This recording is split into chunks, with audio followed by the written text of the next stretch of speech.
Inside the palace of the heavenly demon, Divine Cult, the heir is forced to face a cruel truth he has been trying not to accept. Even after securing a medicine so rare it could only be described as miraculous, it still does nothing to wake his master from this state, nor does it stop the condition slowly consuming him from within. An elderly physician lowers himself into a deep bow, his frail shoulders shaking ever so slightly as the weight of his failure settles over him.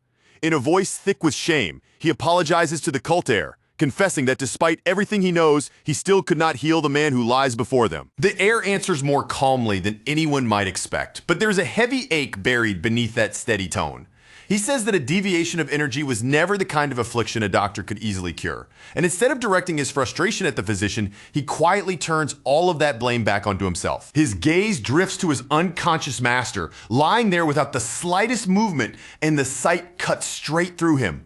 Looking at that still, silent figure, he condemns himself with brutal honesty, calling himself a useless and incompetent disciple who failed to protect the very person who raised him. His mind slips backward to the beginning, to the curse he was born carrying from the very start. His lower core had been shattered, and his body was never capable of holding chi, which meant the path of martial arts had been closed to him before he could even take a step. So instead, he devoted his entire life to mystic arts, clawed his way upward until he became the cult heir, and held on to one purpose through all of it, to repay the faith his master had placed in him. Once he steps out of the sick room, the restraint finally cracks, and a weary sigh escapes him like a burden too heavy to carry anymore. Even the famed medicine brought all the way from Hebei had turned out to be useless, and now only one merciless question remains in front of him. If even that failed, then where is he supposed to find a cure now? He continues down the hall in silence, his thoughts sinking deeper and deeper into darkness, until his footsteps suddenly stop.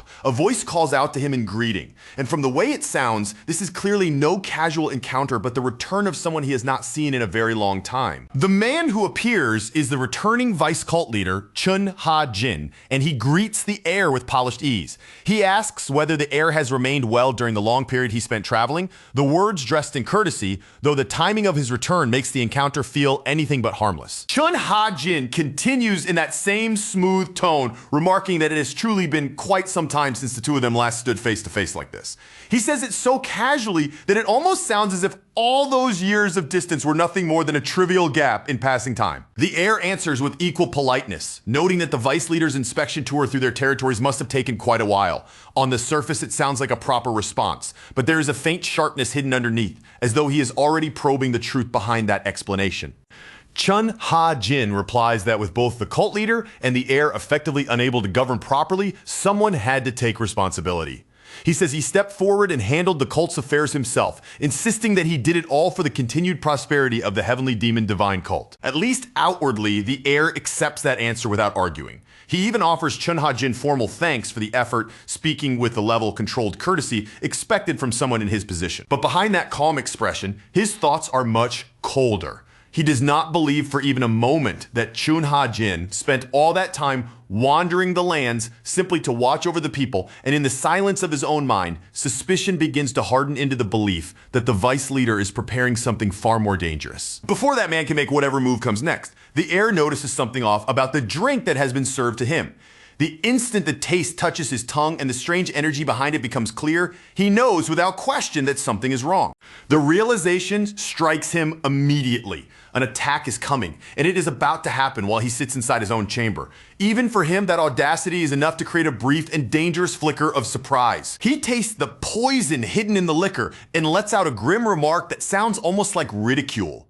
With bitter amusement curling through his voice, he mutters that it really is a drink worthy of being called deadly. As assassins begin closing in on him from every side, he shows no sign of panic at all. Instead, keeping that same dry, mocking tone, he offers to share the poisoned alcohol with them, as if it would somehow be rude for him to enjoy such a lethal drink by himself. Then the command is given and the assassins surge in to kill him. Even with blades coming down toward his body, the heir merely mutters to himself in a wry voice as though this entire attempt is so pitiful that it barely deserves to be taken seriously. Masked killers drop from above and rush him from all directions, transforming his own room into a carefully prepared death trap, looking at them crowding in around him. He scoffs in disbelief that they actually had the nerve to launch an attack on him inside his own quarters. The assassins drive their weapons down without hesitation, convinced they have struck his body cleanly. But in the very next instant, the feeling is wrong, and they realize their blades have pierced nothing but a false image left behind to deceive them. Shock flashes through the attackers as the truth sinks in all at once. The Heir had used illusion arts, a power none of them even knew he possessed, and the ambush they thought was perfectly timed has already been flipped back against them. The real Heir appears before them and speaks with chilling calm, his composure almost more terrifying than the attack itself. He tells them that if they truly intended to kill him in his own home, then they should have come far more prepared than this. Purple energy begins to swell around him, casting an eerie and menacing presence through the dim chamber. Wrapped in that sinister force, he coldly informs them that everything they brought with them still is not enough to take his life. Then his mystic power explodes outward in a violent burst, hurling assassins away as if they weigh nothing at all. As their bodies are blasted back across the room, he repeats his warning with almost contemptuous ease, reminding them that he already told them this would never be enough. Terrifying purple chi gathers thicker and thicker around him until the entire chamber feels hostile, unnatural, and suffocating. Standing in the middle of that dreadful aura, he declares once again that their efforts are nowhere near sufficient. And then the chains move. Deadly chains under his control come crashing down with brutal force, each one tipped with vicious spikes slamming into the room like the snapping fangs of a trap finally closing shut. Those chains tear through the assassins in an instant. Some are skewered where they stand. Others are bound before they can even think about fleeing, and many die on the spot, pinned down and ripped apart before they fully understand what just happened to them. As bodies hit the floor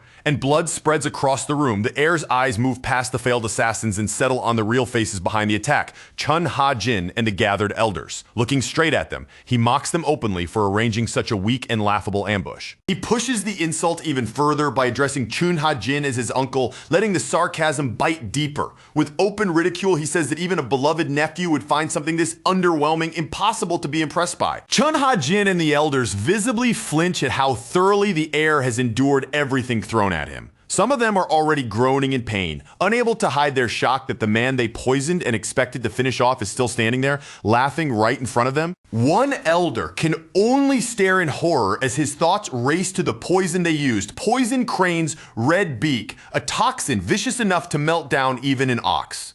And yet the Heir is still alive, still laughing in the middle of the carnage, leaving the elder with only one conclusion in his mind. This young man is a monster. Standing amid blood, corpses, and the wreckage of the failed attack, the Heir admits with a grim edge that his own condition is far from stable. Even so, he says that at the very least, he has managed to ruin the beautiful future they had been dreaming about. One of Chun Ha-jin's allies steps forward and tries to justify the rebellion. He insists that they could never accept an orphan who cannot practice martial arts as the next leader, and he even claims that figures above them had already given approval for this course of action.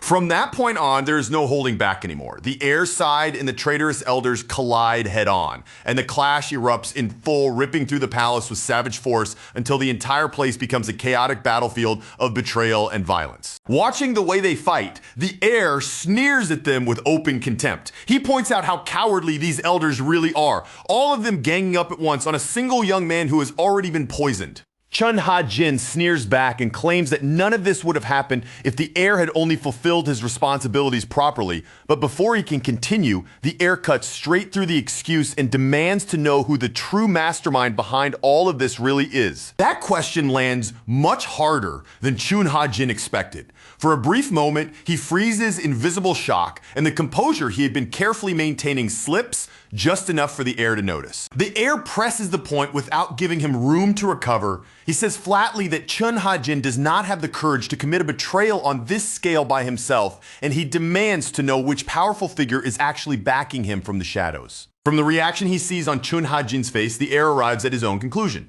He accuses him and the elders of taking orders from outside the cult, of betraying the heavenly demon divine cult itself, and even suggests that they may be connected to whatever was done to his master. That accusation finally snaps something inside Chun Ha-jin. He explodes in furious denial, and as his temper breaks, a chilling martial power bursts out from him. Cold energy pouring into the air around them. With his killing intent now completely exposed, Chun Ha-jin lunges straight at the Heir. There's no longer even a trace of pretense left in him. He is charging forward with only one clear goal: to kill the Heir where he stands. The moment he sees that violent outburst, the Heir knows his suspicions were correct.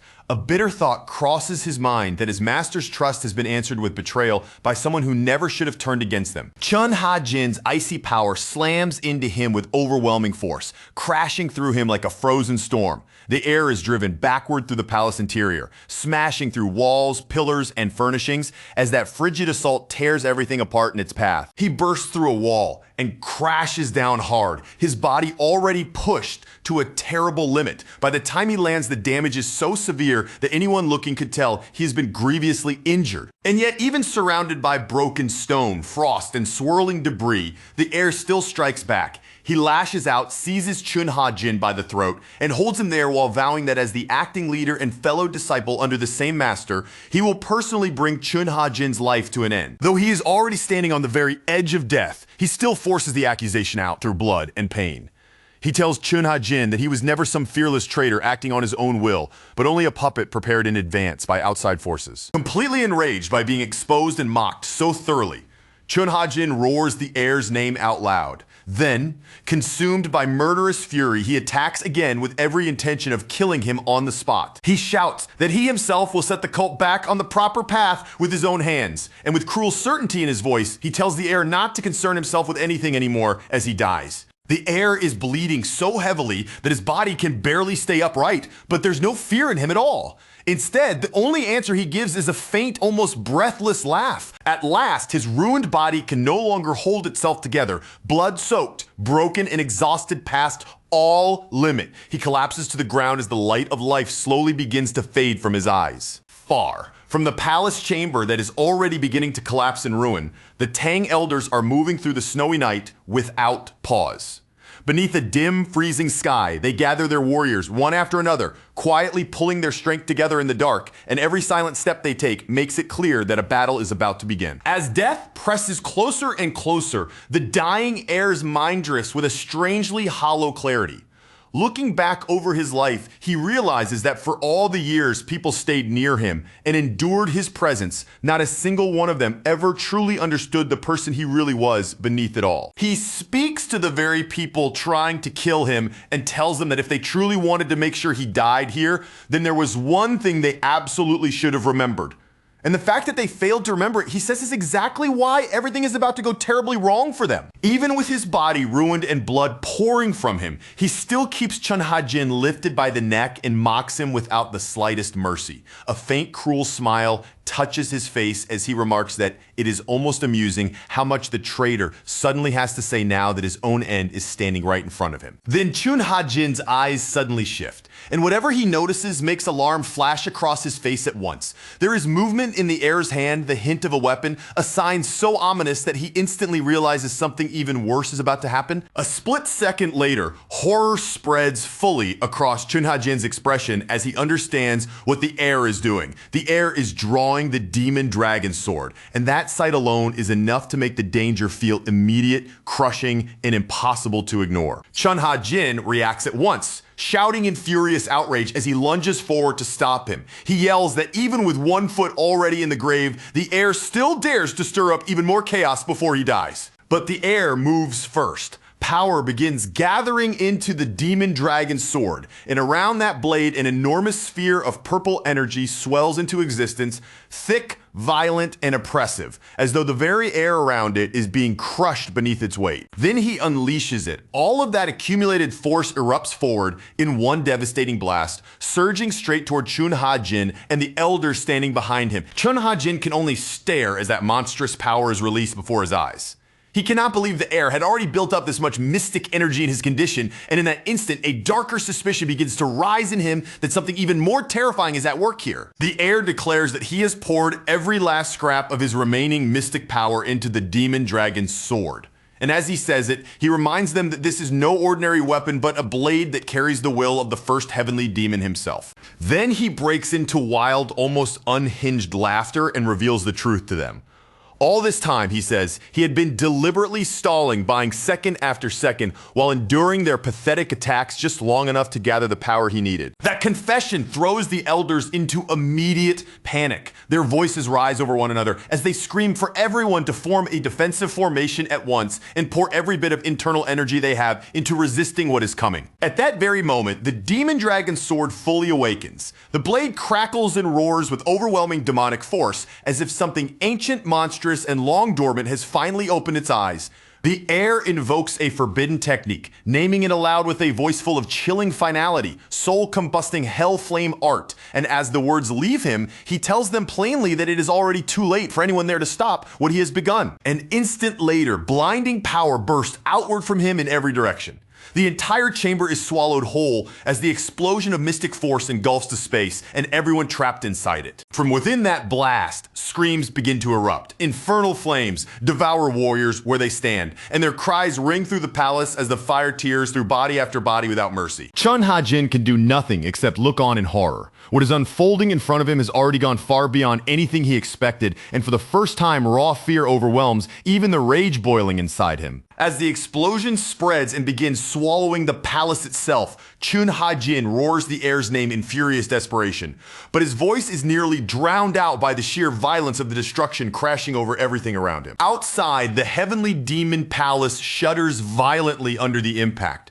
The shockwave tears outward with such force that even the massive structure trembles like it might split apart at any moment. And the destructive force does not stop at the palace walls. A raging vortex of energy drills straight through the mountain itself, tunneling outward with terrifying momentum, as though the blast is carving its own path through solid stone. Then, the explosion bursts through the cliffside in one colossal release of radiant force. Light and destruction erupt together in a blast so massive that the entire mountainside is lit up beneath it. Amid the storming power and the endless falling snow, the Heir's thoughts begin to drift farther away. He reflects that no matter how miserable and bitter his life may have been, it seems that life is finally coming to an end here. His charred body lies sprawled across the snow, blackened, broken, and barely even recognizable as human anymore. And as his fading mind clings to one final thought, he admits that he never once imagined he would die in a way like this.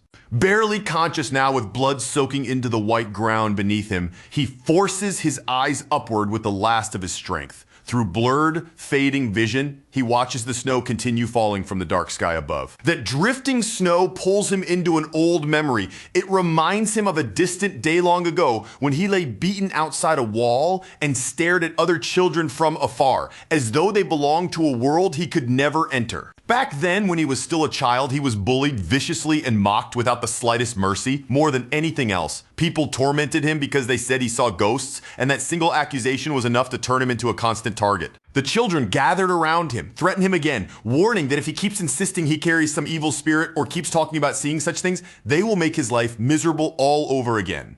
The way they say it is not like a warning at all, but like a promise delivered with cruelty. They gossip about him right in front of his face, sneering that he is just an orphan with a broken core who claims he can see ghosts. Some of them even laugh and say that if they had been born in his place, they would have killed themselves already. Pushed beyond what he can endure any longer, Yun Woonwi quietly bends down and picks up a rock. There is no scream, no dramatic outburst, only the silent motion of a child who has been cornered too many times and has finally reached his limit. In his own mind, he reflects that this had always been the shape of his life. Whenever he spoke honestly about what he saw, no one ever listened. No one tried to understand, and all they ever gave him in return was disgust, fear, and hatred. Thinking that this world is unbearable, he tightens his grip on the rock and hurls it with every bit of strength he has. All of the resentment, humiliation, and pain bottled up inside him go into that one desperate throw. The rock slams into the lead bully, and that single impact becomes the beginning of his resistance. Yeon Woonwi throws himself into the fight with all the desperation of a child who has finally decided he will not just stand there and be trampled anymore. Looking back on that version of himself, he admits something with blunt honesty. He was never the kind of person who could silently endure abuse forever. Keep his head lowered and never strike back. After somehow managing to escape, he ends up alone on a frozen river, breathing hard in the bitter cold. He has fled from the children who were tormenting him, and now all that surrounds him is ice-pale breath and a deep, empty silence. His eyes narrow with stubborn resolve as he struggles to catch his breath. Under his breath, he mutters about knowing when it is time to give up. And the bitterness in those words sounds far too heavy for a child his age. All around him, haunting spirits crowd the frozen air, their presence pressing in from every side even though no one else can see them. Frustrated, exhausted, and fed up with everything, he curses at them too, telling them to leave him alone just like everyone else does. Then, without any warning at all, a man appears behind him. Calmly observing the boy where he stands, the stranger remarks that he has very special eyes. The boy startles and spins around immediately. What shocks him most is not only what the stranger said, but the fact that this man managed to approach so close without him noticing a single thing. As he looks more carefully, his eyes catch the man's clothing and the sword hanging at his side. Even at a glance, it is obvious that this is no ordinary passerby, but someone with rank, status, and unmistakable importance. And because a man like that has clearly come for some reason, the boy assumes the worst right away. Believing the stranger must want his cursed eyes, he offers them up without resistance, as though there's nothing left in his life worth protecting anymore. Inside, his thoughts are dark, numb, and resigned. In a life where disrespect and mistreatment have become normal to him, he figures he may as well let this martial master do whatever he wants. So the boy tells the man to use his eyes however he pleases, but instead of accepting that offer, the stranger gently tells him that those eyes are not a curse at all. The man calls them a blessing. He explains that some people are born with a special upper energy core or with a rare soul streak, and that such things are not signs of misfortune, but extraordinary gifts. He continues by saying that children born with such gifts often go on to accomplish remarkable things. Then he tells the boy that he may one day become someone even more special than anyone around him could possibly imagine. But more than all those grand words, what truly reaches the boy is something much simpler. It is the warmth in the stranger's touch, the first real kindness he seems to have felt in a very long time, and that gentle warmth is what makes him choose to follow. When the man asks for his name, the boy has no real answer he can give. And so that very meeting becomes the moment he is given one, a new name, Woonhui. Remembering that snowy day, the dying air reflects that receiving that name was the first time his life ever gained real meaning. From that moment forward, he had a reason to keep living, and he gave himself completely to helping his master. And yet, even now, at the very end, he still places all the blame on his own flawed body. In his mind, it was that defective body that ultimately led his master into the state of energy deviation he now suffers. Back in the freezing present, lying wounded in the snow, he refuses to accept that this is where he will die in such a pathetic way. Even knowing that his body is already at the brink of falling apart no matter what he does, that refusal still burns fiercely inside him. After weighing everything in that final burning instant, he arrives at a grim answer. There is only one road left open to him now. And as violent power starts bursting around his collapsing body, he begins a desperate technique that leaves no room at all for doubt or hesitation. His resolve locks into place, and he decides to invoke a forbidden Zoroastrian art known as primordial divine will reincarnation. It is the kind of method no sane person would ever choose unless driven to the absolute edge, but with death already closing in on him, he knows he has no other path left. This technique is said to let someone escape certain death by sending their soul into another body. The price, however, is merciless, because even if the transfer succeeds, that second life is usually brief, unstable, and doomed to falter.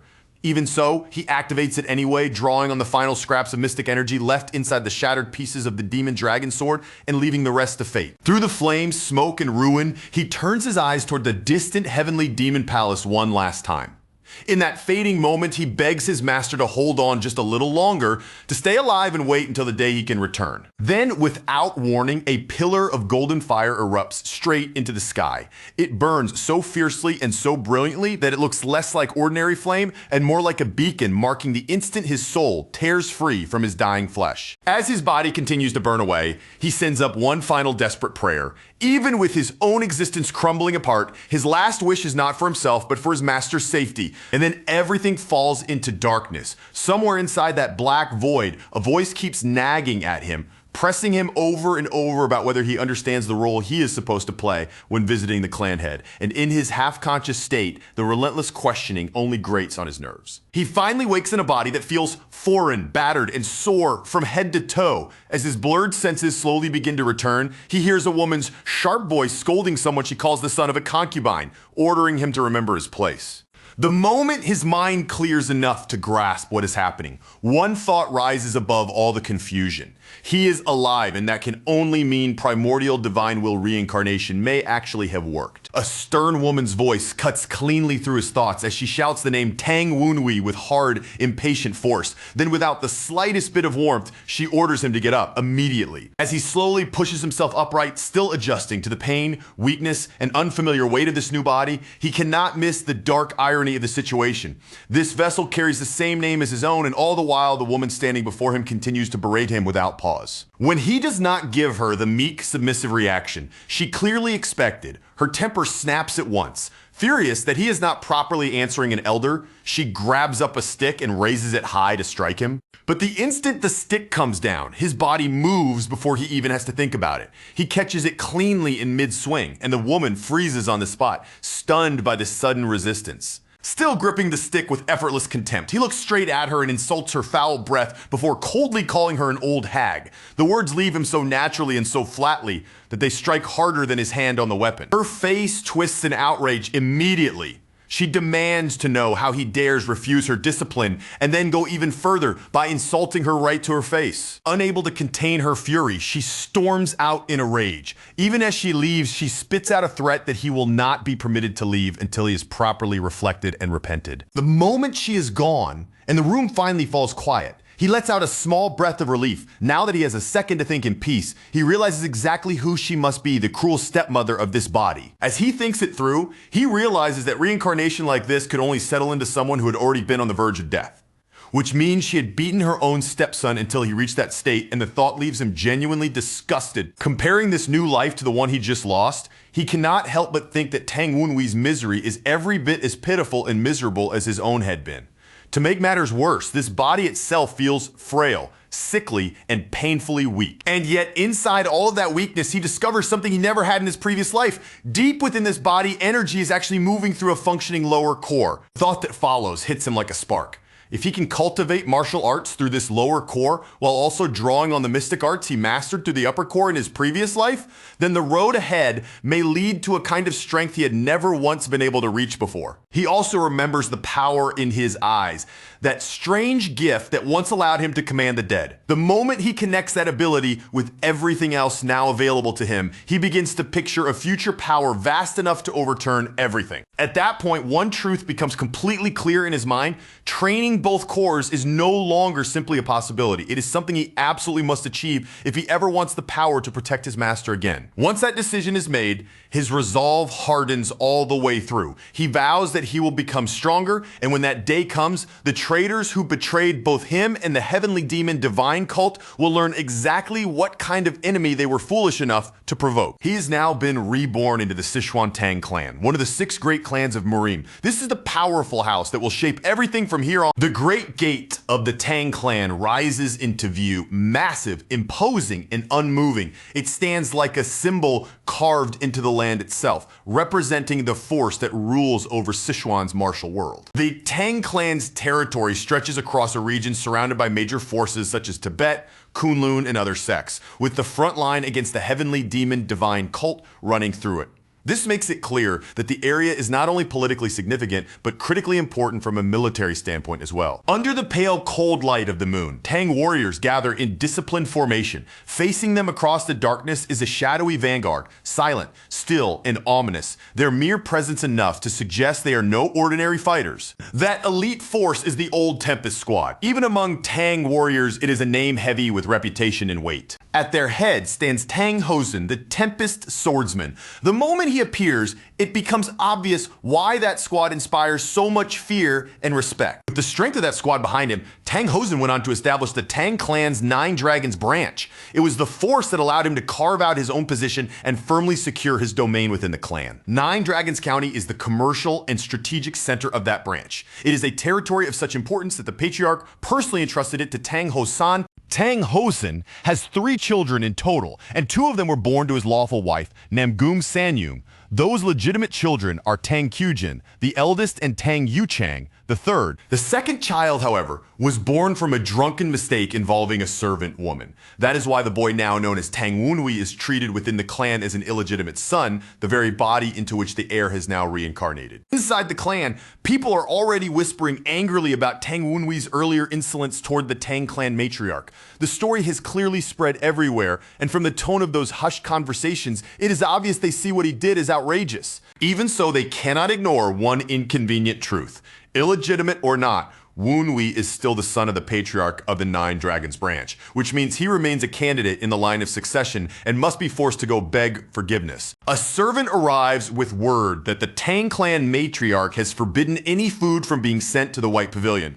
In other words, Woon-wee and everyone trapped serving him are expected to go hungry until he finally breaks. When that same servant urges him to lower his head and beg for mercy, the reincarnated Woon-wee answers instantly. Instead of submitting, he lashes out with ghostly power. Purple energy bursts from Woon-wee's hand, and the servant is flung away with a scream. The strike comes so suddenly and so viciously that the man does not even understand what hit him. Staggering back up to his feet, bruised and terrified, the servant protests that he had only been trying to offer helpful advice. His voice trembles badly now that he has realized just how dangerous this Woon-wee has become. Woon-wee steps over him and leans in close, his eyes glowing with a frightening light.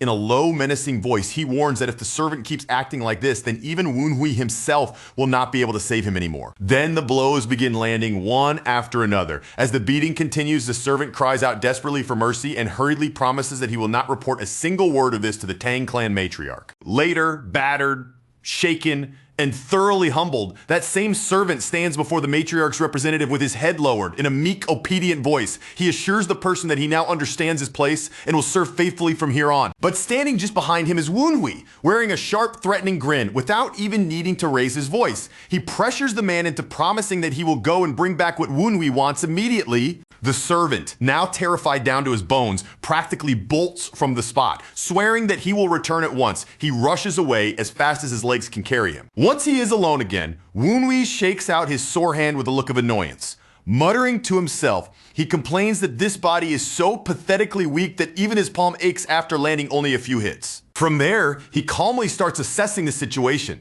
Tang Woon-wee not only has a frail and unreliable body, but almost no allies anywhere within the clan, and most of that isolation can be traced directly back to the Tang clan matriarch's relentless bullying and influence. Given all of that, he decides the smartest thing for now is to quietly build up his inner energy in secret. It will not be an easy process, especially because of the tension between the demonic methods he learned from his master and the orthodox cultivation techniques of the Tang clan. But for the moment, he sees no better option. He then reflects on the fact that many members of the Heavenly Demon Divine Cult originally came from the Tang clan. Even so, he worries that if he tries to channel that kind of power through Tang Woon-wee's completely untrained upper meridian, the strain alone might tear this weak body apart. So making use of his unusually large upper meridian and the memories carried over from his previous life, he arrives at a new decision. Instead of forcing the method directly through the body all at once, he will first recreate it inside an imagined mental space and manifest it there. After fitting every clue together and tracing the pattern to its end, Tang Woon-wee arrives at one solid, unshakable conclusion. This copied meridian is not the kind of thing that could ever form in an ordinary place. It can only take shape inside a highly specific, distorted kind of abnormal space. With that answer fixed firmly in his mind, he makes his way into the Heavenly Demon Archive. It is the secret record hall of the Heavenly Demon Divine Cult, a hidden vault that has endured for thousands of years, its shelves still crammed with ancient knowledge that has somehow survived the passing of countless ages. The moment he steps inside, Woon-wee first turns his attention inward and checks what remains of himself. What he confirms there is critical. The primordial divine will reincarnation did not erase him as completely as it should have, and most of his memories have actually stayed with him. After calmly examining his current body, his circumstances, and the kind of road that would suit him best from here, he narrows his options down to a single answer. In the end, the cultivation method he decides fits him best right now is the venom dragon cultivation technique. As he considers that choice, an old piece of history surfaces in his mind. Long ago, a poison-centered branch of the Tang clan had been cast out, and those exiles later entered the Heavenly Demon Divine Cult. It was there that they created this technique for the sake of studying poison arts, and pushing their mastery over them even further. As Woonwee reads deeper into the records, he learns the method's exact structure. Rather than drawing on ordinary demonic energy, it transforms all of that power into poison energy instead, while still using the Tang clan's cultivation principles as the base for practicing the martial arts of the heavenly demon divine cult. He catches the irony in that almost immediately. The Tang clan may stand against the demonic cult, but poison itself does not belong to only one side of the martial world. Even among orthodox sects, there are groups that handle poison through their own specialized methods. That thought quickly leads him to a practical conclusion. If he uses demonic arts through the venom dragon cultivation technique, then anyone looking from the outside will only see poison-based cultivation. To the Tang clan, it will appear natural enough that no one will suspect what he is truly practicing underneath. But Woonwee also understands exactly what choosing that path will cost him. Training this poisonous energy is not merely difficult. It means enduring repeated waves of unbearable pain while swallowing stronger and stronger poisons over and over again. Even after recognizing that brutal price, he shows no sign of hesitation. A purple light suddenly flickers to life in one of his eyes like a flame catching in the dark, and with that eerie glow burning in his gaze, he readies himself to go forward anyway. After forcibly opening his upper meridian, Woonwee pushes beyond that point without stopping. He takes the process a step further and awakens a terrifying power known as the Dead Man's Eye. The instant that unstable force rushes through his body, he tilts his head slightly and speaks into the empty air with open ridicule. In a mocking voice, he asks the hidden spectators how much longer they plan on standing there and staring at him. Then, with the same crooked confidence, he adds a joke on top of it. Sure, he knew he was handsome in his previous life too, but even for a man like him, this much staring is starting to feel a little excessive. He even says it in a tone that lands somewhere between teasing and sincerity, no matter how confident he may be. Being watched that intensely for that long is still enough to make even him feel a little embarrassed. The moment he calls them out, the hidden figures finally stop concealing themselves. A group of elders appears before him in chains, and at the very front of that grim lineup stands Vice Cult Leader Keon. The instant Keon faces him, he erupts in fury. He bellows that young Woonwee must have completely lost his mind to leave him, the dignified vice leader of the heavenly demon divine cult, trapped in such a pitiful and miserable condition. The other chained elders immediately pile on, their voices crashing over one another as they demand that the cult heir free them at once. They snarl that once they are released, he will never be able to withstand the full force of their wrath. But instead of being intimidated, Woonwee looks almost delighted. Their rage amuses him more than anything else, and he tells them plainly that watching them seethe like this is making him genuinely happy. That response only drives them even deeper into anger. The elders curse at him and spit out that his foul, vicious nature managed to survive even death itself, insisting that this rotten personality of his is exactly why they tried to rebel against him in the first place. At that, Woonwee's face turns cold. He tells them flatly that if they truly meant to kill him, then they should have been prepared to accept what would come after. And as those words leave his mouth, purple energy surges into his hand while his fingers clamp down around their chains. In the very next moment, that power explodes through the bindings. One of the elders is smashed straight into the ground with such overwhelming force that the old man can only let out a raw, agonized scream. Without so much as blinking, Woonwee shifts his eyes back toward Keon. In a calm, cutting tone, he reminds him of one simple fact. They already knew what kind of ability he possessed, so none of what is happening now should be shocking to them. Then he turns that warning into something they can see. Behind him, the massive demonic spirit known as the Phantom King rises into view, huge and oppressive enough to crush the air around it, and the sight alone sends unmistakable fear across Keon's face. Even Woonwee can feel just how monstrous the force behind that manifestation really is. As the Phantom King looms there in full, overwhelming form, he quietly recognizes for himself just how absurdly powerful this ability has become. In a low voice that sounds almost cold enough to freeze the room, he warns Keon that remaining bound in this state much longer will not only destroy him in the present.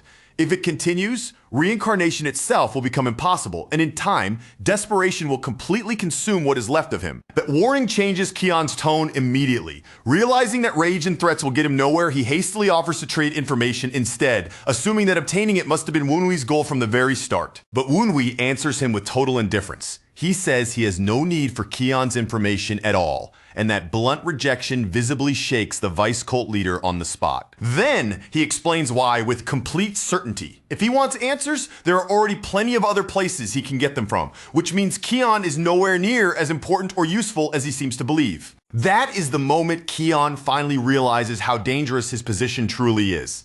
Terror fills his eyes as he watches Woonwee slowly lift one hand in his direction. The instant that hand moves, Keon's wraith is ripped out by force and dragged away helplessly. Before he can do anything at all, the Phantom King's horrifying power crushes it completely and erases him without leaving anything behind. After that, Woonwee turns his attention to the surviving elders and calmly raises a condensed wraith sphere for them to see. He explains in an almost casual tone that it is packed with the dense resentment of the dead, something even crueler and more dangerous than the harshest venom. Before any of them can even begin to understand what he intends to do, he simply tosses the wraith sphere into his mouth and swallows it. As he does, he remarks that it should serve as perfectly good nourishment for him.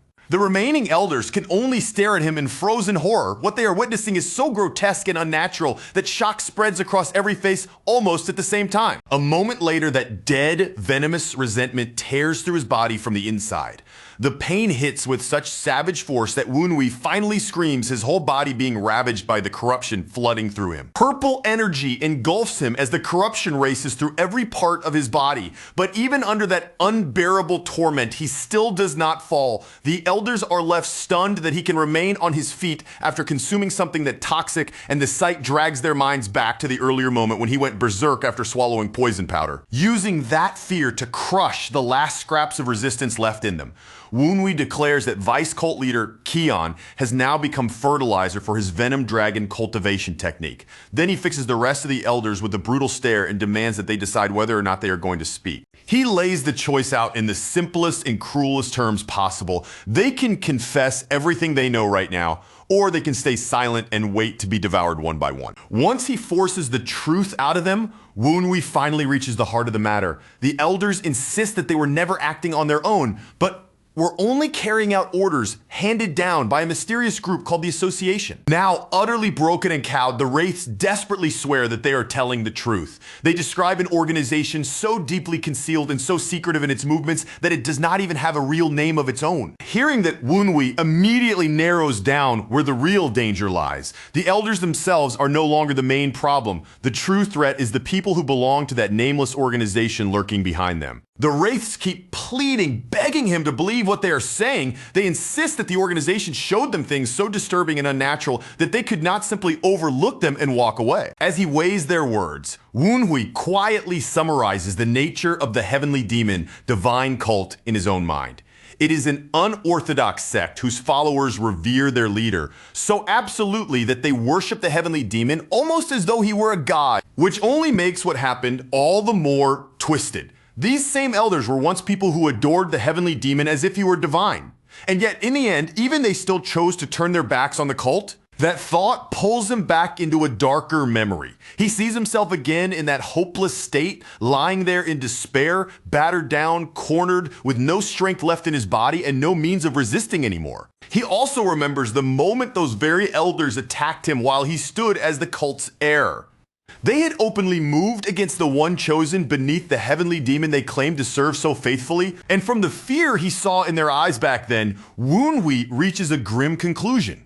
For all the reverence they claimed to hold for the heavenly demon, the thing that truly terrified them even more was that nameless organization working behind the curtain. He admits to himself that he once suspected both the Orthodox faction and the unorthodox faction were being nudged around by some outside force, as if a hidden scheme was manipulating the entire martial world from somewhere beyond what anyone could see on the surface. Now, at last, that invisible force begins to take on a clearer shape in his mind. He links it to the tower hanging high in the sky, a place climbed only by beings who have already stepped beyond the boundaries of ordinary humanity. Those who ascend that place are no longer mere martial artists. They are demigod-like beings, monsters capable of such absurd and overwhelming feats that people speak of them less as humans and more as living natural disasters walking the earth. Realizing that the mastermind behind all of this may be far greater than he first imagined, Woonwee sinks into heavy thought.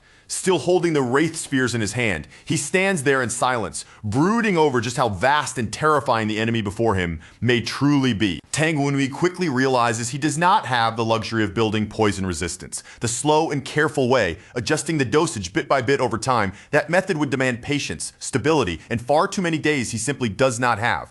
Right now, more than anything else, time is the one resource he cannot afford to waste. So with that option discarded, he chooses a much harsher and more extreme path. 2 months later in Namgung Sanyung's room, the effects of that decision are already beginning to spread far beyond Wenhui's chamber. At that very moment, Namgung Sanyung is seething with anger. Her eyes are locked sharply on a trembling servant as she presses him for the truth, trying to confirm one thing beyond any doubt. While Tang Wenhui was shut away, not a single person gave him any food at all. The servant shakes so badly, he can barely get the words out, but he swears they obeyed her instructions exactly. That answer only makes Senyang more furious, and she snaps back that by now, Tang Wenhui should have been crawling across the floor, reduced to begging for mercy like a broken dog. What truly disturbs her is not merely the fact that he survived. It is the rumors already starting to circulate around that survival. She fears people may begin whispering that she committed treason, or worse, that she deliberately tried to have him killed. And with the patriarch's visit approaching fast, she cannot stop worrying about how such talk will look. Exhausted from her own anger, she finally demands to know what Tang Wenhui had been asking for during all that time. The reply only deepens the crease in her brow. He requested detailed reports on the current political situation, especially anything connected to unorthodox sects and demonic forces. That answer leaves her openly unsettled. Tang Wenhui had never shown even the slightest curiosity about matters like that before. Yet over the last 2 months, he seems to have changed so completely that she can no longer understand what kind of person he has become. A colder suspicion begins to creep into her mind. As she thinks it over, she starts to wonder whether someone powerful may be standing behind Tang Wenhui in secret, supporting him from the shadows. And the more she turns that idea over in her head, the more plausible it feels. In her eyes, Tang Wenhui may be worthless, but he is still the son of the branch head, and that bloodline alone gives ambitious people a reason to use him as a stepping stone to climb closer to the clan leadership. That thought makes her temper flare all over again. In a burst of irritation, she insists that any attention Tang Wenhui might be drawing should have gone to Tang Qujin and Tang Yuchang instead, and she lashes out viciously at the helpless servant standing in front of her. Just then, another servant rushes into the room and hurriedly announces that Tang Yuchang has finally finished his secluded training and arrived.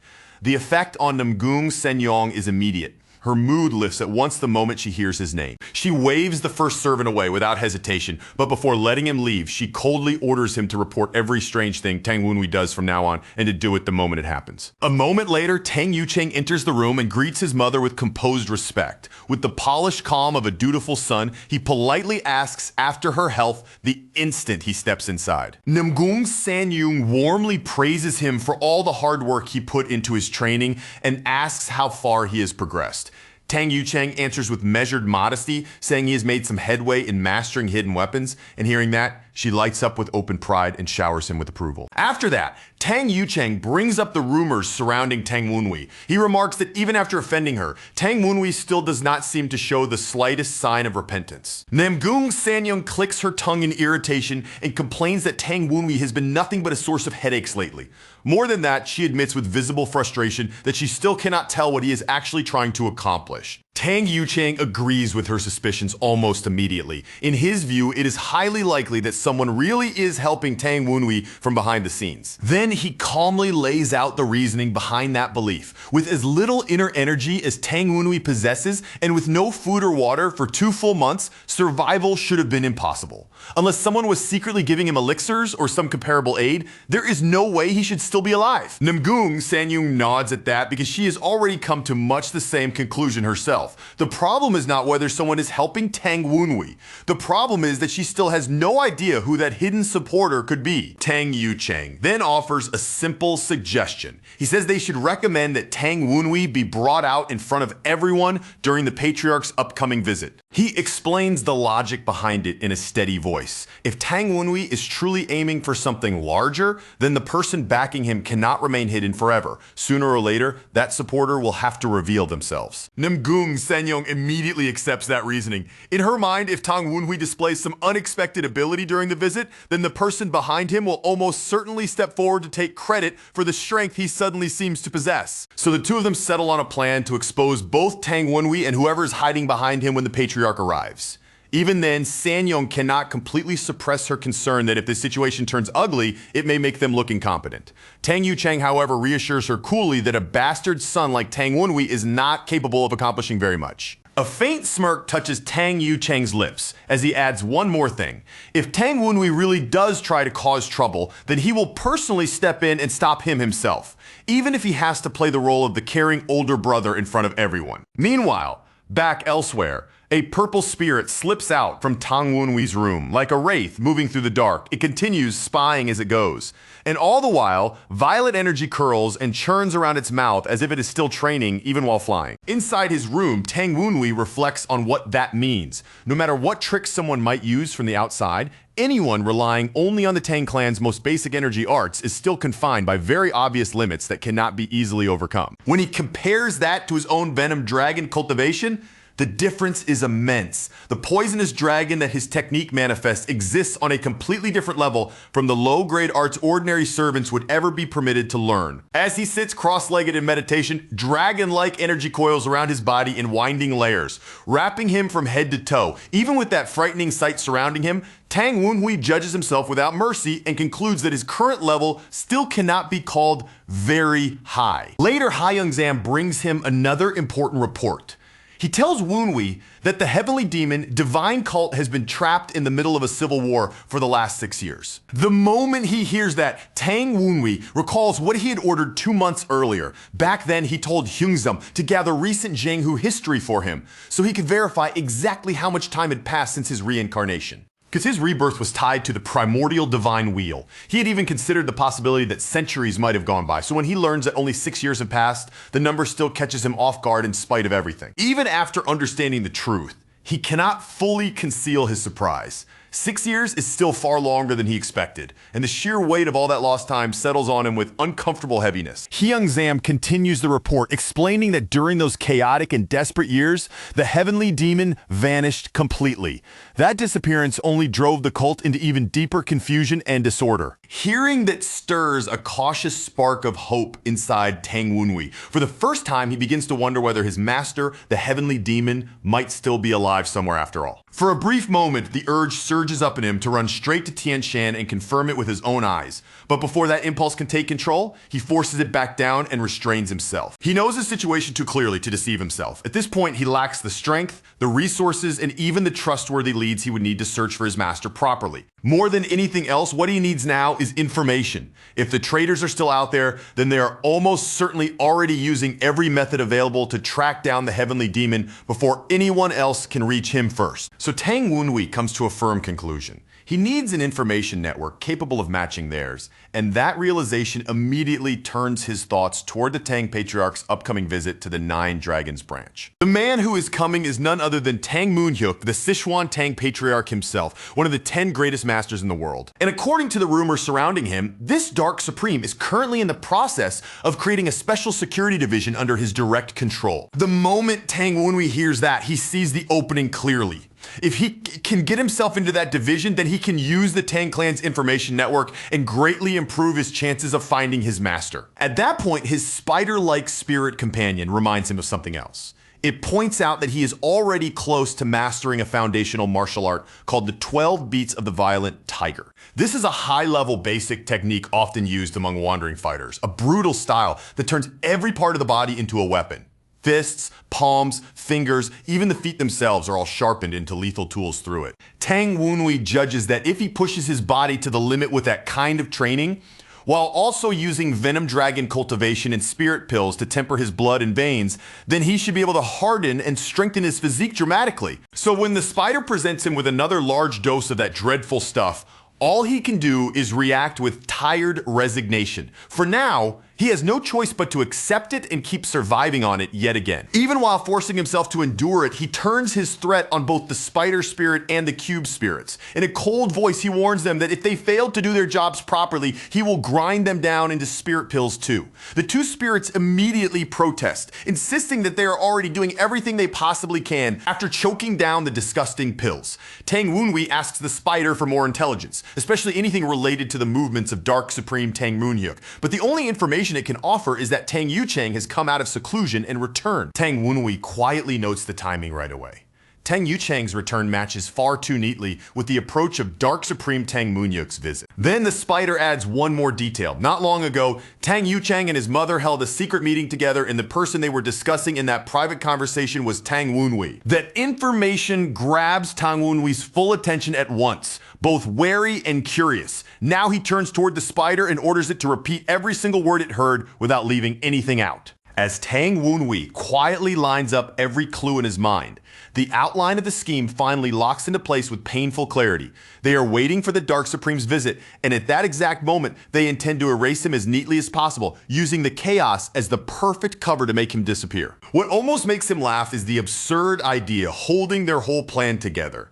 These people have seriously convinced themselves that some unseen mastermind must be supporting him from the shadows, and to Tang Wunhui, that assumption feels more ridiculous than frightening. Even so, he quickly catches the one useful angle in their little trap. If things unfold the right way, this scheme might accidentally give him an opening into the security division, though that does nothing to ease the irritation of being turned into a tool for his own disgrace. Right, then the knock at the door cuts straight through his train of thought. A voice from outside announces Hyunzam's arrival, and a moment later the door begins to open. Hyunzam walks in carrying a steaming bowl with soft curls of heat still rising from the surface. Holding it carefully, he explains that the tonic was sent by the lady for Tang Wunhui. Tang Wunhui immediately fixes him with a calm but piercing look and points out the contradiction. Since she had previously forbidden anyone from giving him food, Hyunzam awkwardly and nervously explains that the lady now says she wants him to recover his strength. Inside, Tang Wunhui sneers at how obvious her intentions are on the outside. However, his expression does not change at all, and he simply tells Hyunzam to leave the bowl where it is. Hyunzam lingers for a second, visibly hesitant, before finally admitting the rest of it. Namgung Sanyong gave him a direct order to remain there and watch, making sure Tang Wunhui drinks every last drop. Tang Wunhui already suspects that the tonic has been laced with lunacy poison, but he lifts the bowl without the slightest flicker of fear. With his venom dragon cultivation backing him, he is completely certain that a poison like this will not be enough to affect him. The instant the liquid touches his tongue, his senses begin breaking the mixture apart ingredient by ingredient. He identifies rare ginseng, refined floral essences, lunacy poison, and even purification pills blended deep into the tonic. That is when he realizes this is far from ordinary medicine. What he has just tasted is a near miraculous elixir, something capable of restoring drained energy at an unnatural pace, while even forcing one's inner power to rise higher. But the hidden price becomes obvious to him the moment he understands what he is drinking. Under normal circumstances, if someone swallowed this much in one go, the sheer toxic burden would usually end up damaging the brain. Even after recognizing that danger, Tang Wunhui shows no hesitation and keeps drinking as if it means nothing. And while the tonic continues down, he also detects cinnabar poison buried inside the mixture as well. The moment he senses that, his cube spirit erupts in furious outrage inside him, practically foaming at the mouth. It rages that Namgung Sanyang must be insane to feed cinnabar poison to the young master and spits out the word witchcraft like a curse. Tang Wunhui cuts through the uproar with cold, flat impatience and tells it to shut up. Then, without wasting another moment, he orders the spider spirit to watch Namgung Sanyong and find out who the sorcerer behind her really is. The spider spirit reacts instantly, almost delighted to receive the command. In the very next moment, it darts away at once, eager to carry out his order. Now that all the scattered pieces have connected, Tang Wunhui can see the entire design clearly. First, they intend to drive him mad with lunacy poison, and after that, they plan to use sorcery to turn him into a puppet they can control. Even with all of that running through his head, not a trace of tension appears on his face. He calmly finishes the tonic as if nothing is wrong at all. Then looks over at Hyunzam and casually asks why he is still standing there. Hyunzam answers at once, clearly eager to explain himself. He says someone else has come to see him, a martial master sent by the lady who is now waiting just outside. That answer makes Tang Wunhui's brows lift ever so slightly. He repeats the words martial master with open surprise, like he is checking whether he really heard that correctly. When he steps outside, the man waiting there introduces himself in a firm, blunt voice without any wasted motion. He states that his name is Tangon and that he has been assigned to instruct young master Tang Wunhui. Tang Wunhui recognizes him immediately. This is Tangon, the fierce wind warrior, a man with major accomplishments on the front lines and one of the top 5 masters in the entire Nine Dragons branch. Tangan explains that he was ordered to train Tang Woonhui for 4 days before the clan head's visit. The moment he hears that, Tang Woonhui instantly realizes this lazy master most likely accepted the assignment because it gave him the perfect excuse to avoid the festival preparations. Even so, Tang Woonhui cannot help but admire how shrewd the matriarch is being here.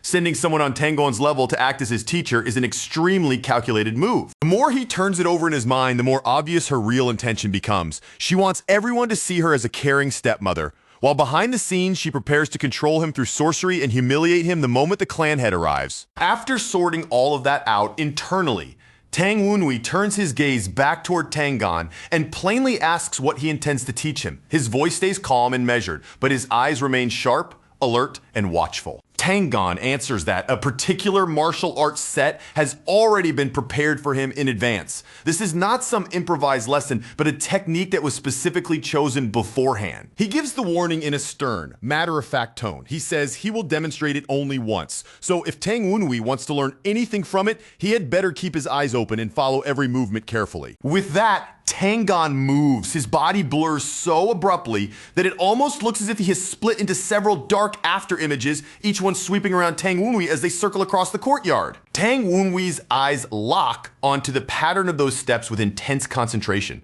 Almost immediately, he realizes exactly what kind of technique he is watching unfold in front of him. His attention narrows completely to Tangan's feet as they skim over the courtyard tiles. Every shift, every angle, every landing point is studied with meticulous care, and he does not miss even a single step. As he moves, Tangan identifies the footwork by name. He calls it the Shadow Shroud Step, and even notes that it is the same movement art used by Tang Yuchang. He continues by explaining that this footwork is the foundational form behind Tang Yuchang's Shadow Shroud arts. Hearing that, Tang Woonhui bitterly realizes that the matriarch also means to show off her own son by drawing a comparison between Tang Yuchang and him. Tangan explains that the elusive nature of the Shadow Shroud Step makes it a perfect fit for poison arts and hidden weapons. Its purpose is to let the user move like a threat the enemy barely notices, until the danger is already upon them. As Tangan demonstrates, glowing footprints remain on the ground like clear markers tracing the route he took.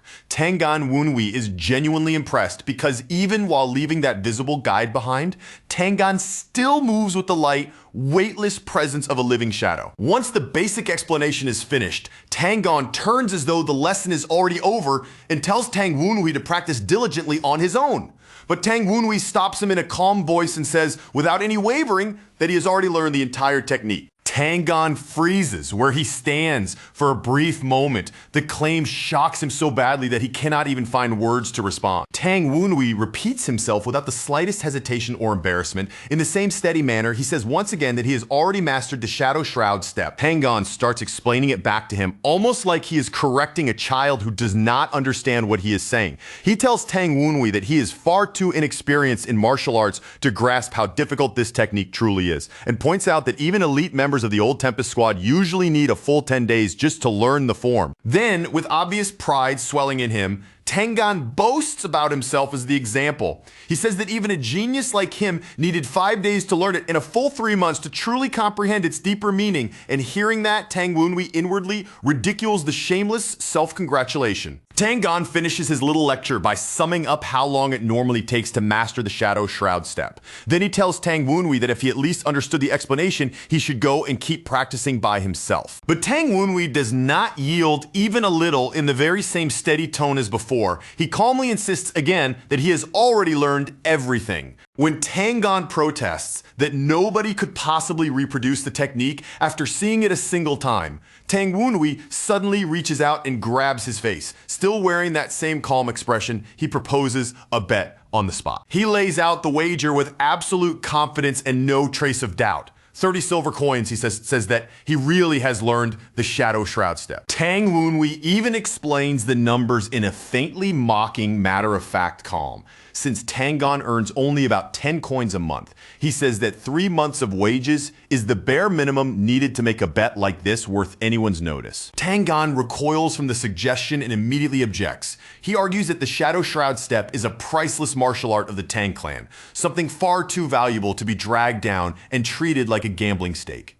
Tang Wenhui addresses him again, this time in a smooth and deliberate tone that lands a little heavier than before. From the way he speaks, it is obvious he is about to push even harder and drive the challenge straight under Tang Gan's skin. Then, a sinister smile slowly spreads across Tang Wenhui's face. Looking directly at Tang Gan, he quietly asks if he is afraid, openly goading him to accept the wager. Tang Gan's eye twitches wide the instant those words land. The provocation hits his pride head on, and the shock shows plainly across his face. Stung by that challenge, Tang Gan sneers and hurls the accusation back at Tang Wenhui, mocking him as the one who is actually scared. He insists that even the fierce Wind Warrior needed 5 full days to learn the technique, then says he may as well just leave Tang Wenhui to go train by himself. That jab lands exactly where Tang Gan is weakest. His pride gets hooked, his temper spikes, and he snaps back that he accepts the bet, swearing that taking Tang Wenhui's money will be the proper lesson for someone arrogant enough to treat martial arts with disrespect. Tang Wenhui does not let that pass vaguely. In a calm, steady voice, he makes Tang Gan say it clearly, forcing him to confirm out loud that he has truly accepted the wager. Then, with the faint edge of a warning in his tone, he reminds him that once a bet is made, there is no turning back afterward. Just as Tang Gan begins to ask for a proper demonstration, Tang Wenhui suddenly moves first. Without giving even a heartbeat of extra warning, he bursts forward using the exact same movement art he had only just seen with his own eyes. The sight hits Tang Gan so hard that he can only stand there frozen. Sweat starts to gather almost immediately as disbelief spreads across his face, and all he can do is stare in stunned silence, wondering how something this impossible could actually be happening right in front of him. Tang Wenhui turns back toward him with a sly, knowing look and addresses him politely as Martial Master. But the way the words come out makes it painfully obvious that there is no real respect in them at all, and that he is about to press this victory even harder. With almost lazy casualness, Tang Wenhui remarks that Tang Gan seemed ready to head off for a drink. Then he lightly comments on the coin pouch now resting in his hand, noting how unexpectedly heavy it feels after lifting it from him. The second Tang Gan realizes his money is gone too, his expression completely collapses. Panic flashes across his face, and he blurts out in raw disbelief while hurriedly fumbling around for the missing pouch. Now, fully rattled, Tang Gan accuses Tang Wenhui of scamming him and demands to know when he could have possibly learned the Shadow Shroud step. Tang Wenhui, still perfectly calm and unshaken, insists that he really did copy it on the spot and reminds him that he never even had the chance to properly learn martial arts before now. Tang Gan grudgingly admits that this much is true, but even after conceding that point, he remains completely unable to understand how Tang Wenhui could reproduce the technique after seeing it a single time with his own eyes.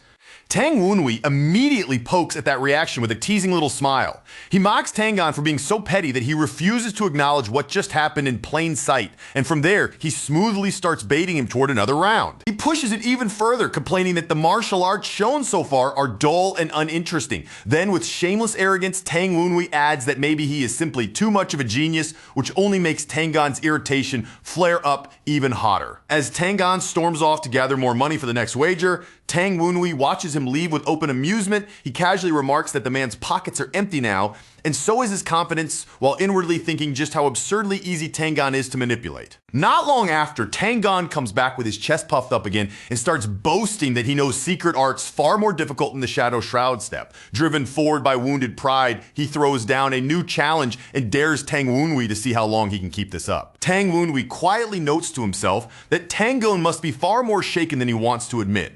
After all, someone who was supposed to be a complete non-martial artist copied his technique at first sight and even stole his purse right under his nose. As he watches the older man simmer, Tang Wenhui's thoughts drift back to his former life. He may not have personally trained in every martial art back then, but as the heir of the cult, the opponents he dealt with were all famous martial masters in their own right. That memory makes the present situation feel even simpler to him. Basic martial forms are not especially hard to memorize, and with the spirits loudly cheering him on from the sidelines, Tang Wenhui knows very well that talent alone would not have carried him this far without those extra advantages. He also understands clearly that what he just pulled off should be impossible under normal conditions. Stealing from someone far stronger than himself, like taking Tang Gan's purse, should never have worked, but with the spirits giving objects the tiniest nudge, the impossible suddenly becomes almost effortless.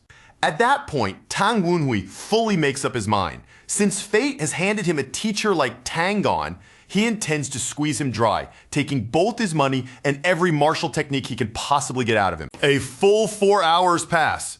Tang Wunhui enthusiastically practices a technique called soul-chasing butterfly. Even with the playful energy in the moment, the pace of his training comes across as relentless and non-stop. He does not slow down for even a moment, rapidly moving from one Tempest physical art to the next without rest. And while he keeps training, a thought suddenly crosses his mind, making him start to wonder whether Tangon really plans to make him perform those brutal Tempest leaps and spinning movements too. Even imagining it carries the feeling of exhausting, demanding motion that would wear the body down fast. Meanwhile, Tangon lets out a scream of pure misery. Coins seem to shower around him in a ridiculous visual display, making it painfully clear just how much money he has already lost through this merciless chain of wagers. Even the spirits start to pity him a little. They mutter that Tangon may be a heretic, but it is still unfortunate that he ended up getting involved with the cult Heir. And as they say that, they cannot help but be reminded of their own suffering from the past. With several coin pouches now hanging proudly from his waist, Tang Wunhui cheerfully asks whether Tangon has anything left to wager. The exhausted man groans that he cannot even borrow more money from the bank anymore, and Tang Wunhui answers with what sounds like genuine disappointment, calling that a real shame. Still not satisfied, Tang Wunhui suggests one final bet. His voice stays light and easy, but the look in his eyes makes it clear that to him this last round is the one that matters most. Tangon immediately protests, his face miserable and drained, insisting that he is completely broke. There's simply nothing left for him to put on the line. Tang Wunhui sets down his own winnings in front of them and calmly proposes something bigger instead. He says they should each wager everything they still have,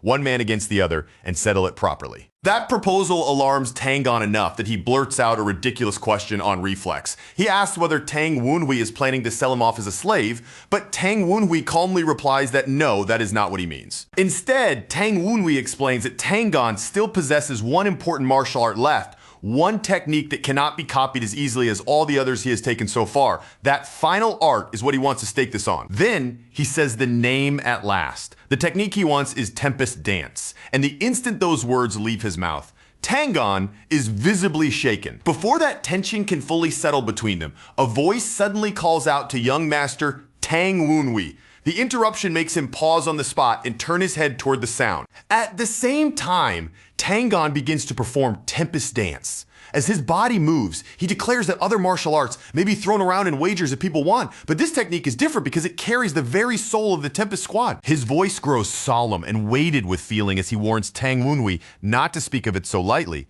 To Tangon, using Tempest Dance as a gambling stake is an insult not just to the technique, but to the Tempest squad itself, the very foundation of the 9 Dragon Division. Hearing that, Tang Wunhui's expression changes. He acknowledges that no matter how lazy Tangon may usually seem, he truly is still the fierce wind warrior of the Tempest squad.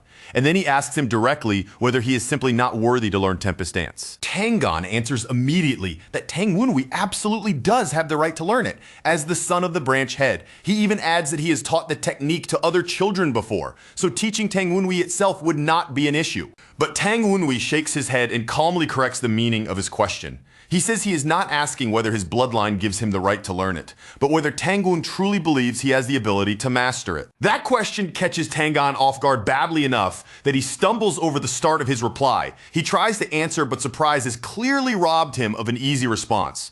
Tang Wunhui raises his voice and calls him by title again, this time with far more force behind it. He asks Tangon whether in his eyes Tang Wunhui has what it takes to become one of the Tempest. Then he presses even deeper, speaking his own name aloud as though making a vow where everyone can hear it. He asks whether he, Tang Wunhui, truly has the right to inherit the mission carried by the Tempest Squad. Once more, he shouts about bearing the Tempest Squad's mission, and this time the words ring out with a force no one expected from him. The sheer intensity of that cry is enough to jolt Tangon where he stands. Tangon is left stunned, because those words do more than merely surprise him. They strike something buried deep in his chest, stirring old memories of that mission until the echoes begin flooding back through his mind. In an instant, the present courtyard falls away. What rises before him instead is the image of a battlefield strewn with corpses after a devastating defeat. He also remembers what followed that loss. Their unit was stripped down and reduced to Zephyrs, treated as a provisional force instead of being acknowledged as true members of the Tempest. Then another memory surfaces close behind the last one. He sees himself standing with his comrades, all of them making the same vow together that one day they would reclaim that name and rise again as true tempests. Tang reflects that 20 long years have passed with that mission buried silently in his heart. Never once during all that time did he imagine he would hear those words spoken back to him by Tang Wenhui, the heir everyone dismissed as the weakest in the clan. In the end, he admits that hearing that phrase still awakens something powerful inside him. Even so, he says it is hard to trust Tang Wenhui's sincerity when the first thing he did was bring up Tempest Dance like it was just another prize to be gambled over. Tang Wenhui lets out an annoyed groan at that complaint. Then he bluntly asks whether Tang honestly thinks he would have agreed to teach him Tempest Dance if he had simply asked for it directly 4 hours earlier. Without any hesitation, he points out the obvious truth. Tang had originally intended to demonstrate the Shadow Shroud step once, say a few token words, and walk away. So Tang Wenhui had no choice but to provoke him with taunts and force him to recognize his value. After hearing it spelled out that plainly, Tang can only give an awkward, sheepish answer. He admits that yes, Tang Wenhui is right. And that was exactly what he had planned to do. At that point, Tang finally understands what Tang Wenhui had been doing from the very beginning. He realizes the boy had been needling him on purpose the entire time, pressing every sore spot in his pride just to force him into the wager and make him witness, with his own eyes, exactly what Tang Wenhui was capable of. The more Tang turns it over in his head, the more certain he becomes that Tang Wenhui's transformation is completely real. This is not some lucky burst of talent or a temporary fluke. To Tang, the only explanation is that Tang Wenhui had been hiding both his mind and his strength all along, because the arts he just displayed, especially the Shadow Shroud step, should never have been possible for someone who once possessed such feeble internal energy. Tang keeps following that logic to its end and decides that 2 months is nowhere near enough time for someone to build that level of inner power from nothing. So in his eyes, there's only one possible answer. Tang Wenhui must have been cultivating in secret for a long time, concealing his claws until now and choosing this exact moment just before the Dark Supreme's visit to finally reveal them. And when that theory is laid out in front of him, Tang Wenhui casually confirms it as if it is nothing worth worrying about. Tang then calls the whole thing a wicked scheme, saying Tang Wenhui has the kind of mind that can deceive even his own family. But in the Tang clan, words like that do not come out sounding purely like criticism. There is a strange note of admiration buried in them, enough that it lands more like praise than condemnation, leaving Tang Wenhui feeling awkward instead of victorious. Off to the side, the spirits immediately begin chattering among themselves with open delight.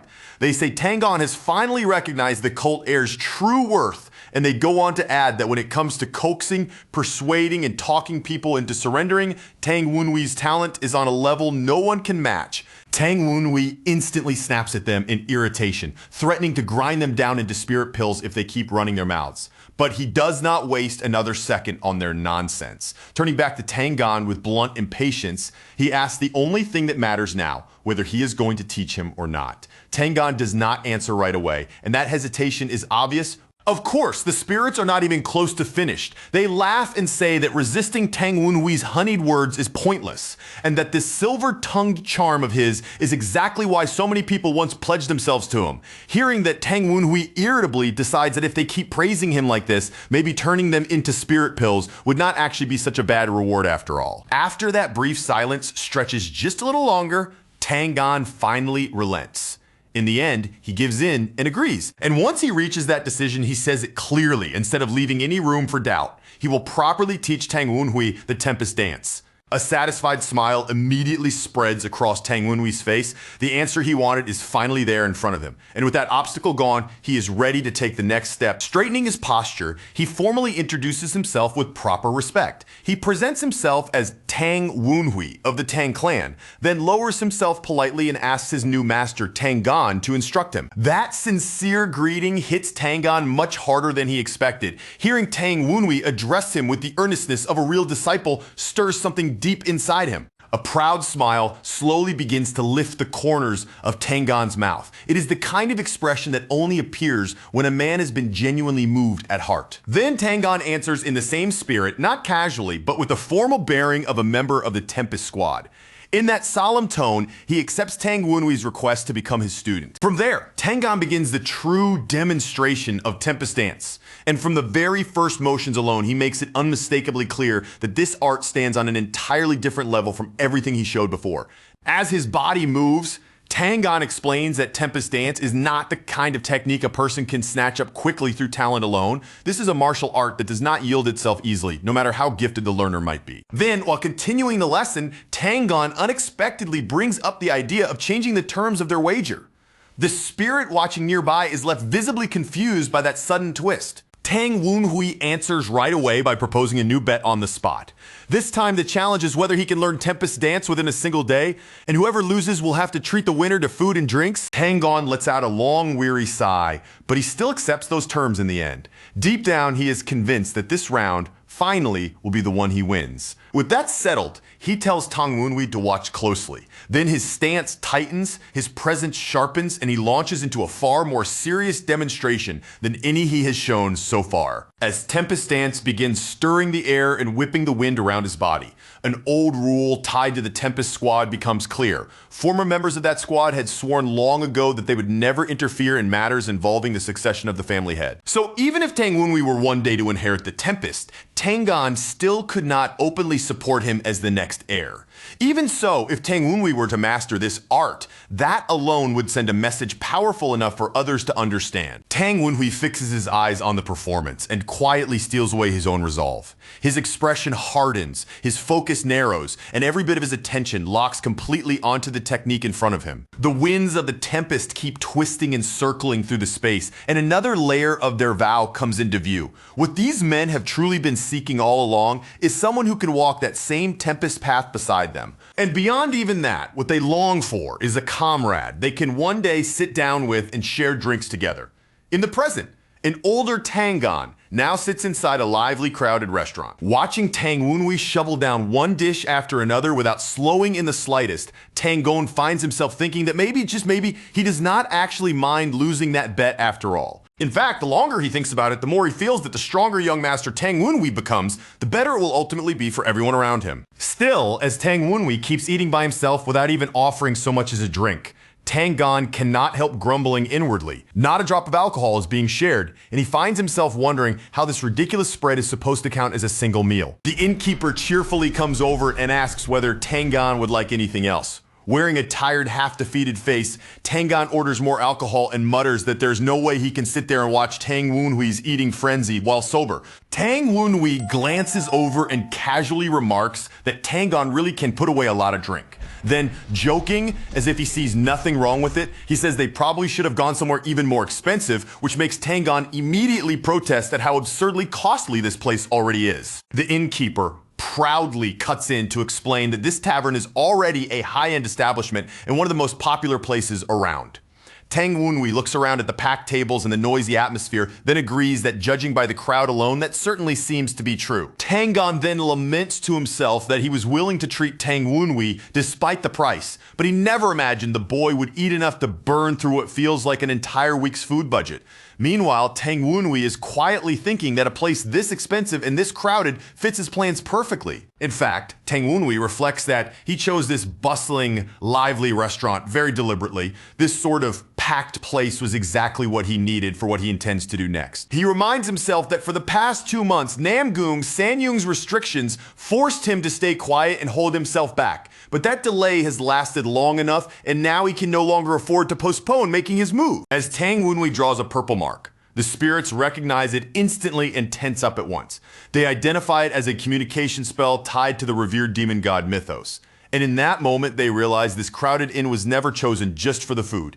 He came here to leave that sign. Then Tang Wunhui openly states his real reason. He says he has to let those who are still drowning in despair know that the cult heir Yon Wunhui is alive. Elsewhere, the spirit stationed on surveillance duty has already endured 10 dull, uneventful days, and it grumbles to itself, wondering how much longer it is supposed to keep watching like this. Then, all at once, the spider-like spirit senses something unusual. Its whole body jerks with alertness the instant it notices the change. It spots a woman in sect uniform entering the compound, and immediately wonders what she could possibly be doing there at a time like this. A moment later, the spirit figures out exactly who she is. The woman is Tang Kyujin, the first daughter of the Tang clan, and the spirit instantly imagines how tense the atmosphere is going to become if she ends up crossing paths with the daughter of the Namgung clan. The moment the word daughter crosses its mind, the spirit's attention slips in another direction.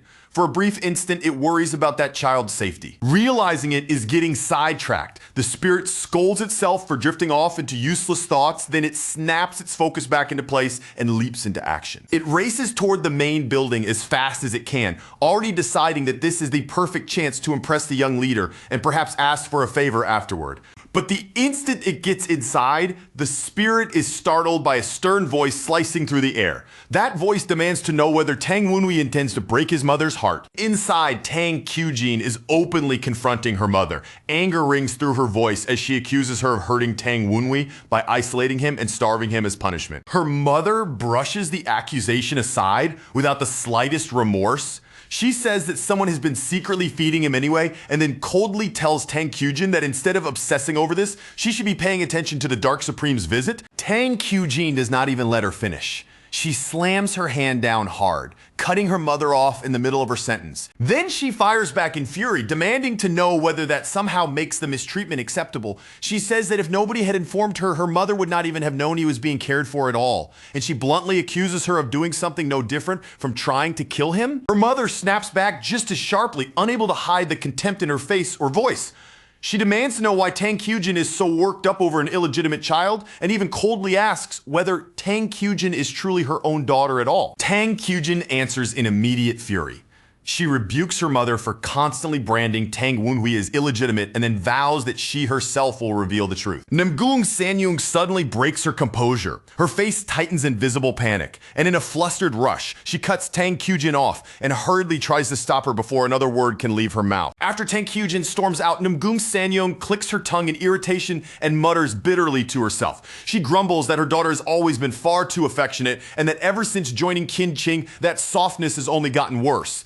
Thinking of that, she scowls and wonders how someone like her could possibly inherit her father's position. Hidden nearby and listening to everything from the shadows, the spying spirit is left completely dumbfounded. It can only stare at this mess and wonder how it is even supposed to make sense of it all when the Tang family seems like a full-blown disaster from top to bottom. Still seething with anger, Namgung Sanyung directs all of her resentment toward Tang Wenhui. The more she dwells on it, the more convinced she becomes that he is the source of their current troubles. And in that fury, she decides there's no longer any reason to wait for the Dark Supreme before making her move. Then, the instant she senses that someone is nearby, her decision changes sharply. She chooses to leave at once without lingering for even a moment. And watching that abrupt reaction, the spirit quickly realizes that this sudden departure must be connected to the young lord. Putting the clues together in a flash, the spirit reaches a conclusion. Namgung Sanyong is most likely heading off to consult the sorcerer, and the moment that thought settles in, it immediately rushes after her without delay.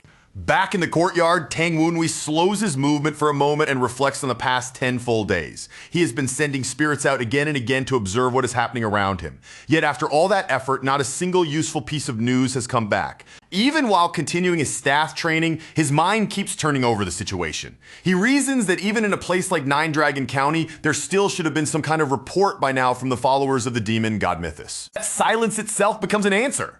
From the lack of movement alone, Wenhui concludes that the cult's local contacts must have either already fled the area or been placed under restrictions so tight that they cannot make a move at all. That conclusion only makes his expression grow colder. The more he connects the pieces, the more certain he becomes that the overall situation is worsening, and that realization presses one thought into him harder than ever. He has to become stronger, and he has to do it fast. After watching him go through another round of staff practice, Tangan gives Wenhui a look of genuine approval. He praises him for keeping up this well even while using a weapon, then studies him with mild disbelief and asks if he is somehow still not satisfied. Thinking like a true Tang clansman, Tang Gon simply cannot understand Wenhui's priorities to him. Hidden weapons, stealth, and poison should come first, so he asks why Wenhui is bothering with Tempest Dance before mastering those. Meanwhile, Wenhui inwardly complains that Tang people really are far too obsessed with walking only a single path. Wenhui explains his reasoning in a calm, matter-of-fact voice. He says that the scattering flower staff technique he is learning is still, at its core, a Tang technique, and that is exactly why each movement in it is divided into distinct segments. Tangon's eyes widen at that answer. He is visibly surprised that Wenhui managed to notice that structural trait so quickly just from studying the form itself. Wenhui immediately answers with a smug little boast, declaring that he is simply an outstanding student. But Tangon fires back just as fast, saying that a truly exceptional student would also know enough to learn some humility. Many sects intentionally weave complicated motions into their martial arts. They do this so that their understanding of martial enlightenment is not kept as an abstract idea alone, but expressed directly through the movement of the body. In other words, that complexity is not there by accident. Those layered motions are a physical attempt to give visible form to the insights, realizations, and deeper understanding a martial artist reaches while walking the path of cultivation. But the Tang clan is known above all for hidden weapons and poison. And because both of those arts, along with their weapon techniques, revolve around the same basic principle, everything in their system is ultimately built around the use of tools. Because of that foundation, the Tang clan's entire martial system is arranged with practicality in mind.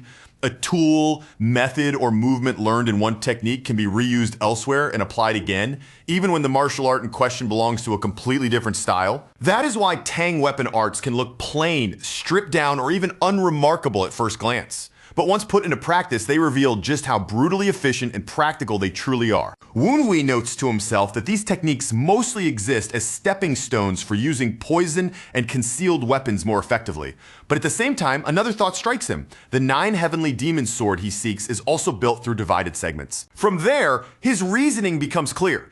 If he masters Tang weapon techniques now, that understanding will eventually help him perfect the 9 heavenly demon sword, the ideal he was never able to fully reach in his previous life. With a half-joking air, Woonwee admits that he almost feels sorry toward the Tang clan. Poisons and hidden weapons will have to wait, because for now, he intends to exploit the logic of their system for his own purposes first. Then a dark, unsettling laugh slips out of him, making Tangon stiffen before nervously asking just what exactly he is scheming. A moment later, the mood lightens. In a much more casual tone, Tangon mentions that Tang Kyujin has arrived, and he assumes from the way he says it that Woonwee must be quite close with her. At those words, Woonwee's thoughts drift back. He remembers that within the 9 Dragons division, Tang Kyujin was the only person who ever treated the old Tang Woonwee like true family. He reflects on how deeply her existence is carved into Tang Woonwee's heart.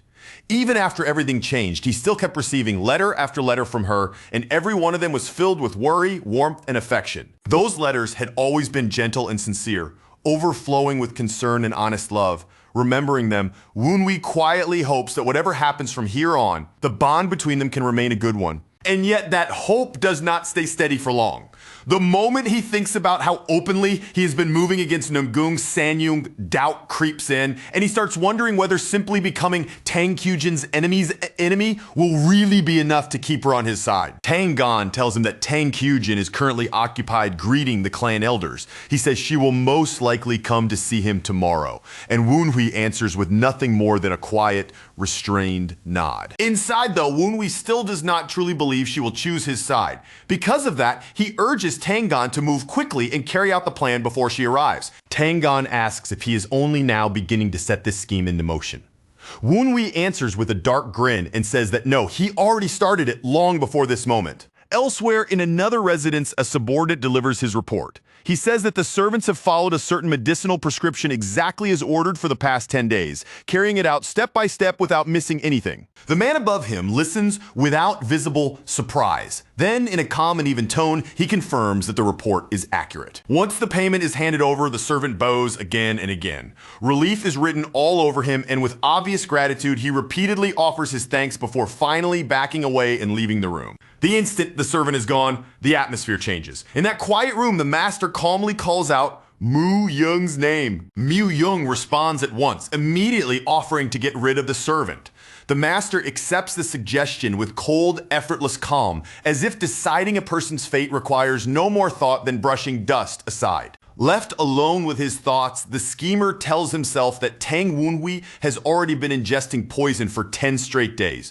By now, he should be thoroughly tainted, and even if Woonwee notices the truth at this point, there is no longer enough time for him to recover before the Dark Supreme arrives. He also acknowledges that Tangon is sincerely training Woonwee, but he dismisses that threat almost immediately, reasoning that even he himself needed 8 full days just to grasp the step of Shadow Shroud. So Woonwee will barely manage to learn the outer forms before the Dark Supreme appears. As far as he is concerned, the real obstacle in front of him right now is his sister, Tang Kyujin. The fact that she picked a fight with Namgung Senyung the very moment she arrived, all because of Woonwi, makes his expression darken with unease. That possibility genuinely unsettles him. Once Tang Kyujin reaches the age of 30, she is supposed to officially inherit the Nine Dragons division, and if she starts involving herself now, everything he has carefully prepared could come undone. In his eyes, she is far too soft-hearted for a position like that. He looks down on her even more because she chose Kinching instead of devoting herself fully to Tang clan arts. And to him, that choice only proves how unfit she is. Because of that, he makes up his mind without hesitation. Tang Kyujin absolutely cannot be allowed to become the next successor of the Nine Dragons division. A smug curl rises at the corner of his mouth. In his own mind, there's only one rightful heir to that seat, and he concludes with absolute self-satisfaction that it should be none other than himself. Just then, a servant arrives to announce that a letter has come from the White Pavilion. Hearing that, the young master immediately tells him to come in. The old servant enters nervously and explains that the letter was sent by young master Tang Woonwi. Already irritated, the young master snaps at him to stop wasting time and hand it over. The moment his eyes move across the contents, his expression changes. Tang Woonwi is directly challenging him to a duel, and the message makes no effort at all to soften the blow. His first reaction is a sneer. He mocks the idea and assumes Woonwi must have finally lost his mind from all the poison, but almost immediately that scorn fades into suspicion, and he starts to feel that something about this is wrong. After all, in the Tang clan, arranging a poison-laced letter is hardly difficult, so his thoughts naturally turn in that direction, and he begins to wonder whether this duel challenge is actually that kind of trap. He studies the envelope more carefully, narrowing his focus on the details. The more he looks, the more he feels that something about it does not match Woonwi's usual style at all. And that only deepens his doubt that this can really be nothing more than a simple challenge letter. In the letter, Tang Woonwi claims that he wants to mend the awkward relationship between them as brothers through a duel. But the other brother only narrows his eyes at those words, convinced that Woonwi is hiding some kind of scheme beneath them. Tang Yuchang quickly decides that openly accepting the duel would be a waste. Instead, he chooses to keep Tang Woonwi on a string like a puppet, deliberately rejects the challenge in public and orders a servant to carry that refusal back to him. Not long afterward, a crude and openly insulting reply reaches Tang Woonwi.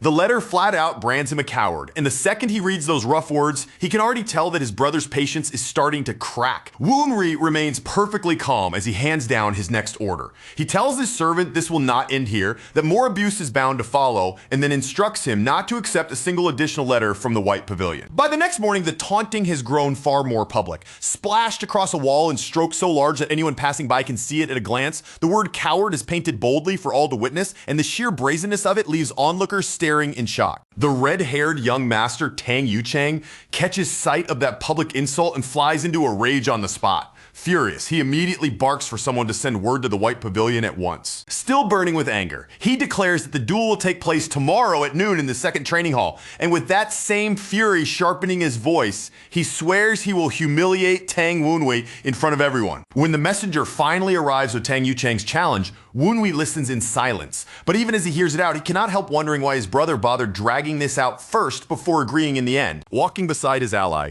Woonwi speaks in a faint, cool tone edged with contempt. He remarks that his hot-blooded brother really was absurdly easy to provoke, and in the same breath, he quietly doubts that someone so simple to manipulate could ever be worthy of becoming a successor. A satisfied grin slowly spreads across Woonhui's face when he confirms that the ally at his side has no intention of stopping him from going through with the duel. His ally answers almost cheerfully, sounding more entertained than concerned. To him, the fight ahead just looks like something amusing that will be worth watching. That reaction only stirs Woonhui up even more. With his resolve hardening, he decides he will face his brother head-on and beat him down thoroughly, stopping only just short of killing him.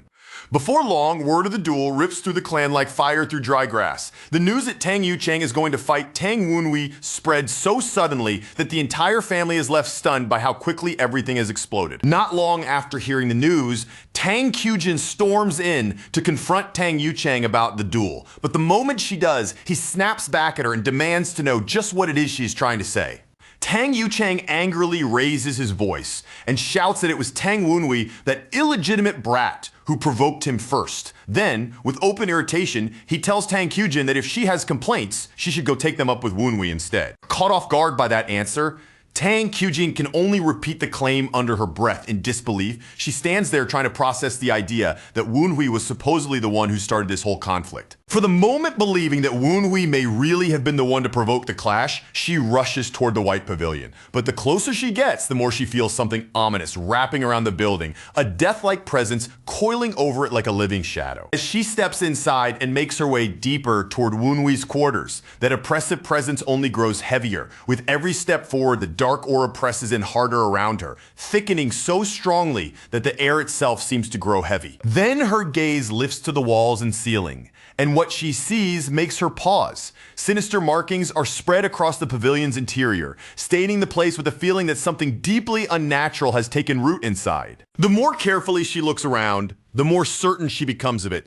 The entire White Pavilion feels steeped in traces of deathly energy and poison, as if both have thoroughly soaked into the place. The atmosphere reminds her of the dens used by martial artists who lose themselves in obsession. And from that comparison alone, she realizes that whatever arts are being cultivated here are far more extreme than she ever imagined. Then, the truth suddenly hits her. This ominous force is spectral energy, and the realization stops her cold, because she can hardly believe that something like that is coming from here. The instant that danger flashes through her mind, Tang Kyujin reacts without hesitation. In one swift motion, she draws her sword and slashes toward the unseen presence lurking ahead. But before the blade can finish its arc, the strike is halted completely. Something intercepts it in the middle of the swing with a speed so great that she cannot even follow the movement with her eyes. Then Tang Woonhui is suddenly standing right in front of her. Calm and unshaken, he blocks her sword with only 2 fingers, displaying such precise and refined control that the effortless stop feels even more shocking. Tang Kyujin gasps under her breath, her eyes widening in disbelief. Recognition begins to creep across her face as she starts to realize who the figure before her really is. Once she fully recognizes him as Tang Woonhui, she hesitantly speaks his name. Even then, she remains frozen in place, her sword still pointed straight toward him. Woonhui answers her with dry, almost lazy sarcasm. He remarks that this is a rather violent way for a sister to greet her own brother. Embarrassment flashes across Tang Kyujin's face at once. She hurriedly apologizes and explains that she had meant to stop the sword herself, but he blocked it before she could do so. Behind his calm expression, Woonhui clicks his tongue inwardly. She has interrupted his venom dragon cultivation, and now he worries that she may expose both his poison arts and his true martial level to Tang Yuchang, which could ruin the plan he has already set in motion. For a brief instant, a darker suspicion crosses his mind. He even wonders whether Namgung Sanyu deliberately sent Tang Kyujin here to gauge his strength before the duel. But Tang Kyujin's voice soon softens. She says she came because she heard their mother had mistreated him again. And when she sees that he is unharmed, visible relief spreads across her face, the kind of sincere concern that instantly reminds Woonhui what genuine care looks like. From that alone, Woonhui realizes she was not sent here by Namgung Senyuang after all. That understanding finally lets some of his tension ease, even though a dull headache is still throbbing stubbornly in the back of his mind. Even so, Tang Kyujin cannot ignore the disturbing aura coming off him. Anxiety starts creeping into her voice as she asks whether he has fallen into some kind of dark art. In answer, Woonhui slowly opens his palm, a swirl of purple energy twists there in plain sight, and he tells her directly that what she is looking at is poisonous arts he has learned. Standing that close to him, surrounded by both poison and spectral energy, Tang Kyujin feels the full weight of the atmosphere pressing against her. The sensation unsettles her so deeply that she begins to wonder whether what she is sensing is truly what she fears it might be. Woonhui calls it cursed poison out loud, but in his own mind, he knows the truth is different. What she's actually feeling is mystic energy fused together with poison until it resembles cursed poison. He quickly decides that disguising his dead man's eye energy as cursed poison is the cleanest way to hide the truth. So he tells her that, without support from the family, this is the only kind of poison he can make use of now. But the look on Tang Kyujin's face tells him everything.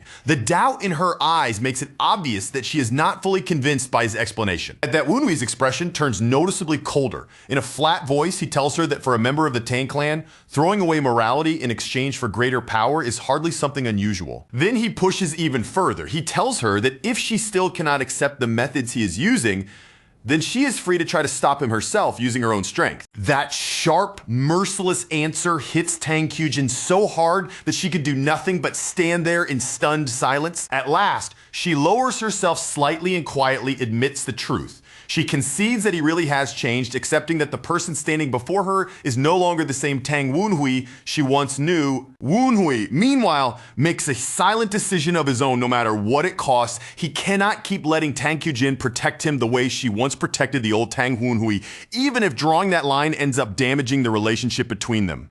Covering her mouth as she speaks, Tang Kyujin quietly agrees that things truly are no longer what they used to be. Then, she admits that she finally understands why Namgung, Sanyong, and Tang Yuchang had been so wary of him. There is now something in the way he carries himself that naturally stirs a fighting spirit in the people around him. Suddenly, her eyes widen. She feels a powerful surge of energy rise from him all at once, so sudden and forceful that it catches her completely off guard. In that instant, terrifying, killing intent and dense energy seem to flood through the entire pavilion. The space around Wunhui is swallowed up by that pressure, as if the air itself has been seized by his presence. And instead of shrinking away in fear, Tang Kyujin reacts in the opposite way entirely. She becomes visibly excited, almost delighted, because the man standing before her has already gone far beyond anything she ever imagined he could become. Watching her reaction and sensing the aura surrounding her in return, Wunhui quietly confirms something to himself. The strange energy he thought he had sensed from Tang Kyujin before was real after all. Using Dead Man's Eye, Tang Wunhui peers directly into her soul. And there, within it, he sees a rare and special current flowing through her, the azure spectral streak, a seed that belongs to the limit breakers. Tang Wunhui thinks back on a suspicion that has been lingering in the back of his mind for a long time now. And the more pieces he turns over in his head, the more firmly he feels that he was right all along. What he truly cannot wrap his mind around is this. Why would someone as gifted as Tang Kyujin, a Tang heir admired all across Sichuan and the leading successor of the Nine Dragons branch, willingly place herself under Qingqing and become her disciple? Soul streaks are no ordinary blessing or convenient talent. They are a rare and absolute gift carved directly into a person's soul itself, and one of the crucial qualifications needed for anyone who hopes to become a limit breaker. Since soul streaks grow in step with the cultivation of the soul, they resonate especially well with Qingqing's methods of heart training.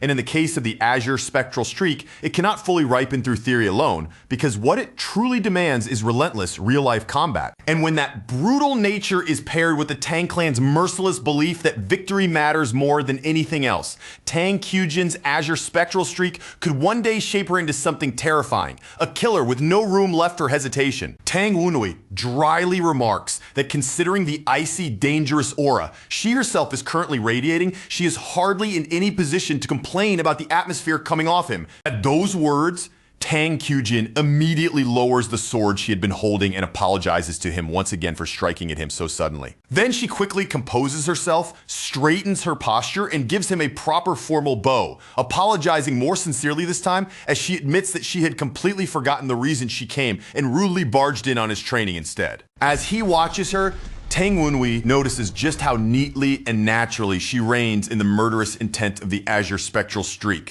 From that alone, he can tell that both Qingqing's training and Tang Kyujin's personal will must be extraordinarily strong. Tang Wunhui offers her a cup of tea, and the moment Tang Kyujin takes a sip, her whole face brightens. With obvious delight, she praises it for being delicious and says it tastes completely different from the tea she usually drinks with Qingqing. As the two of them sit together over tea, Tang Wunhui casually mentions that the leaves came from Heavenly Eye Mountain. Hearing that, Tang Kyujin looks at him with genuine admiration, clearly impressed by how much he knows about tea. Then, as though a thought suddenly flashes across her mind, her eyes light up and she excitedly blurts out that she actually brought him a gift. With eager energy, she reveals skewers of candied fruit from Meishan, holding them out like a treasured treat she had carefully kept aside just for him. The moment she notices his reaction, Tang Kyujin grows even brighter and, with a teasing little spark in her voice, points out that he must really like them. Even though Tang Wunhui himself is not especially fond of sweets like that, he still takes a bite and says they taste good, deciding in that moment to accept them and offer thanks on behalf of the old Tang Wunhui. The instant she hears him approve of them, Tang Kyujin breaks into open, childlike delight, smiling so brightly that it is obvious how happy she is that he accepted her gift. Watching that sunny, cheerful side of her, Tang Wunhui cannot help thinking that he may never truly get used to it.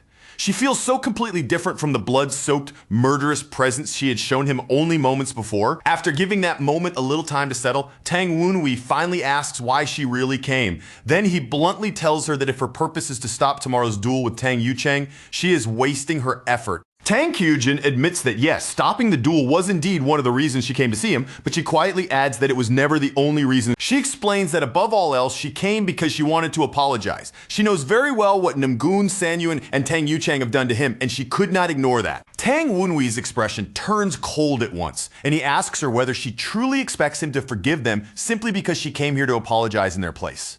Tang Kyujin answers without dodging the question. She readily admits that she never expected forgiveness from him, but says she still felt she had to come and express her regret properly. She bows her head and apologizes once more. Tang Wenhui lets out a quiet sigh, then states again without the slightest hesitation that he is going to fight Tang Yucheng no matter what. Tang Kyujin says that until now, she'd been worried that he was being forced into this duel against his will. But after seeing the way he speaks and carries himself now, she realizes the truth may be the opposite, that Tang Yucheng is the one who has already been pulled into Tang Wenhui's trap. Even so, she still asks him if he is truly confident. She warns him that Tang Yucheng is dangerous enough by his own ability, and there's every chance he has also prepared additional tricks in the shadows. Tang Wenhui can tell from her words that she understands they intend to harm him, even if she does not know the exact details. Calmly, he reassures her that he already has countermeasures of his own prepared, all thanks to the poisons they forced into his body. Inwardly, Tang Wenhui judges that the sorcery they prepared is probably meant to trigger the collapse they have been waiting for. At the same time, Tang Kyujin warns him that even if he manages to defeat Tang Yucheng, Namgung Senyung's influence inside the household will still remain a serious danger. She continues saying that if Tang Yucheng loses, Namgung Senyung will not stay quiet for even a moment. She will move immediately and do absolutely anything she can to bury the truth and cover the whole matter up. Tang Wenhui only answers with a small smile. He tells her she worries too much, then reveals that this entire situation was something he arranged from the very beginning, and invites her to come watch everything play out at the second training ground. Tang Kyujin is left visibly confused by what exactly he means, but despite that, she still agrees to come. The duel is set for the next day at the second training grounds. By the time people begin gathering there, the atmosphere already feels less like a formal duel and more like a public spectacle. Vendors are shouting over one another, calling out for people to line up for snacks, sweets, and steaming dumplings. Not far away, the bookies are even louder, raising their voices with excitement as betting heats up. They eagerly take wagers on how fast the second young master will finish the fight. The arena fills in rapidly from every direction, spectators pressing close as the noise swells. Many of them confidently place their money on Tang Yucheng, convinced that Tang Wenhui will be put down within only a handful of exchanges. Seeing just how enormous the crowd has become, Tang Kyujin starts to understand something important. Tang Wenhui's plan may have relied on exactly this, having a massive number of witnesses present to watch everything with their own eyes. Tang Wenhui confirms that suspicion, telling her that with so many people gathered here, it will be far harder for Namgung Senyong to hide whatever happens today. He then points her attention toward Tang Yucheng, the son Namgung Senyong favors the most, and notes that he looks far too tense for someone who is supposedly about to claim an easy victory. Tang Yucheng tries to calm himself down, but he clearly cannot keep himself under control. His anger keeps rising, and the internal energy inside him flares wildly along with it. Meanwhile, Tang Wenhui casually eats the candied fruit, as though none of this pressure means anything to him, and remarks that he has prepared the perfect stage, one where Tang Yucheng can reveal to everyone exactly what is really inside his heart. The view pulls back and reveals the full scale of the scene, a packed arena buzzing with noise on every side, and at the center, a raised platform standing ready for the duel to begin. From a balcony overlooking the grounds, one of Tang Wenhui's allies stares down at the scene below and comments on just how enormous the crowd has become. Members of the Righteous Wind Squad speak among themselves, observing that Tang Wenhui somehow managed to turn this duel into a major public event. They admit that they came not just because duty called, but also because their own curiosity brought them here as well. They explain that officially they are present as security because such a huge crowd has gathered to watch a clash between two men who may both influence the future succession of the branch. The ally then turns to the squad members and asks them who they believe will actually come out on top once the duel begins. One of the guards answers without much hesitation, saying that no matter how much Tang Wenhui may have trained recently, Tang Yucheng is still the clear favorite if they are talking about pure odds. The ally Wei agrees that most people are probably thinking the exact same thing. But he also points out that Tang Wenhui was the one who initiated this duel in the first place, which means he must be hiding some confidence of his own. With a faint smirk tugging at his face, he says that instead of asking only who will win, they should really be asking why Tang Wenhui dared to provoke a challenge like this to begin with. Elsewhere, Tang Yuchang is informed that it was Tang Wenhui himself who spread word of the duel and even arranged for the gates to be opened so the entire crowd could come inside and witness it. Tang Yuchang scoffs the moment he hears that and dismissively says that all he needs to do now is teach Tang Wenhui a lesson in front of a crowd of bored spectators. Then, without warning, an inner voice slips straight into Tang Yuchang's ears through Tang Wenhui's whispering technique, taunting him and asking why he already looked so furious. And the mocking voice does not stop there. It keeps jeering at him, calling him a mama's boy, and sneering that he might as well step out while holding his mother's hand too. Up on the stage, fully exposed to the entire arena, Tang Wenhui stands there with a smug little curve on his lips while those invisible taunts keep boring into Tang Yuchang's ears, daring him that if he wants this fight so badly, then he should come up there and face him himself. Tang Yuchang seethes where he stands, his face twisting with fury, as he spits out an insult about Tang Wenhui's mother, making it painfully obvious that there's no chance he is going to let those taunts pass. But the whispering voice does not let up for even a second. It keeps mocking him, sneering at the mama's boy to calm himself down, and as Tang Yuchang starts trembling harder and harder with rage, he finally snaps and screams for the voice to shut up. Instead of backing off, the voice mockingly repeats his words back to him in an exaggerated, childish lisp, and that petty little imitation is the final push that sends Tang Yuchang completely over the edge. In the very next instant, Tang Yuchang explodes in fury, shouting straight at Tang Wenhui as he leaps up from his seat like he cannot endure even one more heartbeat of that humiliation. He rockets toward the arena in a blazing rush,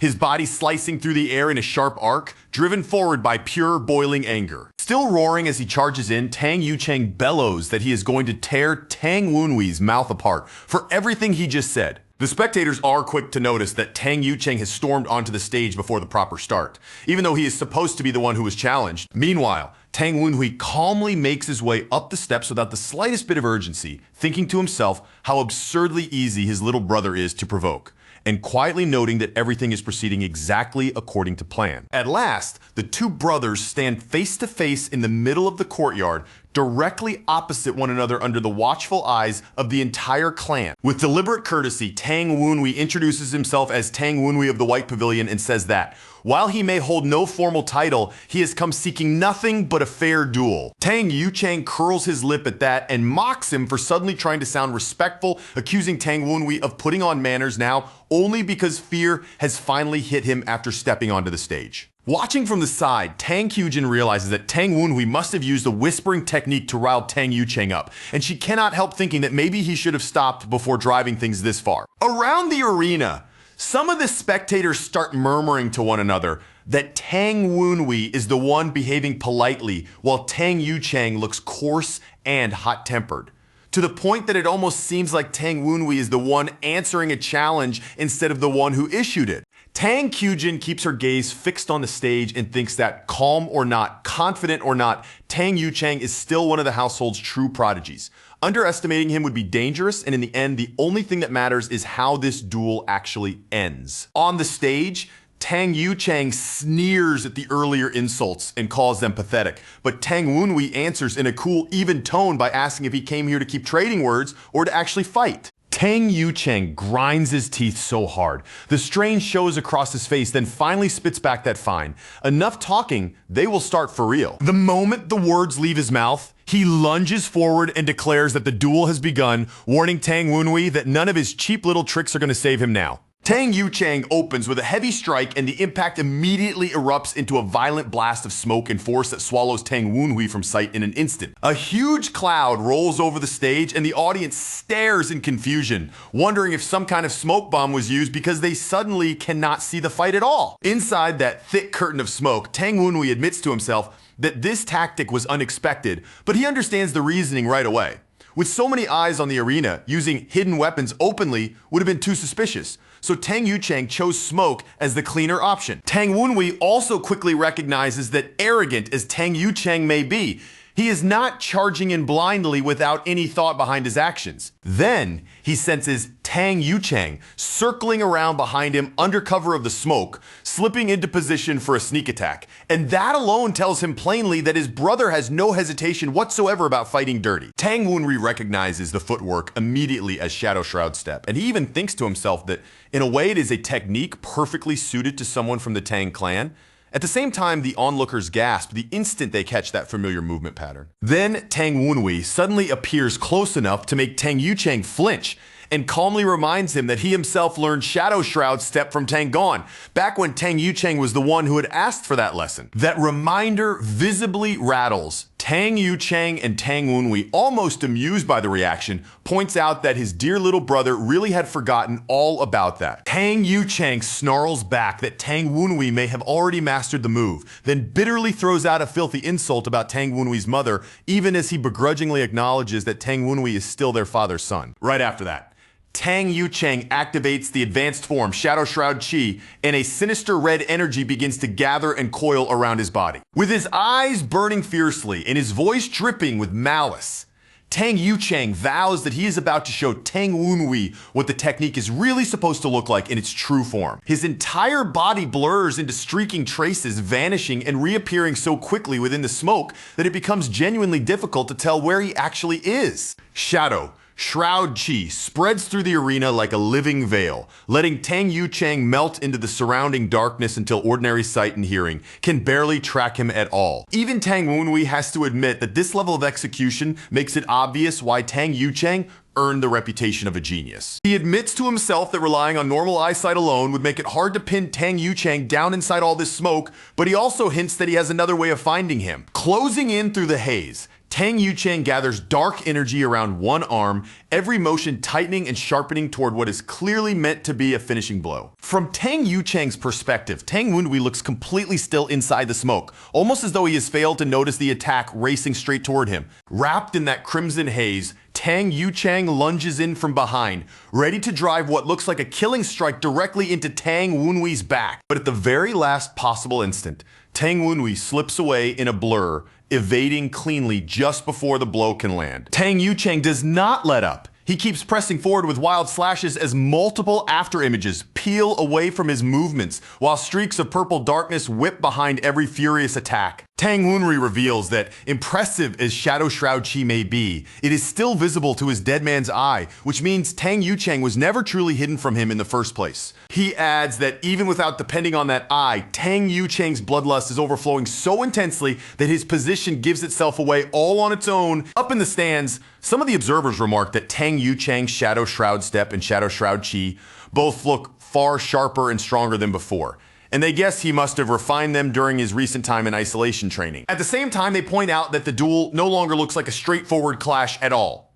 Instead, it resembles a game of tag, which leaves him wondering whether Tang Wenhui plans to do nothing but evade until the smoke finally dissipates. One guard frowns and comments that simple dodging will not amount to much once the smoke clears if Tang Wenhui still has not landed even one meaningful strike of his own. Hearing that, the ally nearby lets out a small chuckle and hints that he taught Tang Wenhui a special move precisely for a situation like this, which immediately catches the others by surprise. And when he jokes that his comrades are thinking far too little of him, they shoot back that it is not disrespect at all. They just happen to know his personality better than anyone else. All the while, the smoke keeps churning and twisting over the arena, turning the entire stage into a chaotic gray curtain that hides the fighters from most of the crowd. Growing more frustrated by the second, Tang Yuchang hurls out a vortex of dark energy and curses at Tang Wenhui for skittering around like a rat instead of standing still and facing him. But underneath all that rage, panic begins to creep in because Tang Yuchang realizes the smoke is starting to thin and that he cannot keep relying on this tactic for much longer. Tang Wenhui plants his foot and steadies himself, thinking that at first he had only intended to cripple Tang Yuchang a little. But after seeing the way he has behaved, he has decided Tang Yuchang now deserves something harsher. Then, From within the smoke-covered training ground, Tang Yuchang unleashes a rapid flurry of needle attacks at Tang Wunwei, sending them flying one after another in quick succession. As his body flickers through those shadow-soaked movements, Tang Yuchang boasts that even if Tang Wunwei can dodge a few attacks by copying Shadow Shroud's step, that trick is not going to keep him alive for very long. A heartbeat later, countless needles suddenly pour down from above, like a deadly rainstorm. Every single one of them angled toward Tang Wunwei at once, meant to bury him under so much pressure that escape becomes impossible. Tang Yuchang roars that inside this training ground, Tang Wunwei has nowhere left to run from this killing move. And then with all the rage swelling inside his chest, he screams for Tang Wunwei's death. But Tang Wunwei does not panic in the slightest. He simply lifts his eyes toward the sky full of falling needles and with perfect calm brings out Heavenly Nymph's flowers scattering to answer the attack. One of these spectators suddenly recognizes what Tang Yuchang has unleashed and blurts out in alarm that it is the torrential downpour of pear blossom needles, a deadly technique so lethal that it is clearly meant to kill Tang Wunwei on the spot. The storm of force tightens around Tang Wunwei from every side, crashing inward as he stands at the exact center of it on the tiled floor, with death closing in from all directions at once. And with that killing attack bearing down on him, Tang Wunwei merely smiles to himself, deciding that he has indulged this long enough and that it is finally time to bring the fight to an end. Then, in the next instant, a massive burst of blue energy erupts from where he stands, exploding outward in one violent surge and blasting the pear blossom needles away in every direction. The flying needles ricochet harmlessly as a spiraling wall of wind rises around Tang Wunwei, wrapping itself around him like a fierce barrier and turning the entire attack aside. The gale that suddenly tears through the arena is so violent that even nearby spectators are shoved backward, and all around the grounds, confused shouts burst out as people struggle to understand what they just witnessed. Among those stunned cries, one observer recognizes that terrifying wind immediately and shouts out that it is the feigned Tempest technique. Another person recalls that Tempest was the martial art Tang Wunwei only learned yesterday, though until now its true nature had been hidden beneath all the spectral and poison energy swirling around him before. Now that he can finally see it clearly with his own eyes, that observer at last understands what Tang Wunwei's martial technique really is and identifies it as Tempest Dance. The spectators can only stare in disbelief before voices start breaking out one after another, exclaiming that Tang Wunwei really has mastered Tempest Dance. Caught in the raging wind and battered by its force, Tang Yuchang cries out in disbelief, unable to accept what is happening right in front of him. He rages that Tang Wunwei somehow managed to master Tempest Dance, the very art that neither he nor even Tang Kyujin had been able to learn. Tang Wunwei answers in a cool, steady tone that the only reason he succeeded was because he happened to meet an excellent teacher. Then, with a sharp edge of sarcasm in his voice, he thanks Tang Yuchang for arranging that opportunity for him, all while gathering another strike charged with Tempest. Tang Wunwei stomps down hard on the ground and launches himself forward in one explosive burst, his body shooting ahead with terrifying speed. Tang Yuchang can do nothing but widen his eyes as the rushing wind, and that incoming attack come barreling straight at him before he has any chance to recover himself. Wrapped in the force of Tempest, Tang Wunwei drives his strike directly into Tang Yuchang's body without the slightest hesitation. The impact hurls Tang Yuchang violently backward, his body twisting helplessly through the air from the overwhelming force of the blow. A scream rips out of Tang Yuchang the moment the strike lands cleanly, and in that instant, everyone watching can see that he has been completely overpowered. The Tempest Blast carries Tang Yuchang all the way across the arena before smashing him straight into the far wall with a thunderous crash. And when the dust finally settles,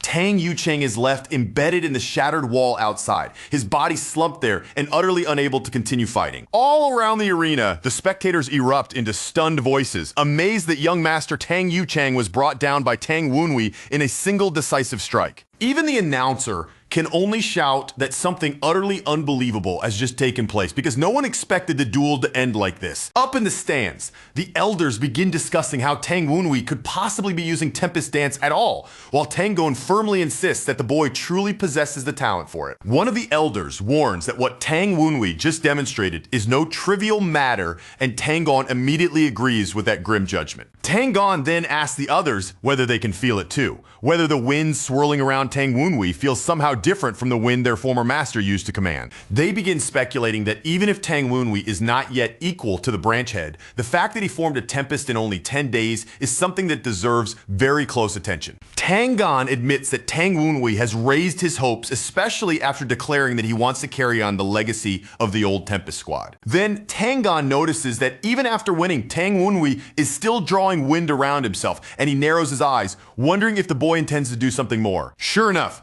Tang Wenhui turns and starts walking toward his sister, calling out to Tang Kyujin in front of everyone gathered there. Then, in a formal voice that carries cleanly across the arena, he asks his far stronger elder sister to accept a duel with him as well. Tang Kyujin is plainly caught off guard, her expression tightening at once in confusion as that sudden challenge lands on her. Only then do some people in the crowd finally realize who she is, and murmurs spread as they recognize the woman as Tang Wenhui's sister, Tang Kyujin, the successor of the Nine Dragons branch. Others quickly remember that she had returned from Qingqing to greet Tang Munyuk and had been away for years, which explains why so many failed to recognize her at first glance. At once, the crowd's excitement surges even higher at the thought that Tang Wenhui, the newly revealed wielder of Tempest Dance, is now about to spar with Tang Kyujin, the strongest young talent in Sichuan. Excited cheers ripple through the audience because everyone can already sense that this next duel may surpass Tang Wenhui's earlier fight and put Tang Kyujin's strength on full display. Sweat beads across Tang Kyujin's face,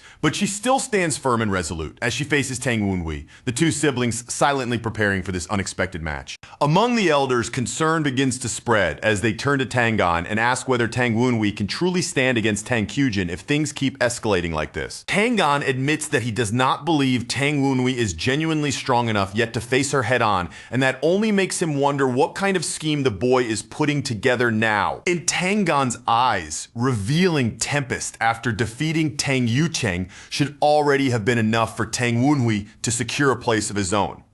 But now, everything changes. If he defeats Tang Kyujin, he could rise into the ranks of true heir candidates, and if he loses, then the spotlight swings right back onto her instead. Tang Gan believes Tang Kyujin must understand how politically dangerous this duel is too, which only leaves him even more puzzled over what Tang Wenhui is really trying to do. Inside, Tang Kyujin agonizes over the fact that she cannot simply refuse and walk away, because if she backs out now, that disgrace will fall on their family in front of everyone watching. At the same time, the darker side of her nature urges her to stop hesitating and fight with everything she has. But she forcibly suppresses that impulse before it can take over. Instead, she decides that Tang Wenhui's standing must come first, and tells herself that protecting his status is the very least she can do in return for the way he was mistreated in the past. Seeing the conflict written all over her face, Tang Wenhui gently asks his sister what exactly is troubling her so much. Then he softly tells her that she is overthinking it, because this is not a duel to the death, and encourages her to relax and simply enjoy the fight. Kyujin keeps hearing his words about how much he enjoys fighting, and the thought lands with surprising force. In that instant, she realizes she has been barely restraining that same battle-hungry side of herself this entire time. That understanding drives her to act immediately. In the very next moment, she bursts forward, springs up onto the arena floor, and comes to stand directly opposite him without the slightest hesitation. The second Tang Kyujin steps onto the stage, across from Tang Wenhui, the crowd erupts. Just like that, the duel everyone has been waiting for, brother against sister, is no longer just anticipation, but a reality unfolding in front of them. Wenhui calmly steps forward, and the wind around his feet begins to coil and twist. Even the ground beneath him seems to respond as he settles into his stance, the air itself turning restless around his body. With formal composure, she announces herself as Tang Kyujin, heir to the Tang Nine Dragons branch and a swordswoman of the Upper Blue Palace. Then with steady confidence, she goes on to present the qualities and specialties of the sword she is holding. She adds that throughout the Jinghu, she is known by the name Thousand Petal Beauty. Wearing a controlled, elegant smile, she says she hopes this duel will be every bit as worthy and satisfying as it should be. Wenhui returns the courtesy with the same formality, introducing himself as the second child of the Tang Nine Dragons branch, a disciple of fierce Wind Knight Tang Gan, and a practitioner of the Tempest Dance. With respectful politeness, he asks for her guidance in the duel. The arena explodes again, even louder this time. Now that both of them have formally acknowledged and accepted the duel, the excitement in the crowd surges into a full-blown frenzy. At a glance, Woonwee can tell his sister is truly enjoying herself. Kyujin admits it immediately and without embarrassment, saying she can't even remember the last time she felt this thrill. Her face sharpens into something wild and eager. The smile spreading across Tang Kyujin's lips looks almost feral, as if she is already savoring the fight before it has even properly begun. Seeing that expression, Woonwee dryly comments that she may be getting a little too excited. Kyujin just laughs it away and answers that there's really nothing she can do about it. Her fingers curl tighter around the hilt of her sword as she says, openly and without the slightest reserve, just how much she likes facing Woonwee as an opponent. There's no doubt in her tone, only honest delight. She lifts her sword and points it with unmistakable excitement, clearly thrilled that he genuinely wants to cross blades with his own sister. For Kyujin, that alone makes this duel feel even more exhilarating. Woonwee draws the power of the Tempest around himself, the wind tightening and spiraling as his aura grows sharper. Then with that force gathering around him, he declares that the real fight starts now. Without taking his eyes off her, he asks his sister one final question before they clash. He wants to know whether she's ready. Kyujin answers at once, full of spirit and with no hesitation whatsoever. She says she is ready, and the way she holds herself makes it obvious. She means to fight with everything she has. Not wasting even a breath after that, Kyujin shoots forward from a distance. As she closes in on him in a flash, she shouts that they should begin the duel properly. Right in the middle of that tension, Woonwee tosses out a light joke about the custom of giving the weaker fighter a 3-strike handicap. The way he says it almost sounds like he is casually admitting that she is the stronger one between them. A heartbeat later, they crash into each other in midair. Tempest force and sword wind collide so violently that it feels as though the very space between them is being ripped apart by the impact. In the middle of that clash, something from their earlier encounter suddenly clicks for Kyujin. She realizes that the force which stopped her sword back then had been Woonwee's windblade seal. Instead of frustrating her, that realization only makes her grin wider. With almost childish delight, she decides that this means she can swing as freely and as recklessly as she likes without needing to hold anything back. Woonwee plants his foot firmly and recenters himself in the heart of the turbulence. Even while the violent force whips around them, he adjusts his stance with deliberate, measured precision. Kyujin rushes him again and reminds him that he was the one who told her to enjoy herself. With that same heated excitement burning in her voice, she flatly refuses the idea of giving him any sort of advantage. As she comes in, Woonwee instantly realizes just how fast she truly is. From that speed alone, he begins judging the level of technique and control that must be supporting every one of her movements. Then she starts circling him at a terrifying pace, darting from one angle to another so quickly that it becomes hard to track her cleanly. Every movement flows straight into the next as she continues pressing her attack without a single pause. Woonwee is honestly stunned by what he is seeing. She's even using techniques he recognizes, and the more of her swordsmanship he witnesses, the more he realizes she is going far beyond what he had expected. Kyujin laughs as she attacks, but her words are sharp and direct. She tells him that yes, he has clearly grown stronger, but he still hasn't fully mastered the new skills he is trying to wield. She keeps criticizing him right in the middle of the exchange, her blade never slowing for even an instant. Then she drives in a heavy strike hard enough to force a pained cry out of Woonwee. The force of that assault sends him skidding backward across the arena. Shockwaves burst outward and rattle the stage, while her relentless offense keeps battering the very space he is struggling to hold. Even while being forced back, Woonwee can't help half joking to himself about it. To him, Kyujin's swordsmanship feels brutally violent, far more savage than what he ever expected from the Upper Blue Palace. Kyujin immediately corrects him. She tells him that what she is using right now is not merely the sword art of the Upper Blue Palace by itself. With a sharp, teasing smile on her face, Kyujin points out that Woonwee is still concealing the true strength he showed her before. At the same time, she openly admits that she too is still holding back. The moment he hears that, Woonwee's focus tightens.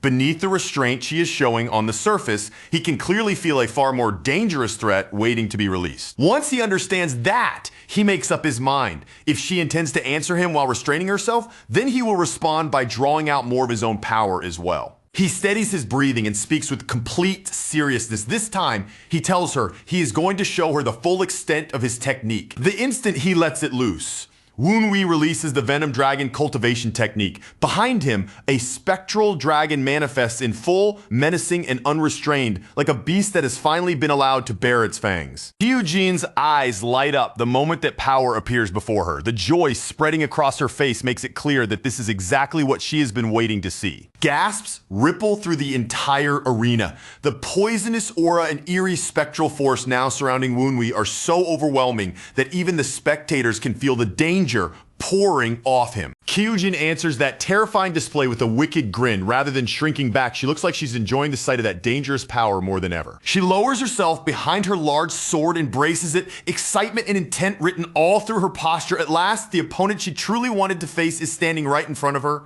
From Woon-wee's point of view, her entire presence changes. Tang Kyujin now feels like a frightening fusion of azure spectral streaks, killing intent, and the pure, unwavering will contained in her sword.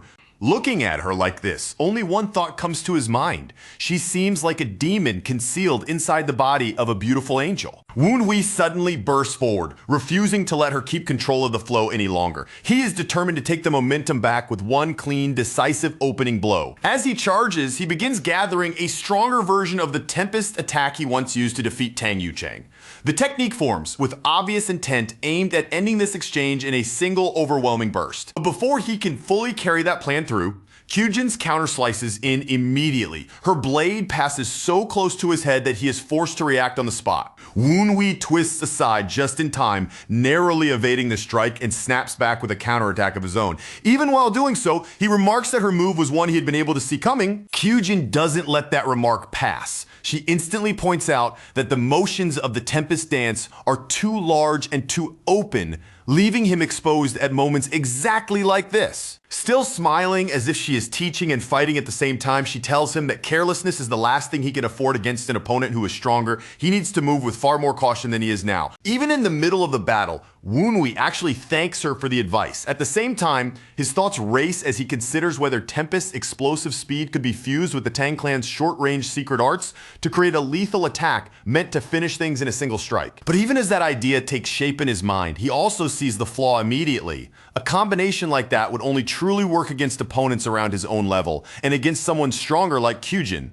That weakness becomes impossible to overlook. The moment Woon-wee realizes a single decisive blow is not going to finish this, he changes his approach without hesitation. Instead of forcing a one-shot victory, he pivots on the spot to a martial art meant for relentless follow-up, drawing out the 12 beats of the violent tiger. And he is not planning to use that technique on its own either. He intends to wrap the 12 beats inside the driving force of the Tempest itself, and the second Kyujin senses that shift, a flicker of surprise appears on her face at the realization that he has learned the 12 beats too. As Woon-wee throws himself back into the exchange, the core of the Tempest dance becomes unmistakably clear. Its true strength lies in that explosive burst of acceleration, the kind of sudden speed that lets a fighter seize the flow of battle in a single instant. Woon-wee takes that surging force and feeds it directly into the revolving pattern of the 12 beats of the violent tiger. What comes out of it is a chain of spinning attacks, each blow driven even harder by the rushing wind wrapped around his body. Kyujin only smiles as all of this unfolds in front of her. There is not even the slightest trace of hesitation in her as she keeps slashing at him again and again, her swift sword flashing without pause, as though slowing down never even crossed her mind. Then Woon-wee cuts in from above, coming down through the air with a rapid follow-up attack. In his own head, he is practically yelling at himself, pushing for more speed, more force, more from his body than he has been drawing out so far. His kick slams into the arena floor with crushing force. The impact sends a ring-shaped shockwave exploding outward from the point of contact, racing straight across the stage toward Kyujin. But even that is not enough for him. Woon-wee drives himself forward again, forcing out even more acceleration as he sinks deeper into the offensive, trying to smother her under constant pressure before she can reclaim control of the duel's rhythm. Even under that kind of pressure, Kyujin stays calm, reading his movement as it unfolds. She tells him that if he wants to keep up a continuous offense, then he also needs to be ready for counters the moment she manages to carve out even the slightest bit of distance. And almost as soon as she says it, she proves her point herself. Another rapid flurry of slashes bursts out from her blade, every strike aimed to punish the exact opening he has just left for her. Several of those attacks hammer into Woon-wee's guard one after another in quick succession. The impact rattles his arm so hard that his body jolts, and a strained grunt slips out of him before he can hold it back. Right in the middle of the exchange, Woonwee begins questioning his own decision-making. For the briefest moment, doubt creeps in and he wonders whether he has been pressing the attack too recklessly. But he does not let that thought sit for long. He immediately turns it over in his mind and sees another possibility instead, thinking that if she is countering him like this, then that very instant might be the chance he needs to slip in closer and steal an opening of his own. Acting on that thought immediately, he cuts inside the path of her attack at close range. The move catches Kyujin off guard, and from there he drives in a powerful strike, strong enough to genuinely surprise her. The instant that hit lands and the intensity climbs again, Kyujin bursts into laughter to her. This is exactly what makes battle worthwhile, that pressure, that danger, that razor-thin excitement between attack and counterattack. Her eyes shine with excitement as she demands that Woonwee entertain her even more. Even while she says it, their weapons keep crashing together over and over, neither of them allowing the other even a second to breathe. By this point, the spectators can hardly contain themselves. The fiercer and louder the duel grows, the more the entire arena answers with deafening cheers and wild roars. Amid that overwhelming noise, Tang Yucheng finally stirs awake. Still dazed and disoriented, he looks around in confusion and asks what on earth is going on. But the moment he learns that Woonwee is actually standing toe-to-toe with Tang Kyujin, Yucheng begins trembling in frustration. The same person he once treated like a helpless victim is now fighting on equal footing with his own sister. His anxiety spikes almost immediately after that. In a hurried voice, he asks whether their mother has returned yet, all while stubbornly insisting to himself that there is no possible way his sister could lose. And the longer Yucheng watches, the worse it gets for him. Every extra second this duel continues only raises Woonwee standing higher, especially with people all around openly cheering at the sight of him holding his own against Kyujin. Yucheng forces himself to steady his thoughts, even if the idea of his sister losing feels completely unimaginable to him. He convinces himself that he cannot allow even the smallest chance of that outcome to exist. Then, somewhere else entirely, a fist smashes through a barrier or some other obstruction. The violent breakthrough makes one thing immediately clear. Outside interference has begun moving into place. Back in the arena, the flow of the fight turns sharply the moment Woonwee's attack lands cleanly. A sudden impact crashes into Kyujin's chest and jolts her whole body with the force of it. The instant he feels that strike connect, Woonwee knows he has finally opened a real gap in her defense. He decides on the spot that he has to keep pressing and never let that momentum slip away.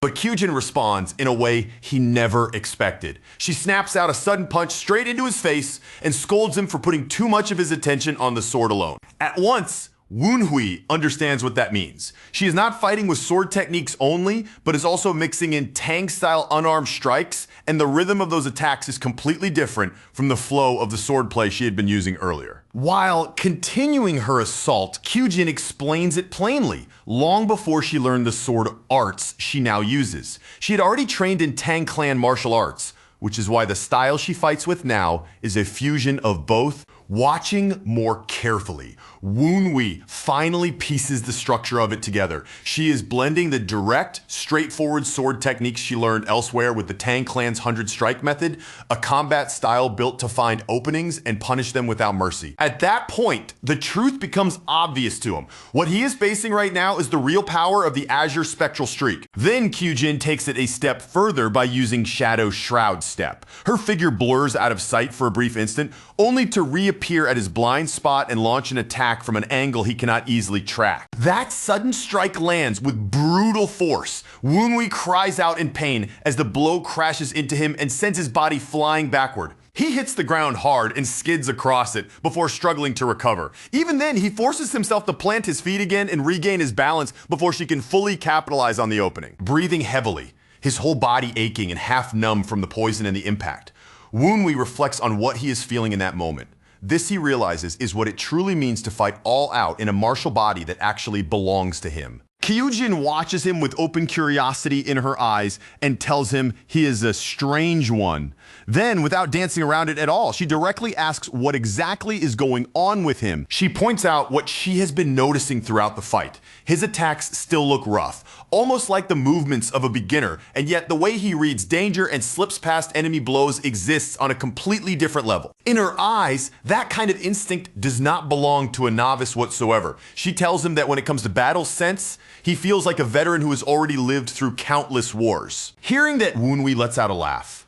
Her observation is so sharp, so accurate that he cannot help appreciating the fact that she has seen straight through the hidden logic behind the way he moves. His mind flashes back to his former life, to the days when he had to endure everything inside Yan Wenhui's weak body. Back then, survival depended on reading his opponents perfectly and barely slipping past lethal attacks from masters far stronger than he was. And now, standing here with genuine martial strength of his own, he finally understands something he had overlooked. The moment he gained real power, he had also started forgetting the survival-based style of fighting that once kept him alive. With that realization settling in, he makes a decision. From this point onward, he will treat martial arts the same way he treated mystic arts, not as rigid forms he has to obey exactly, but as tools that can be adjusted, adapted, and reshaped freely in the middle of combat. Kyujin notices the shift in him immediately. Catching the change in his expression as it happens, she compliments him by saying that his smile now looks much more confident than before. Even while continuing to pressure him, she remarks that he seems to have come up with some sort of plan.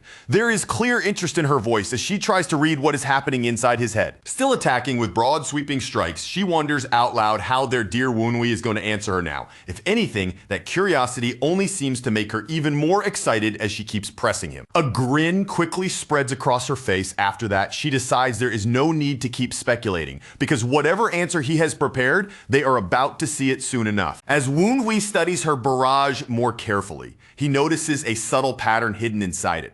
Kyujin is deliberately guiding her attacks away from his vital points, a habit born from both the azure spectral streak's tendency to draw battles out and her genuine concern for his safety. The second he notices that concern, he also recognizes it as a vulnerability. He understands that it comes from sincere goodwill, and part of him even appreciates that feeling, but he still resolves to use that weakness against her. Once he makes that decision, Wenhui unleashes Tiger Claw Breaker from the 12 beats of the Violent Tiger. At the same time, he fuses the technique with the power of the Tempest, layering far more pressure into the attack than before. Kyujin judges the new move almost instantly. She admits that it is decent, but from where she stands, it still seems fundamentally too similar to the earlier attacks he had already been using. Then the real effect begins to show itself. Kyujin realizes that the wind deflected by her opponent's strike did not simply scatter away into nothing, but is now circling around her body and quietly starting to restrict her movements. The very first thing she notices is the wind around Tang Wenhui. Stream after stream coils around him, stacking in layers until it forms something like a living barrier, a defensive wall of air so dense and violent that simply getting close to him suddenly feels almost impossible. When she narrows her eyes and studies it more carefully,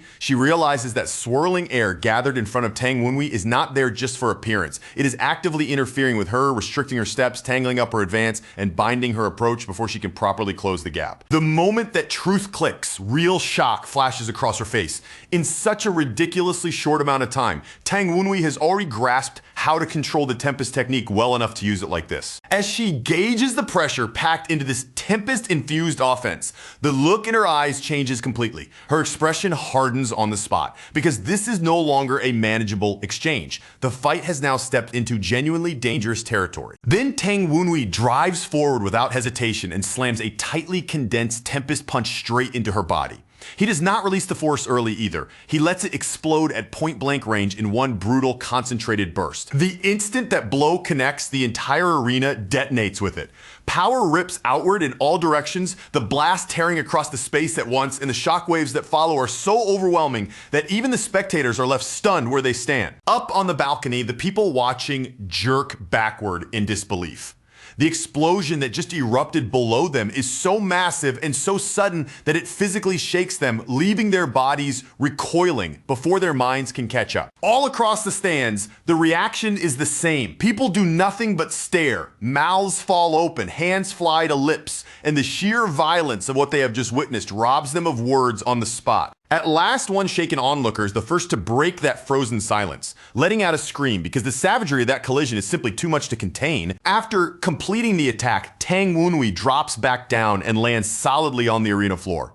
Even then, his body is still wrapped in streaks of rushing wind energy, as if the force of the technique has not fully left him yet. He lowers his head just a little and draws in a breath, steadying himself while the violent currents spiraling around him begin to settle little by little. Then he straightens again and stands in silence at the center of the fading storm. Even as the wind dies down around him, his eyes never waver for a second from where his opponent stands. A moment later, Tang Wunhui shifts his gaze toward the viewing platform where the higher-ups are gathered. With the last trailing strands of wind drifting behind him, that simple movement naturally pulls every eye on the platform toward him. From behind him, his comrades suddenly cry out in alarm. Their voices are sharp with panic as they react to the devastating aftermath left behind by that terrifying exchange. One of them blurts out a demand, practically shouting as they ask what in the world just happened down there. Another one, visibly rattled, anxiously asks whether Lady Tang Kyujin is going to be alright, insisting that everyone else saw that strange phenomenon in the arena too. Their leader takes a moment to think it through, and then he realizes their shock was not caused only by Tang Wunhui showing unexpected skill. What unsettled them just as much, he says, was that mysterious light that appeared in the arena a moment ago. That was the other thing none of them could ignore. Tang Wunhui raises his voice and calls out to his sister, telling her that what she just pulled was at the very least a little unfair. Out through the thinning smoke, Tang Kyujin steps back into view, wearing a faint smile. She asks him whether he managed to catch the technique she had been keeping hidden from him. She admits it openly after that. Her original plan was to keep that power concealed until the exact moment she forced Tang Wunhui to expose his own trump card first. But since he noticed it anyway, her smile widens into a grin, and she decides there's no reason to keep holding back. Now, if he's already seen through it, then she may as well show him the rest. In the very next instant, Tang Kyujin unleashes a blinding surge of sword chi. Crackling waves of power race across the arena floor, spreading out with such force that the whole battleground seems to shudder beneath it. The crowd erupts all at once. Voices rise from every direction, shouting that she has manifested sword chi and entered the early peak realm, and praising her as the true heir of the Nine Dragons branch. Her brother bursts into loud, proud laughter, boasting for everyone to hear that he always knew his sister would one day become someone this extraordinary. Watching from the sidelines, the others begin reaching the same conclusion. With power on this level, Tang Kyujin must have already pushed Tang Wunhui into a position where victory is no longer possible for him. Holding her sword now, sheathed in sword chi, Tang Kyujin warns him that the moment she activated sword chi, this fight stopped being something she could drag out. From here on, she says she has no choice but to end it quickly. Tang Wunhui answers in a calm, even voice that he understands. To drag out a duel against someone above him in realm would be disrespectful, though he admits that part of him really had hoped to see more of the power she had been hiding until now. Then he agrees with her assessment and says it plainly. This fight, he declares, will be decided in the very next exchange. Inside his head, he immediately runs through the situation. The early Tempest sword seal he has used up to now to stop her blade will never be enough against a sword that is fully coated in sword chi. The moment he realizes he cannot reveal his mystic arts in a place like this, his hand curls tight into a fist. Once that thought settles, he understands there is only one path left for him to take. Tang Kyujin catches that subtle change in his expression right away and remarks that he seems to have thought of something. Tang Wunhui, without making a fuss over it, casually admits that she is right. With a smug little look on her face, she tells him she can practically hear how fast his heart is pounding from pure excitement. Tang Wunhui answers her with only a faint half smile, but inwardly, he pauses and wonders whether his heart really is beating that hard, just like she said. And then he admits the truth to himself. He really has gotten a little excited. In a moment like this, the only kind of person who could feel thrilled instead of afraid would be someone hopelessly obsessed with martial arts. Standing opposite him on the cracked and battered arena floor, Tang Kyujin tilts her head with a puzzled look and asks him what exactly he is talking about. Then she says it outright, the people who push themselves to the edge of madness in pursuit of martial arts, she declares, are exactly the ones the world calls true martial artists. Those words strike Tang Wunhui with as much force as any attack. For one brief moment, he goes completely still, as if realization has washed over him so suddenly that even his body forgets to move. In that instant, he finally understands it and accepts it without any resistance. He too is a martial artist. As he reflects on the life he has been living as Tang Wunhui, he realizes that ever since reincarnating, he had been so busy rushing to learn technique after technique that he never truly lived as the kind of martial artist Yan Wunhui once admired. He remembers the emotions that surged through him while exchanging blows with Tang Kyujin, and he begins to wonder how he should best express all of the martial arts he has gathered, studied, and made his own. Another question follows right behind it. In a real fight against many different kinds of opponents, how well would all the techniques he has learned actually perform when it truly matters? And then the answer becomes perfectly clear to him. The reason he became a martial artist in the first place was to feel exactly this: the rush in his blood, the excitement in his chest, and the fighting spirit now rising inside him. Tang Kyujin notices that the strain has disappeared from his face and that his composure has fully returned. So she asks him if she may resume her attack now. With complete confidence and no trace of hesitation, Tang Wenhui tells her to go ahead and use her final move. Tang Kyujin moves first, swinging her blade and unleashing a roaring wave of red sword chi that rips straight across the arena floor toward him. Tang Wenhui responds instantly, sending out a streak of blue energy of his own that cuts forward and crashes directly into it head on. He tightens his grip around the hilt of his sword, plants his feet firmly, and braces his entire body for the decisive clash that he knows is coming next. Across from him, Tang Kyujin lifts her sword high above her head. The sword, chi wrapped around it, surges upward toward the sky, climbing higher and higher as she prepares to bring down what is clearly meant to be a finishing strike. Tang Wenhui watches her closely and thinks to himself that, just as he expected, she intends to settle everything with one overwhelming blow. So he makes his choice as well. He prepares to answer with the strongest technique he can use, the Tempest Dance, compressing wind and spectral force together into a single attack so devastating that it will decide the fight in one strike. Power churns wildly in Tang Wenhui's hands as he keeps forcing the glowing sphere smaller and smaller, compressing all of that gathered energy until it is pushed right up against its absolute limit. Then he finally unleashes Tempest Dance, Thundering Wind Cannon, and a huge cannon-like torrent of roaring wind explodes forward, charging straight into Tang Kyujin's descending slash without the slightest attempt to evade it. As the two attacks slam into each other,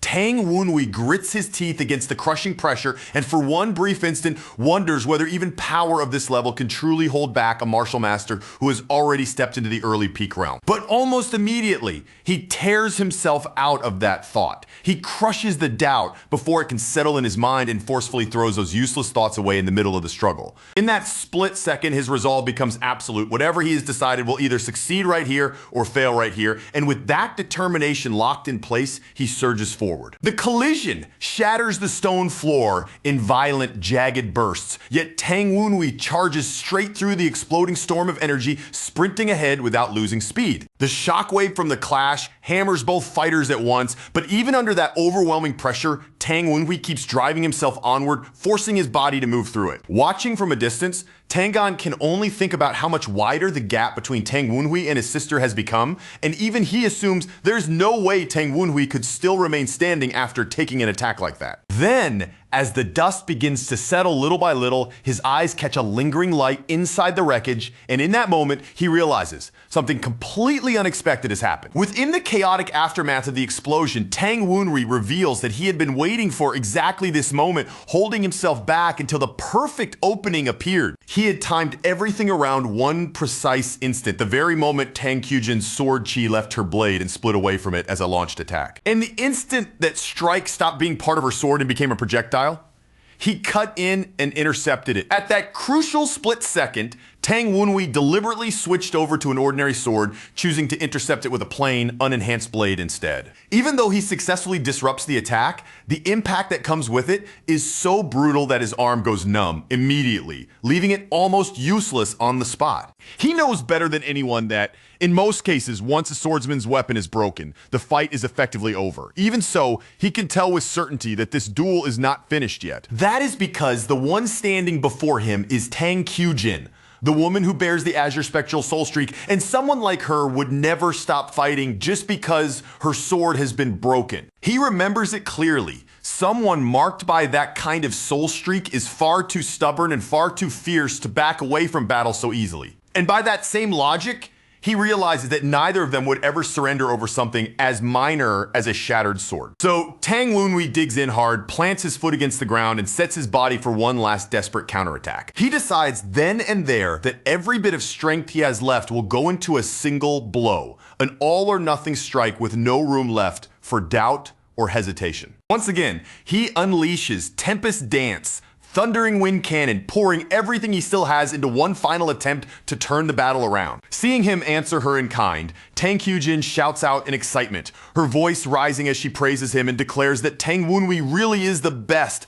Tang Wenhui stomps down, Hard and at once violent spirals of wind begin gathering around his legs in tightening currents. Wrapped in those swirling layers of tempest energy, he bursts forward in a blinding dash, closing the distance so fast that he looks almost like a comet tearing across the arena. At the same time, he fuses his kicking art, the rising dragon kick method, with Tempest itself and fires off waterfall scaling kick of the ascending sun straight at her. Up on the balcony, their comrades panic and begin shouting that the two of them have gone too far, and that if this keeps going, they are going to seriously injure each other.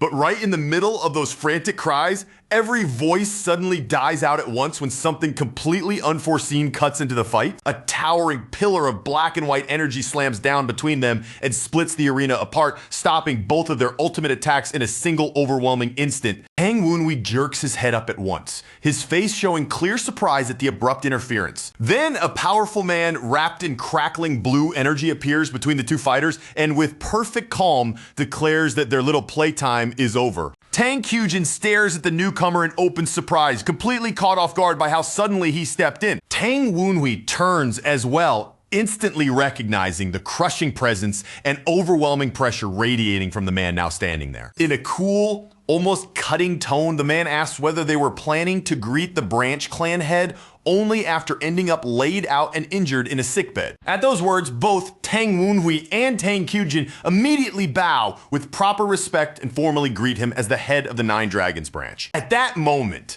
Tang Wunhui is reminded all over again that this man is not merely the leader of the Nine Dragons branch, he is also Tang Wunhui's own father, Tang Hozan. Tang Hozan says nothing for a moment and simply studies the two of them, while the cold pressure of his aura grows so sharp that even the surrounding air seems to turn hard and biting. Then he repeats the rebuke, once again asking whether they intended to pay their respects to the branch head from a hospital bed, making their recklessness sound even more severe the second time. Tang Wunhui and Tang Kyujin bow once more and offer formal respect again, while one fact stands unmistakably clear before them. This is Tang Hozan, their superior and Tang Wunhui's father. Inside his mind, Tang Wunhui hears his spectral companions warn him that Tang Hozan has continued growing stronger this whole time, even after the old Tempest squad was dissolved. Hearing that, Tang Wunhui finally understands something clearly. No matter how formidable the old Tempest squad may once have been, it was still only a single special unit within the much greater Tang clan. That realization makes him admit to himself that he had badly underestimated the level of the squad's former leader, because Tang Hozan might even have stood on par with the High Elders from his previous life. As if he catches that shift in mood instantly, Tang Hozan remarks that Tang Wunhui seems dissatisfied about something. He asks whether Tang Wunhui has something he wants to say, and Tang Wunhui is briefly thrown off, realizing that he had been staring at his father a little too intensely. Still, he regains his composure almost immediately, thinking to himself that there is something important here that he truly needs to acknowledge. So without trying to soften it, he simply asks why his father came here at all. And that blunt question visibly shocks Tang Kyujin. Tang Hozan answers in the same cool, unshaken tone, asking whether there is any place within the Nine Dragons branch that he is not permitted to visit. Tang Wunhui smoothly sidesteps the point, saying that he had only been worried his own crude martial arts might offend his father's eyes. The comrades nearby, along with the onlookers around the arena, are left stunned by how boldly Tang Wunhui is speaking to the branch head. A restless murmur spreads through the crowd almost immediately, and the more the exchange continues, the more the shock in those voices grows. Tang Gan, in particular, is utterly taken aback, unable to believe the way Tang Wunhui is addressing his own father. Tang Kyujin trembles ever so slightly as she feels the shock spreading through everyone around them. In that oppressive silence, with every eye fixed on the scene, she cannot help worrying that her younger brother may have pushed things too far this time. Tang Wunhui, on the other hand, thinks this reaction is only natural. To everyone standing here, he is still nothing more than the branch head's illegitimate, neglected child, openly talking back to the man above them all. After sorting through all of Tang Wunhui's memories, he quietly comes to a conclusion. Only now does he feel like he finally understands the full shape of the situation. Standing face to face with him like this, Tang Wunhui realizes that the man before him, Tang Hozan, perfectly embodies the cold, merciless nature of the Tang clan itself. Then Tang Hozan adds in an icy voice that he felt absolutely nothing while watching their duel. Hearing that, Tang Wunhui cannot help thinking that for a father to say something like that to his own children, it is cruel in a way that cuts especially deep. Even so, Tang Hozan goes on almost casually, remarking that Tang Wunwee's changed personality is still better than he had expected. Then, as he turns and begins to walk away, he leaves Tang Wunwee with a slightly more favorable acknowledgement than anyone there would have imagined, plainly recognizing that he has improved. As Tang Hosen moves toward Tangon, he begins with an although, and that one word alone makes it obvious that his criticism is about to fall on someone else now. He states it bluntly. The one who has disappointed him is not Tang Wunwee, but someone entirely different. Under that cold gaze, Tangon visibly stiffens, his posture tightens, and he wilts ever so slightly, realizing at once that he is the one being singled out. Tang Hosen then calls Tangon, Tangjin, and Tangtae by name and orders all three of them to kneel.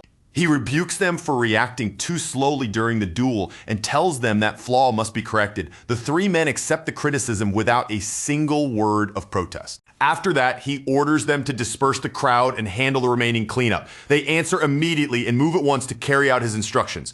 Once the commotion settles, Tang Wunwee turns toward Tang Kyujin and asks why she suddenly looks so downcast. With a subdued look on her face, she admits that it feels like neither of them is still strong enough to earn their father's full recognition. A moment later, she asks whether Tang Wunwee himself is alright. He answers calmly, telling her that this kind of behavior is simply their father's nature. Tang Wunwee explains that Tang Hosen only shows interest in whichever child happens to be excelling at that moment. And the instant that child disappoints him, he throws them aside just as easily. A brief image of Tang Wunwee's former self appears, kneeling there in despair, making that crushing sense of rejection feel painfully real. Tang Kyujin quickly apologizes for bringing up their father at all. Then, almost as if trying to rescue the mood, she hurriedly changes the subject and asks whether he is hungry. Tang Wunwee suggests that they go change clothes first, and after that, head out somewhere to share a drink together. Before long, night settles softly over the clan compound and the moon rises in silence above the dark rooftops. At the tavern, Tang Kyujin happily throws back a bowl of liquor in one go and blurts out with bright delight how unbelievably good it tastes. Watching her tear into the food in front of her, Tang Wunwee teases that she is eating like someone who has not had a proper meal in days. Then he asks whether the people at Chingcheng have even been feeding her at all. She immediately protests that, of course, her sect feeds her plenty. The problem, she complains, is that because of Taoist discipline, all they ever seem to give her are vegetables. Still grumbling, she insists that since she is still growing, she should obviously be allowed to eat meat and drink whatever she wants. Without slowing down her complaints, she declares that this is exactly what she hates about Taoists. Across from her, Tang Wunwee stays perfectly calm and simply tells her to keep drinking. At that, she eagerly thrusts her bowl toward him and tells him to pour her another drink. As Tang Wunwee refills her bowl, he casually asks what kind of person her senior martial brother is. The moment he says that, Tang Kyujin's whole face flushes bright red and she becomes visibly flustered on the spot. Tang Wunwee points out that she has praised that senior martial brother again and again in the letters she sent, so of course he would get curious. That only makes Tang Kyujin shriek at him to stop talking immediately. He reminds her that she herself said the man would come when the branch had arrived, so he only wants to know more in order to receive him properly. She fires back right away that he has been completely corrupted by the Tang clan's habit of scheming. Even while joking around with her, Tang Wunwee thinks to himself that Li Cholson, her Chingcheng senior, is probably not coming here as some harmless, friendly guest. More likely, he is arriving as a cautious observer because of the rumors surrounding the Dark Supreme's plans. He recalls hearing whispers that the Dark Supreme intends to create a new elite unit, something modeled after the old Tempest Squad. If that rumor is true, then every major sect in Sichuan would be forced to respond, including Chingcheng, which has long maintained a close alliance with the Tang clan. Because of that, Tang Wunwee reasons that Li Cholson was likely sent here to assess the situation with his own eyes, since Chingcheng cannot afford to rely on secondhand reports alone. At the same time, he cannot stop himself from wondering whether there may be an even more serious motive hidden behind Li Cholson's visit. Just then, Tang Kyujin suddenly lights up, waves excitedly, and calls someone over. Seeing that, Tang Wunwee asks if this is the guest she invited. But the person who arrives is Tangon instead. In a mild, almost familiar tone, he scolds Tang Kyujin for causing so much damage in the training hall earlier that day. Then he looks toward her and remarks with clear surprise that she has already managed to manifest sword aura. Tang Kyujin receives that praise with visible gratitude. Tang Kyujin immediately leans toward Tang Wunwee and whispers a complaint that he never told her. Tangon would be joining them. Tang Wunwee shoots back just as quickly that she never bothered to ask who he had invited. Caught off guard by that answer, she hurriedly offers Tangon a seat at their table. He accepts with easy politeness and sits down. Once he is seated, Tangon glances at the mountain of food piled in front of them and jokingly asks whether they ordered all of it because they expected him to be the one paying the bill. As he clinks bowls with Tang Wunhui, Tangon laughs and jokingly asks whether Tang Wunhui hit his head somewhere. Meanwhile, Tang Kyujin watches the two of them in utter bewilderment, unable to understand how they are getting along so casually. In the end, she cannot hold it in any longer and bursts out, demanding to know why Tang Wunhui is acting so informally towards someone of Tangon's standing. Tangon erupts into loud laughter and asks whether Tang Wunhui truly understands exactly who he is. Tang Kyujin quickly explains that Tangon is practically their father's martial brother, that he once saved Tang Hosan during the Qingcheng bloodbath, and that because of that deed, the branch head personally granted him special standing. The moment he hears that, Tang Wunhui immediately straightens his posture and respectfully addresses him as Uncle Tangon, which instantly catches Tangon's attention. Then he bows properly and offers a formal apology for his earlier rudeness, explaining that he had no idea Tangon shared such a close bond with his father. Tang Wunhui lowers himself once again and sincerely asks Tangon for forgiveness, while Tang Kyujin eagerly urges him on from the side. Tang Kyujin even praises Tang Wunhui for apologizing so earnestly, fully convinced that a sincere apology like that is exactly the kind of thing Tangon would accept.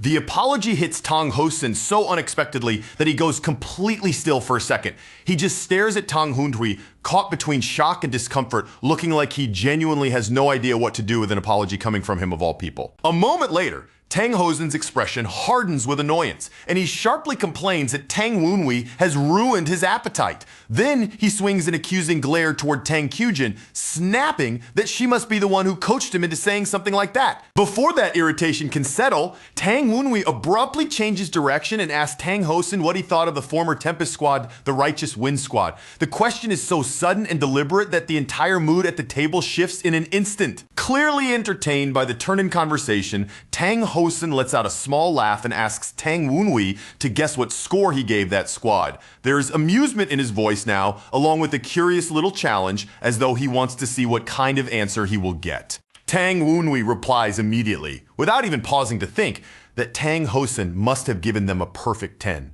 He says it so smoothly and with such confidence that it hardly feels like a guess at all, but more like a statement he already knows to be true. Tang Hosan looks openly displeased by how obvious the flattery is, his face twisting as though he wants to reject it on principle. Even so, he still presses Tang Wunhui and demands to know whether he actually means that, making it obvious he wants to hear the praise repeated seriously. Tang Kyujin quickly jumps in before the moment can cool, eagerly agreeing that Tang Wunhui is absolutely correct. The instant she says it, Tang Hosen's face shifts into smug satisfaction and he proudly declares that he knew it from the start. As the drinks keep being poured and the meal goes on, Tang Wunhui quietly reflects on how far the effects of his duel have spread. That single fight has now caught the attention of the old Tempest Squad, Tang Kyujin, and even Tang Hosen, and he can feel the ripples widening little by little. Even while absent-mindedly picking at his food, Tang Wunhui's mind drifts somewhere much darker. He cannot stop thinking about what Namgung Senyong might attempt before the Dark Supreme finally makes his arrival. Far away from that table, deep in the mountains at night, a carriage rattles along a rough path through the darkness.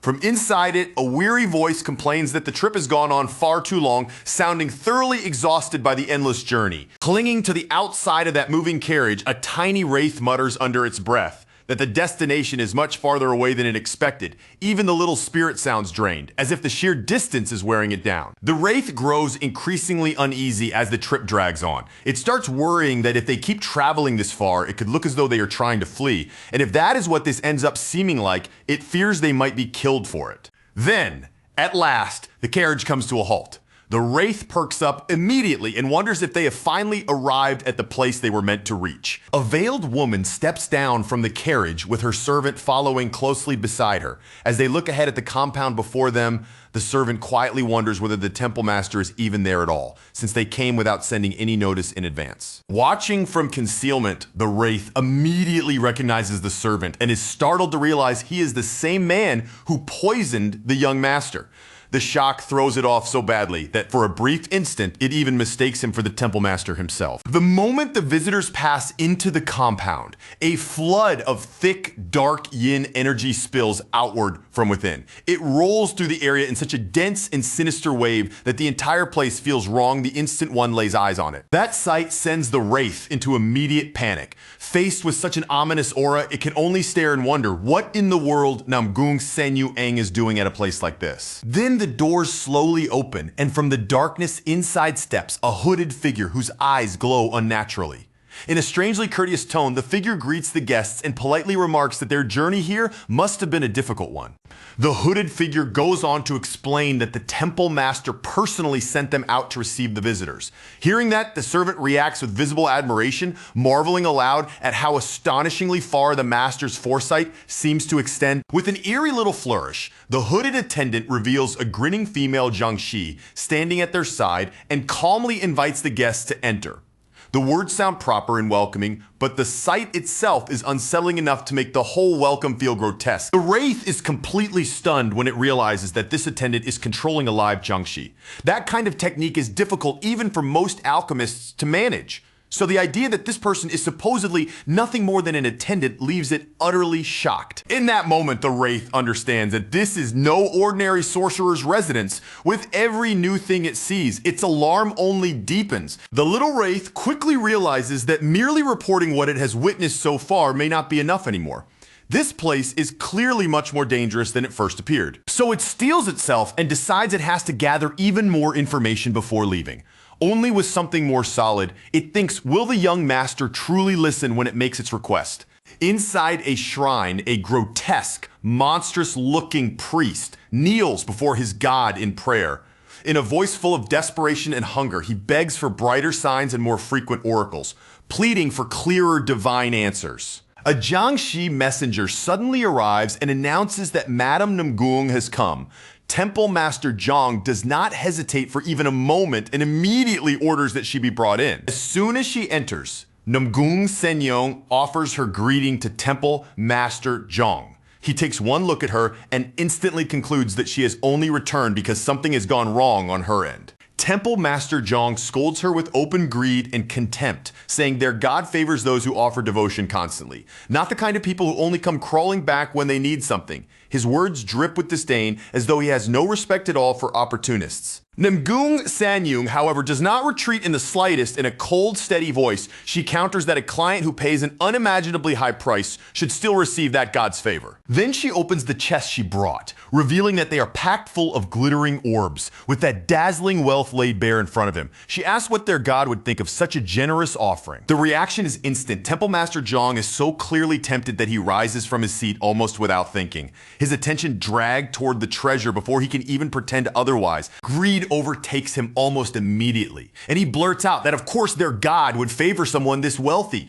All the pious lecturing he gave just moments earlier disappears. The instant real riches are placed in front of him. Hidden away and watching everything, the Wraith studies Temple Master Zhang and thinks that this grim figure seems like someone who might belong to the Mao Shen sect. Even then, there's something about him that feels even drearier and more sinister than the Wraith expected. Namgung Senyu sweetens the bargain by promising one more chest if Temple Master Zhang succeeds. At that, he bursts into delighted laughter and says she really does know how to win their god's favor. Only after hearing that extra promise does Temple Master Zhang finally bother to ask what sort of help she wants from him. His tone makes it obvious that now, at last, he is fully prepared to listen. Leaning forward with a hungry, almost feral smile, he urges her to speak. He wants to hear exactly what service she expects from him. Namgung Senyu then asks whether he remembers the favor she requested from him before.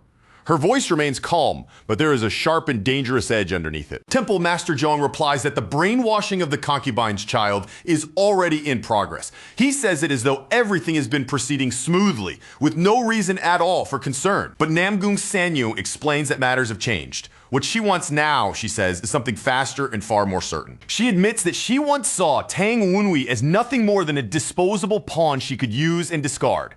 But now she fears that the mastermind behind him, combined with Tang Kyujin's growing determination, may become a serious threat to her plans. With chilling composure, Namgung Senyu asks Temple Master Zhang whether he can turn that boy into a live Jiangxi. The request is delivered so coldly that it feels like a blade sliding into place. Hearing that from its hiding place, the Wraith finally understands just how furious the Madam truly is. Horrified by what it is witnessing, it can only think that these people are completely insane. The little Wraith is so shaken by the conversation that it immediately decides it has to warn the young master at once. There is no longer any room left for hesitation. As it prepares to flee, the Wraith realizes that if Temple Master Zhong can produce Liv Jiangxi whenever he wishes, then the young master has absolutely no chance of dealing with him yet. This is danger on a level Tang Wenhui should not be facing right now. The Wraith speeds through the darkness as fast as it can, its thoughts racing just as wildly as its movement. It knows now that an enemy like this would be far too much for the young master in his current condition. Then, without warning, it comes to a dead stop. In the darkness ahead, countless glowing eyes suddenly appear, and the Wraith freezes where it is.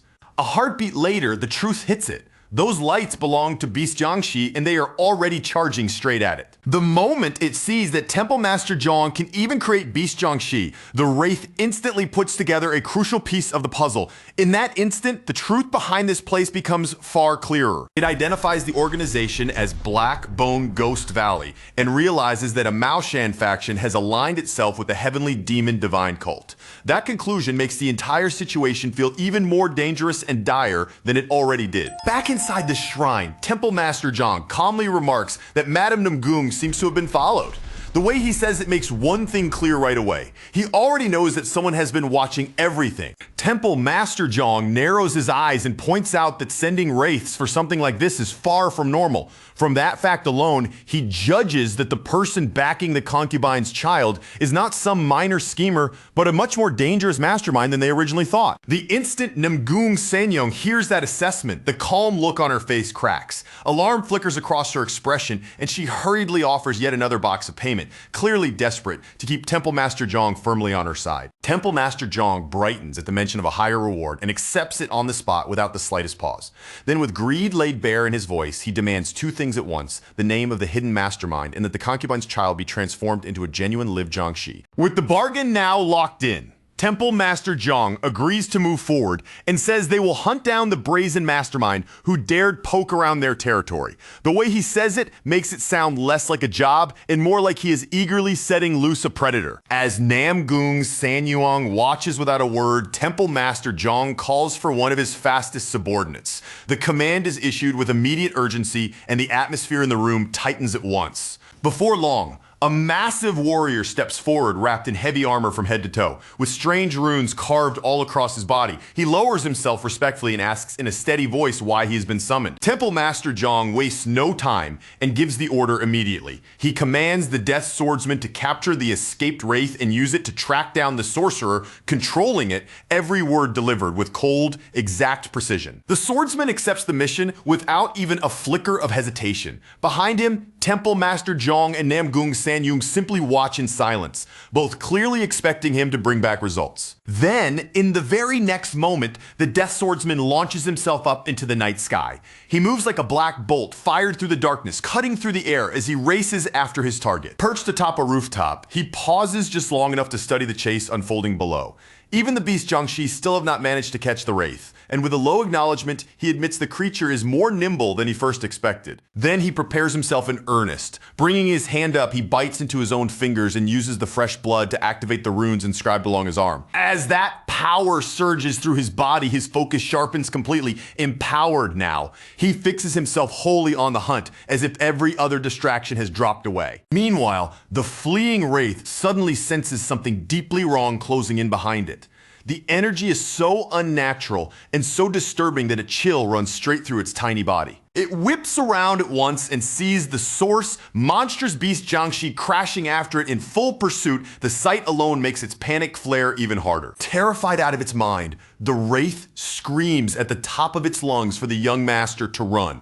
By then, fear has stripped everything else away, leaving nothing in its mind except escape. Back at the White Pavilion training room, Tang Kyujin lounges nearby while Tang Wunhui continues practicing, looking completely at ease. She says she will leave later since the weather is simply too nice to go anywhere just yet. As he keeps moving through his training, Tang Wunhui reflects that the humiliated Tang Yuchang and the frustrated Namgung Senyong will not bother hiding their motives anymore. From this point on, he knows they will try to harm him openly and without restraint. He can tell Tang Kyujin understands that truth just as clearly as he does, and that is why he asks her not to interrupt his training. She answers with an easy smile and agrees right away, allowing him to continue undisturbed. Nearby, the floating wraiths whisper among themselves, surprised that Tang Kyujin has such a proper and upright temperament despite being connected to the Qin Qing sect, half in jest. They wonder how someone like her could possibly have come from Tang Hosan and a Namgung woman. Their careless little conversation earns an immediate warning. A voice threatens that if they keep running their mouths like that, they will be ground up into wraith pills. Right in the middle of his practice, Tang Wunhui suddenly comes to a stop. Something about his body feels different, and the shift is strange enough that he cannot just brush it aside. The wraiths immediately ask what is wrong, and Tang Wunhui tells them that his body does not feel the same as it did before today's duels. The change is subtle, but to him, it is unmistakably real. He explains that there used to be a clear lag between the thoughts in his mind and the way his martial movements came out. It was as if the gears inside him never aligned perfectly, always just a little out of sync. Until now, he had assumed that awkward delay was simply the product of inexperience. But after what happened today, he can feel that disconnect shrinking. One of the wraiths, still carrying the pride of a former teacher, asks whether it may inspect Tang Wunhui's body more closely.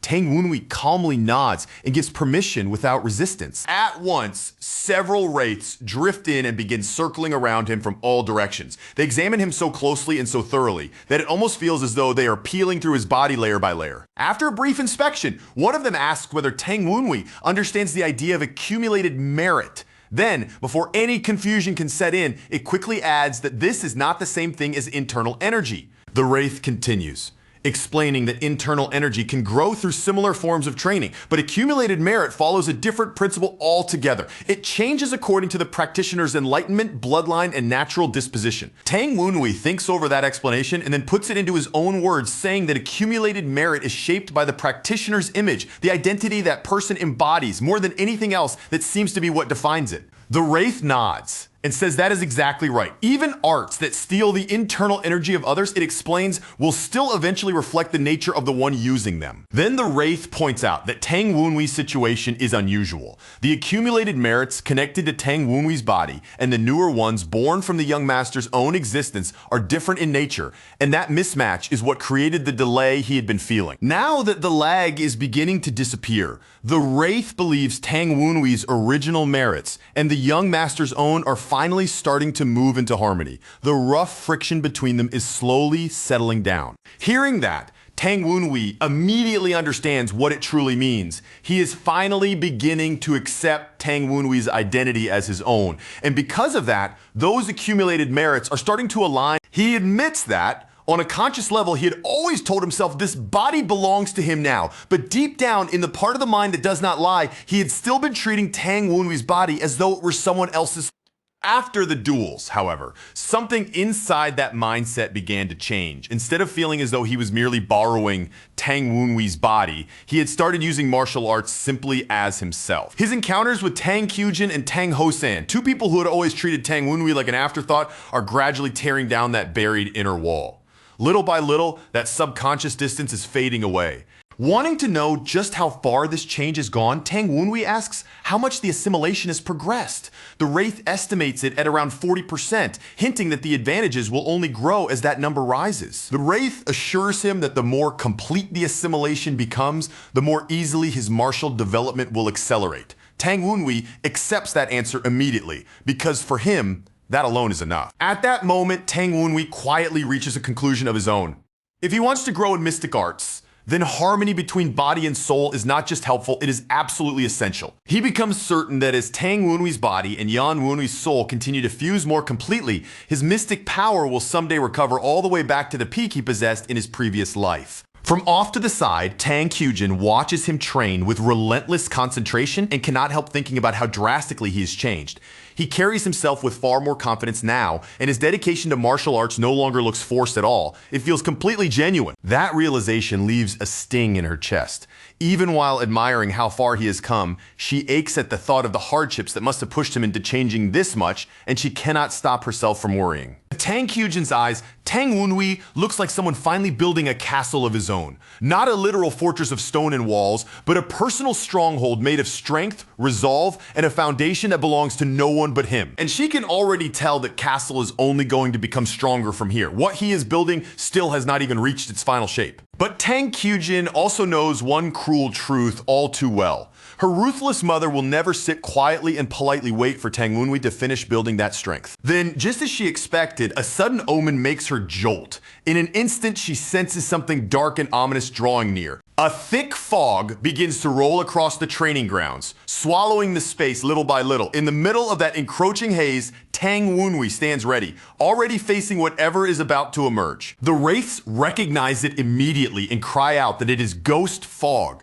Tang Wunhui calmly confirms their suspicion, saying that yes, this is indeed that sorceress's mist. A faint smile touches his face as he says he had been expecting wraith sorcery to show up sooner or later. From the nature of the cinnabar poison and the way it had been prepared, he had already seen the signs. So in the end, Tang Wunhui concludes that the enemy has finally taken the bait he left behind. Steadying himself where he stands, he prepares to find out just how large and dangerous this opponent really is. On a separate rooftop, the Death Swordsman lowers his gaze and narrows his eyes, looking almost pleased with himself. There is a sharp, hungry excitement in him, the kind of thrill that only shows when a hunter realizes he has finally been handed another chance to kill. As he starts moving, Zhang's earlier warning rises back into his mind. The one controlling the concubine's child had used a strange brand of wraith sorcery, and if that hidden schemer was really nearby, they should be carrying some unusual magical implement that would set them apart. Relying on the traces that had clung to the earlier target, he follows the faint residue left behind and reads the signs with practiced ease. Before long, he reaches a conclusion that makes his pulse quicken. The sorcerer must be somewhere inside this ghost-filled section of the area, and he heads straight in, more excited with every step. The moment he sees the fog has thickened enough to swallow the surroundings completely. Whatever hesitation he had disappears. Right there in the cover of that murky veil, he begins to activate his spell technique in earnest. In a calm, measured tone, he reminds himself how ghost fog works. It blunts human senses, and once it is stacked together with the thorny ghost fog formation, the whole place stops being mere cover and becomes a lethal trap waiting to snap shut. As the formation approaches completion, the air around him turns eerie and unstable. Sinister magical currents begin to coil and spiral, twisting into dark, rotating vortices that open all throughout the fog-choked space around him. When the spell is finally complete, he quietly notes his success with a satisfied look. No matter what happens to anyone once they are swallowed by this fog, the people outside of it will sense absolutely nothing. Now, strengthened by dark energy, he steps farther into the mist without slowing down, with his senses fixed on the prey he came here to catch.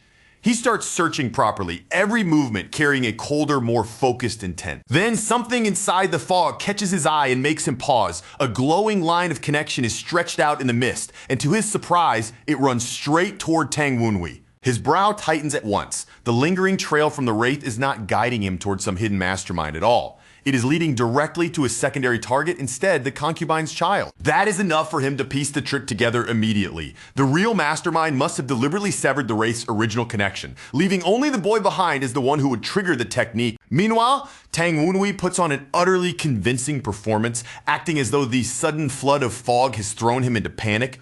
Watching that, the swordsman silently admits that whoever set this up is far more cunning than he first gave them credit for.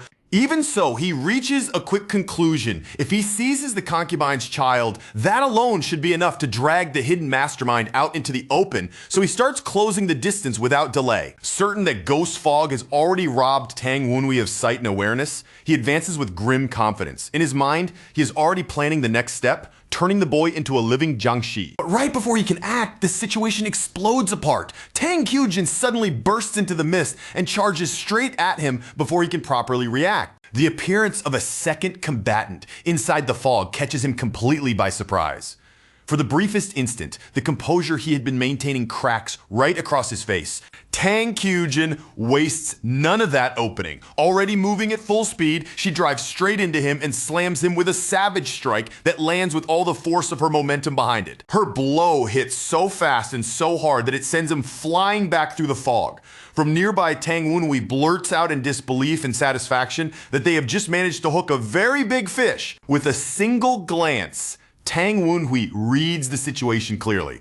One of the enemies is a death swordsman, and the other is a Gudiao from Blackbone Ghost Valley. The wraiths around him immediately confirm that his judgment is correct, but their voices carry unease. They warn him that this opponent is at least third rank, then ask whether Tang Wenhui's plan can truly still work against someone like that. Tang Wenhui answers without flinching. In a normal fight, a Qingqing Taoist like Tang Kyujin should have the upper hand against a Jiangxi of the same level. But this enemy is different, because he is not just any undead fighter, but an assassin dispatched by Namgung Senyung herself. As he watches the battle unfold, Tang Wenhui's thoughts sink into something quieter and heavier. At this point, the real issue is no longer simply who is stronger, but whether Tang Kyujin will follow her blood ties or uphold her Taoist duty to destroy evil. Their clash is fierce enough to make even the ground tremble underfoot, and Tang Wenhui knows there is nothing more he can do for the moment.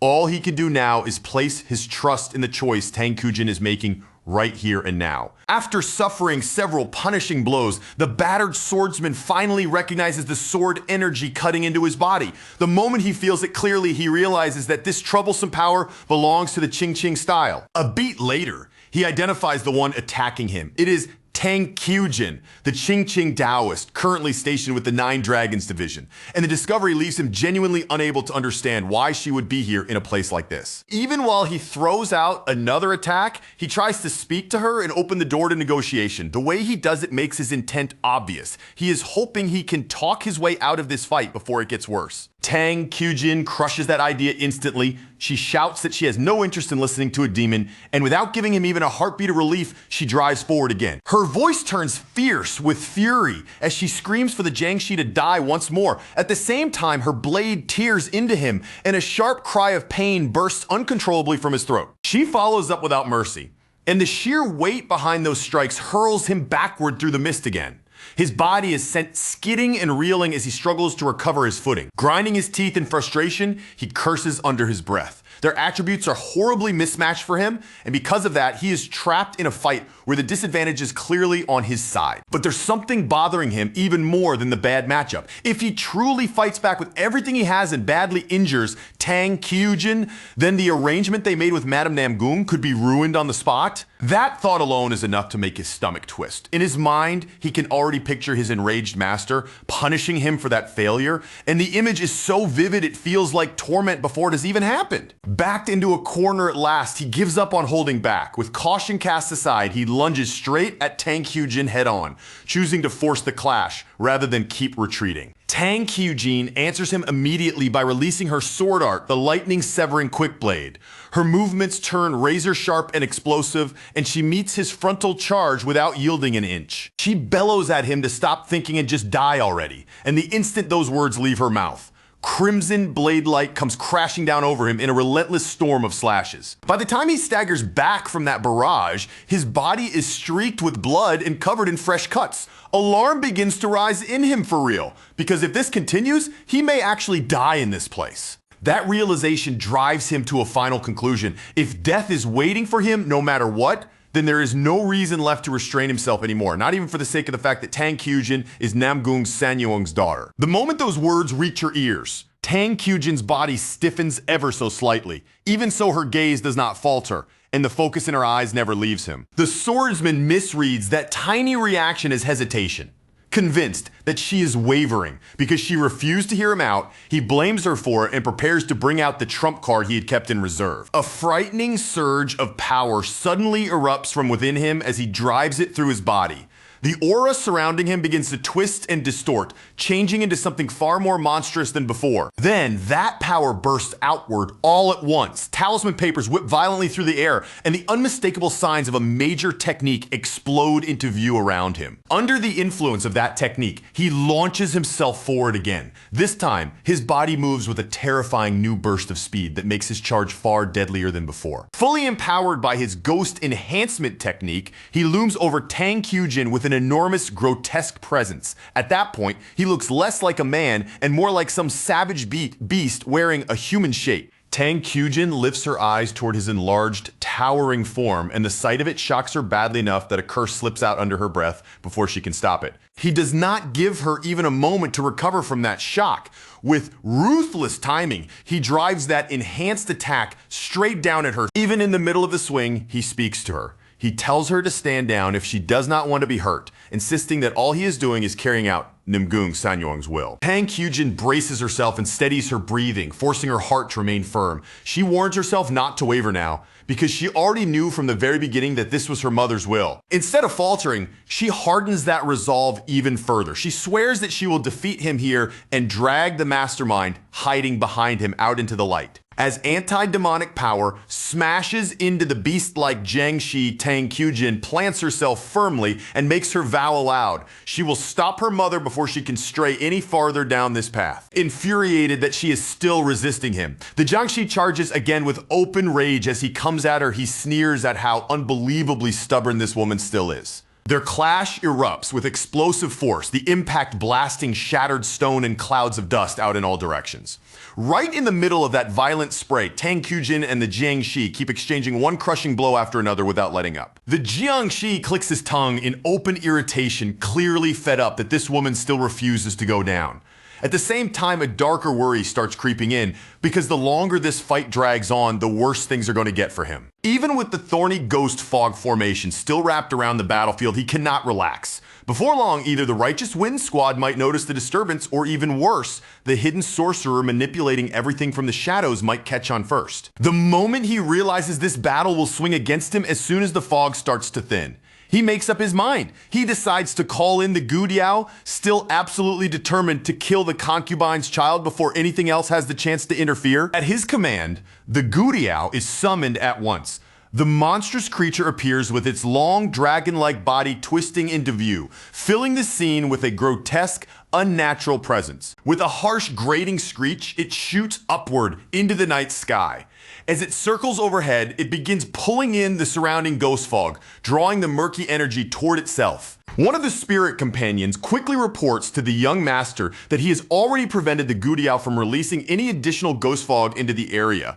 Thanks to that, the creature is no longer worsening the battlefield the way it could have. Tang Wenhui notes dryly that the enemy has finally chosen to bring out the Gudiao. Then, with that same calm tone, he remarks that maybe it would have been simpler to let that stubborn girl handle the beast while they just waited for the death swordsman to reveal himself. Without even a moment of warning, the Gudiao suddenly folds its wings tight. Then it plunges straight down in a savage dive, driving in with a threatening attack meant to crush whatever stands below. Tang Wenhui stands there without the slightest sign of panic. He simply lifts his eyes toward the descending beast and casually complains that its screeching is way too loud for the middle of the night. Then he activates his power. In a voice that stays calm but carries unmistakable authority, he gives the Gudiao a single order and tells it to lower its head. In the very next instant, he releases Purple Eye's first stage. The invisible pressure of that technique crashes directly into the Gudiao's spirit like a blow. It cannot resist. The Gudiao lets out a terrified shriek on the spot. Its whole body goes rigid, its control collapses, and it drops helplessly out of the sky. Even Tang Wenhui looks a little surprised by the sheer violence of the landing.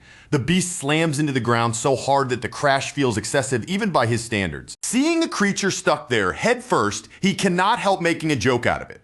He says he told it to bow its head, not to take the order quite that seriously. His spirit companions immediately start praising the Gudiao's neck for somehow surviving that ridiculous impact. They marvel out loud at just how absurdly sturdy a monster like that has to be. Still chattering in amazement, they wonder how many resources must have been thrown away to create something like this just to attack the young master. Tang Wenhui quickly cuts them off, scolding them for getting so excited over power that does not even belong to them. Then he turns his eyes back to the dazed Gudiao on the ground.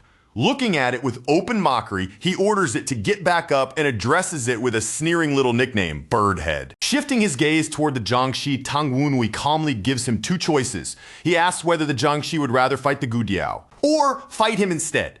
And the instant that second option is spoken aloud, the Gudiao itself shrieks again in fresh terror, as if that possibility alone is far more horrifying than battle. A grin slowly spreads across Tang Wunhui's face, then he drives his staff down into the ground. And even that sharp sound seems to make the Gudiao's fear deepen even further. All at once, the Gudiao spins around on its own master and lunges straight at the Jiangshi.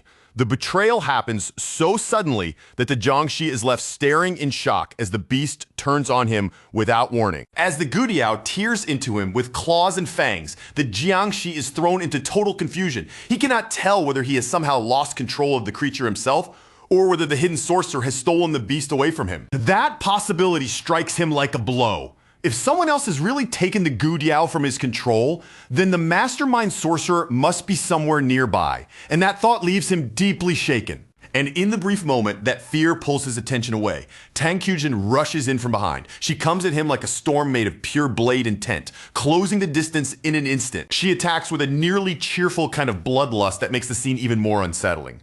As she moves, she says that his behavior alone is enough to make her want to slice him to pieces. Her slash flashes past, clean and merciless, and severs the Jiangshi's left arm outright. The shock of losing it hits him so hard and so suddenly that his mind immediately starts turning toward retreat. When they face each other again, he cannot keep the confusion off his face. He cannot understand why she chose to cut off only his left arm instead of taking the chance to finish him where he stood. He confronts her directly and demands to know why she spared his life when that earlier blow could have killed him.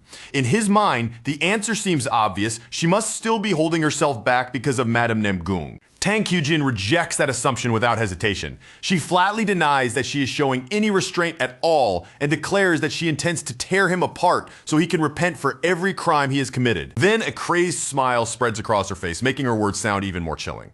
She promises that she will save him slowly, and the bloodthirst behind that line stuns him enough to wonder how someone calling herself a Taoist can sound so terrifying. Above them, the Gudiao keeps mauling him without the slightest mercy.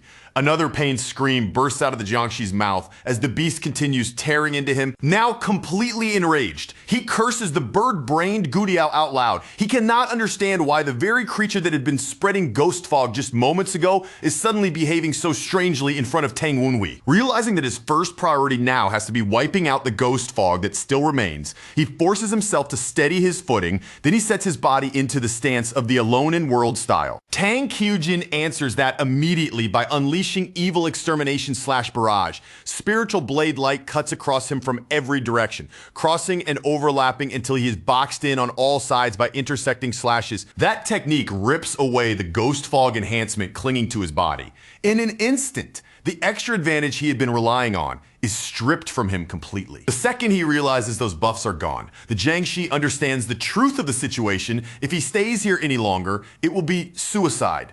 So he immediately starts searching for any opening he can use to escape. Even though scraps of ghost fog are still drifting through the air, he secretly gathers his energy in the middle of the chaos. Quietly, he prepares one final powerful move. Then, in a sudden burst of speed, he explodes forward. His body shoots straight at Tang Kyujin so fast that it looks like he is making one last desperate attack. But that charge is only a feint. Instead of staying there to fight, he slips past her in one clean motion and tries to flee the battlefield altogether. From above, both the Gudiao and Tang Wunhui react immediately and give chase. They shout after him and demand to know where he thinks he is going while he runs ahead screaming. As he races away, the Jiangshi's eyes suddenly widen. He senses something dangerous closing in behind him, and the feeling hits so sharply that panic flashes across his face. A heartbeat later, the threat reveals itself. Tang Kyujin comes diving down from above in relentless pursuit, still locked onto him and not giving him the slightest chance to breathe. He crashes down into the courtyard in a rough, painful tumble. The landing knocks a groan out of him as the impact jars his battered body.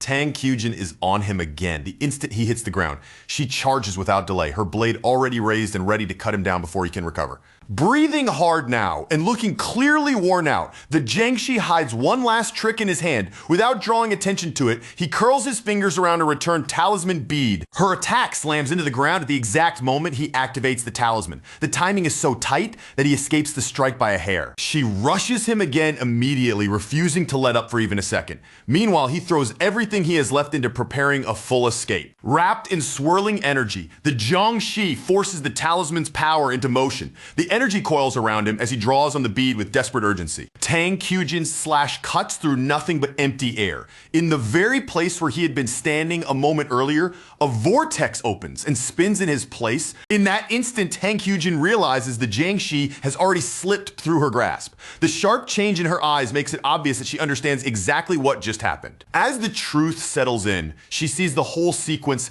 clearly. Everything has unfolded exactly the way Tang Wenhui said it would from the very beginning, down to this very escape. She immediately turns toward Tang Wenhui and calls out to him without wasting another second. In a firm but urgent voice, she tells him that demonic arts are clearly involved in all of this and asks for his help outright. Tang Wenhui begins explaining his plan in the same calm, deliberate tone he always uses when he is certain of something. Tang Kyujin listens, but the doubt on her face is plain to see, her expression showing she is still not completely convinced. Then she repeats his request back to him, in open disbelief. She can hardly believe he is seriously telling them not to kill the very Jiangshi that had just come at them with lethal intent. Tang Wenhui confirms it without the slightest hesitation. Before anything else, he says they first need to gather the power tied to the enchantment. He goes on to explain that even if their enemy is only from a branch clan, it no longer matters much. The fact that the man managed to infiltrate the Tang estate itself and spread ghost fog here proves he is strong enough to wield enchantments properly. Tang Wenhui continues in that same measured tone, saying that once the enemy truly feels cornered, he will escape by using a return talisman. And inside that man's own enchantment, Tang Wenhui admits that he still does not have the strength to defeat him head on. But he also makes one thing clear.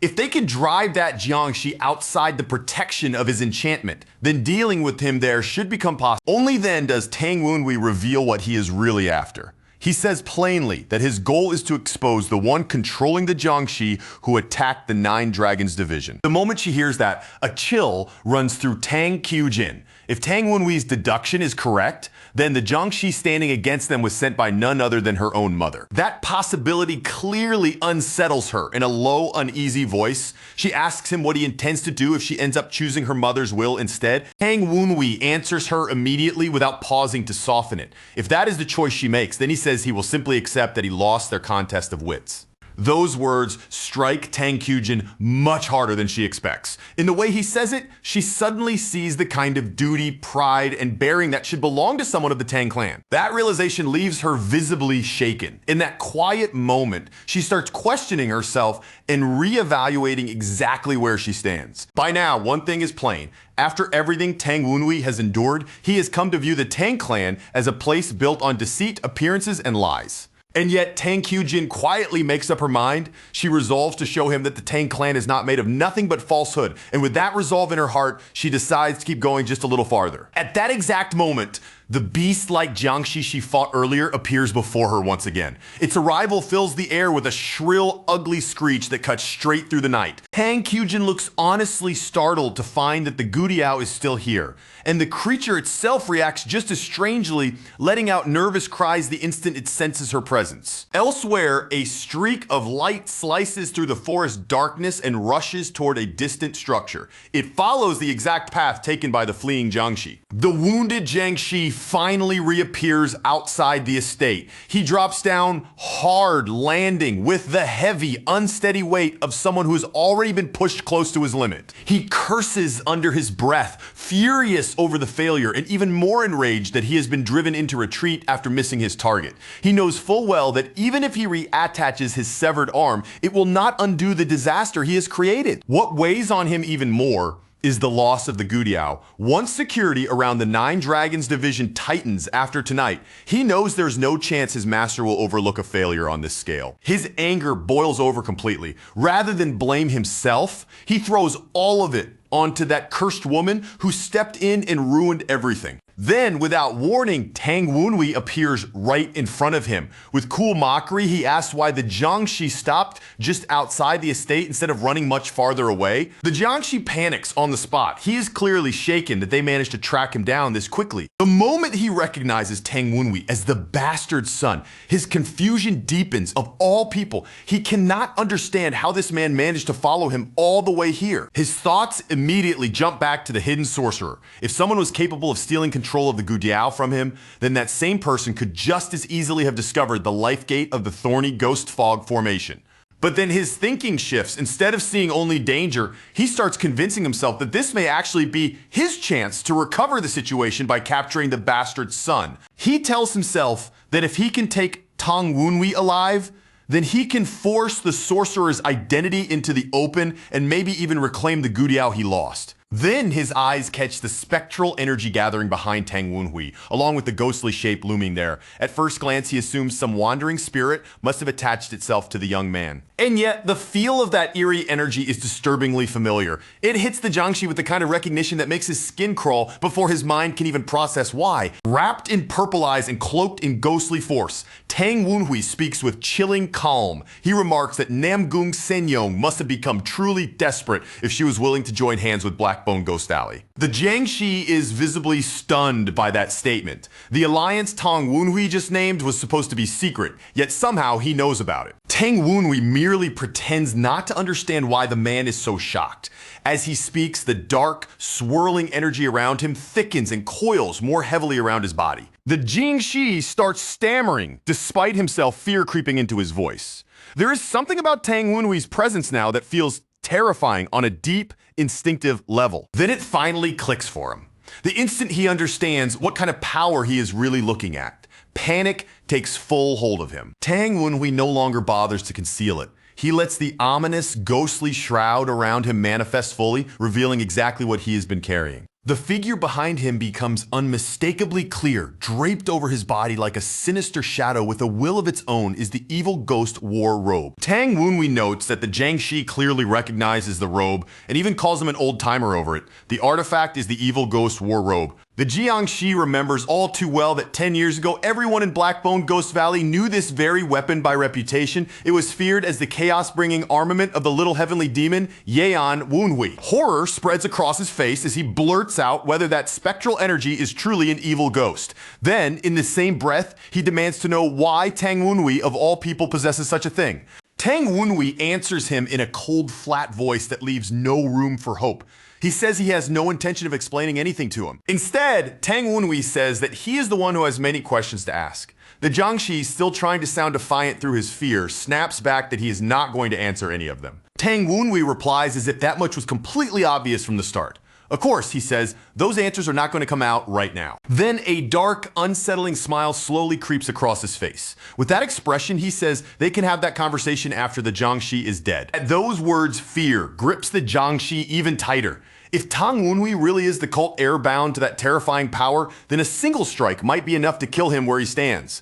Tang Wunhui slowly tightens his fist and lowers his body, preparing to launch himself forward. Dark waves of ghostly energy roll off him as he gathers power to charge. The Jiangshi braces on instinct, his heart hammering in his chest. In that desperate moment, he cannot tell whether Tang Wunhui is about to attack with mystic arts or strike using the power of the Phantom King instead. And before he can even decide which nightmare is coming for him, Tang Wunhui rockets forward in a devastating charge. The Jiangshi's eyes snap open in pure shock. Tang Wunhui's blow comes in so much faster than he anticipated that he can barely follow the motion before the strike is already right in front of him. And in that tiny, frozen instant, disbelief washes over him. What Tang Wunhui is using is not sorcery, not mystic arts, but unmistakably the movement and force of martial arts. Then the hit lands. Tang Wunhui's strike tears straight into the Jiangshi's body with crushing power, blood exploding into the air as the impact flings him backward like he has just been smashed by a battering ram.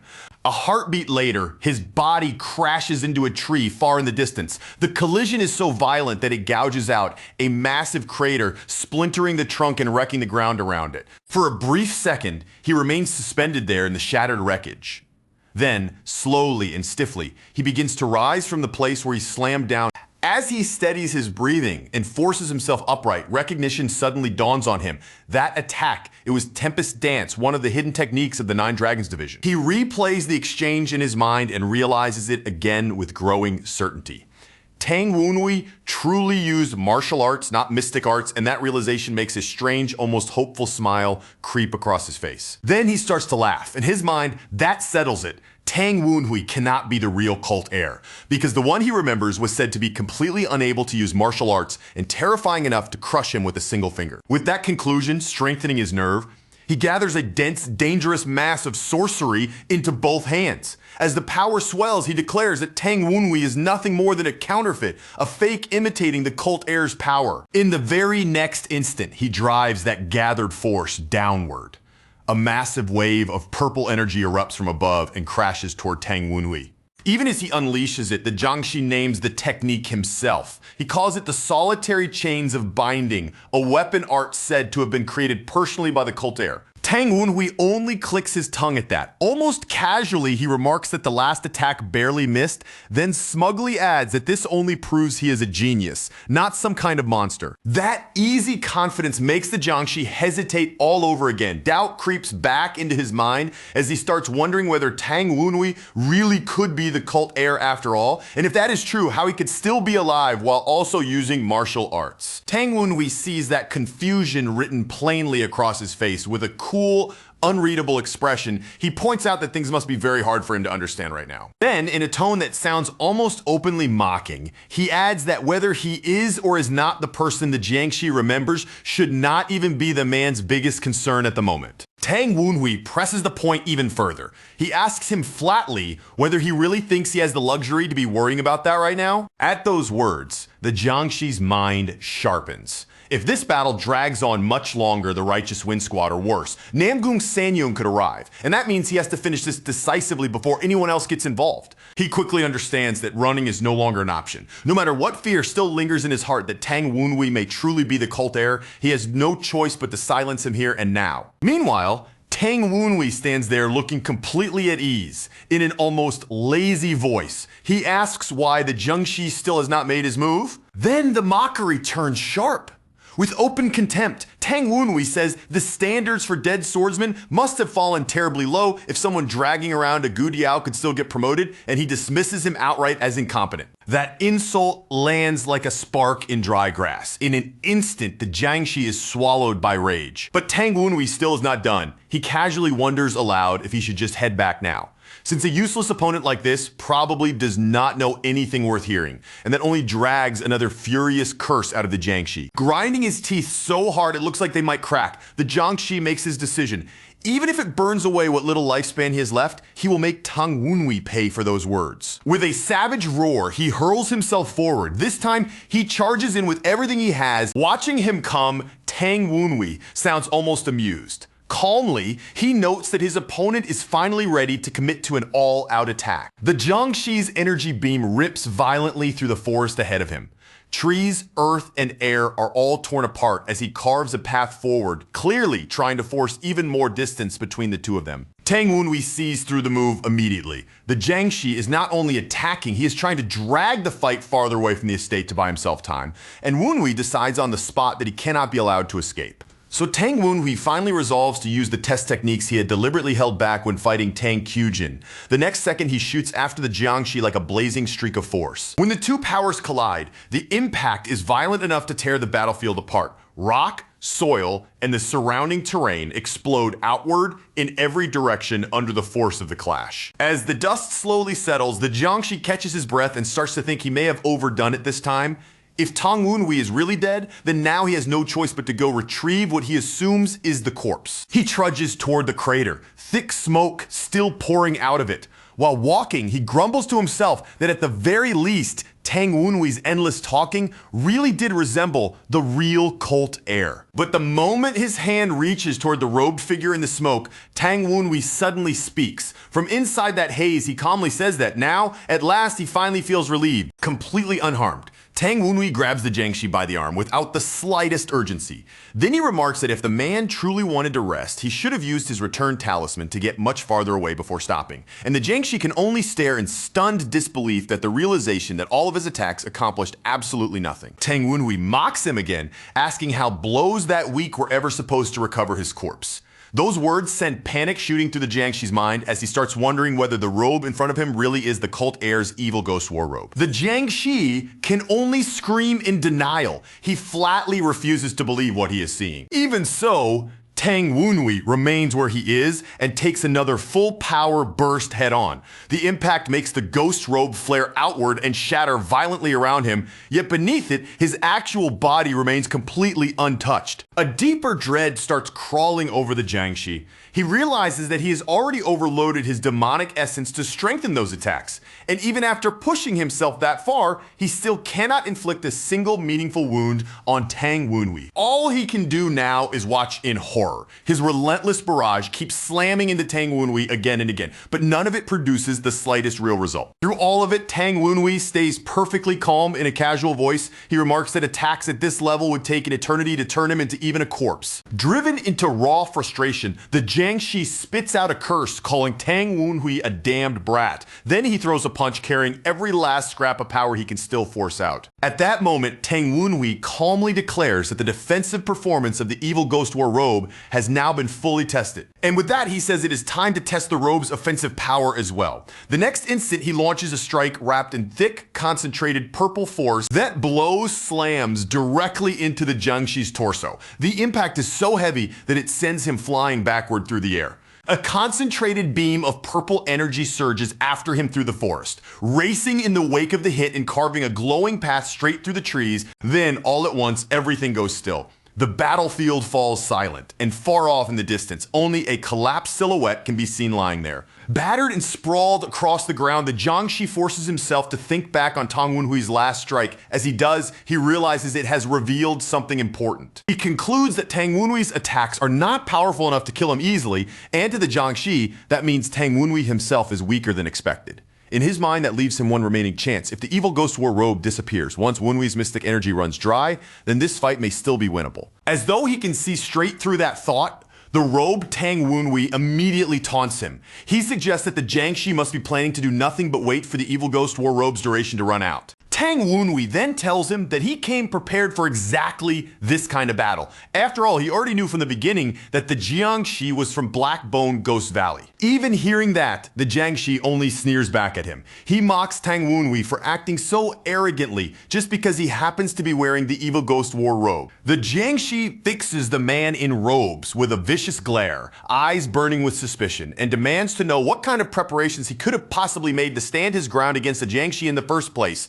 Then, without the slightest bit of hesitation, he throws himself forward and snarls that he will crush the robed man before that mystic power burns away and the war robe disappears for good. In the very next heartbeat, the Jiangshi lashes out and tears loose a savage wave of energy, sending a brutal slash roaring straight toward his robed opponent. But the instant the attack is unleashed, he realizes far too late that he has fallen for an illusion technique and that the real enemy has already slipped behind him and is charging in from his rear. The robed man immediately takes advantage of that opening, slamming a heavy blow into the Jiangshi so hard that a sharp cry of pain bursts out as the strike lands cleanly. Clicking his tongue in open annoyance, the Jiangshi complains that this opponent is far too slippery, darting around with an agile body that is unbelievably irritating to deal with. At the same time, the robed man is thinking to himself that even a hit that strong still was not enough to pierce the defenses of this dead swordsman. As he stares at the Jiangshi and sees that he still has not truly been shaken, the robed man quietly reflects that he still has far too many flaws left to correct in himself. Deciding that the fight has dragged on long enough, he resolves to finish it here, gathers his strength, and calls forth a gigantic, ghostly tiger to strike. A violent purple blast swallows the Jiangshi whole, and as the explosion rages around him and his scream echoes from inside it, the robed man coldly asks whether he still has not understood yet. Even while writhing in pain, the Jiangshi yells back defiantly that attacks like this are not enough to truly hurt him. The explosion continues to rage around his body, with that purple force churning and surging without any sign of fading away. And instead of letting up, the robed man keeps pressing the assault, hammering him again and again, while pouring out even more of that violent purple power. The Jiangshi suddenly bursts into laughter and mocks the attack as little more than a tickle, then boasts that unlike the evil Ghost War robe, his undead body will never tire, and promises that he will pay all of this back later. Right at that moment, the robed man abruptly plants his foot and comes to a stop, revealing that he had intentionally been letting those strikes land all along. He calmly remarks that he had actually been worried the Jiangshi might avoid everything and drag this battle out much longer than it needed to be. Then he points out, in a voice full of mockery, that the Jiangshi chose to take every single blow head on, adding that undeath must have rotted his brain. The Jiangshi sneers right back at him, ridiculing the robed man for finally losing his mind after being pushed into a corner, and starts to spit out another threat. But halfway through that arrogant taunt, his whole face suddenly twists, and without warning, he coughs up a mouthful of blood. He staggers in disbelief, realizing that his body is clearly showing signs of poisoning and cannot comprehend how a Jiangshi could even be poisoned at all, while the robed man coolly notes that ordinary poison never would have worked. A look of pure horror flashes across the Jiangshi's face as he pieces it together and realizes that the toxin can only be the dreaded lost soul poison. The robed man explains that because the Jiangshi chose to receive every strike directly with his body, the poison was able to spread through him completely, and then he tells him to enjoy what is about to happen next. As corrosive souls begin tearing into his body, the Jiangshi curses the lost souls in terror and screams at them to get off him. All around him, swarms of ghostly skulls come surging in from every side, circling around him and closing tighter with every passing second. Those souls only grow darker and more vicious as their presence intensifies until the pressure of it all starts to overwhelm him completely. Before long, the Jiangshi is fully engulfed, buried under countless shadowy spirits that rip into him from every direction at once. A desperate howl tears out of him as his body is consumed inside a blinding flood of light. Then his body crashes hard onto the ground, and at last his knees finally give way beneath him. Broken and completely defeated, the Jiangshi collapses the rest of the way down, while the robed victor approaches with slow, steady, deliberate steps. Wrapped in eerie purple shrouds, the man in robes stands over the fallen Jiangshi, looking unmistakably like the one who has won this fight beyond any doubt. Barely hanging on to consciousness, the Jiangshi struggles for breath and forces out one final question, asking whether the man standing before him is the cult Heir. The robed man says nothing at first, but his expression sharpens in silent surprise, his lips parting just enough to show his teeth. Then, in a cold and merciless tone, he tells the defeated Jiangshi that he will not be allowed to die here. Now suddenly subdued, the Jiangshi slowly lifts his head and stares ahead as a glowing chain hangs down in front of him. The moment he recognizes it as the solitary chains of binding, his whole body starts to tremble, and in fear he begins asking who the robed man really is. Later, the man removes the disguise of the war robe and politely addresses the unseen elders, telling them that he will now be taking his leave. Before he departs, he asks those elders to train the new recruits properly so that when the time comes, they will obey his commands without fail. From within the darkness, the shadowy elders immediately agree, answering that they will carry out his orders. Outside, under the night sky, the man walks away alone while leaves drift and swirl through the air around him. As he moves through the darkness, he quietly reflects to himself that none of this has come easily. He starts analyzing his own weaknesses one by one, admitting that he still struggles to cast sorcery and mystic fields quickly whenever they require long preparation, which means he must become better at adapting to martial combat and find some way to speed up his casting much more. His hand slowly tightens into a fist as he murmurs to himself that he now has even more things he needs to work on. Standing there alone in the forest, he firms up his resolve and silently steels himself for whatever is waiting ahead. Then, all at once, his senses sharpen and he realizes that someone has been watching him. A trace of unease crosses his mind as he wonders whether that hidden observer saw the entire battle, and he turns his gaze toward a distant building that is glowing faintly with energy. He looks more carefully in an attempt to track the watcher down and soon spots a lone silhouette standing high up in one of the windows. The moment he makes out who that figure is, he realizes the observer was Tang Hosan. He mutters under his breath that creepy Tang clan member or not, Tang Hosan watched the entire thing unfold without stepping in even once. He reasons that the distance probably hid some of the smaller details, but Tang Hosen still must have understood that he was fighting an intruder, and he grumbles to himself about how unbearably stuck up that man is. When he finally returns to the residence, his sister comes running straight toward him at once, calling out his name as he turns to face her. Her sudden appearance catches Tang Wunhui completely by surprise, and for a brief second, his whole body goes rigid as he freezes on the spot, the reaction turning awkward almost the moment it shows on his face. Tang Kyujin comes hurrying over with the captured beast Jiangxi dragging behind her, her brows knit tightly with worry as she rushes to ask whether he is hurt and what in the world happened in this place. With a lighter tone, Tang Wunhui quickly assures her that he is perfectly fine, and Tang Kyujin immediately brightens as she explains that she thought they might be able to squeeze useful information out of the beast, so she tried to cut through its wings first to stop it from escaping, only to discover they were far tougher than she expected. Then, with disarmingly casual honesty, she admits that she ended up beating the creature senseless instead, while Tang Wunhui quietly reaches one firm conclusion in his heart: he should never ever make an enemy of his sister. Tang Kyujin then apologizes for letting the intruder slip away even after the opening he made for her, but Tang Wunhui stops her at once and tells her without hesitation that her safety matters far more to him than that. She immediately suggests that they should interrogate the beast Jiangxi by beating it until it coughs up the hiding place of its master. And while she is saying that, Tang Wunhui notices something distinctly unsettling. The creature appears to understand every word of human speech. Then, all of a sudden, the beast gives out a sharp, shrill cry and its body twitches, making Tang Kyujin recoil in visible shock that it can still move after taking that kind of beating. Before the thing can try anything else, Tang Wunhui reaches down without delay and grabs the cowering beast, which lets out a pitiful squeal as it shrinks back in fear. Later, seated with it in the forest, Tang Wunhui studies the oversized beast Jiangxi carefully and realizes that sneaking something this huge back into the house without anyone noticing is going to be extremely difficult. At that very moment, the creature begins gathering its power and starts to transform, its bulky body shrinking down right in front of him until it turns into a tiny little spiky thing that looks strangely cute.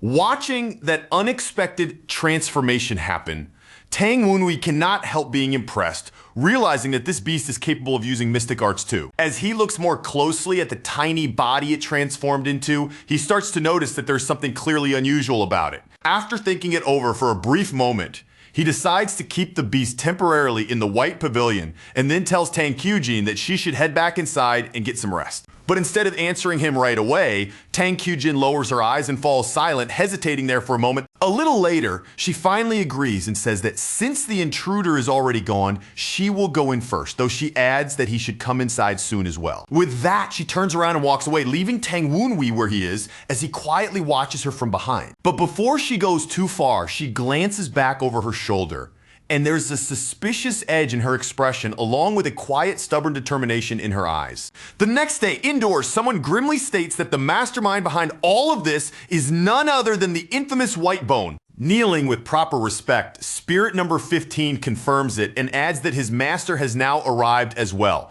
someone the listener has not seen in a very long time. Spirit number 15 first assumes the listener already knows his master, then hurriedly corrects himself and refers to him as the accursed White Bone, while the man calmly replies that he does know that old necromancer, at least to some extent. He then explains that he once learned death arts from that very old man, and that he finished what should have been 100 years of training in only a single month, leaving the instructor utterly dumbfounded. Spirit number 15 continues his report, saying that White Bone did not come alone because the Blue Bone Merchant, Red Bone Terror, and Green Bone Irreversible are also nearby, which means that 4 of Black Bone Ghost Valley's 12 Black Specters have gathered around 9 Dragons County to carry out some kind of scheme. Hearing that, the man immediately begins sorting through the implications in his mind and concludes that if 4 such elders are moving around 9 Dragons County at the same time, it can only mean one thing. So he starts piecing together why they would choose to move now. He links their activity to the upcoming festival connected to Tang Munyuk's visit, explaining that Tang Munyuk, the Dark Supreme, and one of the 10 greatest masters, has formed a new special squad and is personally leading it. And there is no way the heavenly demon divine cult would sit back quietly and let Sichuan strengthen strengthen itself unchecked. He notes that under ordinary circumstances, the cult would probably be content to infiltrate that squad or weaken it from the inside, but the fact that they sent 4 Black Bone Elders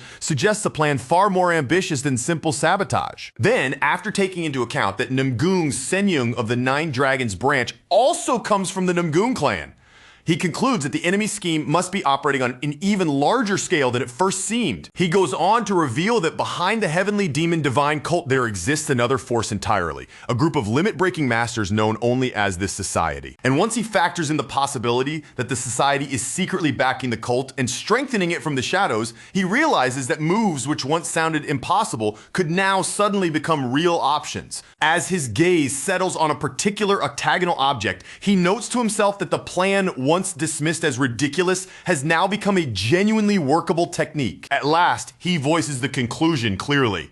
The enemy's true objective is to assassinate the Dark Supreme. At those words, the spirits of number 15 react furiously and curse the Blackbone Elders as complete idiots, insisting that not even the progenitors of the 9 demons could handle the Dark Supreme, one of the 10 greatest masters. The man agrees that those elders are probably no more than scouts, and then hears from spirit number 15 that additional reinforcements are already on the way from Tian Shan. That revelation catches him off guard at once, and he immediately wonders why support would be coming from Tian Shan rather than directly from the Society, calling number 15 by designation as he presses him for more. Spirit number 15 promptly identifies himself, and the man directly asks whether he truly knows nothing at all about the Society. Clearly nervous, Spirit number 15 admits that he is too ignorant even to understand what that mysterious Society really is. Accepting that answer, the man decides there is no point forcing the issue any further, and concludes that if he wants real information about the Society, he will have to capture Whitebone himself. Even so, he knows the harsh truth all too well. At his current level, he cannot even break through that old monster's fortress of terrifying spells,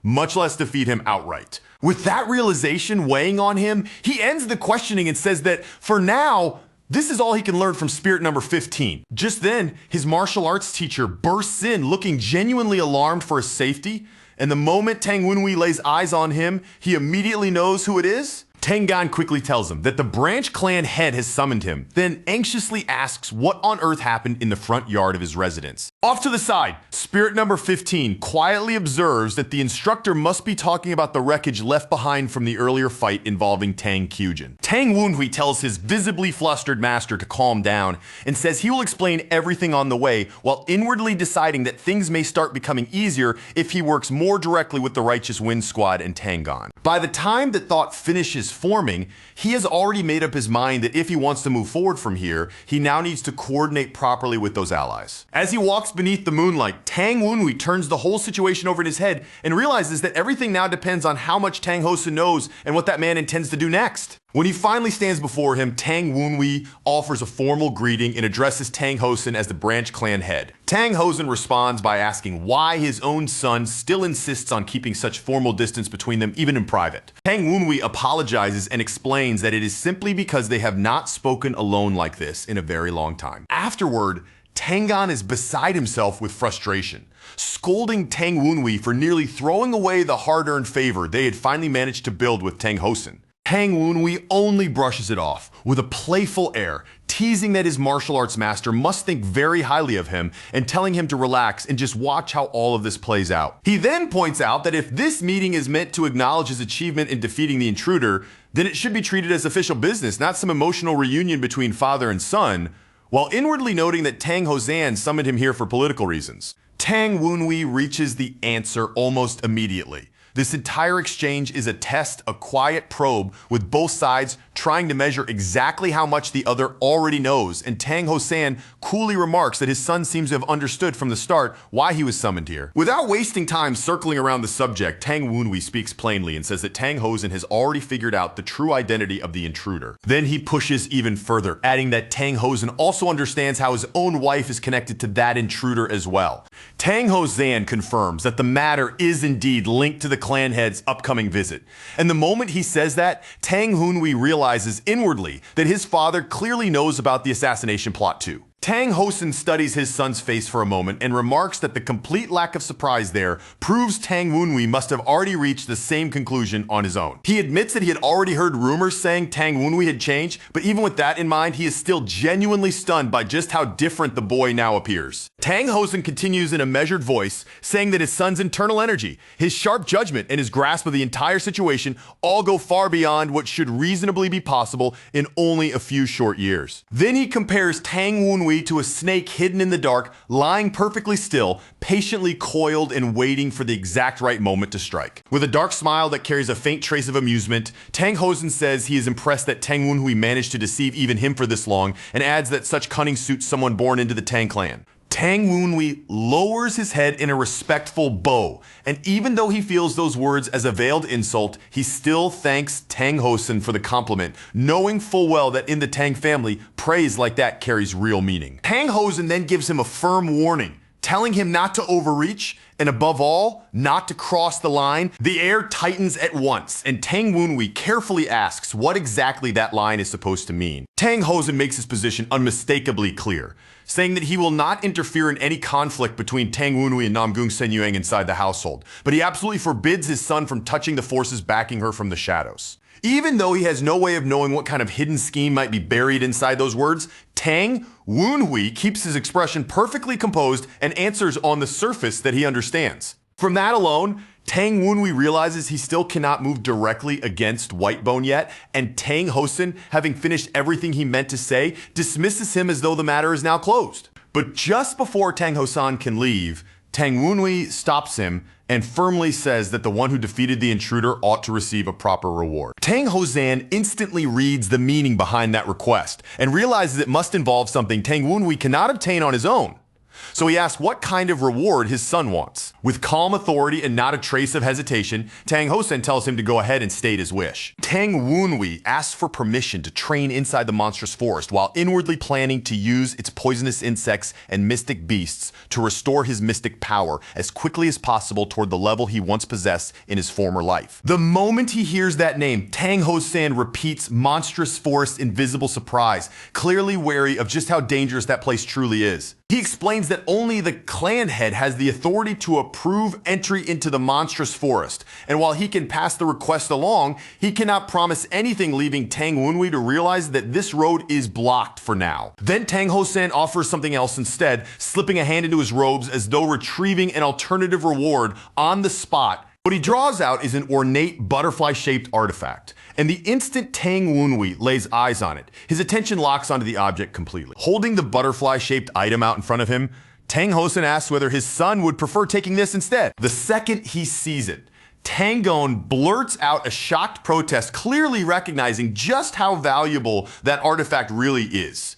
Tang Hosen immediately cuts him off and orders Tang Gon to stay quiet. Seeing his usually seasoned instructor react like that, Tang Wunhui cannot help wondering what kind of treasure could leave Tang Gon this shaken and speechless. But when he looks at it more carefully with his own eyes, it seems to be nothing more than an elegant decorative ornament. Tang Hosen notices the brief hesitation in his gaze and asks whether he dislikes it, and Tang Wunhui quickly denies that before the misunderstanding can deepen. Then Tang Wunhui notices that the pressure and aura surrounding Tang Hosen make it impossible for him to simply reach out and take the artifact directly.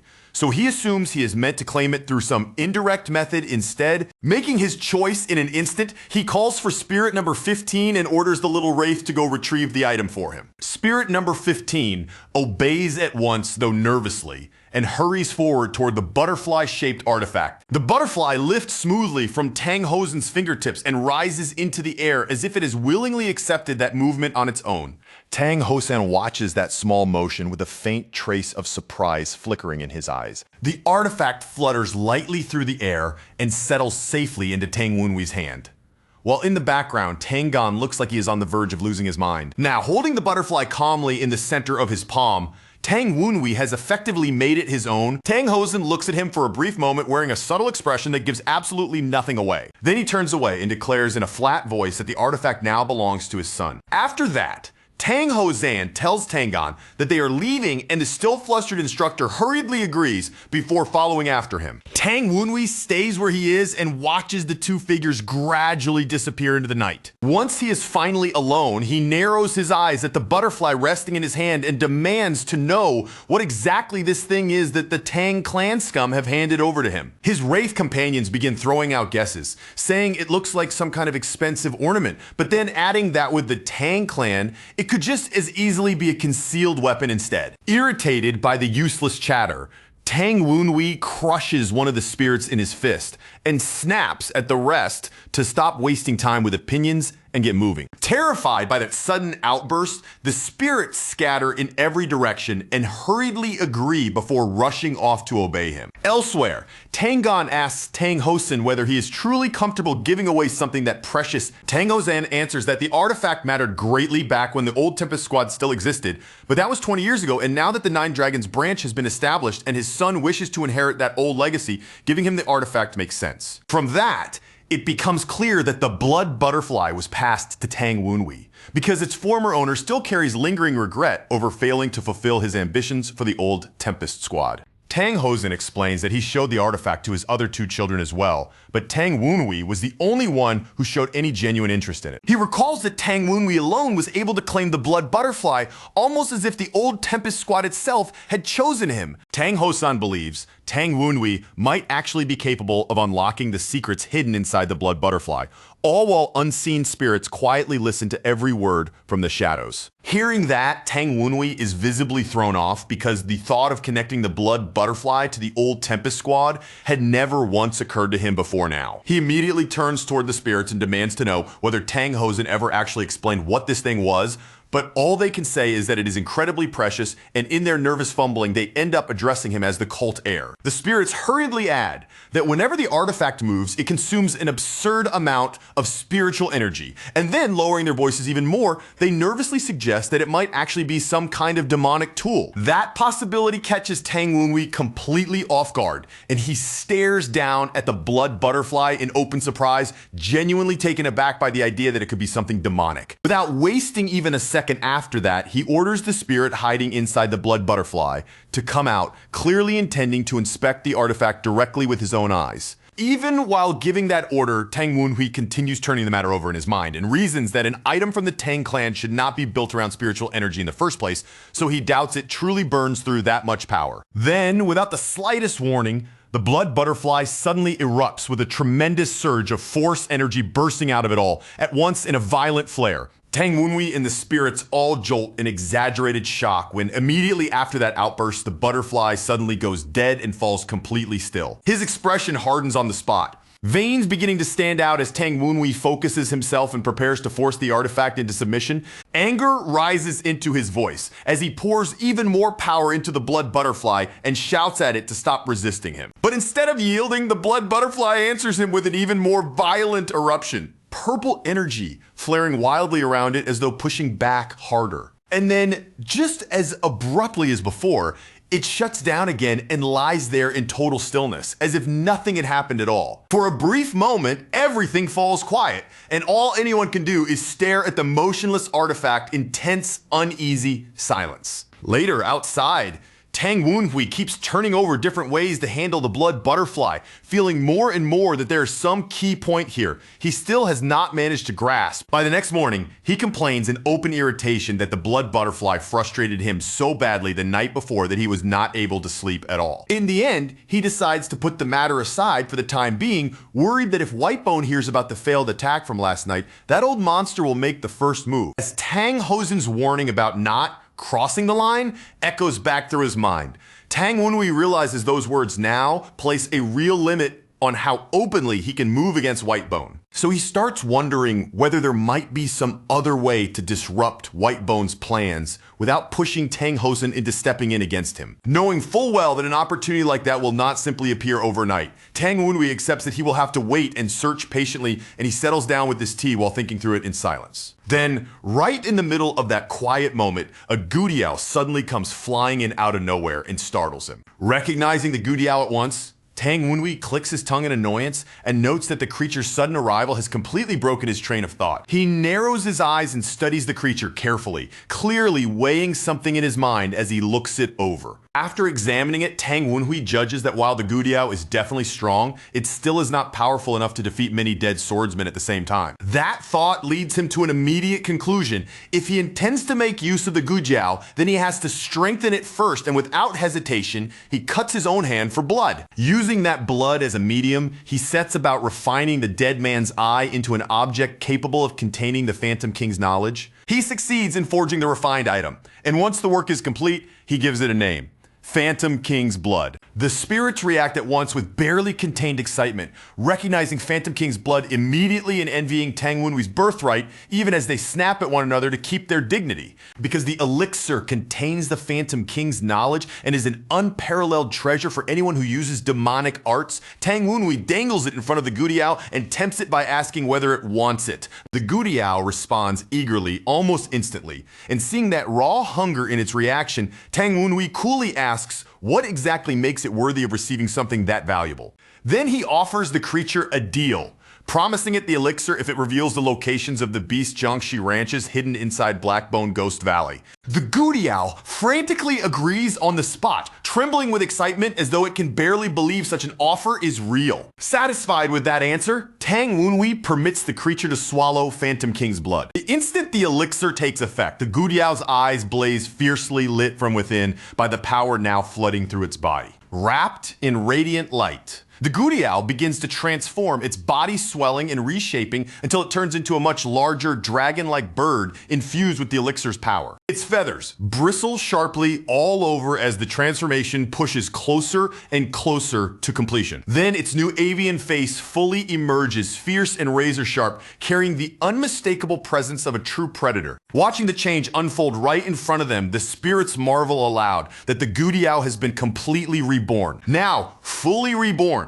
the Gudiao appears before Tang Wenhui as a massive flaming bird descending in front of him with overwhelming presence. Tang Wenhui recognizes it immediately as the legendary messenger bird of the demonic army, the ominous creature said to herald their advance. Smiling at the outcome, Tang Wenhui asks how it feels to be reborn, while noting to himself that this new body is far more useful than the spider-like form it had before. Then he raises one hand and summons yet another presence into the scene. At his call, Elder Huan's spirit materializes beside the transformed bird, looking utterly stunned by the fact that he has been brought back at all. The other spirits cry out in disbelief because Elder Huan's soul should have already been completely destroyed. Shaken, but still maintaining respect, Elder Huan asks the cult heir why he chose to resurrect him. Tang Wenhui calmly answers that there were 3 separate reasons for bringing Elder Huan back. First, he says this is a reward for Elder Huan's loyalty, because unlike the others, he did not curse Tang Wenhui even when death was staring him directly in the face. Second, Tang Wenhui points out that Elder Huan is still clinging to one remaining hope,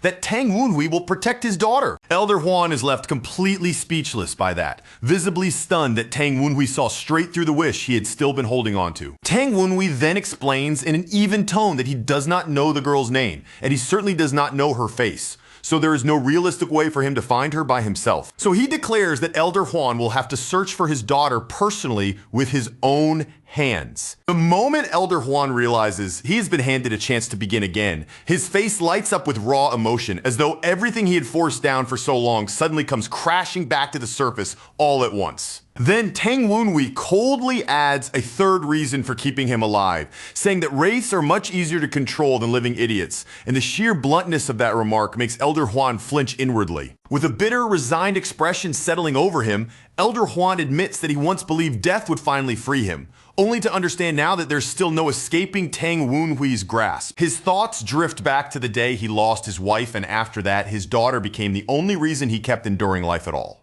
But ever since Jian Hajin took her away, he has felt like nothing more than a dead man still walking. He remembers how, for her sake, he even turned against the leader of the divine cult and its heir, only to fail in the end and lose the very person he had been trying to protect. Now that fate has somehow placed another chance in front of him, a fierce determination begins burning inside his chest, and all he can think about is correcting the mistakes that ruined his life. Unable to hold himself back any longer, Elder Huan raises his voice and openly swears his loyalty to Tang Wenhui. He goes even further than that, vowing to offer up his very soul to Tang Wenhui's cause and place his fate completely in the cult heir's hands. Tang Wenhui says nothing and simply listens as Elder Huan promises to obey every command without the slightest hesitation. Tang Wenhui calmly confirms that Elder Huan still retains the Gudiao's memories and then immediately asks whether he knows where the beast ranches in Jiangxia are hidden. Now trapped inside the bird's body, Elder Huan eagerly answers that he can fly there at once and tear the ranchers apart himself with the talons and beak he has been given. Clearly satisfied by that response, Tang Wenhui orders him to destroy the ranches and make those traitors understand that the divine cult is already moving against them. Elder Huan accepts the command without even a trace of doubt, his answer burning with savage resolve. In the very next instant, the great bird explodes out of the room in a violent burst of force, while Tang Wenhui remains behind, watching it all with unnerving calm. As feathers drift lazily through the air, Tang Wenhui quietly thinks several moves ahead. Once those ranches are attacked, Whitebone will be forced to deal with that crisis first, and that delay will buy him the precious time he needs. Elsewhere, a carriage rolls into the clan estate, and the moment it appears, it is obvious that someone important has just returned. Inside, a woman steps down after traveling through the night and immediately complains about how exhausted she is from the long ride. Then her gaze drops to the floor where she spots a folded report left behind by Mu Young. The second she notices the corner bent in that deliberate way, she instantly understands that whatever is inside must be something urgent. The moment she reads it, shock flashes across her face when she learns that Tang Yucheng actually fought a duel against Tang Wenhui. But what truly sends her over the edge is the next line, because Tang Wenhui did not merely survive that duel, he actually won it. And as if that were not enough, the report goes on to say that Tang Wenhui also crossed blades with Tang Kyujin and fought her to a complete standstill. She is horrified that all of this happened right in front of the Nine Dragons branch, with everyone there to witness it unfold. Fury rises so fast that curses start slipping from under her breath. But before she can continue, Tang Kyujin steps in and addresses Namgung Sanyong as her mother. Tang Kyujin's voice is cold enough to cut when she asks her mother exactly where she has been. Namgung Sanyong quickly forces a smile onto her face, though the strain is obvious, and nervously asks why Tang Kyujin has come to see her so early in the morning. Tang Kyujin answers that she has urgent business to discuss, and from the tone alone, Namgung Sanyong can tell that this is something serious. Her daughter has no intention of softening. Tang Kyujin then reports that a Jiangshi broke into the Nine Dragons branch during the night and came specifically for Tang Wenhui, all while putting on a measured show of alarm. At once, Namgung Sanyong realizes that the Jiangshi she encountered must have been sent there to kill Tang Wenhui. She is displeased that the intrusion was exposed, but inwardly decides that the attempt itself was acceptable. Before she can settle into that thought, Tang Kyujin cuts in and reveals that she was the one who drove the Jiangshi back, leaving her mother visibly stunned. Namgung Sanyong panics on the spot and anxiously asks why Tang Kyujin would put herself in that kind of danger and whether she was injured, only for Tang Kyujin to answer with calm certainty that she is fine. Tang Kyujin explains that the Jiangshi mentioned her mother by name, and that hearing that is exactly why she hesitated before striking it. Behind her composed face, Namgung Sanyong is seething, cursing her useless allies and wondering what kind of incompetence could have led to this mess. She insists that everything she has done was for Tang Kyujin and Tang Yucheng, dismissing Tang Wenhui as nothing more than an illegitimate obstacle. But Tang Kyujin stares straight back at her and asks if she truly hates Tang Wenhui that much. Tang Kyujin condemns her outright, saying she went so far as to unleash a Jiangshi on him even though her own daughter belongs to the Qingqing sect. That accusation lands hard enough to leave Namgung Sanyong completely speechless for a moment. Tang Kyujin then warns her that if she refuses to abandon this path, there may come a time when she will have to stand against her own mother. She makes that resolve unmistakably clear, saying that if it comes to that, she will personally stop her by force. Desperation suddenly cracks through Namgung Sanyong's composure as she calls out to Tang Kyujin, one trembling hand already beginning to gather dark energy. Somewhere else entirely, Jian Hajin sits in a blood-red chamber with his head clutched in both hands, lamenting that Tang Kyujin still refuses to understand how he feels. He suddenly erupts into a scream, demanding to know how Tang Kyujin can possibly fail to see things from his side. His fury only swells higher as he keeps shouting that she should understand him, his face twisting further and further into something almost completely mad. Then he drops to the floor among shattered lanterns, roaring out all of his frustration inside that crimson unlit chamber. In the middle of that breakdown, he throws all the blame onto Tang Wenhui, bursts into hysterical laughter, and bitterly regrets not killing him sooner. Jian Hajin abruptly decides that he has to rush to the temple at once, utterly convinced that killing Tang Wenhui is what he must do for Tang Kyujin. Back in the city, Tang Gan walks beside Tang Wenhui and remarks that it takes some real nerve to come strolling outside after the chaos of last night.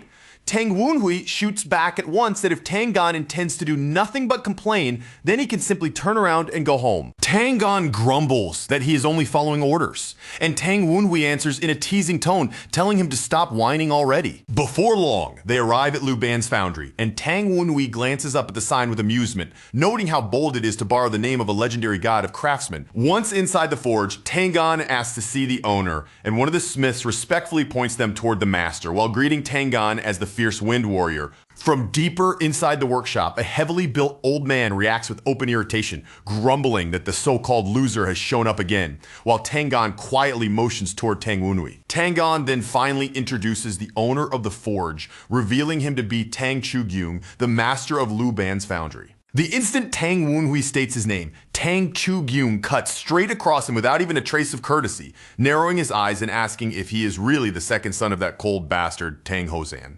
Tang Wenhui answers in a calm, steady voice that he is, and from the way Tang Chu-gyung throws his father's name around so bluntly, he immediately realizes the old smith must know Tang Hozan well enough to speak to him like that. Tang Chu-gyung gives a dismissive snort and says there's no way they came all this distance just to trade names. So Tang Gan quickly steps in and explains that Tang Wenhui came because he wants something forged. Even then, the smith only grumbles that he is already drowning in work as it is. With little interest in his face, Tang Chu-gyung assumes Tang Wenhui must be dissatisfied with the equipment from the Nine Dragons branch.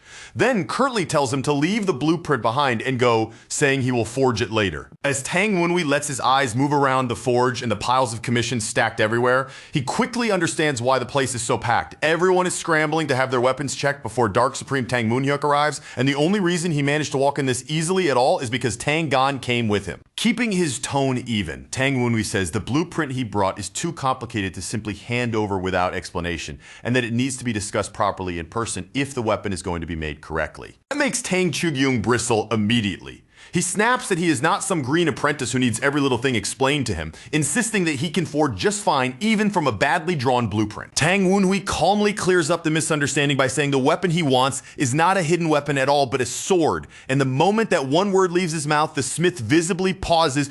The second Tang Gan hears the word sword, he practically jolts in place. His whole body jerks as he stares at Tang Wenhui in disbelief, horrified at the thought that the boy might be trying to become some Ching Chung style Taoist like Tang Kyujin. He completely loses his composure, blurting out that they came all the way here for a sword instead of a hidden weapon, and demanding to know why Tang Wenhui would do something like that. Tang Wenhui answers him with almost dry calm, reminding Tang Gan that all he asked for was a skilled blacksmith, not specifically someone who makes hidden weapons, and that simple reply leaves Tang Gan awkwardly flustered on the spot. So in the end, Tang Gan winds up sulking outside, looking clearly wounded by the whole thing, while Tang Wenhui feels a small but definite sting of guilt for disappointing him like that. Watching that reaction, Tang Chu-gyung remarks that Tang Gan must have been carrying some pretty high expectations for Tang Wenhui all along. After that, the smith motions him farther inside and tells Tang Wenhui to come in properly and show him this supposedly complicated blueprint in detail. Tang Wenhui opens up the design and shows him the form he wants, then adds that his intention is to modify his demon dragon sword so it matches this shape. Tang Chu-gyung lowers his gaze and studies the plans closely, his thick brows slowly knitting together, before finally looking up in confusion and asking if this strange-looking design is really what Tang Wenhui wants. At first glance, the blueprint looks much more like a metal folding fan than any ordinary blade.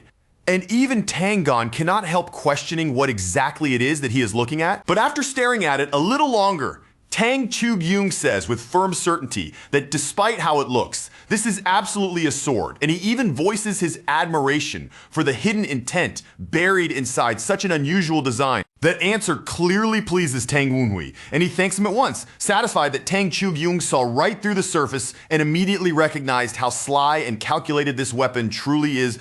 Tang Chu-gyung waves the praise away like it means nothing, telling Tang Wunhui to stop flattering him and explain the structure of this bizarre sword more thoroughly. From there, the two of them bend over the plans together, going back and forth over one detail after another as they adjust parts of the design so the finished weapon will better match Tang Wunhui's exact intentions. As the discussion grows deeper and begins touching on additions like gunpowder, they carefully weigh destructive force against durability, and the nearby spirits quietly marvel at how knowledgeable Tang Wunhui sounds while speaking with the Master Smith. Those spirits can hardly believe what they are hearing. They wonder how something that looks like a fan can still be called a sword, and why gunpowder would even be involved in it at all, until they finally decide it must be some secret technique of the Tang family. Another spirit points out that even Tangon looks completely lost in the middle of this discussion, while Tangon, too, unwilling to admit that, puts on an act as if he understands every single word. Tang Wunhui lets out a light laugh and admits that yes, his idea is a pretty ambitious one, and Tang Chugyung responds with a sigh, saying that Tang Wunhui really is greedy in what he is asking for. Then, after considering it all, Tang Chugyung finally makes his decision and declares that he will forge this weapon himself, and the sudden seriousness of that statement leaves Tangon staring in shock. He explains that the blueprint is far too advanced to hand over to his disciples, and that a piece like this is something only he can personally take responsibility for from start to finish. The moment he hears that, Tang Wunhui instantly realizes this is his opening to receive not an ordinary forged weapon, but a true masterpiece. Without a moment of hesitation, he drops into a deep prostration and says it would be an immense honor to present a sword made by Tang Chugyung when the clan head comes to visit. Tang Chugyung protests right away, grumbling that there are only 20 days left before that visit, and the weight in his voice alone makes it clear just how brutally tight that deadline really is. Tang Wunhui calmly asks whether that means it simply cannot be done, and Tang Chugyung mutters under his breath that he also has his own schedule to keep. Sensing exactly where to press, Tang Wunhui lightly suggests that maybe finishing it in 20 days is simply too difficult for him, and the moment those words land, the smith's pride flares up. Stung by that provocation, Tang Chugyung blurts out an apology toward the legendary Liu Ban himself, as though he had just committed a disgrace by ever doubting his own ability. Now, fully fired up, he bellows that as the master of Liu Ban's foundry, Tang Chugyung does not need 20 days at all, and that 15 will be enough to finish the weapon. Tang Wunhui's face brightens immediately, and he praises him with cheerful admiration, fully aware that he has just succeeded in pulling the smith along by provoking that fierce competitive pride.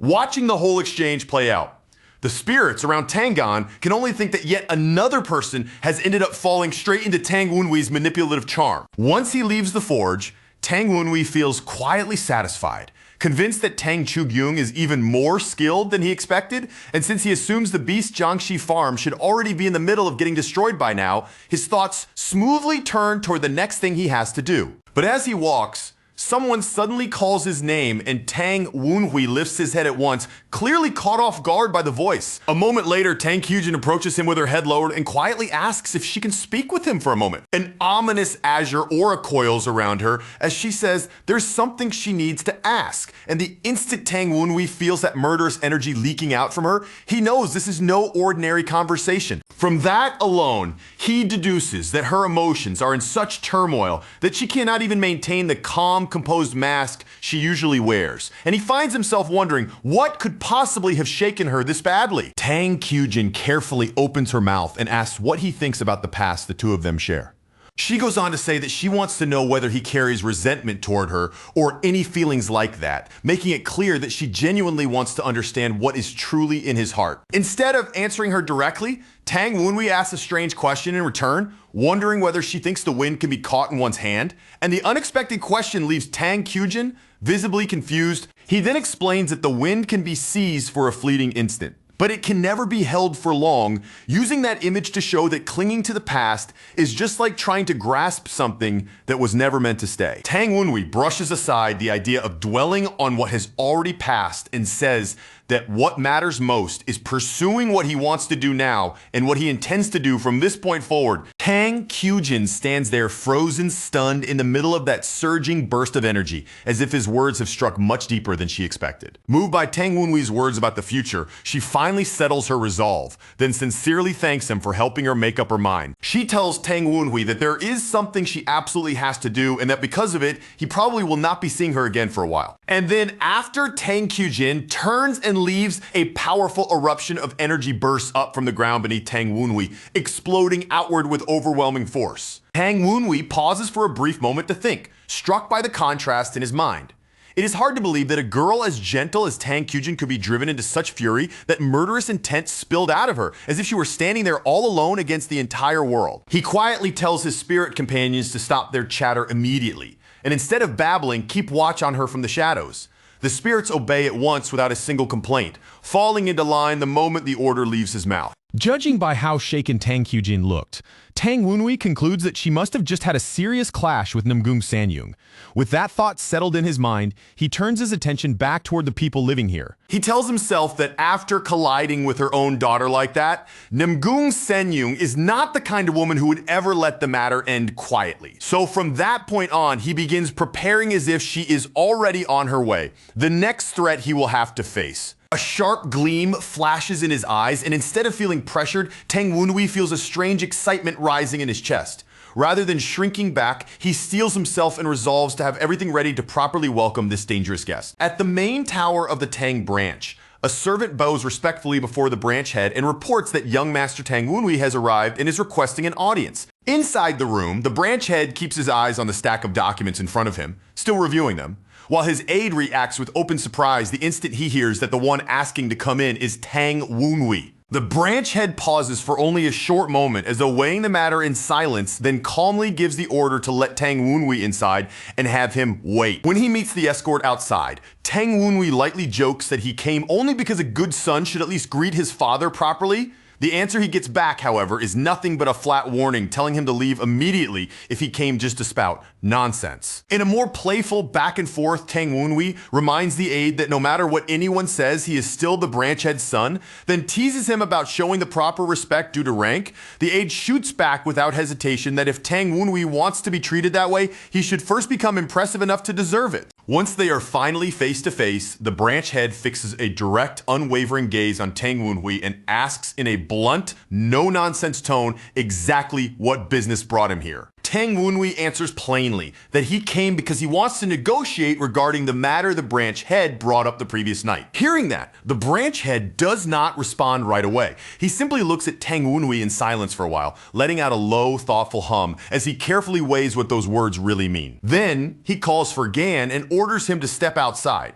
The aide withdraws immediately, leaving the room to the two of them and shutting the father and son conversation away from everyone else. Tang Wunhui is inwardly impressed the moment Gan leaves. The man's presence vanishes almost instantly, making it obvious that his skill is far from ordinary. The branch head's voice grows heavier after that, as he warns Tang Wunhui that if he interferes carelessly, he could end up disrupting plans the Tang clan has already been setting in motion on a much larger scale. A dense, oppressive aura rolls off him as he demands a reason strong enough to justify such interference, and in that moment, Tang Wunhui realizes that this is not the presence of someone who is merely a simple branch head. On the outside, Tang Wunhui accepts the point without showing resistance, but inwardly he becomes certain that this man is clearly preparing something much bigger for the Tang clan behind the scenes. The branch head says that a negotiation only has meaning when both sides bring something to the table, then asks what Tang Wunhui can offer in return. Tang Wunhui answers that he has nothing he can place in his hands right now, but there is one promise he can make. That promise is simple, direct, and unwavering. Tang Wunhui says that he will protect his sister, Tang Kyujin, and those words visibly shake the branch head. Tang Wunhui presses the point further, saying that the branch head already knows perfectly well what kind of people Madame Namgung has entangled herself with. At that, the branch head falls silent. His expression darkens and the weight of the implication settles heavily across his face. He immediately switches to a secret sound transmission and tells Tang Wunhui to explain himself.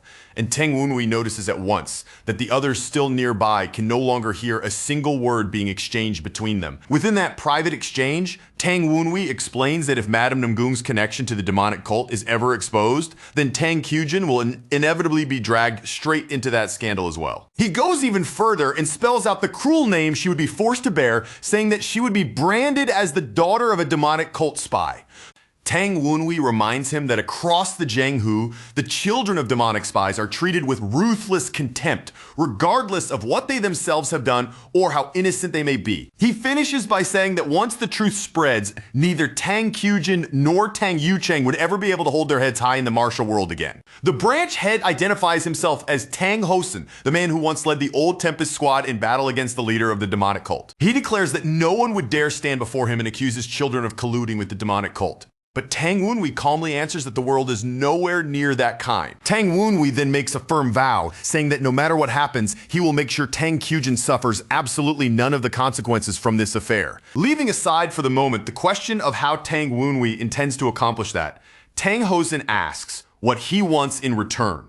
Tang Wenhui answers without hesitation that since he is already involved in this matter, he wants to be included in Tang Hosen's plans as well. Tang Hosen immediately questions whether he is truly strong enough for that kind of role, and Tang Wenhui responds with calm confidence that he will prove his worth. That prompts Tang Hosen to ask exactly how he plans to do it. Tang Wenhui names his target without any pause at all, the feared Whitebone.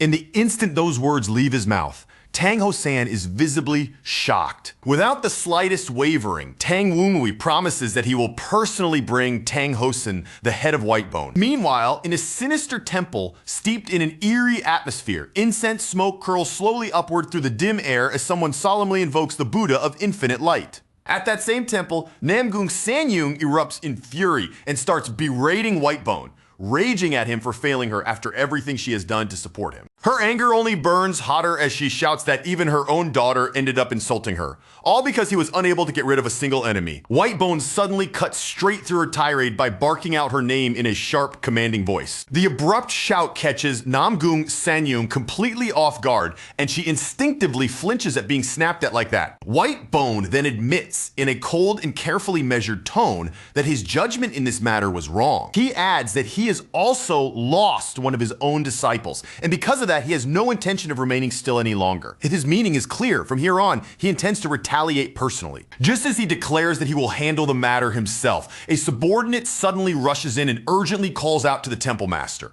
Whitebone turns immediately and demands to know what the disturbance is. The blue-skinned girl quickly answers that the news she has brought is urgent. She then asks Namgung Senyung to sit off to the side while they discuss it, and although displeased by being pushed aside, Namgung Senyung reluctantly agrees. As she takes her seat, Namgung Senyung begrudgingly admits to herself that although she hates being shouted at, the Temple Master's ability is the real thing and impossible to deny. Then, with bitter expectation twisting in her thoughts, she tells herself that now that he has personally taken control of the matter, he will finally get rid of that troublesome Tang Wenhui for her. A moment later, Whitebone's expression changes sharply, clear shock appearing on his face as he reacts to the report he has just received. He is informed that the Beast Live Jiangxi farms, the ones he secretly spent more than a decade building up, are currently under attack. Hearing that, Whitebone immediately recalls how painstakingly he spent long years raising and shaping those monsters by hand.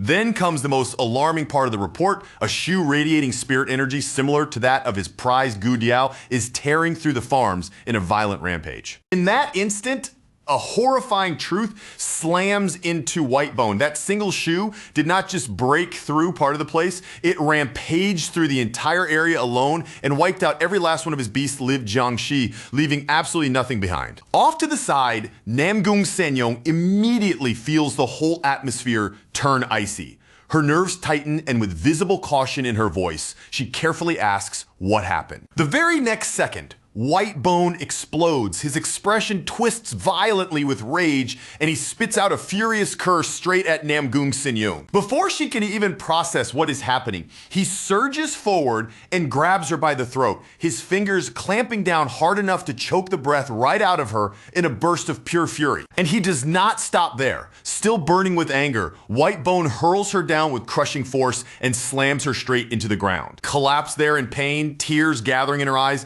Namgung Senyong Sanyung struggles for breath and gasps out an accusation saying that he deceived her. Looming over her like a monster, Whitebone snarls that any sorcerer strong enough to seize control of his Gudiao and force it to evolve into a Jew would never waste power like that, just to help her raise some illegitimate heir inside the Tang clan. By now, he is fully convinced that she must be connected to that sorcerer somehow. He angrily spits out that the whole thing is absurd, then directly accuses her of plotting to betray them. Shaken all the way to her core, Namgung Sanyong hurriedly insists that she has no idea what he is even talking about. A terrifying ghostly power spills out around him, thick and suffocating, as Whitebone demands to know whether she truly knows nothing or is only pretending. Then he coldly asks if she really thinks she can look down on Blackbone Ghost Valley. At that moment, horror crashes over Namgung Sanyong.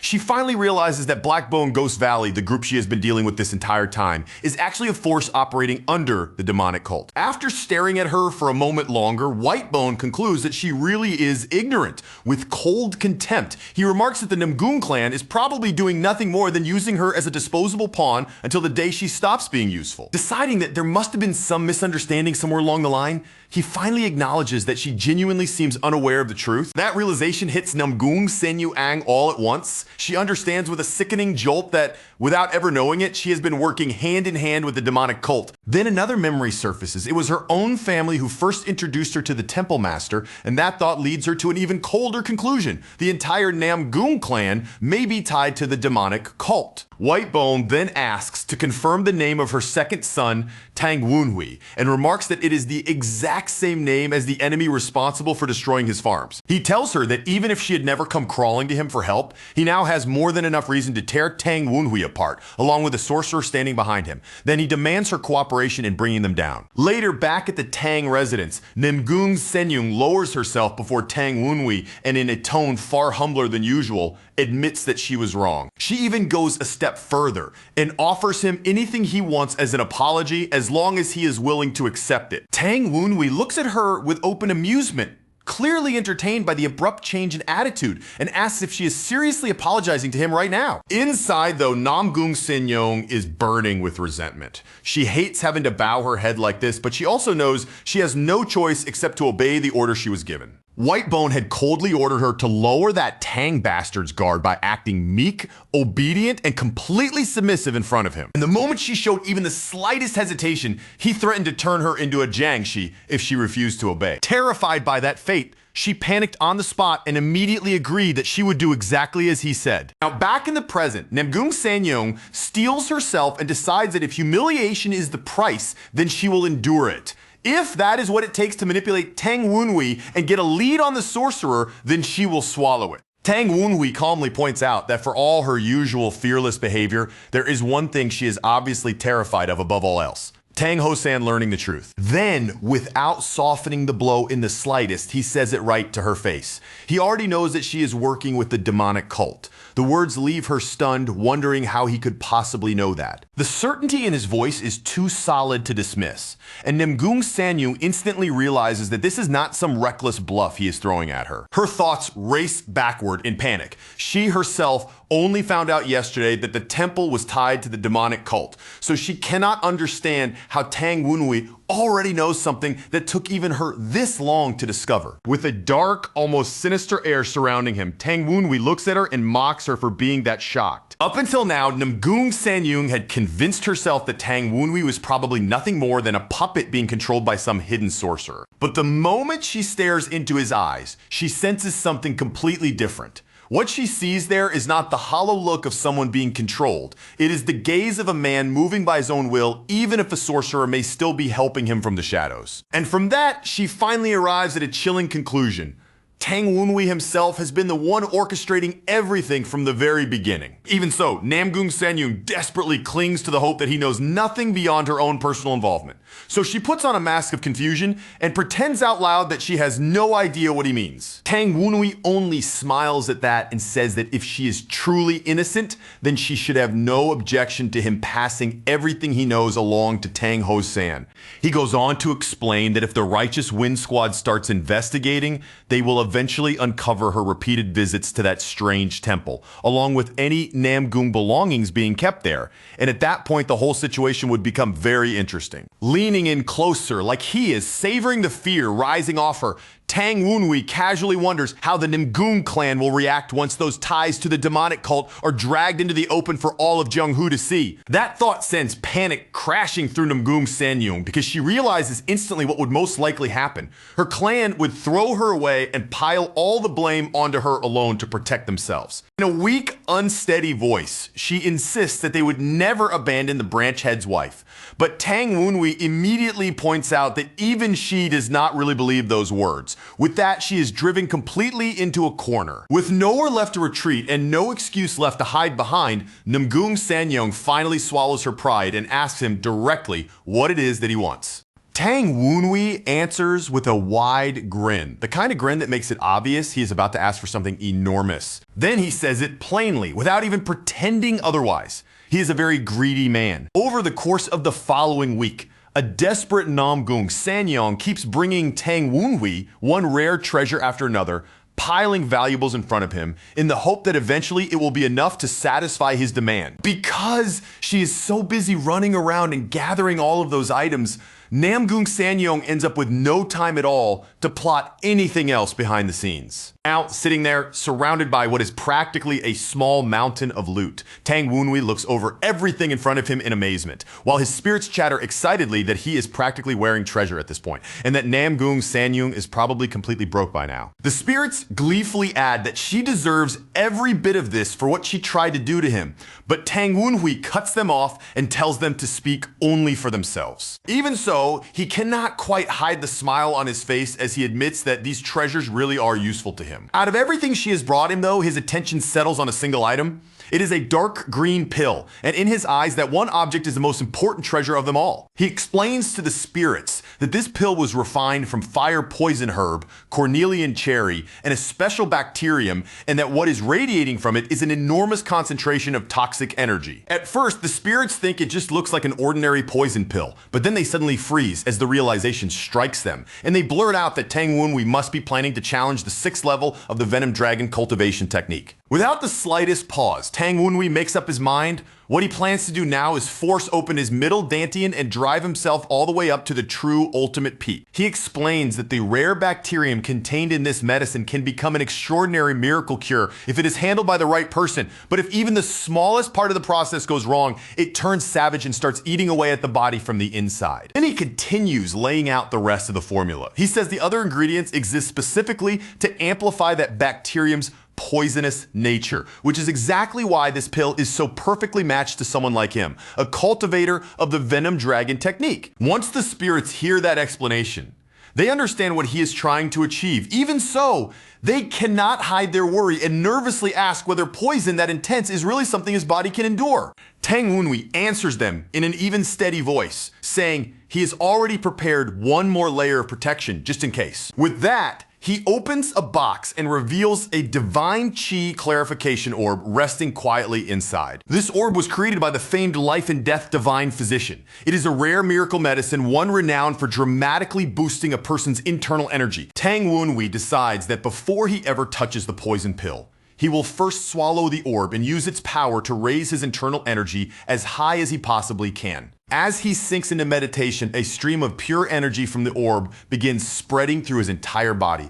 The effect is so immediate and so unmistakable that it confirms at once the medicine is working exactly as intended. Only after finishing that step does he prepare himself to take the poison pill. As he does, old warnings from the elders resurface in his mind, reminding him that this kind of poison is notoriously difficult for the human body to digest. Even with those warnings in mind, he calmly judges his present condition. In the end, he decides that with his current mastery of the Venom Dragon technique, he should at least barely be able to endure it. The instant the poison pill starts dissolving, a powerful green venomous energy comes pouring out of it. Tang Wunhui steels himself and quietly acknowledges what is coming next. He knows the pain ahead is going to be beyond anything ordinary words can describe. Almost right away, that venomous force begins raging through his body.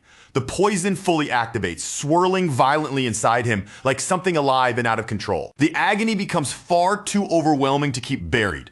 Tang Wunhui finally lets out a raw, helpless scream as the poison's power surges through every inch of him. A huge storm of poisonous chi erupts outward from his body. It is so fierce, so unstable, and so violent that even the spirits are left visibly shaken. Caught in the middle of that toxic maelstrom, the spirits cry out in panic. Alarmed, they call to him and anxiously ask whether Tang Wenhui is alright.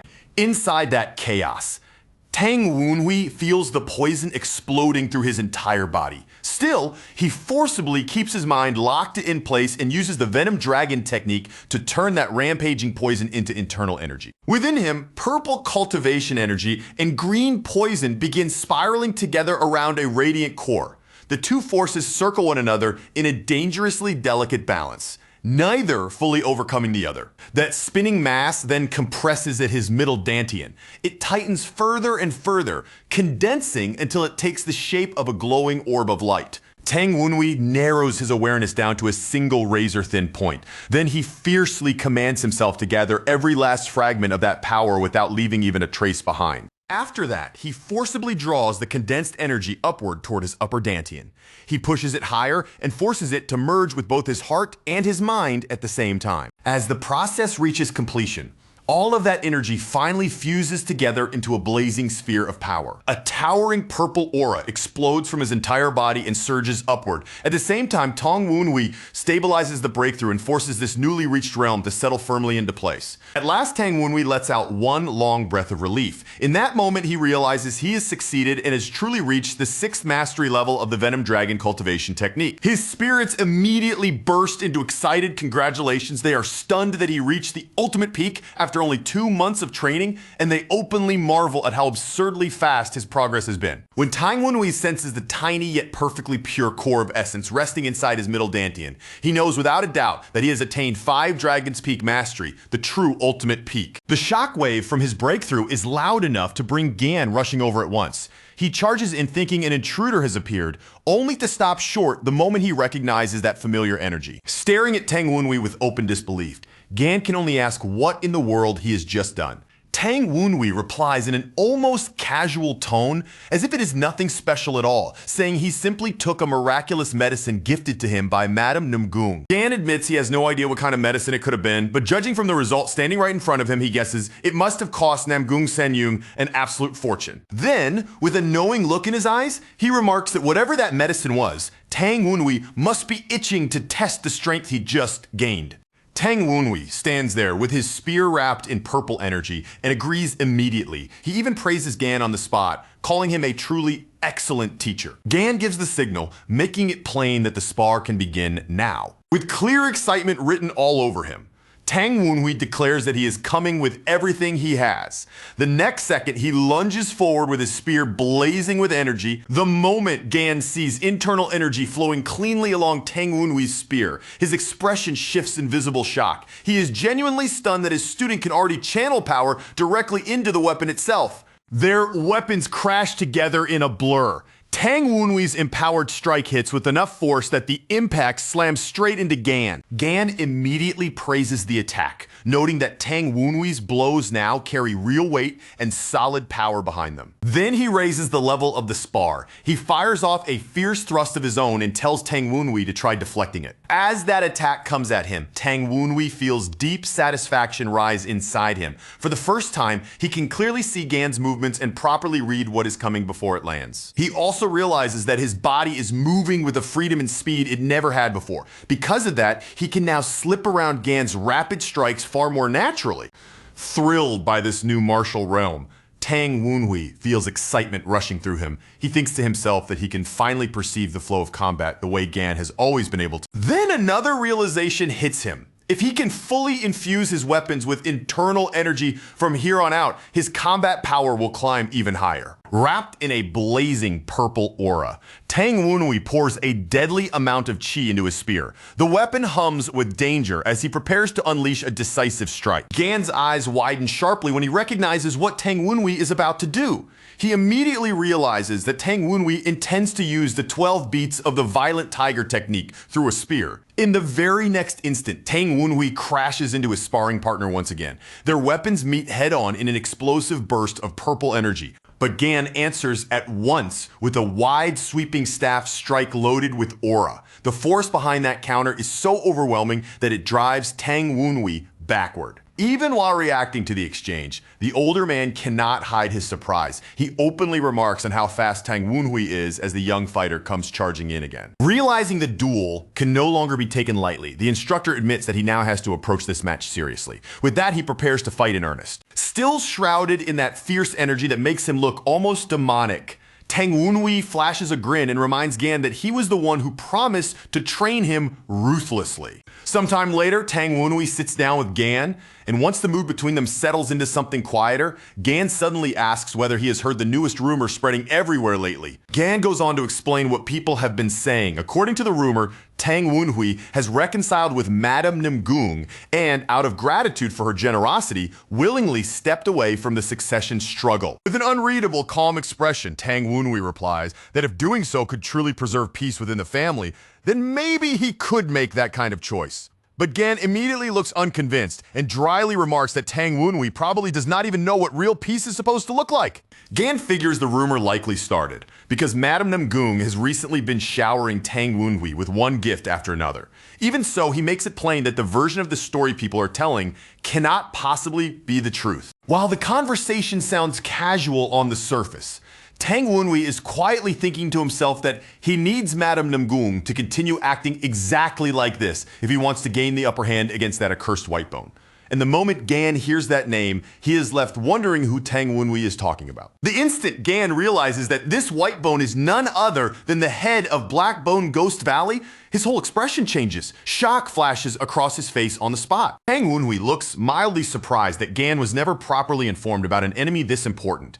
Then to himself, he figures Gan must not have been paying close enough attention during the meeting. Gan quickly connects the pieces and realizes that Tang Wunhui must have uncovered Madame Nimgung's link to Whitebone.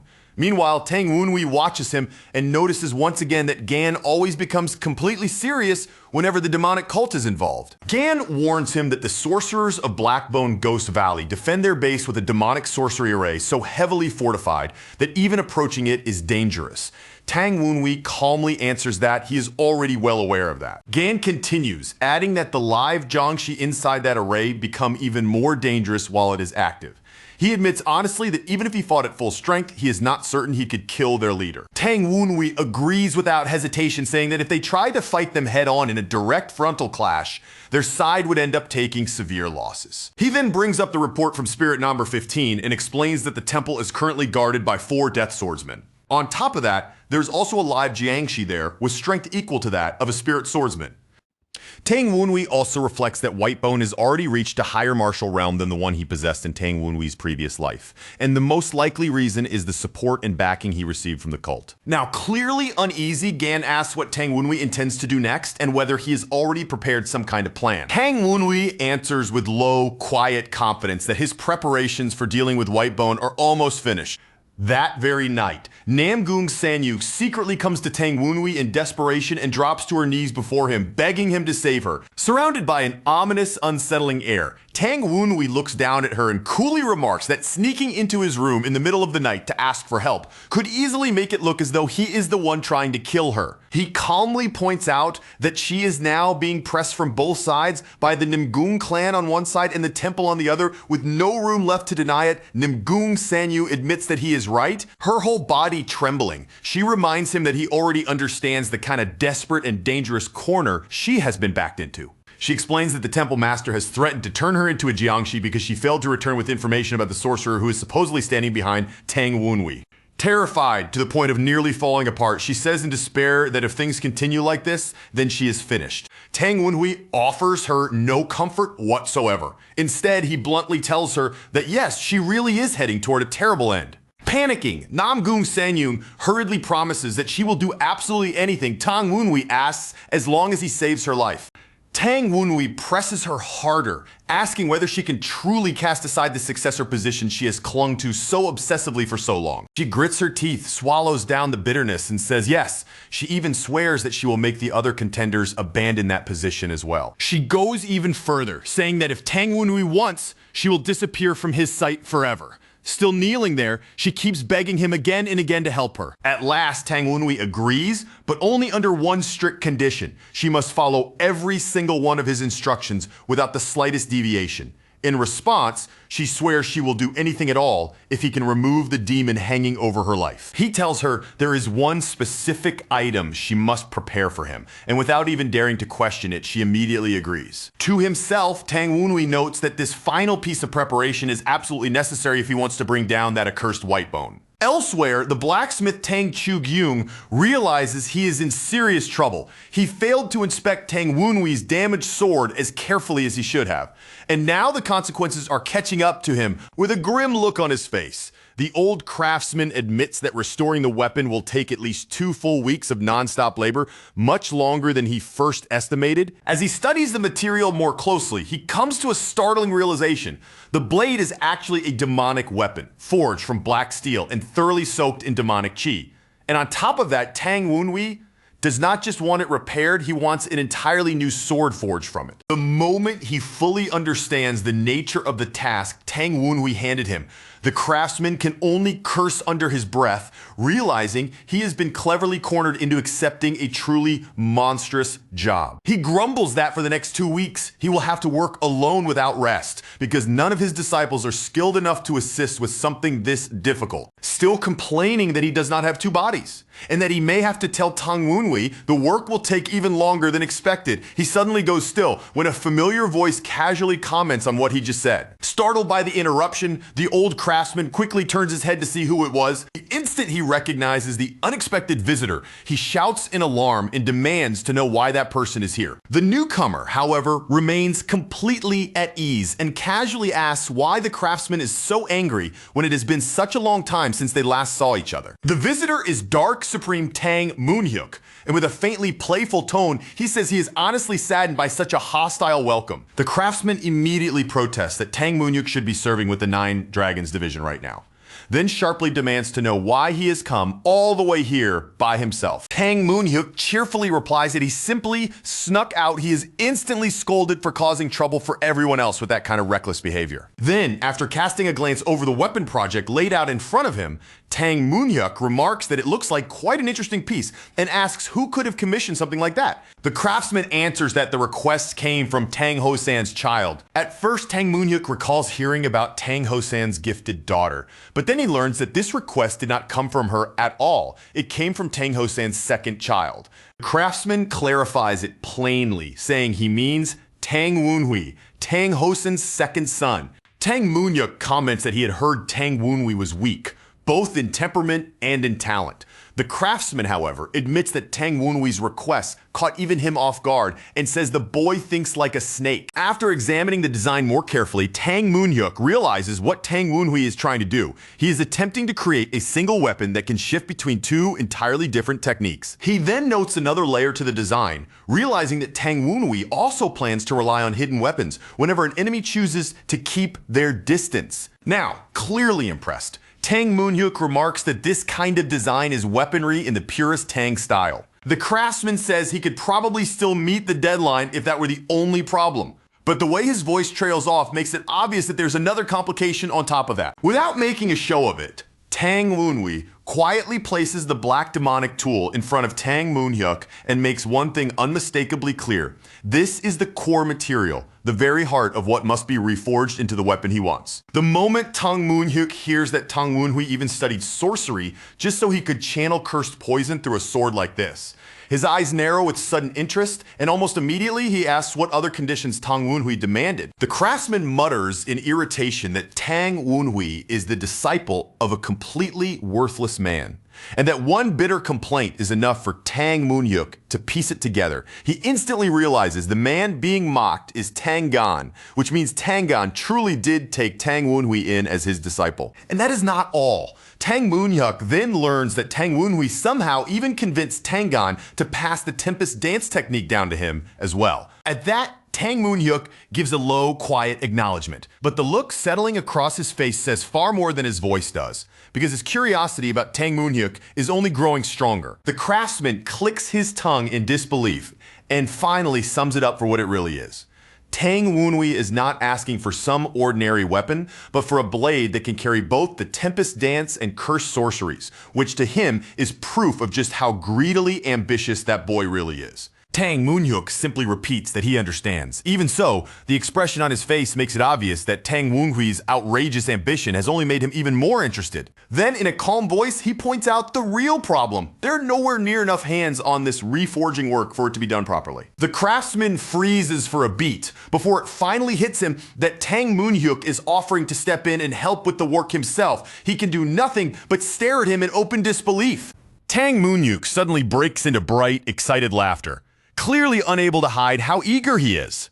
More than anything, he wants to see what Tang Woonhui will do once this newly forged weapon, this dangerous new toy, finally ends up in his hands. Later that same night, Tang Woonhui arrives to meet his allies beside a carriage already waiting in the dark. Under the night sky, he is told that every single preparation he requested has now been completed. The madam glances around at the small group and asks if only the three of them are leaving. Tang Woonhui answers evenly that his master will join them once he finishes dealing with a bit of remaining business, almost as though he had been called the moment his name was spoken.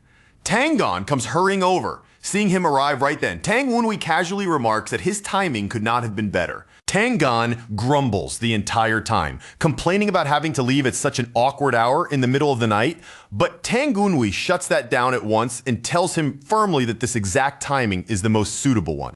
Then, Tangon reports that he already carried out Tang Woonhui's order exactly as instructed the spy. Mu Yung has been eliminated. Tang Woonhui praises him without the slightest hesitation. Beside them, the madam goes completely rigid from shock and immediately demands to know why Mu Yung had to be killed. In an even unshaken tone, Tang Woonhui explains that Mu Yung had been working as a spy for both the Namgung clan and the temple. That single answer leaves the madam utterly speechless. And in that instant, the truth crashes down on her. Tang Woonhui had already known that she was hiding Mu Yung, and that realization makes it painfully obvious that he has been shifting everyone around exactly as he pleased, like pieces on a board. A little unsettled by all of this, Tangon lowers his voice and asks whether the infiltration into the valley is really going to be carried out by only the three of them. Tang Woonhui answers while holding a lifelike mask shaped like a human face in his hand. At least for now, he says, it really will be just the three of them. With clear reluctance, Tangon pulls a mask over himself as well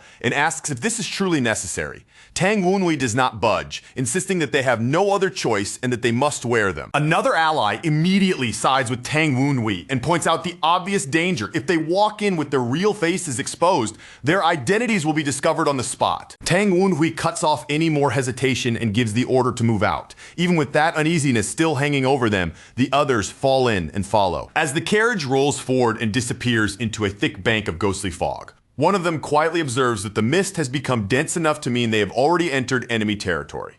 Riding beside the carriage in disguise, Tang Woonhui and the ally beside him both feel it clearly. The deeper they go into the fog, the heavier and more ominous the atmosphere becomes. Using his dead man's eye, Tang Woonhui sees straight through the concealment and catches sight of beast-type Jiangshi lurking within the mist. They are clearly trying to remain hidden, but his eyes still find them. From that alone, Tang Woonhui quickly works out what must have happened. After the earlier raids on their beast Jiangshi farms, the enemy must have tightened security all throughout the area. That also confirms something else for him. Whitebone truly has broken through into a higher realm because the sorcery barrier spread across this place is far more advanced than anything Whitebone used in the past. Then, without warning, Tang Woonhui feels a strange current of sorcery brushing against his senses, something completely unfamiliar to him. The instant he notices it, his focus sharpens to a point. He wastes no time at all. Tang Woonhui immediately summons Spirit number 15 to investigate, and the spirit answers his call at once. Spirit number 15 quickly returns with alarming news. Whitebone Instructor has taken possession of Tang Woonhui's sorcery book. The spirit continues, explaining that when the 12 black specters searched Tang Woonhui's former pavilion, they found many valuable texts stored there. At that, the other spirits erupt in angry outrage, cursing the Jiangshi for stealing Tang Woonhui's belongings. At the same time, they loudly insist that none of this was their fault. Tang Woonhui recalls using the soul-combusting hellflame art and believing that every last record had been reduced to ashes. But then he realizes that some of those writings must have survived from the period when he had been organizing the Phantom King's texts. He immediately reaches a dangerous conclusion. Trying to use the Phantom King's sorcery in its original, unaltered form against someone who already understands it would be like like trying to lock a door while the key is still jammed inside. Until he can revise those techniques, he will have to choose his spells with extreme caution. The carriage keeps rattling and creaking as the wheels turn without stopping, carrying them deeper and deeper into the valley. At last, the driver finally breaks the silence and announces that they have arrived at the gate of Blackbone Ghost Valley. Now, disguised as escorts from the Namgung side, Tang Wunhui and Tang Gon move into place and help the madam step down from the carriage. The iron gate slowly begins to open, and the moment it parts, ghostly mist comes spilling out from the darkness waiting beyond. A childlike Jiangxi girl appears to receive them. Looking at the madam, she addresses her as a daughter of the Namgung house and asks why she has come all the way here. The madam answers with perfect smoothness, saying that she has brought the requested belongings, the very possessions of the man Temple Master Zhang has been searching for. The Jiangxi girl remarks that security has been tightened lately, then says she will carry the boxes inside herself while the madam's companions stay outside and wait. While standing outside the gate, Tang Gon leans closer and whispers that they could simply attack right now, but Tang Wunhui quietly tells him to hold himself back and wait. At that point, the madam speaks up and warns that some of the unknown objects may be infused with sorcery, and that such things can react differently when touched by the dead. Then she asks whether the Jiangxi girl is truly certain it is safe for her to handle them. The little Jiangxi girl visibly falters. Her expression tightens with irritation and she pauses there in clear hesitation. In the end, she gives up resisting and allows all three of them to enter together, bringing the boxes inside with them. As she leads them across the courtyard, she raises her voice and calls inward to announce that the Namgung woman has arrived with the requested items for Temple Master Zhang. A voice soon echoes back from deeper within, giving the order that the woman is to be allowed inside. The Jiangxi pushes the hall doors open and the group advances forward, moving deeper toward the inner chamber. The madam offers a respectful greeting to Temple Master Zhang, who sits there waiting among ritual objects in the form of a skeletal Jiangxi. In return, he calmly tells her that he has been expecting her. As the white bone instructor's body twists and contorts into that hideous, monstrous shape of his, he almost starts trembling with excitement and eagerly asks whether she brought Tang Wunhui's belongings. The madam explains that there was no way for her to tell which of Tang Wunhui's possessions were actually infused with mystic power, so she simply cleared out most of what had been in his room. Hearing that, the white bone instructor praises her in delight, saying she has done even more than he originally ordered. At a faint signal from Tang Wunhui, Tang Gon suddenly shifts his stance and quietly prepares himself to move the instant the boxes are finally set down. Then, one after another, the heavy chests are brought in and stacked directly in front of the altar. Even before a single lid is opened, the white bone instructor can already feel intense mystic energy leaking out from inside the chest, and his face spreads into a satisfied grin, thrilled that the delivery seems to have gone so perfect. Overflowing with confidence, he boldly declares that he will use these belongings right away to track down Tang Wunhui and the others. But the very moment he opens one of the chests, that confidence falters. His expression changes on the spot, and he freezes in confusion at what is actually inside. A split second later, the truth hits him far too late. The boxes are not filled with precious belongings at all, but packed solid with explosives. He starts to protest, his mouth just beginning to open, but no words come out. All he can do is stare straight into the trapped chest as horror spreads across his face. At that exact moment, the madam suddenly lunges forward, grabs both of her companions, and throws herself away from the stacked boxes with desperate force. Then a blinding explosion tears through the hall and swallows the entire interior in one savage, violent blast. In that final stunned instant, the white bone instructor can only stare at the burning fuse in baffled confusion before everything erupts. His eyes fly wide with shock, just as the explosion surges over him and completely engulfs his body. Flame and crushing force rip through the chamber, tearing across the room and consuming him where he stands. The blast is so overwhelming that the entire temple structure is instantly transformed into a towering fireball. A moment later, the surrounding buildings of Blackbone Ghost Valley begin exploding as well, as that first detonation sets off a chain reaction across the compound. The destruction keeps racing outward, blowing apart even more of the valley's structures in rapid succession. The inferno swells all the way into the forest beyond, blooming outward under deafening shockwaves that make the very air itself tremble. Already some distance away, Tang Wenhui's group throws up their arms and braces themselves against the roaring blast wind, and the storm of debris rushing after them. Tangan grimly remarks that an explosion on that scale should have severely disrupted the demonic sorcery ray that had been shielding the valley. Tang Wenhui answers in a calm voice that even so, the blast still was not enough to erase the mystic arts completely. When the question comes up of whether the Whitebone instructor might have survived, Tang Wenhui points out that as a Jiangshi, he is far too durable to die that easily. Tang Wenhui adds that just before the explosion, he saw the enemy gathering mystic energy around himself. So even if the Whitebone instructor has been horribly mangled, he says the man is almost certainly still alive. Tang Wenhui then notes that the same unnatural resilience should apply to the other Jiangshi guarding the area as well, which means they likely survived too.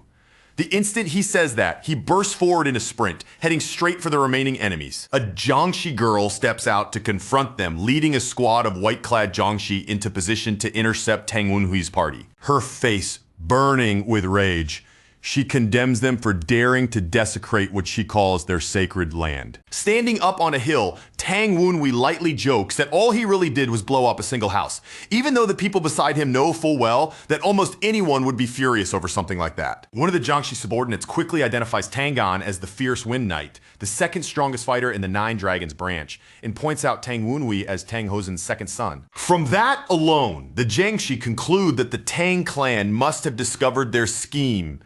At the same time, Tang Wenhui tells Tangan not to worry about him and to focus on keeping himself alive. The Jiangshi leader immediately orders her forces to capture the intruders alive, no matter what it takes, because only then can they learn how badly their plan has been exposed. But as the Jiangshi surge forward in a rush, sudden projectiles rip straight through their formation and violently tear open their ranks. One of the Death Swordsmen is struck in the head by the surprise attack and drops dead on the spot without even getting a chance to react. Stepping forward to face the remaining Jiangshi, Tangan condemns them in an angry voice for hiding behind human appearances and pretending to be people. The Jiangshi girl is visibly shaken, stunned that even a Death Swordsman caught off guard could be killed in a single blow. And that is when it becomes unmistakably clear what Tangan truly is. A martial master who has already reached the supreme peak level. Tang Wenhui tells Tangan that he is truly glad to have him here, then immediately leaps away to handle his own side of the battle, leaving Tangan alone in front of the charging Jiangshi. A few of the Jiangshi spit curses at Tang Wenhui as he leaves, but their leader sharply orders them to ignore him and pour all their attention into bringing down Tangan instead. With enemies closing in from every side, Tangan plants his feet and settles into position to fight, while the Jiangshi commander orders her troops to use every bit of strength they have to take him down. Wearing only a faint smirk, Tangan tells them to go ahead and try their best if they truly believe they can capture him. Back amid the shattered remains of the destroyed hall, a mangled hand slowly claws its way up through the rubble, proving that the Whitebone instructor is still alive. Seething with fury, he immediately realizes that someone from within his own side must have betrayed him. He quickly assesses the damage and realizes the explosion has disrupted his demonic array, slowing even his monstrous regeneration. That leaves him with a brutal choice: restore the array first, or destroy the evidence here and flee immediately. But before he can make that decision, Tang Wenhui appears among the ruins and mocks him, asking whether he is really thinking of running after Tang Wenhui came all this way just to meet him. With a cold smile on his face, Tang Wenhui asks whether abandoning the fight now is truly how the Whitebone instructor intends to treat a guest. The skeletal sorcerer recognizes him at once as that despised bastard from the Branch family, and immediately assumes this whole encounter must be part of some scheme orchestrated by the Tang family head. Tang Wenhui calmly greets the old sorcerer and reminds him that the last time they met was when he had learned mystic arts directly from him. The old man, completely bewildered, flatly denies ever knowing him, so Tang Wenhui reminds him that even though their specialties were different, the man still acted as his master for an entire month. The sorcerer can only repeat that claim back in stunned disbelief, shocked that this youth is insisting he studied under him for a full month. But as he listens more carefully to Tang Wenhui's tone and watches his mannerisms, panic suddenly begins creeping across the old man's face, as though he is starting to recognize someone who should be impossible. Tang Wenhui then coldly accuses him of stealing his mystic arts and sneers that the fool cannot even recognize the true owner standing right in front of him. Wrapped in a massive demonic aura, that swells around him like the shadow of some savage beast. The young man speaks through clenched teeth and says with a calmness that feels even more chilling because of the anger underneath it, that he is very, very angry. The old sorcerer stares first at the evil spirit circling around him, then at the young man standing in front of him, and at last the truth snaps into place inside his head. In that instant, he recognizes him for who he believes he really is, the cult heir, Yan Wunhui. Terror grabs hold of him on the spot, and in blind panic, the sorcerer releases a violent burst of power straight up into the sky. Yan Wunhui does not flinch at all. He simply watches as the old man's attack explodes out of the wreckage and tears upward in a raging pillar. Seeing that eruption, Yan Wunhui notes that the old man has clearly grown stronger than before, and calmly remarks that destroying the demonic sorcery array had been necessary. Otherwise, this situation would have become far more dangerous. But the sorcerer does not stop there. Still looking half out of his mind, he keeps lashing out wildly, hammering the area with one frenzied blast of energy after another. Every strike tears violently into the surroundings, ripping up the land so badly that both the ground and the nearby village seem to tremble beneath the force. As he rushes forward through all that devastation, Yan Wunhui senses something strange in the power behind the attack. It does not feel like any ordinary mystic art, and that immediately makes him wonder what exactly the old man is trying to do. Realizing he has to understand this technique right away, he prepares to examine that unfamiliar move with the power of his dead man's eye. But the instant he activates that special sight, something completely unexpected comes into view, and even Yan Wunhui is visibly caught off guard by it. When the dust and the violent force finally settle, Yan Wunhui sees nothing left but a massive crater gouged into the ground, and he realizes at once that the old geezer has vanished. He quickly runs through the obvious possibilities in his mind and dismisses them one by one. The sorcerer is not the subtle, stealthy type, and this does not feel like an illusion either, which means there has to be some other explanation for his disappearance. Then, one of the evil spirits suddenly reports that the white-boned sorcerer has already fled to another location, and that revelation surprises even Yan Wunhui. A moment later, he sees it for himself, a skeletal bird carrying the old sorcerer away through the air. The spirits conclude that the man is plainly trying to run, and Yan Wunhui pauses as he takes in that sight. For a brief moment, Yan Wunhui almost looks amused, as though he is weighing whether the old man deserves to be mocked for such cowardice or praised for making such a quick decision to retreat. A faint smirk curls at the corner of his mouth as he remarks that out of all the directions that old fool could have chosen, he picked the most unlucky one possible. High overhead, riding that giant skeletal bird as he flees, the sorcerer curses the fact that the cult heir somehow survived. Panic drips off him now, sweat running down his face as he convinces himself that Yan Wunhui must possess some method of truly killing him. Because of that, he decides the only option left is to retreat for now and regroup later with his allies. But in the middle of that desperate escape, the sorcerer's whole expression suddenly changes when he senses something below him that sends alarms shooting through his body. Down on the ground beneath him, someone radiating a force completely opposed to demonic power is already waiting, poised to strike back. A black-haired swordswoman steps in and swings her blade, releasing a slash blazing with fierce holy power. That burning strike surges upward like a streak of light, racing straight toward the skeletal bird and the sorcerer riding on its back. The old sorcerer lets out a scream as that holy attack crashes directly into both him and his mount. The bird's bony body shatters apart in midair, and with his escape route destroyed beneath him, the sorcerer is sent plunging helplessly back down toward the ground. Watching the crash from a distance, Yan Wunhui mockingly calls him out, sounding almost like he is scolding the old man for daring to ignore him like that. The swordswoman who launched the attack rushes over at once, and Yan Wunhui greets her as she arrives. It is none other than his sister, Tang. The moment Tang gets a clear look at him, shock flashes across her face, and she immediately demands to know why he is here. Yan Wunhui answers in a calm, matter-of-fact voice that he has been working together with her mother in order to wipe out the demon cult. Tang can barely process any of that. First, she finds it hard to believe that her mother is involved at all, and second, she is still trying to understand that the falling Jiangshi is actually a demon cult member Yan Wunhui plans to capture alive. She hurriedly explains that she came here in the first place because she overheard her mother plotting with a sorcerer hidden somewhere in this mountain. But the mention of the demon cult only leaves her even more confused. And while she struggles to make sense of everything, Yan Wenhui inwardly acknowledges just how bewildered she really is. Knowing there's no time to waste, he decides he has to send her away before the old sorcerer recovers enough to use another trick and escape again. So he firmly tells her that he can handle the enemy by himself. Yan Wenhui then tells Tang Kyujin to go help Tang Gan instead, explaining that Tang Gan is currently holding the line alone and protecting their mother against a large number of enemies. Her eyes widen in horror, the moment that sinks in, and she blurts out her protest at the idea that only Yan Wenhui, their mother, and Tang Gan took on something this dangerous by themselves. Yan Wenhui explains that the whole thing had to remain a secret operation, then points out that she also came here without any backup, reasoning that she must have rushed over because she was worried. Understanding that there is no time to stand here and argue, Tang Kyujin forces herself to push her questions aside for later. She tells him to run immediately if things become too dangerous, and he agrees without resistance. After that short exchange, she gives him a quick farewell and instantly turns, sprinting off to support the others. Yan Wenhui stays still for a brief moment, silently watching Tang Kyujin race away toward the battlefield. Then he turns his gaze back toward the ruins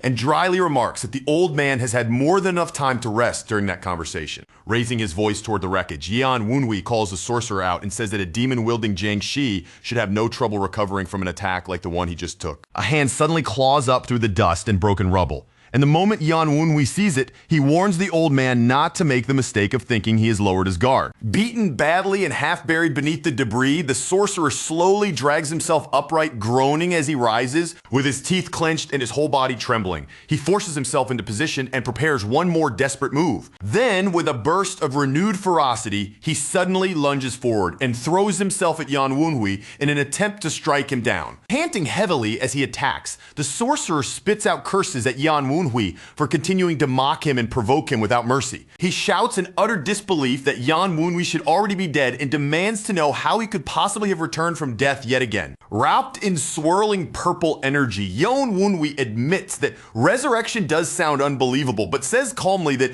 immortality and reincarnation are dreams every sorcerer has chased at one point or another. Cloaked in that living sinister aura of an evil ghost warrior, Yan Wenhui asks whether this sight is enough to prove that what he is saying is true. The sorcerer's eyes lock onto the robe around him, and that recognition leaves him stunned that Yan Wenhui is commanding power on that level. His whole body trembling now, the sorcerer can only ask in shaken disbelief whether Yan Wenhui has truly overcome death itself. Draped in full cult regalia, Yan Wenhui walks forward through the shattered wreckage with an eerie, measured calm, closing the gap one slow step at a time while the terrified old man can do nothing but watch him approach, without even needing to raise his voice. Yan Wenhui tells Whitebone that there are still plenty of things he wants answers to. He keeps advancing straight toward the sorcerer, who seems to shrink back with every step, and coldly tells him to stop trying to flee and finish this confrontation properly. Driven past the limit by Yan Wenhui's relentless taunts, the sorcerer finally snaps in pure rage and erupts with yet another massive attack. Roaring that he is going to tear Yan Wenhui's mouth to pieces, the sorcerer lunges in with one clawed hand stretched out in fury. Their powers slam into each other head on, and the collision sends violent streaks of energy lashing across the air around them. Half mad with desperation, the sorcerer summons a horde of monstrous spirits and beast-like horrors, then throws the entire swarm at Yan Wenhui, trying to bury him under sheer numbers. But Yan Wenhui does not lose his composure for even a moment. He calmly gathers purple power into his hand and readies his counterattack. Then he unleashes the Tempest Dance, sweeping through the surging monsters in wide cutting arcs that shred straight through the mass, rushing in on him. In the very next instant, Yan Wenhui drops from above in a direct plunge toward the sorcerer, and the old man jerks his head upward in alarm the second he sees him descending. The sorcerer hurriedly tries to bring out another martial technique, but he is interrupted before he can even finish invoking it. Yan Wenhui slams him brutally into the ground, smashing both the sorcerer's body and his scattered beads hard into the dirt. Still reeling in a daze, the sorcerer feels shock creeping higher and higher as he realizes Yan Wenhui is far faster and far stronger than any report ever suggested. Before the old man can recover his footing, Yan Wenhui hits him again and sends him flying with another crushing blow. The sorcerer staggers in utter disbelief, unable to accept that Yan Wenhui could have become this powerful in such a short amount of time. Real panic begins swallowing him as he realizes the cult heir can now even wield high-level martial arts, something the sorcerer can barely comprehend as possible. Yan Wunwei shows no mercy at all, continuing to hammer him down over and over, driving him back into the earth again and again, while the sorcerer's screams tear across the battlefield. Sliding through the rolling dust with terrifying momentum still pouring off his body, Yan Wunwei no longer looks like an ordinary man at all, but more like an unstoppable force given form. As he keeps advancing, he mocks the old man and asks whether that was really all the tricks he had left, adding that this level of resistance is honestly just disappointing. Shrieking at him to shut up, the sorcerer lashes out once more and hurls another explosive strike. Yan Wunwei immediately sneers at him, openly mocking the fact that he is repeating the exact same technique again. Even so, he does not let his guard slip, because he reasons that even a fool like this would not keep using the same move unless there was some purpose hidden behind it. Then the sorcerer suddenly screams for his spell to explode,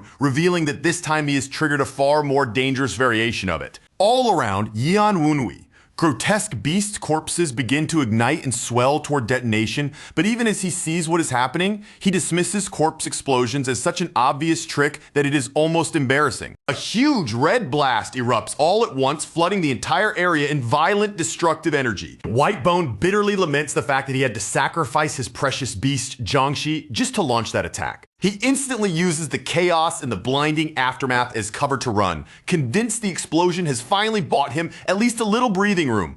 But just as he tries to slip away, Yan Wunwei's voice suddenly rings out behind him. Yan Wunwei catches up in an instant and drives a kick into him right in the middle of his attempted escape. The sorcerer howls in pain as Yan Wunwei follows up immediately with another strike, this one condensed into a focused blast of energy. The moment the hit lands, it detonates on impact and bursts into a bright explosion across the ground. When the force finally dies down, the sorcerer is left stumbling badly, his whole body grievously battered from the blow. In that ruined condition, he finally understands just how trapped he really is. His mystic formation has already been destroyed. He no longer has time to cast any large-scale arts, and even restoring his own body is starting to become a struggle. From directly behind him, Yan Wunwei mocks him by saying that for someone who stole his mystic manual, this performance is downright pathetic. Furious and humiliated, the sorcerer snaps back that Yan Wunwei ruined everything the moment he destroyed the demonic sorcery array. Yan Wunwei openly admits that part is true,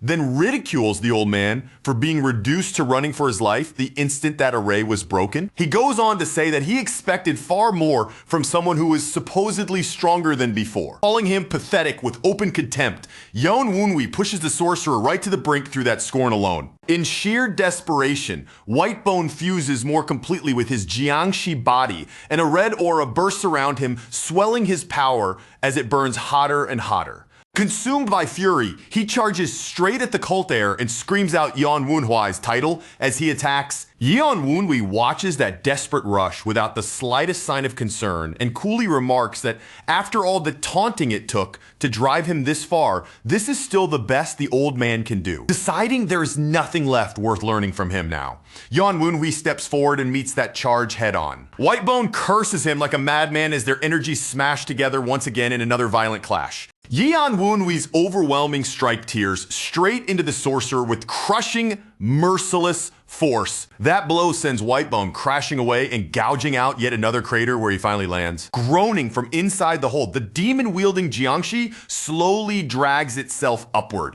and forces its broken body back out of the crater. Watching him rise while catching his breath, Yan Wunwei admits that the creature's toughness really is remarkable. At last, real fear completely overtakes the sorcerer and he starts begging for his life, hurriedly offering to reveal everything he knows if only Yan Wunwei will spare him. Yan Wunwei cuts him off with a savage kick, then sarcastically asks whether the old man has already gone senile. Standing over him without even the faintest trace of mercy, Yan Wunwei says that since he already possesses the solitary chains of binding, there is no reason whatsoever to leave the old man alive. Then, he raises one hand wrapped in purple flame and coldly suggests that the two of them die here together and meet again in the afterlife. The instant Whitebone truly realizes that death is no longer some distant threat, but something standing right in front of him, every bit of composure he had left breaks apart. The calm vanishes from his face, raw panic surges in, and the sorcerer completely loses control of himself. He throws out a desperate scream, shouting that he cannot possibly die like this, but by then it is already too late.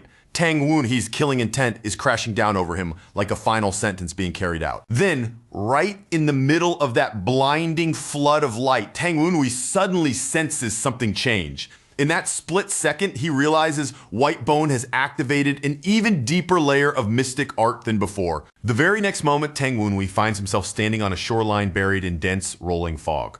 With a single glance around him, he understands he has been dragged into a powerful, soul-restraining spell. Even Tang Wunhui looks briefly taken aback. He clearly did not expect a technique like this to fully manifest while he was still protected by the evil Ghost War robe. His spirit allies immediately warn him that this is nothing like the ordinary techniques used in Blackbone Ghost Valley. They tell him this mystic art is on a far higher level than anything usually seen there, and Tang Wunhui instantly agrees that it exceeds Whitebone's normal ability by a wide margin. Just from how intricate and polished the spell feels, Tang Wunhui reaches a sharp conclusion.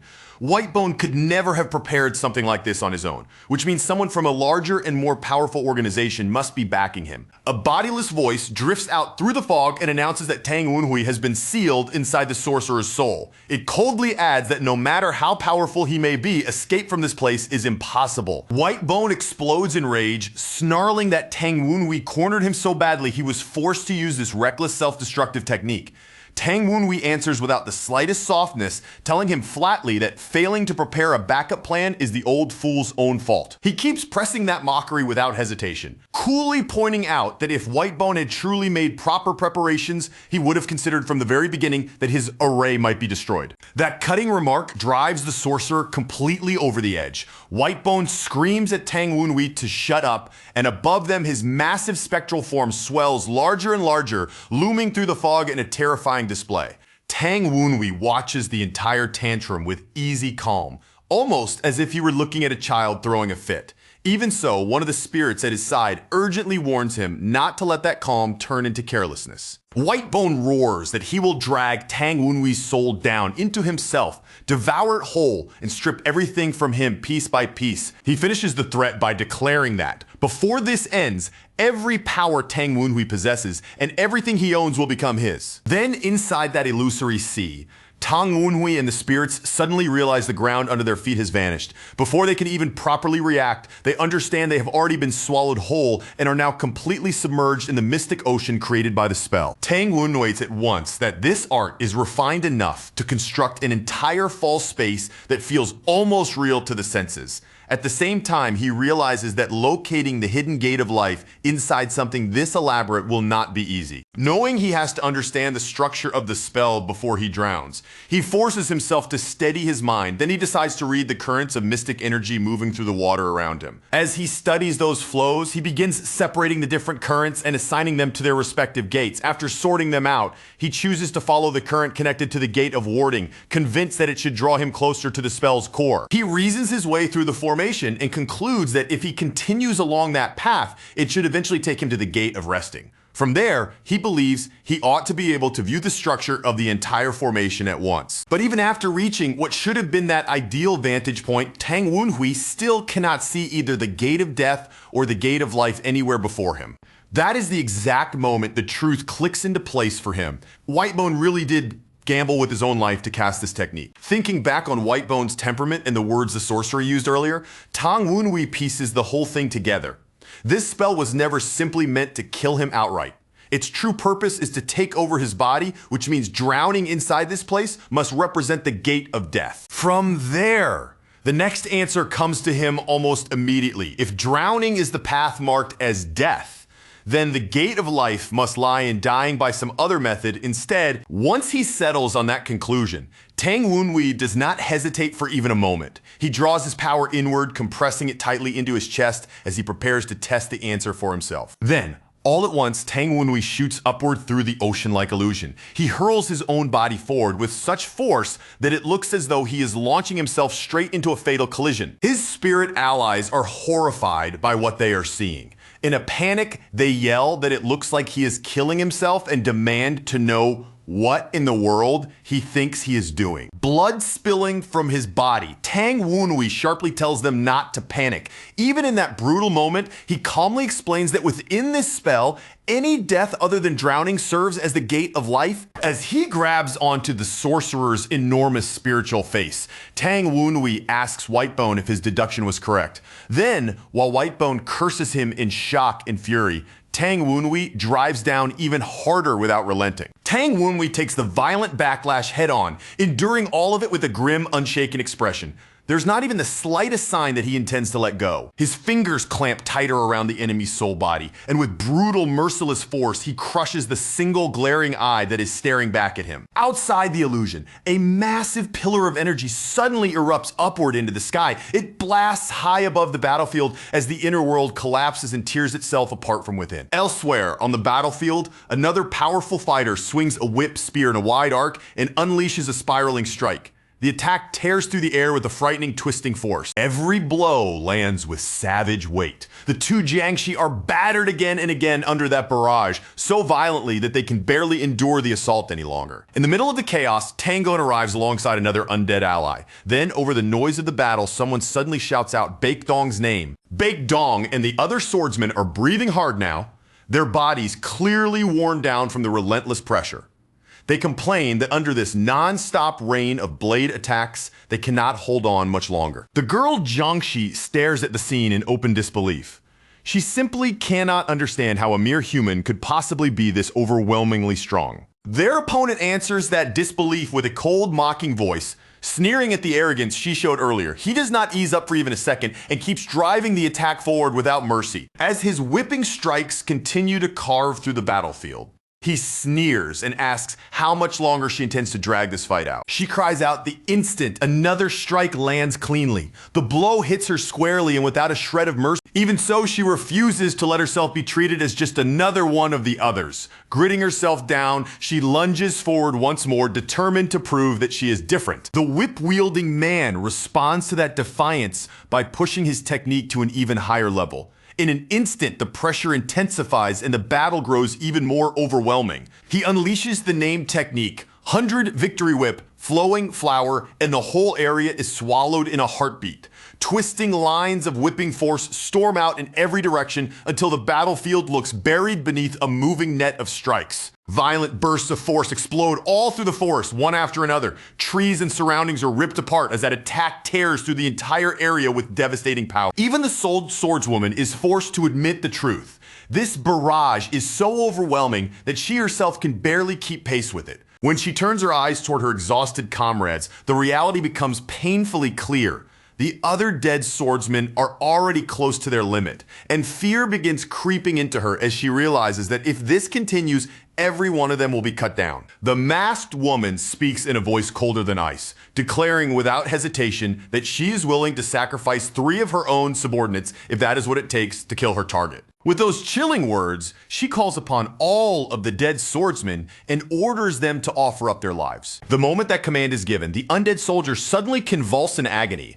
And right in the middle of that torment, one of them cries out to Baekdong. Watching the Jiangshi closely, Tangon immediately notices that something in their behavior has changed. The shift is sudden enough that it catches his attention at once. Then a chain of explosive bursts erupts around him as the undead react violently to the spell. In an instant, the battlefield is thrown into even greater chaos than before. The empowered Jiangshi suddenly lurch forward as one, then burst into a perfectly timed assault, launching themselves at Tangon from every direction in a crushing, coordinated rush. Instead of showing even a hint of fear, Tangon answers with a fierce grin and declares that even if every last enemy came at him together, he still would not let a single one slip past. One crazed Jiangshi comes hurtling straight at him in a wild frenzy. But Tangon moves first, his blade flashing out so fast that it cuts the creature apart right in the middle of its charge. And the instant that one falls, more of the feral Jiangshi rush him head on, their eerie red eyes burning as they hurl themselves at him without the slightest hesitation. Then Tangon's expression tightens in sudden shock when he sees something impossible. Even a Jiangshi he had already hacked to pieces is somehow attacking him again.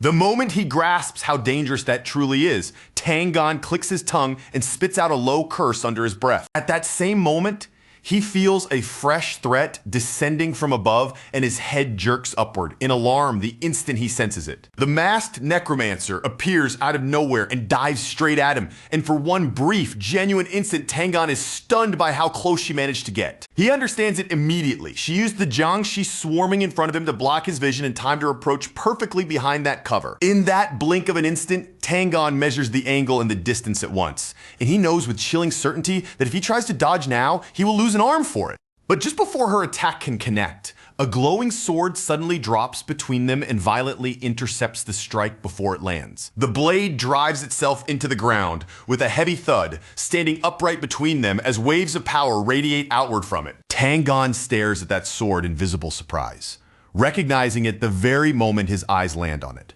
The masked necromancer reacts even faster, panicking the instant she feels the blade's anti-demonic aura pouring into the air around her. The second Tangon feels that familiar energy, he understands an ally has arrived, and in the very next breath, Tang Kujin rushes in and urgently asks if he is hurt. While the necromancer falters, Tangon quickly regains control over the Jiangshi crowding around him and throws Tang Kujin a brief but sincere thanks for stepping in at exactly the right moment. His eyes flare red, and without wasting even another heartbeat, Tangon unleashes a finishing attack. The blow crashes into her hard, and the masked necromancer's face freezes in pure shock the very instant she is struck. As she falls, the only thing she can manage is a weak, desperate cry calling out for her master. Tangon's attack drives her straight down into the ground with crushing force, slamming her hard into the earth. Once the immediate clash finally settles, Tangon confirms to Tang Kujin that every enemy nearby has already been taken care of. He then turns to ask why she came here in the first place, but Tang Kujin visibly grows uneasy and avoids the question,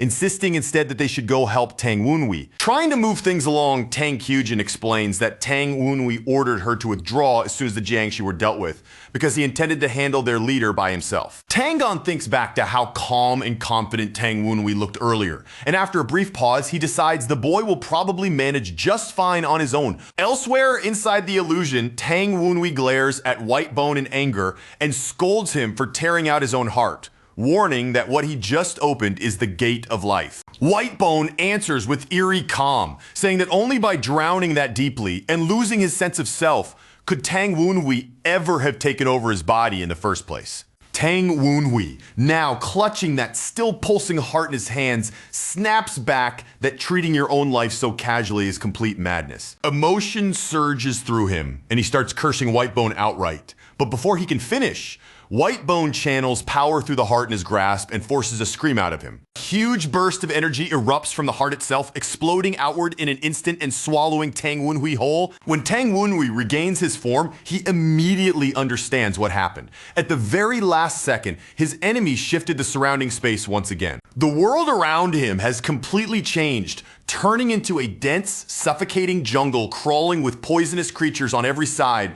A bodiless voice echoes through the trees, boasting that this place is filled with countless venomous beasts and promising that Tang Wunhui will soon suffer from poison. Tang Wunhui only scoffs, mocking the fact that such a grand mystic art is being wasted on something as petty as water and poison. He smashes a nearby tree apart and deliberately acts as though the poison is already getting to him, putting on a convincing show of pain. But behind that act, he is already gripping a toxic creature by the neck, and with cold contempt, he tells the old sorcerer to stop embarrassing himself with such awful acting. That only enrages Whitebone again, and another glowing gate of life is triggered while Tang Wunhui clicks his tongue and curses in annoyance. In the very next instant, Tang Wunhui suddenly finds himself suspended high up in the sky. He glances around at the new aerial environment and immediately concludes that the illusion has shifted once more. Realizing that Whitebone must also be positioned somewhere that corresponds to this new space, Tang Wunhui rapidly breaks down the situation in his head. Then,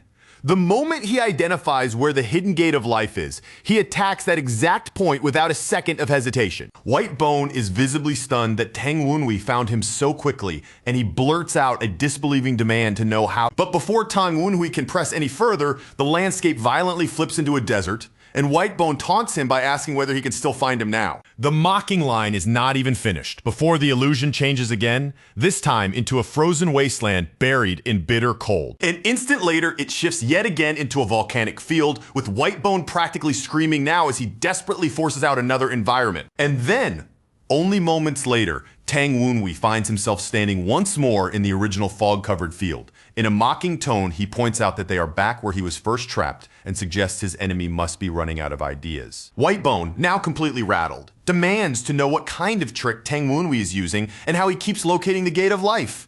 Tang Wunhui answers with a smug look that maybe he is simply a genius. Tang Wunhui then calmly recites the description of the soul-capturing technique itself, the spell that drags its target down into a world made of layered fantasies. And after exposing that much, he reveals the technique's full name, soul-restraining fantasy net, making it clear that he is ready to turn it back on the caster. Whitebone can only stare at him in utter disbelief, completely aghast that Tang Wunhui has figured out the technique's true name. Tang Wunhui tells him bluntly that the old man relied on that spell too many times, and that repeated use gave him all the chances he needed to analyze it and understand how it was built. One thing is unmistakably clear. In the world of mystic arts, a spell's name is never some decorative label. Martial artists might shout their techniques out loud without a second thought. But sorcerers do the exact opposite, because the moment someone learns a spell's true name, they gain the first real foothold into understanding how that art actually functions. And that is exactly why mystic arts are at their most terrifying, when nobody can make sense of them. A spell's name is like a tightly compressed explanation, just a few words on the surface, but underneath it quietly reveals the logic, structure, and purpose that hold the entire art together. So once that hidden framework is picked apart, the spell loses the mystery that gave it so much power in the first place. From that moment on, the mystic art can no longer maintain itself properly as a prison because the mechanism behind it has already been laid bare. And the very instant Yan Wunhui finishes seeing through it, the false world around him begins to splinter apart. The illusionary space caves inward on itself, cracking and collapsing, and he tears his way free from the confinement as though breaking through a thin, brittle shell. Watching that happen, the sorcerer is overcome by pure despair. The mystic art he paid for with so much of his own life does not merely weaken before his eyes, it completely unravels and falls apart right in front of him. All across that fantasy space, the many eye-like cores begin to fracture one after another. Cracks race over their surfaces, and then the broken pieces finally give way, shattering loose and raining down everywhere. A moment later, Yan Wunhui steps back into the real world. He reappears with his fist already hovering over Whitebone Instructor's wide-open mouth, almost casually announcing, as if nothing could be more natural, that he has returned. Looking straight at the terrified wraith Whitebone has become, Yan Wunhui speaks with unsettling calm. He even remarks that thanks to this entire ordeal, he ended up learning a rather interesting spell. At that point, the truth finally crashes down on Whitebone. The realization hits him like a blade, and horror spreads across his face as he understands that he truly did die. Standing there before the bound spirit, Yan Wunhui regards him with dry, almost mocking composure. In that cool tone, he asks the old man whether he is not pleased to meet him again, even here after death. Whitebone completely loses what little composure he had left and blurts out the question in panic. He desperately demands to know how Yan Wunhui could possibly have reincarnated, and in the same breath, he hurriedly offers to trade information if Yan Wunhui will only listen. But before he can finish shouting that he will reveal everything he knows, Yan Wunhui suddenly reaches out. In one swift motion, he grabs Whitebone by the head and cuts him off cold. Then Yan Wunhui tells him in a flat, icy voice that he has already been more than kind. There is no point trying to bargain now because Whitebone no longer holds the position or the power to negotiate anything. Looming over the trembling spirit, he lays down the rules so firmly that there's not even the slightest room left for resistance. From this point on, he says, he will be the one asking the questions and Whitebone will do nothing except answer them. Then, he begins with the matter that means the most to him. Calmly, but with unmistakable weight behind every word, he brings up what happened 6 years earlier, starting from the day of his own death on Sealing Heaven Peak. As he manifests his living body before Whitebone's eyes, he asks the question plainly and directly. He wants to know what truly happened on Tian Shan, with no lies, no distortion, and no evasions. The command falls like a blade. Whitebone is ordered to explain everything from beginning to end, in full detail, without omitting even a single piece. Whitebone's account drags the story back 6 years to Sealing Heaven Peak. There, in the middle of that chaos, he says that he died together with many of the elders. After that catastrophe, the heavenly demon divine cult did not stay united for long. The great factions inside the 9-demon mythos turned against one another, and 5 of them, including Killing Demon and Wind Demon, joined forces and openly rebelled. Those rebels moved first against the celestial mythos, the faction charged with guarding the cult leader's gallery, and they looted it without restraint. After that, they pushed straight into the main palace of the revered demon god mythos, intent on seizing the one who ruled there. But Whitebone explains that their real objective in that assault was somewhere else entirely. More than anything, what they truly wanted was to capture his own master. He goes on to say that once he himself was removed from the board, the next move became obvious. If they could also suppress his master, then the only remaining force capable of standing against them would have been the demon god mythos alone. And with the rest of the mythos forced into submission, the rebels should have been able to secure their rule and keep the cult firmly in their grasp. Instead, events spiraled the other way, and the entire heavenly demon, divine cult, was dragged into internal war. According to the rumors that spread afterward, the rebels never succeeded in capturing Whitebone's master in the end. That failure became one of the most persistent stories left behind from that upheaval. The moment he hears that, Yeon Wunwi's voice turns even colder. He immediately presses Whitebone on the point that matters most, demanding to know what truly became of his master. Whitebone hesitates, visibly shaken. The eyes staring back at him no longer look human, and the strange power Yeon Wunwi is displaying only deepens the dread creeping through him. Then, the truth becomes clear. Yeon Wunwi has become the Ghost King, a living being who possesses the power to command the dead. And because Whitebone is a wraith himself, he feels that terror even more sharply than anyone else ever could. The pressure of that absolute authority over the dead crashes down on him with overwhelming force. Realizing there is no possible way to resist, Whitebone changes course at once. If obedience is the only chance he has left to keep existing, then he has no choice but to cling to it, and so he begins speaking about the cult leader. But the very moment he tries to continue, his body suddenly twists in a violent, unnatural way. It looks as if some outside force has seized hold of him from somewhere beyond the scene. Yeon Wunwi notices the change immediately. His expression shifts at once, and he looks upward in sudden shock as he senses that something has gone terribly wrong. Without wasting so much as a heartbeat, he warns everyone there that something is coming. Whatever is approaching, he can already feel its presence closing in. Dark energy begins spiraling around Whitebone in thick, violent coils. Then in the next instant, that power swallows him whole and drags his wraith form into a churning vortex. Whitebone feels it too, and terror floods across his face. He realizes at once that this is not Yeon Wunwi's doing, some other presence is arriving. One of the spirits bound nearby instantly cries out that something is terribly wrong. Alarmed, it calls out to Yeon Wunwi, trying to warn him before it is too late. Yeon Wunwi reacts on instinct and springs backward at once. He retreats just as the disturbance tears upward from the ground beneath them. Whitebone begins screaming in desperation, begging Yeon Wunwi to save him. He even tries to bargain again, shouting frantically that he will reveal everything if only he is spared. But he never gets to finish that plea. Right in the middle of his frantic shouting, both his voice and his form are abruptly cut off without warning. Then the thing finally reveals itself. A gigantic red, fleshy mass bursts up from below like some enormous tongue thrusting violently toward the sky. Its surface writhes with grotesque motion. The whole thing churns and grinds in spiraling patterns, twisting as though some terrible mechanism deep inside it has suddenly come to life. Yeon Wunwi can only stare for a brief moment, stunned by what he is seeing. In that instant, he realizes that Whitebone's soul has already been swallowed whole. He keeps his gaze fixed on the bizarre crimson mass, trying to understand it. Even for him, the thing standing in front of him is so strange and unnatural that he cannot immediately tell what it is. His ghostly companions urgently warn him not to move any closer. There is real fear in their voices as they insist that whatever this thing is, it is extremely dangerous. As he watches it, Yeon Wunwi starts piecing together a possibility in his mind.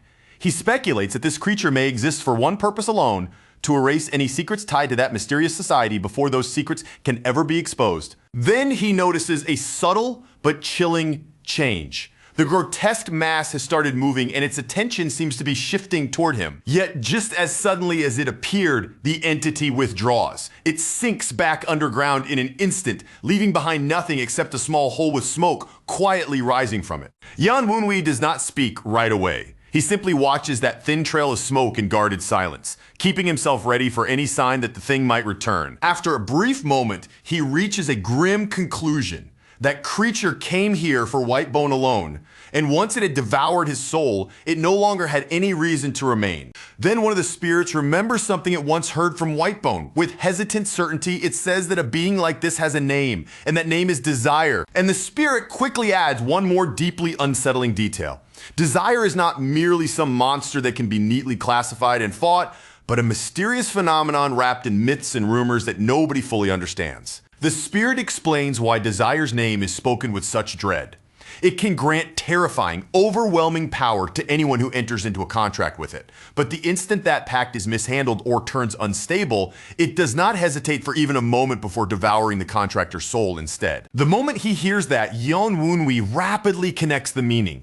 If Desire was able to snatch Whitebone away like that, then the authority tied to its contract must be strong enough to override even the binding force of his Ghost King power. That realization irritates him immediately. Offense creeps plainly into his voice as he calls it absurd that some outside force would dare steal away a soul he had already claimed as his own. And that annoyance only sharpens when he thinks about what was lost with it. Whitebone had been one of the very few people who could answer the questions Yeon Woonwi needed answered.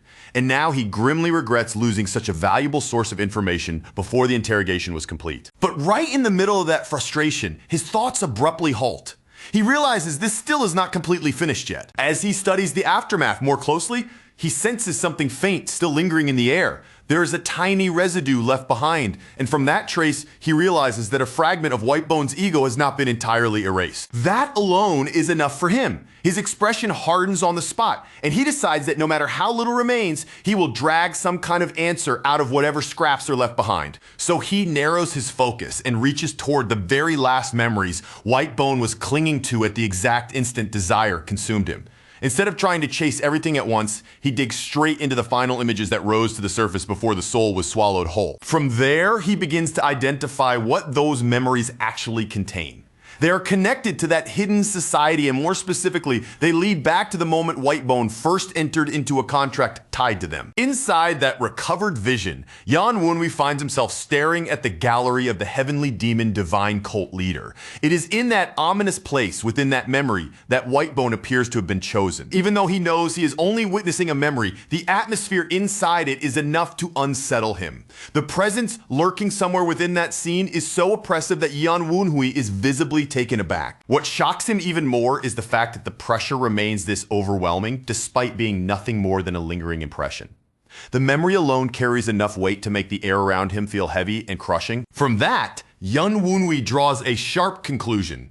The mysterious man inside the vision must belong to that secret society, and more than that, he appears to be a divergent. And yet, the memory refuses to show the figure clearly. All it gives him is the image of a heavily built silhouette seated upon a throne, broad and imposing, radiating power, but with no face visible at all. Yeon Woonwi quietly notes the reason for that limitation.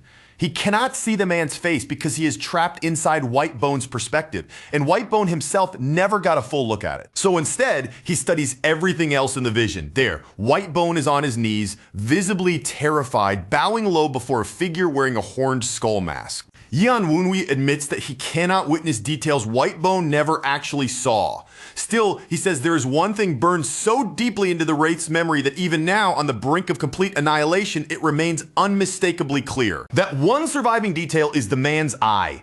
Etched within it is a reversed yin-yang symbol, a mark so strange and striking that it stayed fixed in Whitebone's mind all the way to the edge of destruction. At that point, Yeon Woonwi decides there is nothing more he can squeeze from Whitebone's shattered remains. Even so, he values this fragment greatly because at the very least it gives him one concrete clue about the enemy standing behind all of this. To him, a clue like that is far from a small consolation. When he is dealing with an enemy whose influence can interfere with even his Ghost King binding, information itself becomes a weapon too important to ignore. He rises to his feet and calmly announces that there's no more profit to be gained here. Since the questioning is over, he says they may as well move on and deal with whatever this entire mess has left behind. But just as he is about to leave, something on the ground catches his eye. The sight stops him short, and for a brief moment, a flicker of surprise crosses his face. He crouches down and reaches out, pressing a hand against the fissure left behind. The instant his palm touches that lingering crack, he feels a strange and immediate response rise up to meet him. Then, without any warning at all, a bloody imprint begins creeping up along his arm.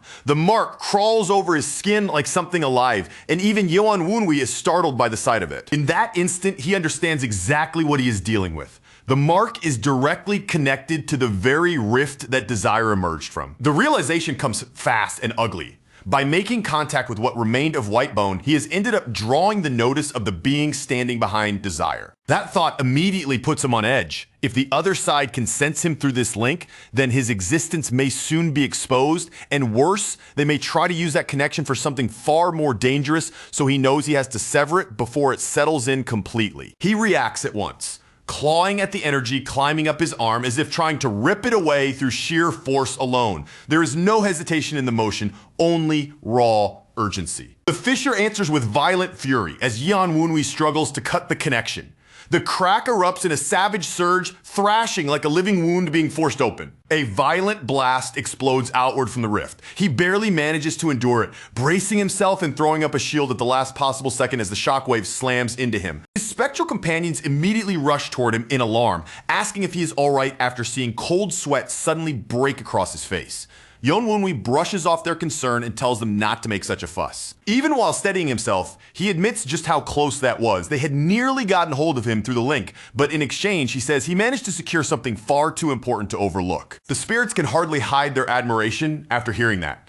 They openly praise him for dragging so much valuable knowledge out of nothing more than a few fading remnants. With his resolve hardening again, Yeon Woonwi makes a silent vow to himself. No matter how carefully that secret society tries to erase every trace it leaves behind, he will uncover all of its hidden truths, and in his mind, he coldly tells them to wait for him. Elsewhere, Tang sits alone with a stack of documents spread out in front of him, quietly reading through them while lost in thought. The room is still and silent, and the look on his face suggests that his mind is occupied by something far beyond the papers in his hands. Then a robed figure suddenly speaks, cutting through that silence without warning. The visitor casually remarks that Tang must be worrying about Tang Woonwi, and the comment catches him slightly off guard. The visitor turns out to be Gui Jaegul. Watching Tang closely, he points out that Tang has seemed distracted ever since hearing that Tang Woonwi went outside together with Tang and his wife. Tang slowly lifts his eyes and studies the man for a moment before answering. In a dry tone, he notes that Gui Jaegul seems to be in an unusually good mood today. Gui Jaegul responds with open amusement. He says that nothing could possibly be more entertaining than watching Tang Woonwi return carrying Whitebone's head with him. Tang does not accept that confidence so easily. Looking at him with plain skepticism, he asks whether Gui Jaegul truly believes something like that can really happen. Gui Jaegul does not pause for even a second. With complete confidence and no trace of doubt, he replies that yes, he absolutely believes Tang Woonwi can pull it off. And when Tang presses him for a reason, Gui Jaegul begins laying out Tang Woonwi's recent accomplishments, one after another. In his view, Woonwi's actions so far are more than enough to justify that level of faith. He begins with the change everyone has been whispering about for the past 2 months. After all those rumors about how different Tang Woonwi had become, he went and defeated Tang Yuchang outright. And that was only the beginning. Gui Jaegul reminds him that Tang Woonwi even managed to exchange blows with Tang Kyujin for a short time on nearly equal footing. After that, he went even further and helped Tang Kyujin drive the intruders away. In Gui Jaegul's eyes, a chain of feats like that cannot simply be dismissed as coincidence. Behind that smiling face, the scheming strategist recalls how he had originally used Tang Woonwi as a piece to humble Whitebone and also throw Namgung Senyong off balance. Thinking back on it now, he notes with amusement just how thoroughly Woonwi has disrupted the plans other people were trying to set in motion. Gui Jaegul explains that by tracking Whitebone's movements and watching Namgung Sanyuang's actions, he had managed to trace links leading toward the demonic cult and the Namgung family. Even so, he admits that his own calculations never extended any further than that. What truly shattered those expectations was Tang Woonwi's sudden decision to move directly against Whitebone. That choice came so abruptly that it caught both Gui Jaegul and Tang completely by surprise. Even so, Gui Jaegul openly admits that he never once tried to stop him. In fact, he says the entire situation became far too entertaining to interrupt once the chaos began unfolding. Then, as if casually placing placing one more piece of gossip on the table. He asks Tangon whether he happens to know where the Tang family head is at this very moment. Tangon listens in silence at first, but the moment he hears where the Tang family head actually is, genuine surprise flashes across his face out of all the places he could have been. The clan leader is apparently at Liu Ban's foundry right now. Gui Jagal calmly continues, explaining that the Tang family head and Liu Ban are there together, personally working side by side to forge a special weapon for some unknown requester. From the way he says it, this is clearly not some routine order or ordinary piece of business. He goes on to add that Tang Wunhui showed them something, and whatever it was, it stirred both Liu Ban and the Tang family head enough to truly excite them. Gui Jagal admits he still does not know what Wunhui revealed, but one thing is obvious: it was important enough to move both of them. After laying out each piece one by one, Jibu Ya, Jagal finally brings his whole argument together with quiet confidence. In his eyes, there is now more than enough proof to believe Tang Wunhui really can come back carrying White Bone's head. Then the strategist's expression shifts, the amusement fading into something much sharper and more calculating. He asks Tangon whether the time has finally come to show Tang Wunhui the full plan, or whether they should keep using him while telling him nothing at all, and if they do decide to draw him in, what mission should come next? Tangon answers after a brief pause. Offering a quiet thought of his own, he says it may actually be better to leave Tang Wunhui in the dark for now, because every single time they think they have measured his limits, he ends up doing something that pushes far past all of their expectations. As he turns the matter over in his mind, Tangon remembers a piece of advice he once heard. Sometimes the smartest thing a person can do is stop forcing everything, step back for a while, and let events settle into place on their own. So he repeats that same warning out loud, saying that if they meddle too much, it will only circle back and wound them in the end. Gui Jagal keeps smiling as he listens, then lets out a joking complaint, grumbling that the advice sounds almost arrogantly impudent. After a short silence, the strategist finally comes to a decision. From this point onward, he says he will move forward on the assumption that Tang Wunhui has already succeeded in dealing with Whitebone. And once that premise is locked in, the rest of his thinking follows from it. Gui Jagal states that he will now revise and rebuild their larger scheme around that new assumption. Standing under the pale moonlight, Tangon quietly accepts the choice that has been made. He gives his agreement without resistance and allows the strategist to proceed. Elsewhere, the ruined outpost of the heavenly demon divine cult lies shattered, its buildings broken down into wreckage, dust, and splintered remains. Through that devastated place, Tang Wunhui's group makes its way back in. Then, from up ahead, a single figure suddenly comes rushing back toward the others.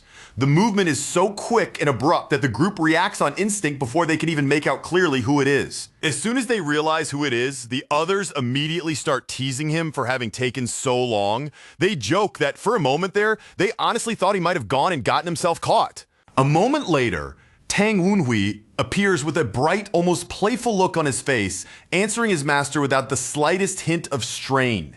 He tells Tangon that a master should show a little more trust in his own disciple than that. Tang Kyujin quickly runs up to him, her worry written plainly across her face as she looks him over.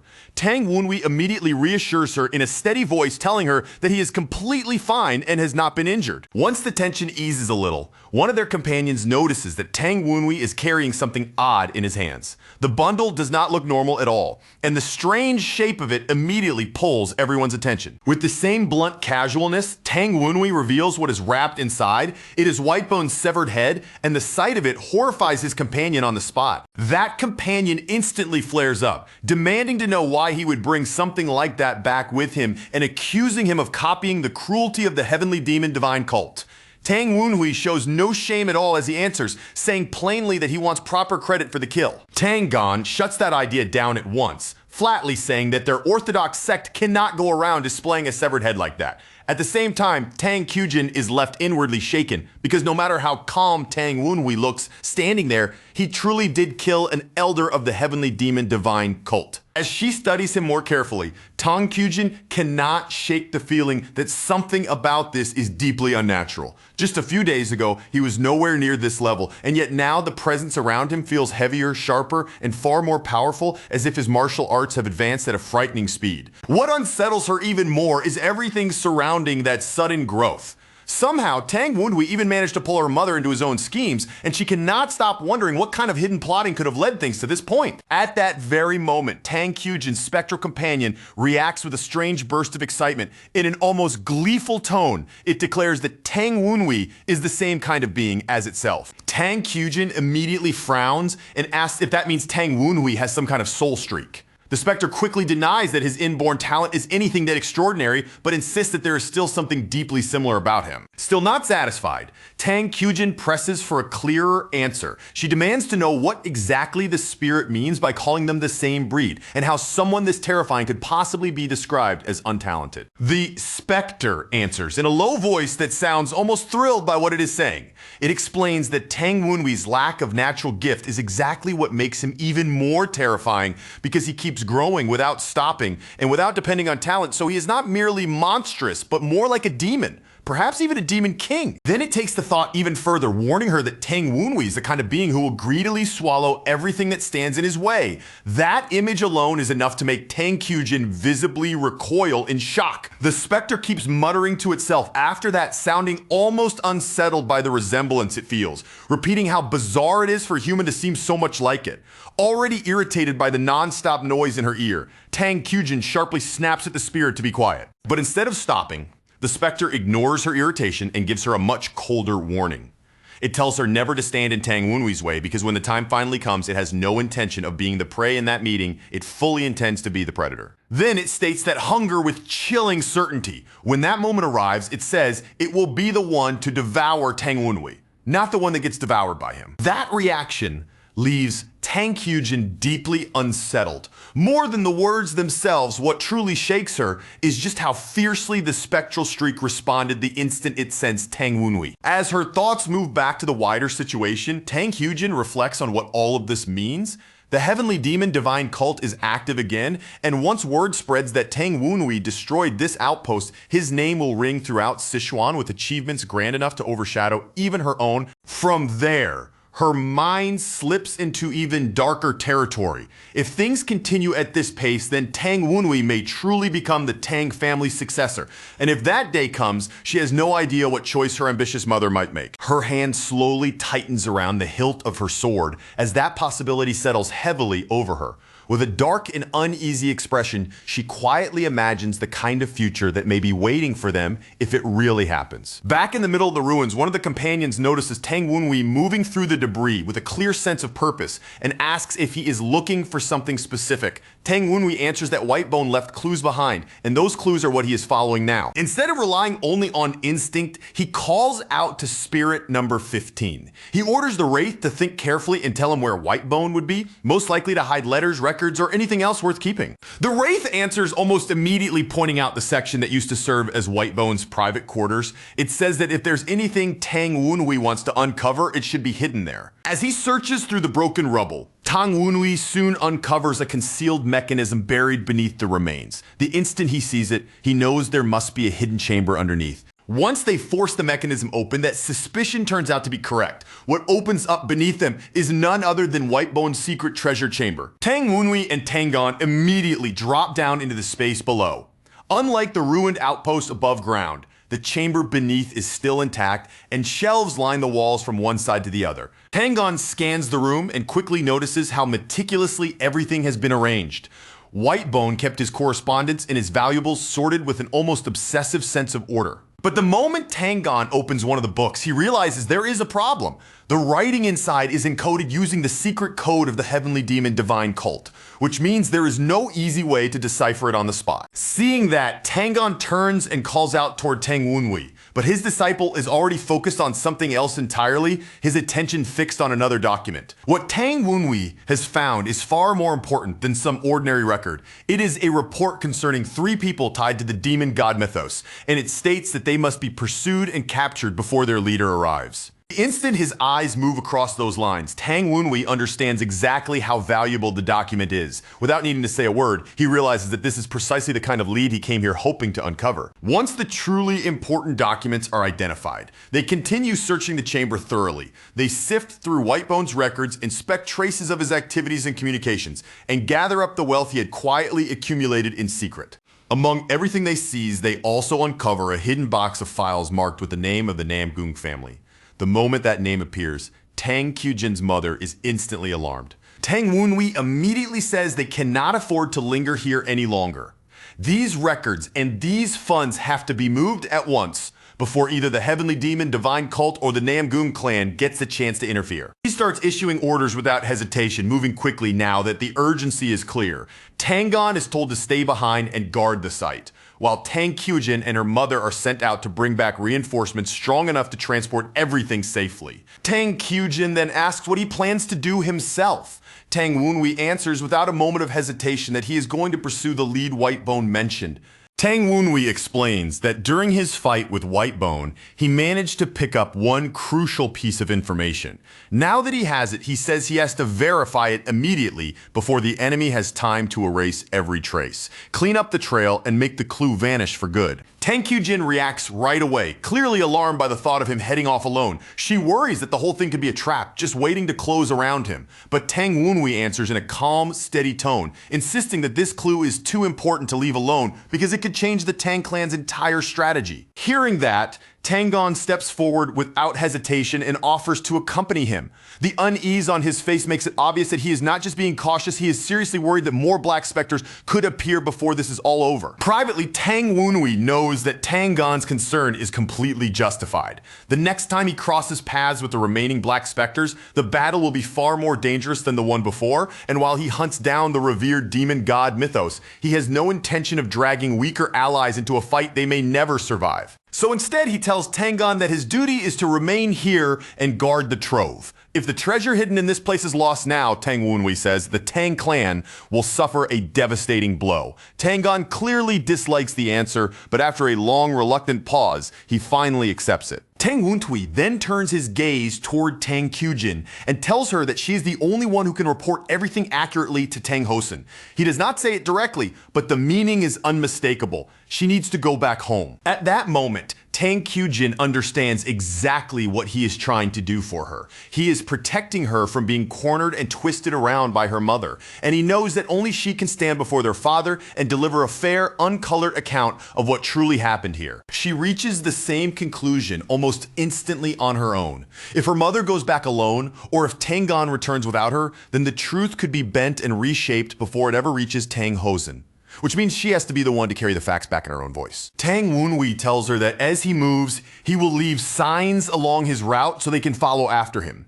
Then he asks Tang Kyujin to send reinforcements once they have secured the area, locked the site down, and made sure everything here is under control. Even with tears threatening to spill from the corners of her eyes, Tang Kyujin forces herself to stay composed. She swallows down the emotion, accepts his plan, and gives a quiet nod anyway. Before he leaves, Tang Wunwi gives them both one final warning. If the situation turns bad, he says they are to run without hesitation. Tangon answers immediately with a firm vow that he will protect the trove no matter what happens. And Tang Wunwi, trying to ease the heavy air between them, jokes that the two of them worry far too much. With that said, he turns his back on them and sets off alone to chase down the lead. The others can do nothing but watch as he explodes forward in a single burst of motion. In the blink of an eye, he tears off into the distance and disappears with overwhelming speed. As Tang Wunwi cuts through the night, his wraiths murmur around him in low voices. They tell him that the Tang clan places its trust in him in a way no one else ever truly has. The spirits go on, speaking of the genuine concern Tangon and Tang Kyujin showed for him, with a strange, almost wistful amusement. They remark that if those two had once stood on their side instead, sharing a drink with them would have been a real pleasure. Tang Wunwi quietly agrees with that thought. Inwardly, he admits to himself that Tangon and Tang Kyujin really are good people. He reflects that without Tangon and Tang Kyujin beside him, whatever influence or standing he held in the Tang Nine Dragons branch would have meant very little in the end. Now, because of them, he finally has people he truly wants to keep by his side. But the rescue he is racing toward now is not something he is doing as Tang Wunwi of the Tang clan. Deep inside, he declares that this mission belongs to Yan Wunwi, heir of the divine cult. The instant he accepts that name and that role, Purple demonic aura erupts from him in a violent surge. It flares around his entire body, wild and fierce in the darkness. Sometime later, he arrives in the busy streets of Daocheng County in Sichuan, only to stop short when he sees how crowded the place is. The city is so packed with people that even he is caught off guard by it. His wraiths explain the reason almost at once. Ever since Tang Moonhyuk, the Dark Supreme, arrived in Nine Dragon County, visitors have been pouring into the region, and so many of them have spilled over into Daocheng that searching the area has become much slower than expected. Tang Wunwei immediately gives out sharp orders, telling the wraiths to spread in every direction and search for anything linked to the Northern Sea Mythos survivors, the Black Bone Ghost Valley pursuers, hunting them, or even the faintest scrap of a trail. The spirits answer with eager enthusiasm and scatter at once. Looking out at streets clogged with people, Tang Wunwei quickly decides that wandering below would be a waste of time. Instead of searching blindly in the crowd, he judges that the smarter move is to observe the city from somewhere high enough to overlook the whole area. Before long, his gaze settles on a tall tea house rising above the nearby buildings. The moment he sees it, he decides it will make the perfect vantage point. When he steps inside, he does not waste time looking around. He walks straight up to the uneasy-looking owner and asks for a room on the top floor. The man nervously explains that only one room remains. Tang Wunwei accepts it without the slightest hesitation, and the owner's expression brightens immediately with relief. Clearly delighted by the easy booking, the owner personally leads him upstairs while cheerfully praising how excellent the room's view is and how well it overlooks the city below. As he follows the man up, Tang Wunwei thinks to himself that in a place this crowded, any demonic expert would have no real trouble concealing their aura inside the chaos, noise, and confusion of so many people. Once he sits by the window, he quietly extends his senses outward and feels traces of lingering demonic energy still hanging in the area. From that alone, he reaches one immediate conclusion: the targets have not yet left Daocheng. A moment later, one of the wraiths suddenly reports that it has found a hidden watcher nearby. Tang Wunwei reacts at once, ordering it to trace the direction that Watcher is monitoring so they can uncover the path being used by the Mythos followers. Then a second wraith speaks up and says it overheard part of a conversation. Tang Wunwei immediately asks what it learned. The wraith reports that the fugitives already know they are being hunted, and that the pursuers are having difficulty because the followers keep erasing every trace they leave behind. Tang Wunwei then asks how many fugitives there are, and when the answer comes back as 3, he notes that the number matches the report he found earlier exactly. Without pausing, he follows that question with another and asks how many pursuers are after them. The reply comes back that the wraith can currently sense 9. Then the spirit adds one more detail, and that final piece hits Tang Wunwei hard enough to visibly jolt him. One of those pursuers, it says, appears to be a demonic human connected to one of the 9 demon mythoses. Tang Wunwei quickly pieces the situation together in his head. If someone from a mythos is moving together with Black Bone Ghost Valley, then the only answer that makes sense is the Blade Demon of the Northern Sea mythos. His mind immediately turns to what he knows of that group. Their power was born in the frozen northern wastelands. They were once tied to the North Sea Ice Palace, and the remnants who survived were later absorbed into the divine cult. Their frigid power is so overwhelming that even the ground can freeze wherever they pass. And after they entered the cult, that terrifying strength let them rise with startling speed until they stood among the ranks of the 9 demon mythoses. And on top of that, their treasured ice essence, dense with concentrated power, is one of the crucial materials Blackbone Ghost Valley uses when creating superior Jiangshi. Because of that connection, Tang Wunwei understands the relationship clearly. Blackbone Ghost Valley now trails after the Northern Sea mythos like a loyal hunting hound. From there, the conclusion forms naturally in his mind. The force behind the attempted assassination of the Dark Supreme must be the Northern Sea mythos. He asks the wraith how strong this Northern Sea mythos pursuer feels, but the answer that comes back is frustratingly vague. The pursuer's presence is being hidden so perfectly that even that much cannot be measured clearly. Tang Wunwei immediately judges that anyone capable of concealing their aura that completely must be a peak-level master that only makes the situation more troublesome. So without wasting another second, he orders the wraiths to narrow down the follower's location with greater precision. As evening gradually settles over the city, Tang Wunwei notes with mild frustration that the search is taking longer than he expected. From downstairs, he begins hearing the voices of newly arrived guests, complaining because they are being told there are no rooms left. He overhears the innkeeper offering hurried apologies to a loud and overbearing young noble, and when Tang Wunwei looks down, he sees 3 finely dressed youths below whose bearing immediately suggests they come from powerful and prestigious families. When he studies their auras more carefully, he realizes that the two young women among them are especially formidable. Judging from their presence alone, they seem talented enough to build reputations worthy of standing alongside those of his own sisters. The noisy young man then proudly introduces himself as Hyuk Woogi of the Golden Sword sect and begins threatening to throw other guests out so he can have a room made for himself. Watching the scene unfold, Tang Wunhui recalls that the Golden Sword sect is a wealthy sect established around 30 years ago through trade with the western regions. Tang Wunhui continues watching in silence as Hyuk Woogi keeps pressing and browbeating the innkeeper.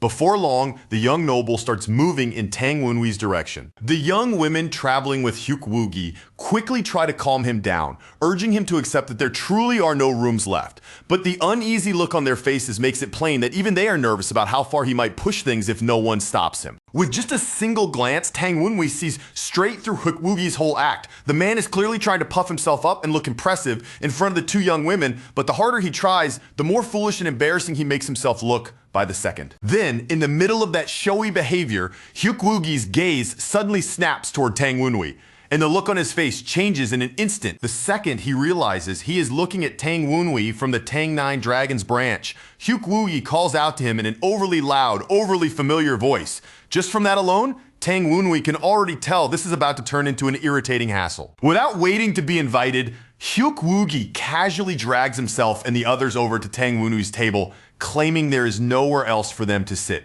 Watching that shameless display, Tang Wunhui quietly recalls that the original Tang Wunhui never had any real friends to begin with, and this pushy, overbearing man definitely would not have been one of them. Under normal circumstances, Tang Wunhui thinks someone this annoying would have already been beaten senseless and tossed aside without a second thought. But he has more important matters to deal with right now, and since he is still waiting on the Wraith's report, he decides this fool is not even worth the trouble. Hyuk Woogi eagerly gestures for the two girls to come over as well, while they at least show enough manners to thank Tang Wunhui politely for letting them sit.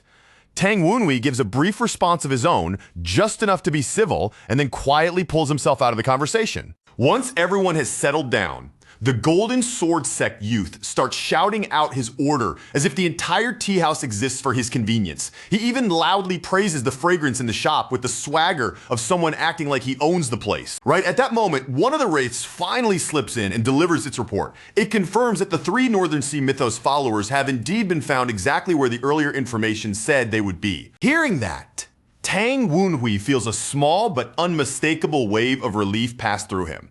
After such a long search, the trail is finally beginning to lead somewhere. At once, the sharpness in his eyes returns. His focus narrows completely, and every part of him readies to move the very second he gets the last piece of information he needs. At the same time, down on the lower floor, the elderly tea house owner rushes forward in a panic and begs a newly arrived burly man not to start any trouble inside the shop. The man shows not even a shred of respect. He shoves the old owner aside without hesitation and tells him to get out of the way. After that, he turns toward everyone inside the tea house and bluntly announces that he has business to handle here until that business is done. He says nobody is allowed to move from where they are. More men dressed in the same style immediately come filing in behind him one after another. With that alone, it becomes obvious that he did not come by himself, but arrived with an entire group at his back. The sudden commotion makes Hyuk Woogi visibly panic, while Tang Wunhui only clicks his tongue in annoyance. Of all times for another interruption to appear, it had to be now, right when he was waiting to move. One of the wraiths quickly identifies the armed men from the feel of their aura and the matching swords at their sides. They are men from the Lion sect. That name immediately brings their reputation to Tang Wunhui's mind. The Lion sect is notorious for its brutal sharpness and violent aggression, and even as he thinks that more of its members continue striding into the tea house, the burly leader lifts his eyes and demands to know whether the guest traveling with Tang Kyujin's group is Sunyi of Chunghwa Cabin. The moment he hears that name, Tang Wunhui quietly pieces something together. Chunghwa Cabin is tied to the famed Sword Emperor, the same master who was rumored to have had a daughter late in life. His gaze shifts toward the quiet young woman, and he begins to suspect that she must be that daughter. If that guess is correct, then her father is one of the 10 greatest martial masters alive, a figure standing on the same terrifying level as Tang Wunhui's own master and the Dark Supreme. Another memory surfaces right after that. About a year ago, the Lionblade King challenged the Sword Emperor only to be utterly crushed in fewer than 10 moves. Once those facts click into place, Tang Wunhui quickly concludes that the Lion Sect has come here to seek revenge through the Sword Emperor's daughter. And almost as if confirming that tension, Sun Yi calmly asks what they plan to do if she really is the person they are looking for. At that, the Lion Swordsman steps forward and introduces himself in a formal voice as Baek Doyang of the Lion Sect. Then, with everyone in the tea house watching, Baek Doyang openly issues a duel challenge to Sun Yi in the name of his sect. The moment his name is spoken, whispers spread through the surrounding crowd.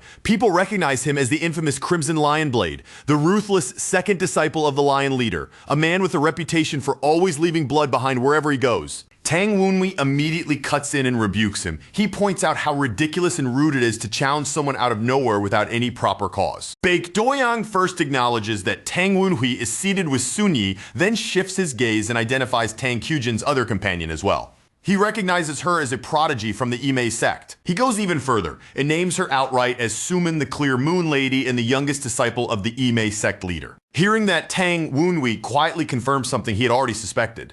The other strong presence he sensed earlier must indeed have belonged to a martial artist from Imei. Baek Doyang coldly states that this dispute is strictly between the Lion Sect and Chunghwa Cabin.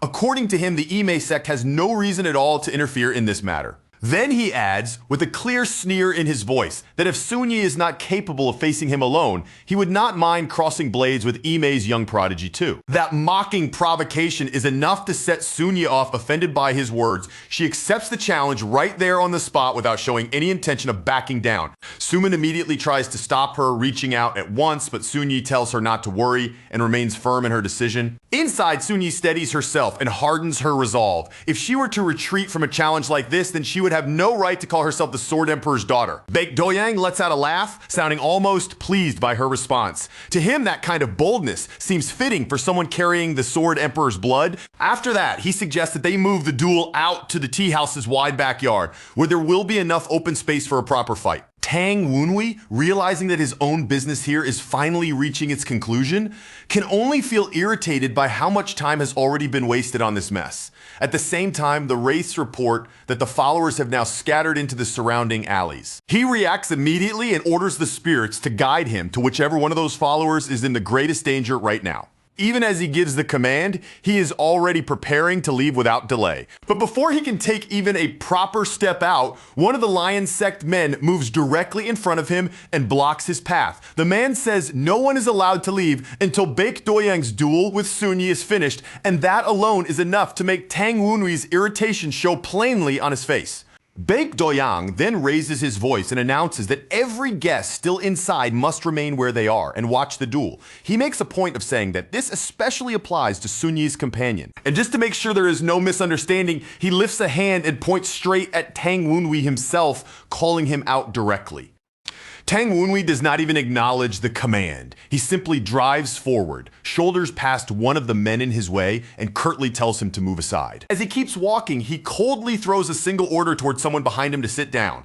Even without turning back, he makes it obvious that he intends to handle this himself. One of the swordsmen instantly shoves his blade toward the protagonist and angrily demands to know whether he did not hear the warning. Tang Wunhui does not let him finish.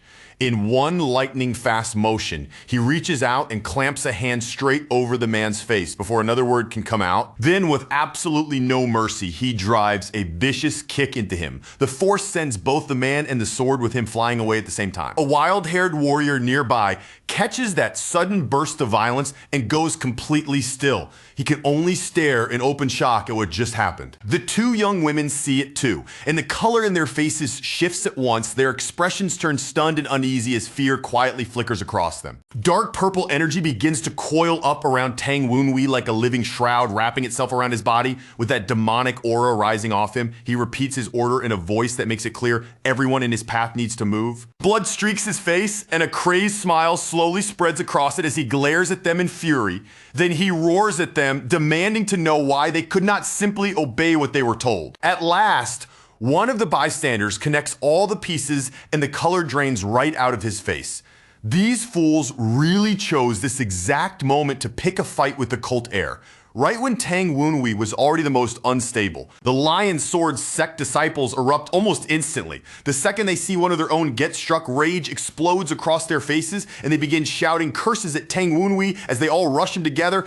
Two of the Lion Sword sect fighters move first. They spring forward in a flash with their swords lifted high, overhead, clearly trying to overwhelm Tang Wunhui in one straight charge and cut him down before he can react. Tang Wunhui's eyes go ice cold, and he repeats a single word, dare. It comes out low and razor sharp, but the fury behind that one quiet word is impossible to miss. Then, in the very next instant, his power bursts loose. That violent energy rolls off him in a wave, and Tang Wunhui steps forward like a man who had been waiting for the slightest excuse to tear straight through them. His fingers curl in, slowly as he tightens his fist, pulling power into it bit by bit. The pressure gathering around that clenched hand is so heavy that anyone looking can tell he is preparing a strike that will land like pure disaster. Even so, one bald swordsman manages to slip in ahead of him. He swings hard and actually lands a solid hit on Tang Wunhui cleanly, making it look for a split second as if he got there first. The bald man immediately thinks he has gained the advantage, right there on the spot. He starts gloating with a smug look on his face, declaring this is the punishment waiting for anyone dumb enough to stand against the Lion Sword sect. But he never even gets to finish boasting. In the middle of his sentence, his face suddenly twists in disbelief as the sword in his own hands begins to crack, then breaks apart and shatters on the spot. Tang Wunhui answers with crushing force. His counterattack lands so brutally that the man is sent flying away in an instant, screaming helplessly as pain tears out of him. And even when more attackers come flooding in with angry yells, Tang Wunhui never loses his rhythm. He slips through their attacks, threads between them, and knocks them aside one after another as if none of them are important enough to slow him down. Another swordsman lets out a roar and charges straight in. With no hesitation at all, he comes right for Tang Wunhui and brings his blade down in a hard, committed swing. The blow never gets to finish. Right in the middle of that charge, the man's face is suddenly smashed, and the shock that hits him is so sudden and overwhelming that he cannot even understand what just happened. That swordsman is blown away immediately. His whole body goes flying as a raw, ragged scream rips out of him from the pain.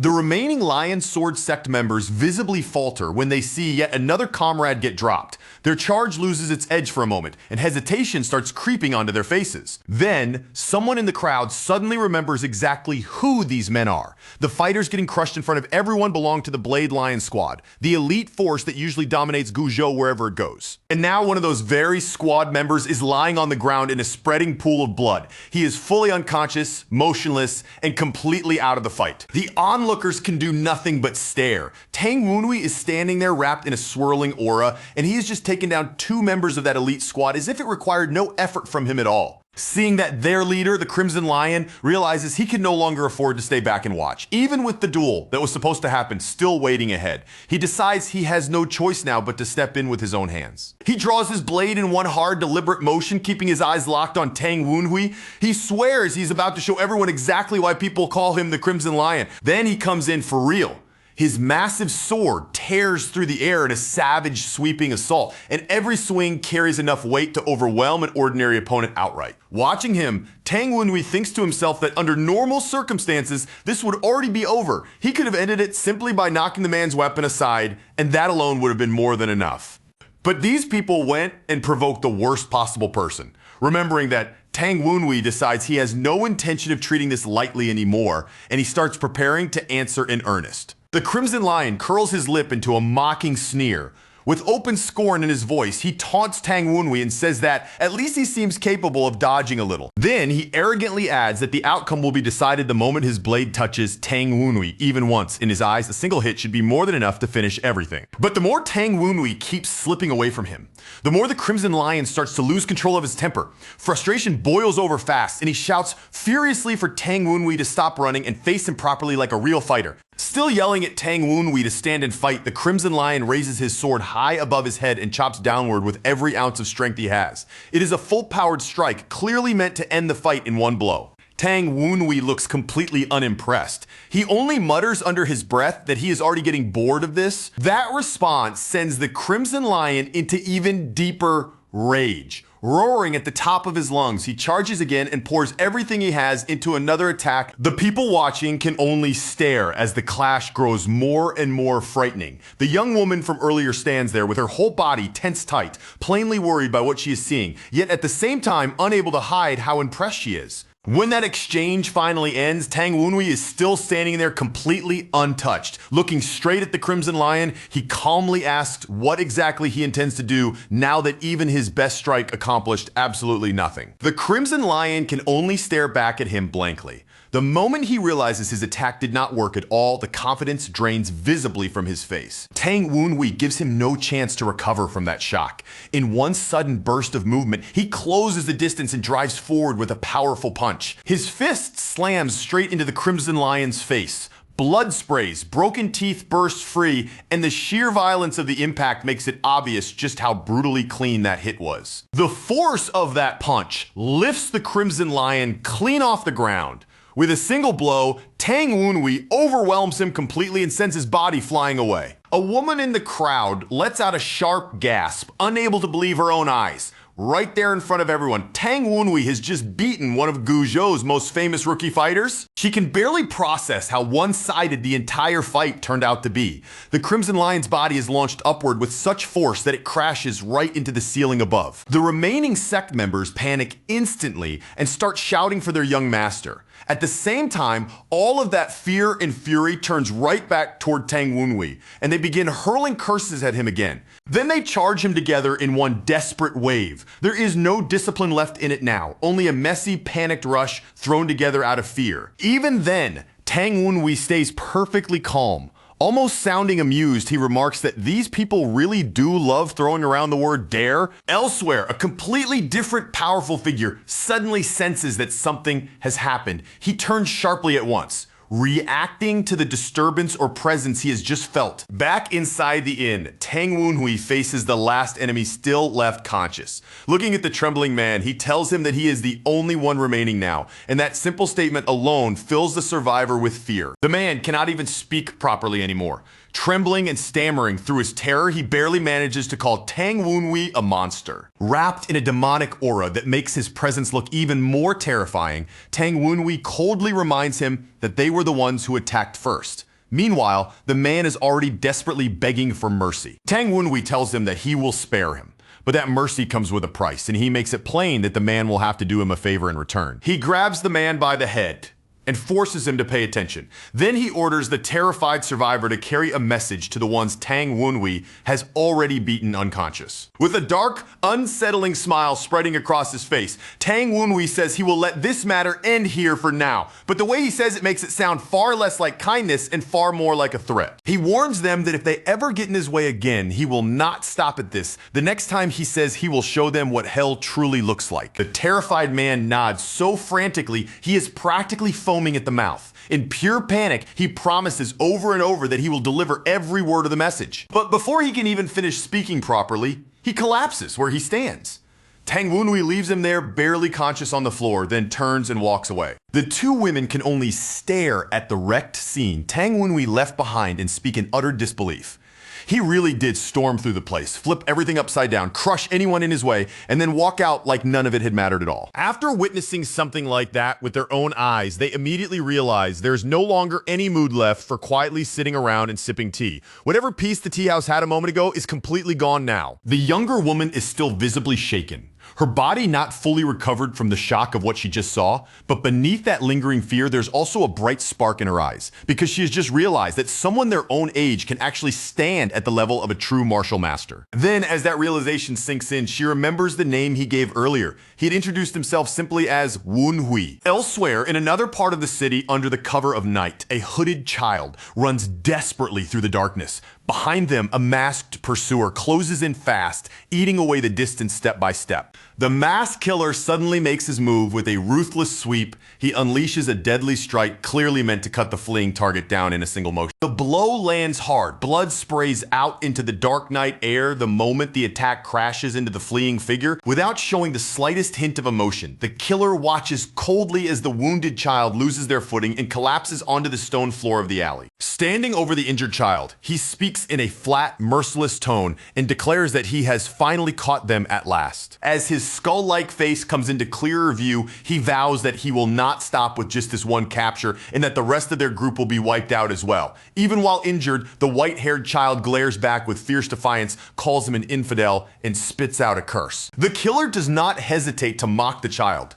saying he is already looking forward to hearing them scream. Then, using a telepathic communication tool, he reaches out to his allies and orders them to come take the captured target. But when nothing comes back through the link, his confidence wavers for the first time. He pauses, clearly confused that not even one of them is answering. That confusion quickly sharpens into panic. He keeps trying the mental connection over and over, shouting through it for his comrades to respond, but still hears nothing. Down in the alley below, a towering swordsman quietly hears everything and instantly realizes something is off. He does not interfere yet, but it is obvious from his silence alone that he has already noticed the shift. The masked killer grows more and more unsettled. Even if his team were slacking off, he thinks it still makes no sense at all for there to be absolutely no response from any of them. Then a colder thought begins to creep into his mind. Little by little, he starts to fear that something may already have happened to the comrades he is trying so desperately to reach. And then all at once, a cold voice slips directly into the link itself. It mocks him, asking if he is really this frightened just because no one is answering. The killer jerks in alarm and immediately demands to know who dared to intrude on their method of contact. The unseen speaker responds almost casually, remarking that their spirit contact bond is embarrassingly outdated.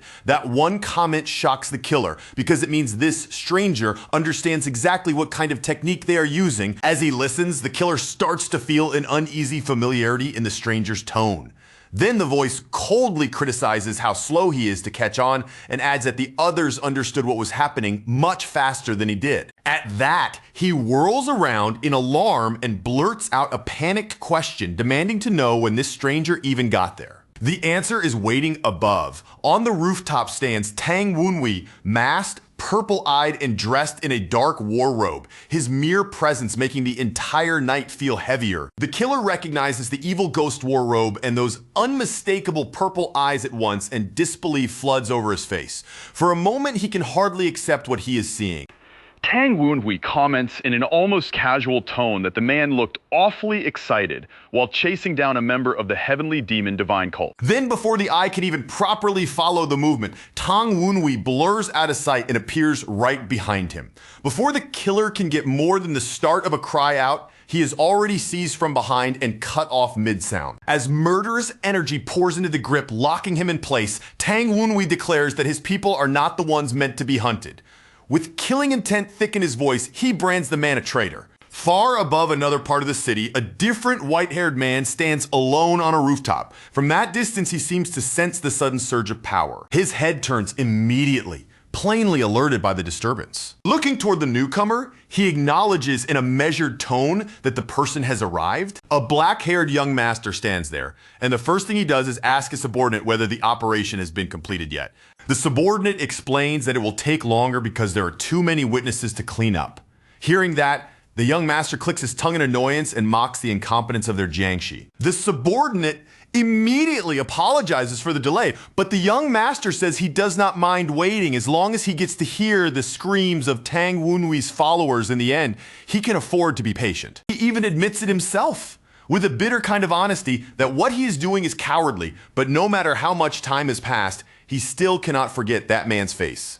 His thoughts are dragged straight back into the past, to the years when he stood among the 10 pillars of the demonic path and lost the battle for succession. That ugly memory comes back in one violent flash, centered around a single devastating explosion that had completely crushed him. In that memory, he lies broken inside a crater, battered, defeated, and humiliated so deeply that words are not enough to describe it. The one who defeated him, a man wrapped in chains, looks down at him with icy contempt and wonders aloud why someone this weak had even been allowed to stand there in the first place. Even now, the fallen man remembers the disbelief he felt in that moment. His opponent could not even use martial arts, and yet with chains alone he had caused destruction on this scale. The chain-wielding victor then tells him in a frigid voice not to speak, as if even hearing the sound of such weakness would be shameful. That merciless remark leaves the defeated candidate completely stunned. He is driven into total silence on the spot. Then the victor simply turns his back on him and dismisses him without another thought.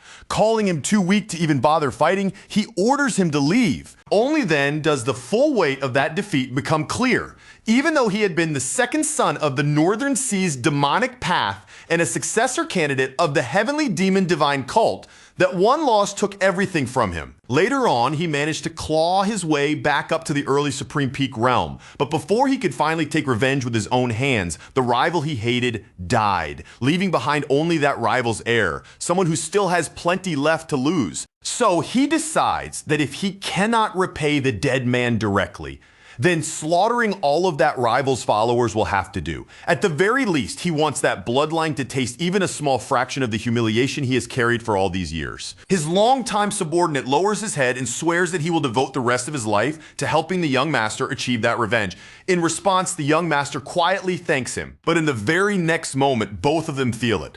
Their expressions shift at once as they turn toward the source of a powerful presence. The young master narrows his eyes and immediately identifies the energy as heavenly demon, divine cult sorcery. From that alone, he concludes that a sorcerer must be among their enemies. Judging the force behind it, he remarks that this sorcerer seems a little weaker than his old rival was. Even so, he knows ordinary swordsmen would never be enough to bring down someone like that. The subordinate asks for permission to go and deal with the sorcerer personally, and the young master grants it without a moment of hesitation. The subordinate moves at once and releases a massive wave of ice energy. The attack tears across the rooftops with terrifying force, ripping through the night like a frozen storm. The young master catches that ominous shift in the air at once, and his face twists with open irritation as he clicks his tongue in clear annoyance. A look of disgust settles over him, and under his breath, he mutters that the energy he's sensing feels far too much like Yan Wunhui's for his liking. Back in the alley, the protagonist moves without a second of hesitation,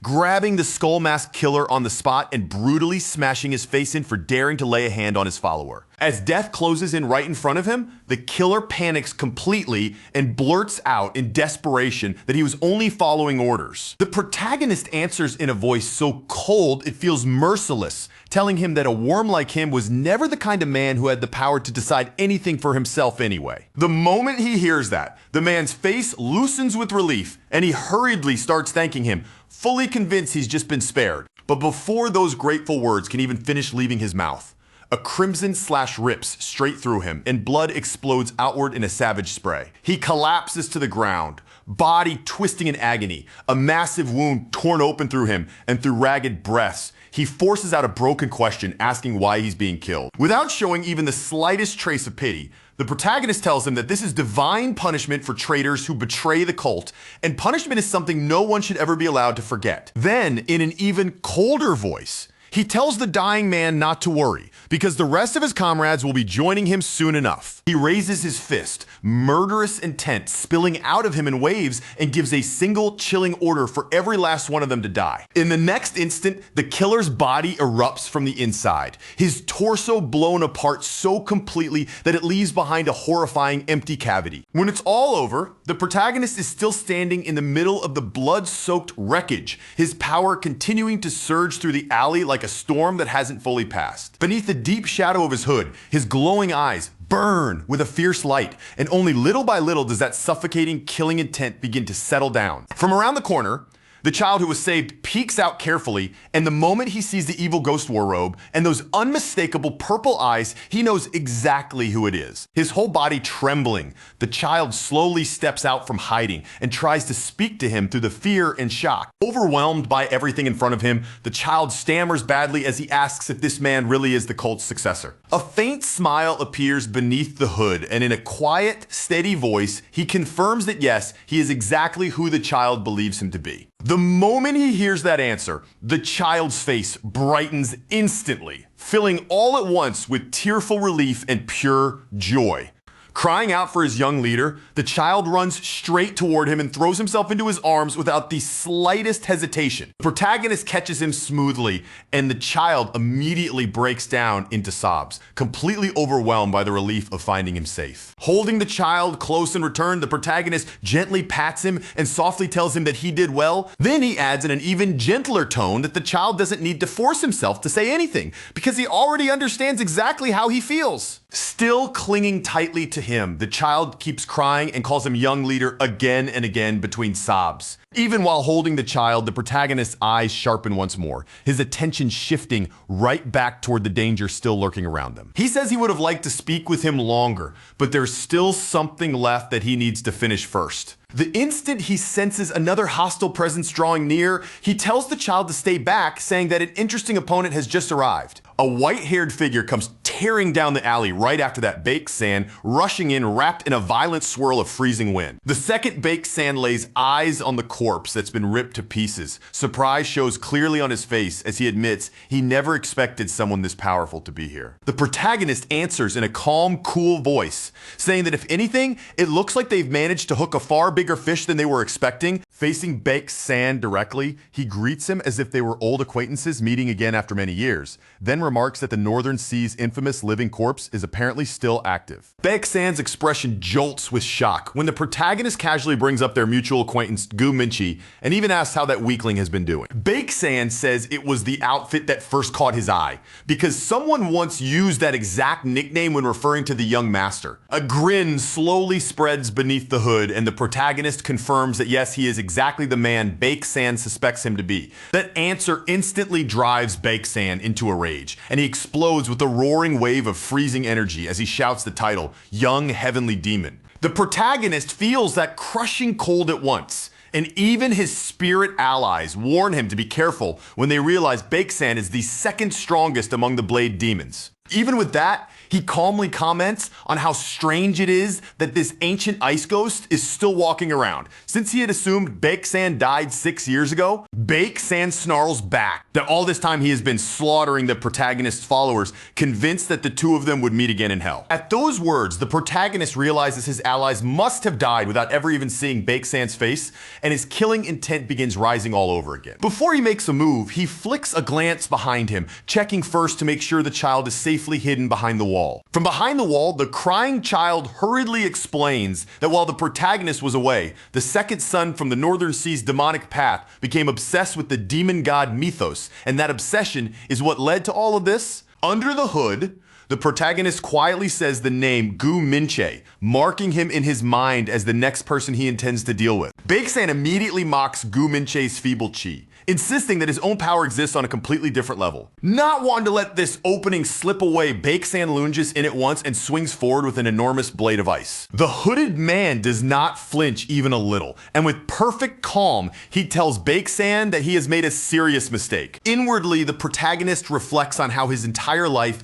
has always been forged through hardship and relentless struggle. Then, with the confidence of someone who has never once tasted defeat, he taunts Baked Sand to come at him and make his move within 3 seconds. Baked Sand charges without delay, and the protagonist readies himself, intending to find out exactly how long this opponent can actually endure. A moment later, Baked Sand's ice attack comes crashing down with terrifying force, smashing into the alley, like a blow meant to erase everything in its path. Seeing the strike connect, Baked Sand curls his lip into a sneer and taunts him, saying that in the end, the protagonist was nothing more than a man who could only talk big. From under that shadowed hood, Tang Wunhui lets out a cold, tired rebuke, sounding almost disgusted as he calls them out. To him, it is always the same thing with his enemies. They panic, then reach for the exact same cheap tricks every single time. A sharp, unnatural force suddenly begins pooling inside Tang Wunhui's eyes, and the air around him feels wrong for an instant. Without slowing even a little, he fixes that eerie gaze directly on Baked Sand and keeps charging straight at him. Baked Sand's expression crumples into open shock the moment a streak of purple power slices across his path. The surge hits at just the right moment, knocking his rushing attack offline and throwing his balance into chaos mid-charge. Then, before Baked Sand can recover, Tang Wunhui engulfs him in a massive eruption of violent energy. From inside that overwhelming blast, Wunhui coolly asks if he has finally learned his lesson yet. Trapped in the dense, spinning fog, Baek-san immediately realizes this was never some careless strike thrown on impulse. He has been pulled straight into a formation that was already prepared in advance, waiting for him to step into it. Grinding his teeth so hard it shows, Baek-san angrily demands to know if Tang Wunhui intentionally waited for him to attack first. Wunhui answers with pure mockery, treating him like an open book and sneering that he was painfully easy to predict. Baek-san tries to power his way through the array by force, but the pressure slams in from every direction at once. It crushes down on him from all sides, and he can't stop a cry from escaping as pain tears through his body. Even in the middle of that struggle, Baek-san recognizes the fog around him and realizes it resembles a warped variation of Blackbone Terror's thorny ghost fog. And yet, stubborn to the end, he still refuses to accept that something like this could really be enough to hold him prisoner. Tang Wunhui calmly tells him that this is not the original version at all, but a modified one. The instant those words reach him, Baek-san can already feel it. There's something deeply wrong with this trap. Before he can properly respond, another savage purple explosion detonates inside the fog itself. The blast hammers into Baek-san with enough force to send him reeling backward on the spot. Now, fully aware that the fog is far stronger than it has any right to be, Baek-san demands to know if another sorcery was layered into it. Tang Wunhui doesn't even bother hiding it, openly admitting that he built this entire setup specifically for people like Baek-san. Tang Wunhui goes on to explain that the core of this trap is a high-level society technique called the soul-restraining fantasy net. Under normal conditions, though, he says he simply doesn't possess enough raw power to drive that technique at full strength on its own. With a faint, almost amused calm in his voice, Tang Wunhui wonders why he would ever waste effort using that net in its original form. In his eyes, there was always a much more efficient way to make the technique work. Then he reveals the real key behind everything. His purple eyes, he says, are uniquely suited for triggering sorceries with incredible speed and efficiency. By connecting those eyes to the thorny ghost fog, Tang Wunhui explains that he can slash the energy cost dramatically. At the same time, the fog and the soul-restraining fantasy net neatly cover each other's weaknesses, turning two imperfect methods into one stable system. Having fused those two techniques into one complete formation, Tang Wunhui declares that this new creation deserves a name of its own. He calls it the Purple Fantasy Net. Baek-san grudgingly admits that the technique itself is undeniably sophisticated. Even so, he still insists that Tang Wunhui should not have enough energy to withstand the burden that kind of eye power would normally demand. Tang Wunhui answers without the slightest pause. There's no reason to worry about enduring that burden, he says, because he never intended to let Baek-san take advantage of that weakness in the first place. The moment those words settle in, Baek-san suddenly coughs up blood. His body jerks violently, as if the true hidden effect of the trap has only now chosen to reveal itself. His expression changes instantly. In that awful moment, Baek-san realizes that the ghost fog has poisoned him, and even worse, the more chi he tries to use, the faster and more violently that poison will spread through his body. Cuffing hard into the hand clamped over his mouth, Baek-san hears the cruel explanation. Under normal circumstances, the only way to force poison out would be to circulate chi, but in this trap, doing exactly that will only make the net tighten around him even further. Tang Wunhui calmly continues, almost like he's explaining a diagnosis. Ordinary circulation would not save Baek-san anyway, because this special wraith poison spreads far too quickly for such a simple method to ever keep up. Then, he adds one more merciless detail. Baek-san's body, already heavy with yin energy, happens to be the perfect breeding ground for this kind of wraith poison. Shaking with rage, while his strength slips away second by second, Baek-san roars into the fog. He demands that the hidden coward stop lurking and show himself. Tang Wunhui answers with blatant ridicule. If being called a coward by Baek-san is supposed to be an insult, he says then he may as well take it as a compliment instead. Baek-san hacks and wheezes, each breath rougher and uglier than the one before it. The poison is chewing through him from the inside, and every ragged inhale makes that suffering more obvious. At that point, something in Baek-san seems to settle. If death is already reaching for him, then there's no longer any reason to keep restraining himself. Rather than let Tang Wunhui slowly destroy him through schemes and poison, Baek-san hardens his resolve. If he is going down, then he will drag his enemy down with him, even if that costs him his own life. In an instant, All of his focus narrows to a single point. His eyes sharpen with terrifying intensity as he begins preparing one last desperate technique. Then, Baek San releases his ultimate eye soul blade technique, and the power surges upward into a gigantic heavenly eye slash. It rips through the air with monstrous force and completely blows the purple fantasy net apart. Tang Wunwei watches the shattered formation collapse around them and calmly accepts what happened. Considering how hastily the net had been activated, he says he expected it would break under that level of force sooner or later anyway. As the mist thins out, Tang Wunwei steps forward with only the faintest trace of disappointment on his face. But there's no panic in him at all. Despite the net being destroyed, he remains completely calm and at ease. A grin slowly spreads across his face as he looks at Baek San net, or no net. He says the poison still did exactly what it was meant to do. Bleeding heavily and trembling with rage, Baek San tries to answer him, but he has been battered so badly that even forcing a few words past his lips has become a struggle. He can barely process what he is seeing. Even after the sorcery binding him has already been broken, Tang Wunwei is actually walking in closer now, and that sheer audacity leaves Baek San stunned. The hooded Tang Wunwei coolly remarks that the distance between them is now too short for sorcery to be cast again. His tone alone makes it obvious he intends to continue this fight in an entirely different way. Baek San immediately recognizes the aura of the evil ghost war robe surrounding him, but at the same time he notices something strange. Tang Wunhui's energy feels lower than it did before. Tang Wunwei fires back that he already accounted for that long ago. Then he pushes himself even further, reinforcing his body with mystic energy as he invokes evil demon descent. He adds that he is no longer the same man he used to be, and as he says it, he drives that power directly into his own body without hesitation. Baek San's eyes widen in raw disbelief as black-purple energy erupts outward from Tang Wunwei. It bursts around him in a violent, surging wave that instantly changes the entire feeling of the battlefield. Without wasting even a heartbeat, Tang Wunwei moves. As he attacks, he calls out the martial technique by name, Tempest Dance, Northern Wind Blizzard. Baek San's horror spikes even higher the moment he understands what he is seeing. The hooded man is using high-level martial arts even though his Dantian was supposed to have been destroyed. For a brief instant, Baek San can do nothing but stare. He is frozen in pure disbelief as that impossible reality unfolds right in front of his eyes. The aura rolling off Tang Wunwei makes one thing painfully clear. What he is showing now is nowhere near the level of some crude defensive trick. This goes far beyond mere self-protection. Only then does Baek San finally understand the truth. The opponent standing before him has already stepped into the realm of a true peak-level master. In that moment, Tang Wunwei runs through the shape of his strategy in his own mind. He recalls how he used the evil ghost war robe, ghost fog, the purple fantasy net, and wraith poison together to make up for his internal energy and wear Baek San down little by little. Driven completely into a corner, Baek San lets out a furious roar. With nothing left to lose, he throws out another eye strike in one final desperate attempt to turn the battle around. That attack slams head-on into Tang Wunwei's forward advance.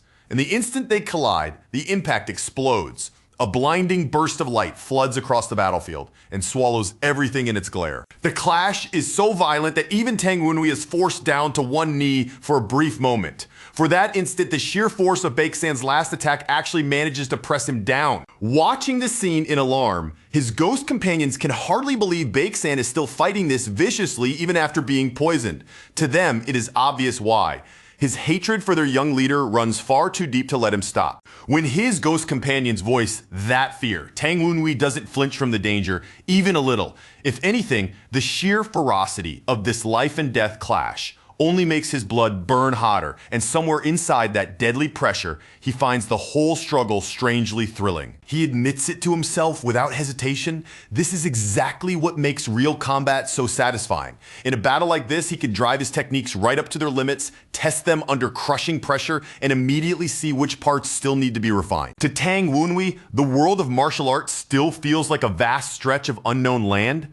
Every exchange is new territory, and every clash becomes a chance to experiment, to learn, and to sharpen himself even further. Now that he is fighting seriously, with nothing held back anymore, the flaws buried inside the violent tiger's 12 beats begin standing out to him more clearly than ever. Things he could not fully see before are suddenly impossible to ignore. Keeping his eyes locked on Baek San's every movement, Tang Wunwei starts dissecting the style in real time. Just from the way the technique flows, he begins spotting the weak points hidden inside it one after another. Right there, in the middle of battle, with blades flying and killing intent thick in the air, Tang Wunhui reaches a sudden flash of enlightenment as he mentally breaks the technique apart piece by piece. Understanding starts to click into place. Each incoming strike is split apart in his mind into smaller fragments, like pieces laid out for inspection. By doing that, he can study every weakness in the structure and sees every tiny opening Baeksan unknowingly leaves behind. And then Tang Wunhui arrives at a clear conclusion.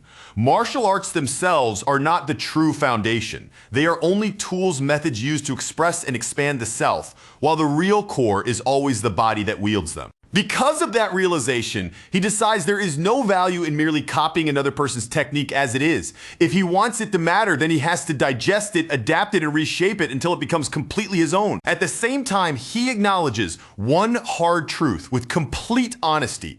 He still lacks knowledge, and because he knows that, he resolves to keep altering martial arts until they fit his own needs and body perfectly. With Baeksan right in front of him serving as a living example, Tang Wunhui begins studying the eye-soul blade technique in meticulous detail, all while the battle is still actively raging around them. The longer he watches, the more he notices that Baeksan is not using the technique in a purely textbook form.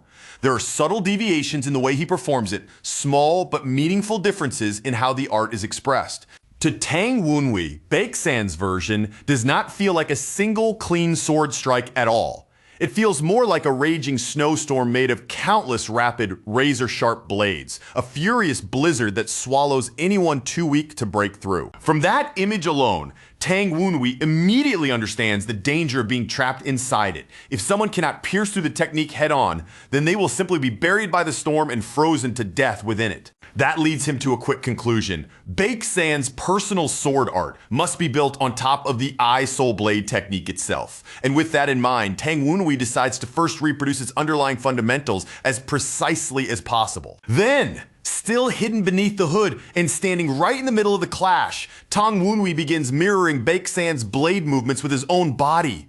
The imitation starts taking shape almost immediately. A heartbeat later, the two eye techniques slam into each other head-on. The sight of two nearly identical arts colliding so directly startles Baeksan on the spot. Horror flashes across Baeksan's face as the truth hits him. Tang Wunhui saw the eye-soul blade technique only once, and yet he has already reproduced it. What makes it even worse is that Tang Wunhui does not look strained in the slightest. He keeps using the copied art with eerie ease, as though that style had belonged to him from the very beginning. Even while imitating it though, he is not following Baeksan blindly. Tang Wunhui deliberately chooses a sword trajectory better suited to his own frame, adjusting the path so it fits his body naturally. Then he pushes the idea one step further.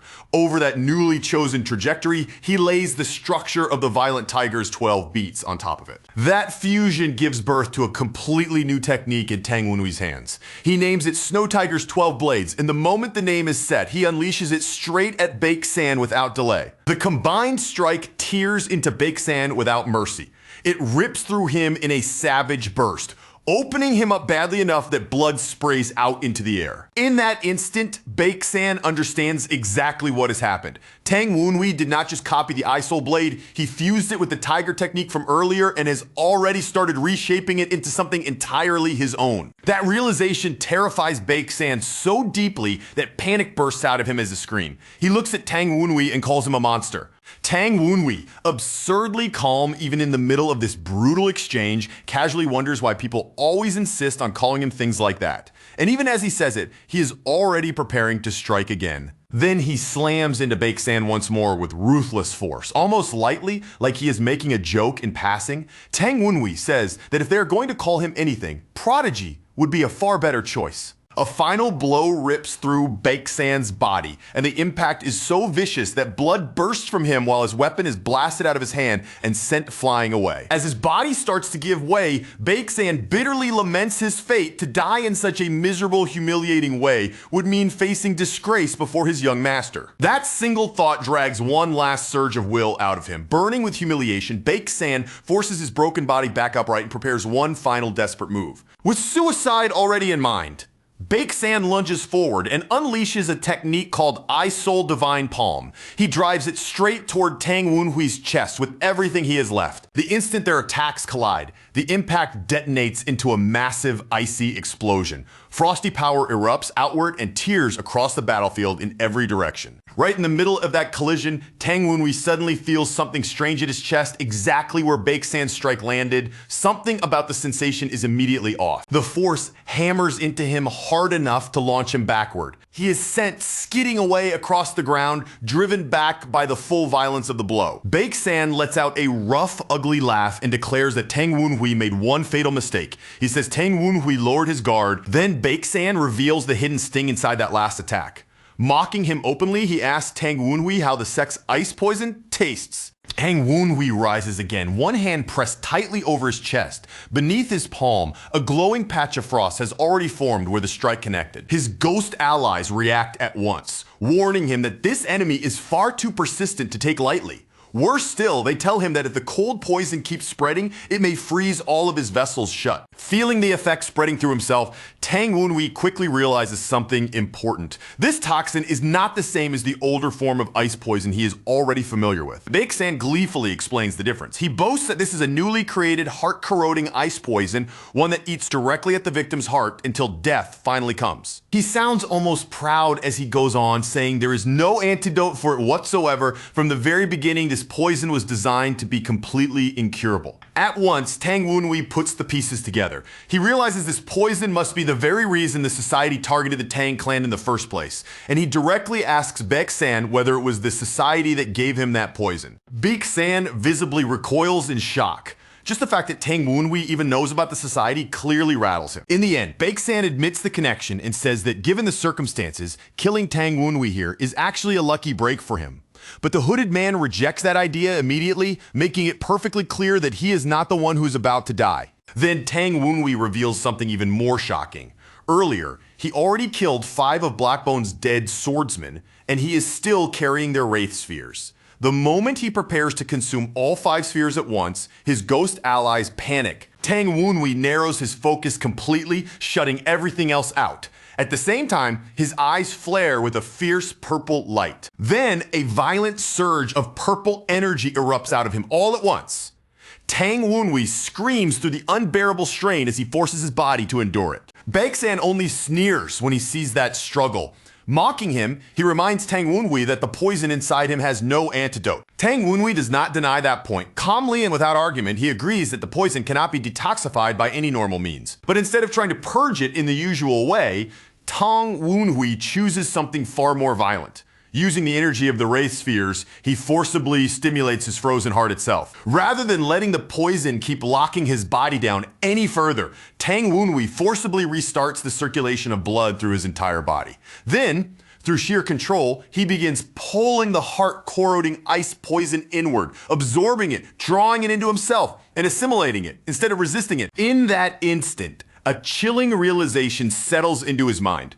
This poison may have been created as a lethal weapon, but the dense yin energy packed inside it can just as easily be turned into fuel for him. So instead of rejecting that freezing force, Tang Wunhui seizes hold of it. He takes the poison that was meant to kill him, harnesses it, and twists it into an entirely new source of power. Baek-san could do nothing but stare in stunned disbelief. Right in front of his eyes, Tang Wunhui takes that deadly cold energy and converts it directly into internal energy as if he were reshaping death itself. From beneath the hood, Tang Wunhui makes a mocking remark, ridiculing the sheer stupidity of trying to kill someone known as the Ghost King with an ice poison rooted in yin energy. Then he coldly tells Baek-san that his mind has clearly rotted away. In Tang Wunhui's eyes, only someone whose judgment had completely decayed would attempt something that foolish. Baek-san begins to tremble where he stands because the terrifying truth finally sinks in.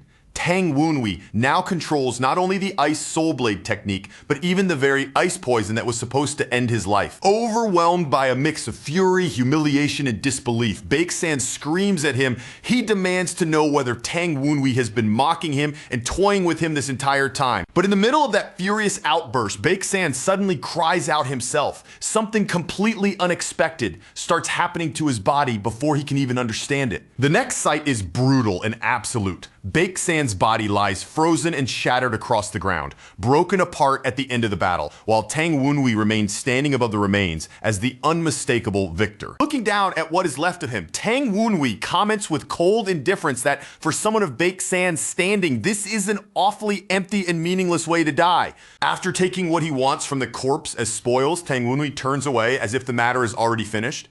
His posture makes it clear he is prepared to leave the entire scene behind. Before he departs, he uses a true fire technique to burn the bodies away. The flames consume the evidence completely, erasing the traces so no one will be able to easily track what happened here afterward. Just then, a small, white-haired boy cautiously peeks out from his hiding place. His face is lit with excitement because he witnessed the entire battle unfold with his own eyes. He starts talking at once, almost breathless, like he wants to say what an incredible honor it was to witness such a fight. But halfway through, he abruptly stops when he senses something strange. A new presence begins pressing down from above, heavy and ominous. The boy can feel that unsettling energy approaching from the sky, and the atmosphere changes immediately. He quickly warns the young leader that the energy feels like something connected to Blackbone Ghost Valley, which means another enemy could be arriving. Tang Wunhui, however, answers with complete calm and tells him not to worry about it. A giant bird-like beast suddenly drops from above and lands nearby with heavy force. But instead of reacting like an enemy has appeared, Tang Wunhui recognizes it instantly and identifies it as an ally. The creature lowers itself respectfully and reports to the young leader that it has returned after carrying out the orders he gave it. The spirits immediately greet the bird with obvious excitement. They are clearly impressed by how powerful and well-fed it looks now, especially after gorging itself on aberrations. Tang Wunhui cuts through all of that chatter and asks the only thing that matters to him, whether every enemy farm was destroyed.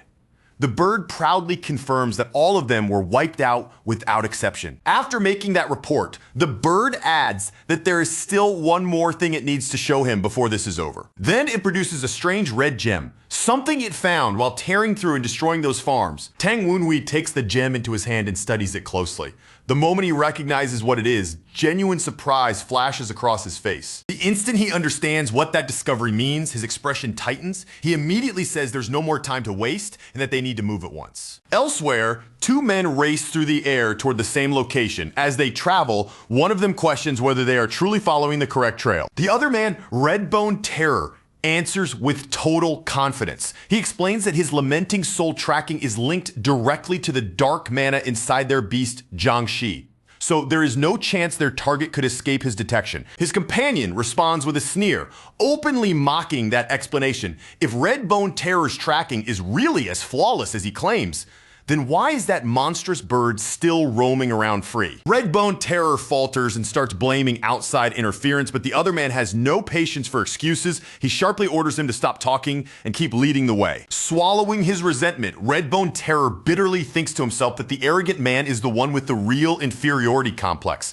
Even so, he keeps those thoughts to himself and continues pointing the way forward. As the two draw closer to the courtyard, Redbone Terror notes that according to his technique, the bird never even left this place. But the nearer they get, the more strongly he feels that something is off. Then the battlefield comes into view, covered in frost and littered with ruin. The man in front stops and immediately demands to know what exactly happened here. He recognizes the lingering cold energy at once as something tied to the Northern Sea mythos. And with that, he immediately remembers that Baeksan had been sent out to hunt that very enemy. Even Redbone Terror can tell from a single glance that whoever fought here must have possessed terrifying skill.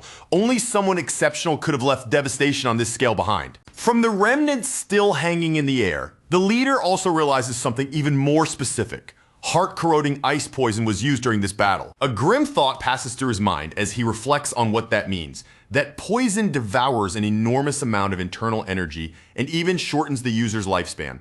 So Baeksan must have thrown away his own life to unleash it. At the thought of Baeksan, he falls silent for a moment. The silence itself makes it clear that he understands the terrible price that had to be paid to use that poison. At the same time, Redbone Terror says something still feels deeply wrong. His lamenting soul tracking keeps feeding him strange, inconsistent readings that do not line up with what should be possible. He barely starts to say that the monstrous bird should still be here when, without warning, something unseen strikes him right in the neck. In the very next instant, Tang Wunhui violently pins a man down. He corners him so suddenly and so hard that the terrified captive can only blurt out a panicked demand to know why this is happening. With his sword poised threateningly, Tang Wunhui coldly lays out the situation. The man came here under Mythos orders to hunt the bird that destroyed the farms, only to arrive and find a battlefield instead. He continues without easing the pressure, pointing out that the target was tracked all the way to this location, and yet even after heart-corroding ice poison was used here, somehow no one appears to have left the place afterward. From that, Tang Wunhui says he suspects there is a connection between the bird's owner and the surviving people tied to the Mythos. As he presses his weapon even closer, he demands the truth. With the threat of the life-stealing sword hanging directly over the man's life, Tang Wunhui mercilessly forces him to talk. Panicking under that pressure, the man blurts out the truth. The monstrous bird, he says, had originally been created by the Nine Dragons division as a tool meant to assassinate the division leader's son. The moment Tang Wunhui hears that, his thoughts jump straight to the core of the Nine Dragons division plot. He immediately orders the captive to explain everything from the beginning and leave nothing out. The captive hurriedly recounts that they had tried to win over the Tang branch's matron, but instead of asking for anything else, she requested that they kill her second son. He goes on to explain that the undead swordsman sent on that mission later disappeared. After that, the Gudiao mutated and started attacking their farms instead. Hearing that, Tang Wunhui coldly calls them incompetent. He mocks them for still not understanding why the bird changed the way it did. The man frantically insists that Whitebone Instructor is still investigating the matter. But he also admits that progress has been slow, because infiltrating the secretive Tang clan has not been easy at all. He continues in a grim, measured tone, explaining that everything has slowed to a near standstill because they still cannot figure out what kind of power is backing the Tang family's second son from the shadows. A memory suddenly surfaces in his mind, dragging him back only a few months to a time when that hated second son was still being overlooked, dismissed, and shoved aside inside his own household. But then, with almost no warning at all, the boy became a completely different person, and from that point onward, he began tearing through their schemes one after another without giving them room to recover. That strange transformation strikes him as deeply unnatural, and with a sharp probing stare, he demands to know the name of the Tang family boy. The man falters under that pressure, hesitating and stumbling over his words before he finally forces himself to answer that the son's name is Tang Wunhui. The moment that name reaches his ears, everything suddenly connects in his head. He realizes at once that this young Tang heir must be tied to the Mythos sorcerer who killed Baek San. His thoughts darken even further as he quickly reaches another conclusion, deciding that only an exceptionally powerful sorcerer, someone capable of seizing control of a Gudiao from Blackbone Ghost Valley and even pushing it to evolve, could possibly be helping Tang Wunhui. Elsewhere, the three birds of Kunlun arrive in a solemn, orderly formation, presenting themselves with formal dignity as they announce who they are.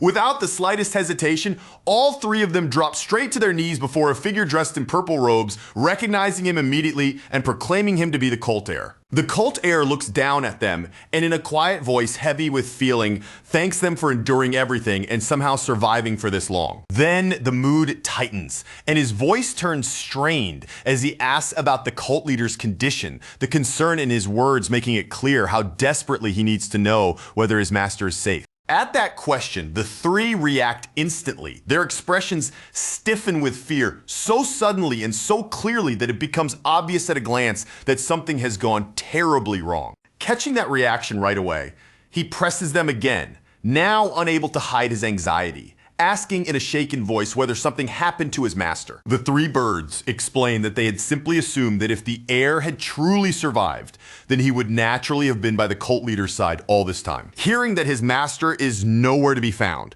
the cult heir goes still in shock for a moment before suddenly ordering them, in a hard voice, to explain exactly what happened. They begin recounting the events, saying that after the massacre inside the heir's chambers, their master and his personal guards vanished before the Rebel 5 Mythos ever even arrived. With both of the central figures gone, the once revered demon god Mythos was driven out of Tian Shan and shattered apart, its former strength broken in the aftermath. After that collapse, the members scattered across the continent, searching desperately for their missing master while also struggling to stay beyond the reach of the martial society. It was only after 6 painfully long years had passed that they finally discovered the secret mark the heir had once left behind at an inn. Once that hidden signal was found, the three birds of Kunlun were dispatched to verify whether it truly belonged to him. him. As he listens to all of this, the heir falls silent in thought and bitterly reflects that a true leader is supposed to remain beside his followers even when everything around them is collapsing into ruin. He then lowers himself and offers them an apology, admitting with painful honesty that he did not have the strength to stop them from being reduced to the miserable state they now endure. The three immediately protest through tears,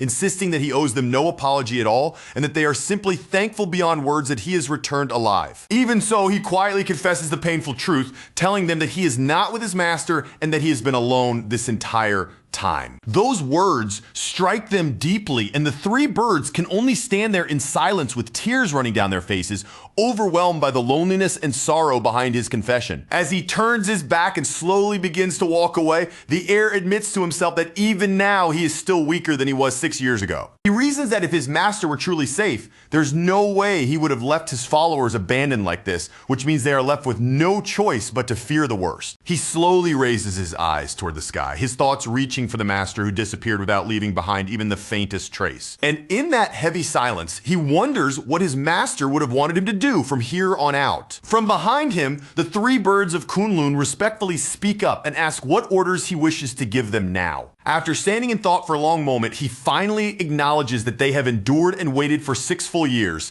while he himself has only suffered through a few short months. As he reflects on that difference, he realizes that their loyalty and the pain they carried through those 6 years far exceed the brief span he has experienced since awakening. With memories of his master returning to him one by one, he recalls one lesson with absolute clarity. To the followers, the cult leader must exist as something close to a divine being. He pictures his master in his mind and comes to understand that the one who stands as cult leader must stand so high above everyone else that others can do nothing but lower their eyes in his presence. With that realization settling firmly inside him, he decides that in his master's absence, he must become the guiding light that leads those scattered followers forward. Even if that role is cold, merciless, and unbearably lonely, he accepts the weight of it without hesitation and without turning away. Purple flames suddenly burst up around him as he lowers his head and declares that the divine fire first lit in Sichuan will now spread all the way to Tian Shan. He prays for that fire to burn away every last one of their enemies, and as he invokes the revered demon god Mythos, the force of his presence becomes almost overwhelming.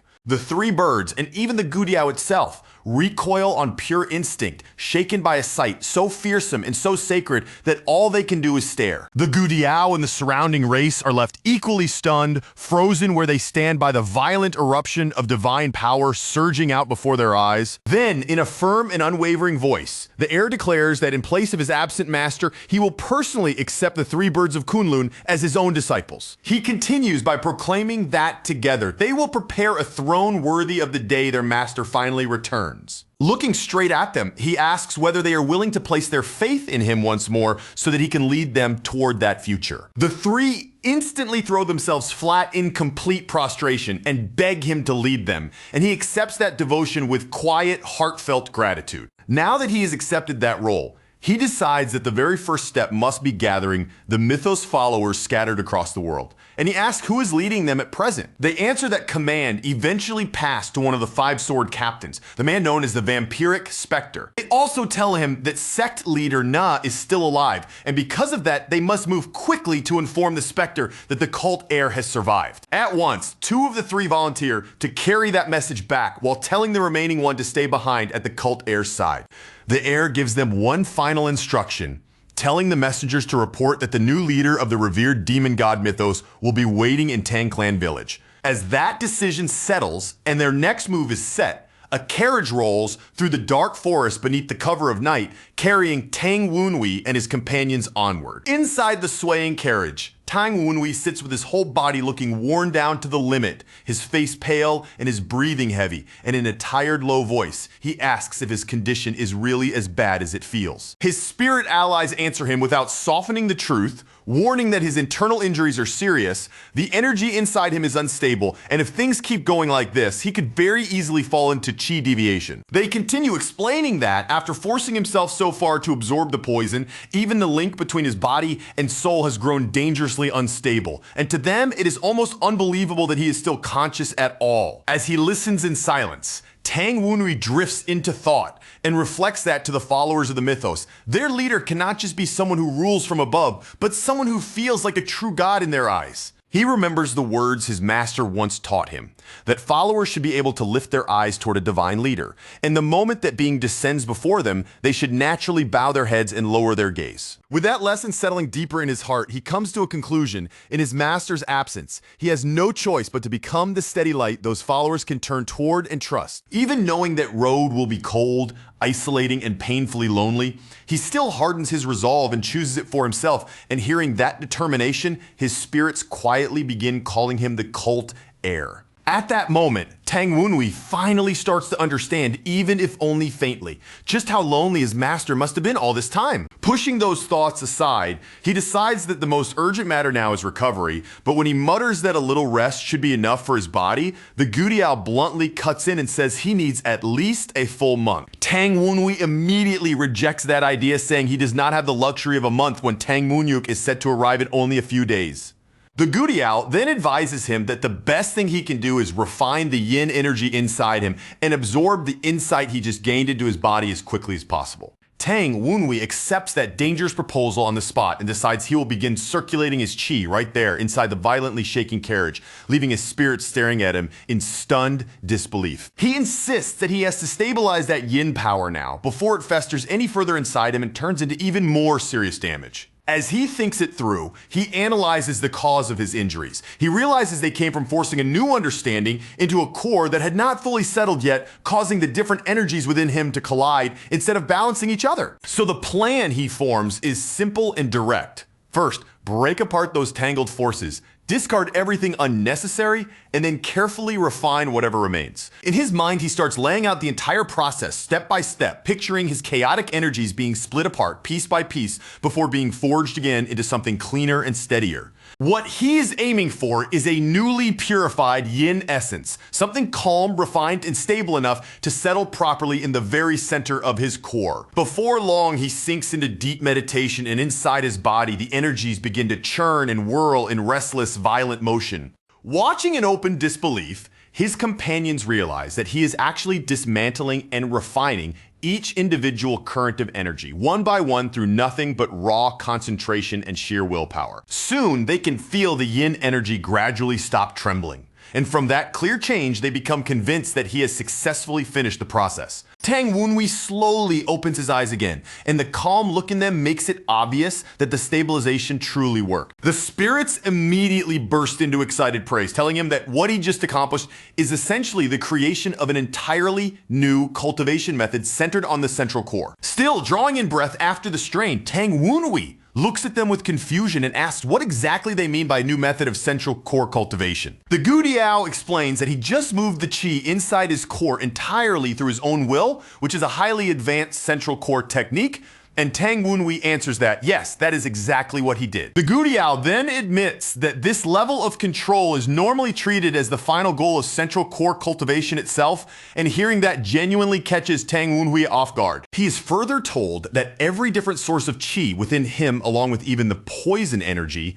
moved according to his command, creating a method that belongs to him and him alone. Realizing what must have happened, Tang Wunhui reflects that after tearing those forces apart, he unconsciously let essence flow back in and rebuild what he had dismantled, and he asks whether that really counts as a method of his own. His thoughts then turn inward as he reflects that his upper core contains the Phantom King arts from his previous life, while his lower core is meant to contain the Heavenly Demon Warding Heart arts. But even as he lays those two out in his mind, he knows they are still not enough, because the true enemies he must one day face are the astral heaven realm divergence beings from beyond these lands. He admits to himself that even if he mastered those two systems separately, it still would not be enough for him to rise above opponents like that. That is why a new thought begins to take shape in his mind. If this central core method could truly fuse his mystic arts and martial arts into a single path, then he may finally have a real chance. The spirits warn him that such a road will be brutally difficult, but they also tell him that everything he has already done proves that it is not beyond reach. Hearing that, Tang Wunhui quietly makes up his mind and firmly declares that he has chosen the path he will follow from this point onward. He then studies a bead of black dragon water, true energy, watching how pure it feels and how naturally it moves with the flowing nature of water itself. After giving it careful thought, he decides that this energy will serve as the foundation of his central core cultivation, and from that base, he will create the Black Dragon Chi Arts. Meanwhile, back at the Tang 9 Dragons branch, the disciples are already making preparations to depart together with the leader of the Righteous Wind Squad. The branch head offers his thanks to the squad leader for coming personally to lend support to the matter. The squad leader replies that this is simply part of their duty, though he cannot help grumbling that Tangon's sloppy report made the whole situation far more troublesome than it ever needed to be. But just as they are on the verge of leaving, his eyes catch sight of a carriage approaching far earlier in the day than anyone had expected, and the unexpected sight makes him stop in surprise. At the gate, one of the guards steps forward to block the carriage and questions the driver, one of the three birds of Kunlun, asking what business brings them to the Tang branch. Then the carriage door opens, and Tang Wunhui himself steps down from inside, ready to answer for them. In a calm, matter-of-fact tone, he states that he is returning from a mission, and the guard is left completely stunned the moment he recognizes who is standing there before him. Not far away, Tang Kyujin catches sight of him too, and she freezes where she stands in pure shock. A second later, she runs straight toward Tang Wunhui and throws her arms around him, while he greets her warmly and says he did not expect her to be waiting outside like this. Still clinging to him, she hurriedly checks whether he has been hurt anywhere, and Tang Wunhui gently reassures her that he is fine. Inside, Tang Kyujin assumes that because he returned so quickly, the mission must have failed. But even with that thought, relief floods through her simply because he came back safely, and she tells him he worked hard. With a proud grin spreading across his face, Tang Wunhui cheerfully announces that he actually killed a member of the Northern Sea mythos. Then, striking a comically smug chibi pose, he lifts up the sack, holding his captive like a trophy on display, leaving Tang Kyujin staring at him in blank disbelief. Someone blurts out in total shock that he already finished the job and made it back. A violent sound crashes down over the moment, and with that sharp impact, attention turns toward the Tang compound. In that earlier scene, Tang Wunhui finally brings an end to the terrible agony of that Northern Sea mythos member's tormented soul, releasing it from the pain that had kept it trapped for so long and severing the last thread of its endless suffering. As the wraith breaks apart and scatters, Tang Wunhui speaks with chilling indifference, telling it to be grateful, because whatever misery it had been forced to endure up to now comes to an end right here at his hands. Even the spirits around him comment on how brutal that was, pointing out that Tang Wunhui had ripped that soul apart and stitched it back together again and again until simple destruction had almost become the kindest mercy he could offer. Back in the present, Tang Wunhui coolly notes that they've already pulled more than enough information out of the Northern Sea mythos, and judging by the light outside, the day has already drifted to around midday. Almost as soon as that thought leaves his mind, Tang Hosen appears and calls for him, and Tang Wunhui immediately thinks to himself that the timing really could not have been any better. Tang Hosen says he heard Tang Wunhui caused quite a large uproar, but Tang Wunhui answers without missing a beat, saying all he did was kill a demon cultist and bring even more honor to the Tang name. Tang Hosen quickly corrects him and says he is not talking about the demon cultist at all, but about Tang Wunhui beating up members of the Lion sect, something Tang Wunhui had practically pushed out of his mind by now. Tang Wunhui brushes it off like it was nothing but harmless roughhousing, then looks at him in open disbelief and asks whether the Lion Blade King is really coming all the way here just to scold him, and Tang Hosen plainly confirms that he is. Tang Hosen makes it absolutely clear. The one coming is that very Lion Blade King, a towering figure who governs an entire region, and he is coming in person for the sole purpose of holding Tang Wunhui accountable.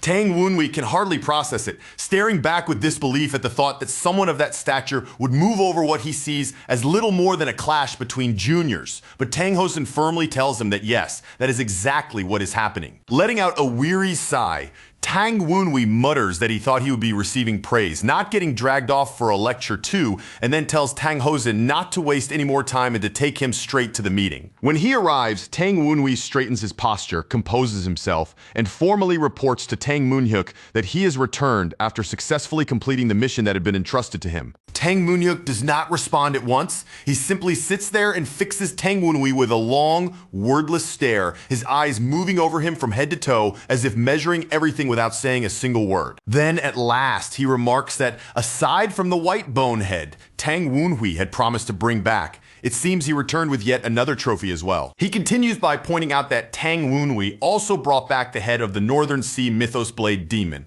Another result so significant that no one in the room could possibly ignore it. And even that was not all, because Tang Wunhui also managed to provoke the Lion Sect badly enough that the Lion Blade King himself has now been drawn all the way into Tang territory. Tang Wunhui calmly defends himself, saying that the clash with the Lion Sect was unavoidable in the middle of that mission, and then adds almost matter-of-factly that there is still one more thing he needs to report. At that, Tang Moonhyuk asks him what other matter could possibly still remain for him to say after everything he has already brought back. Without making a fuss about it, Tang Wunhui slips a hand into his robes and pulls out a written report. He offers the document forward and explains that inside it are the details of the Northern Sea Mythos' current scheme, along with what they are plotting at this very moment. With the faintest smile tugging at his face, Tang Wunhui asks whether information of this caliber is enough to earn him a place in the strategic game Tang Moonhyuk is now setting in motion. Later, as they descend into a hidden underground facility, Tang Wunhui glances around the passage and thinks that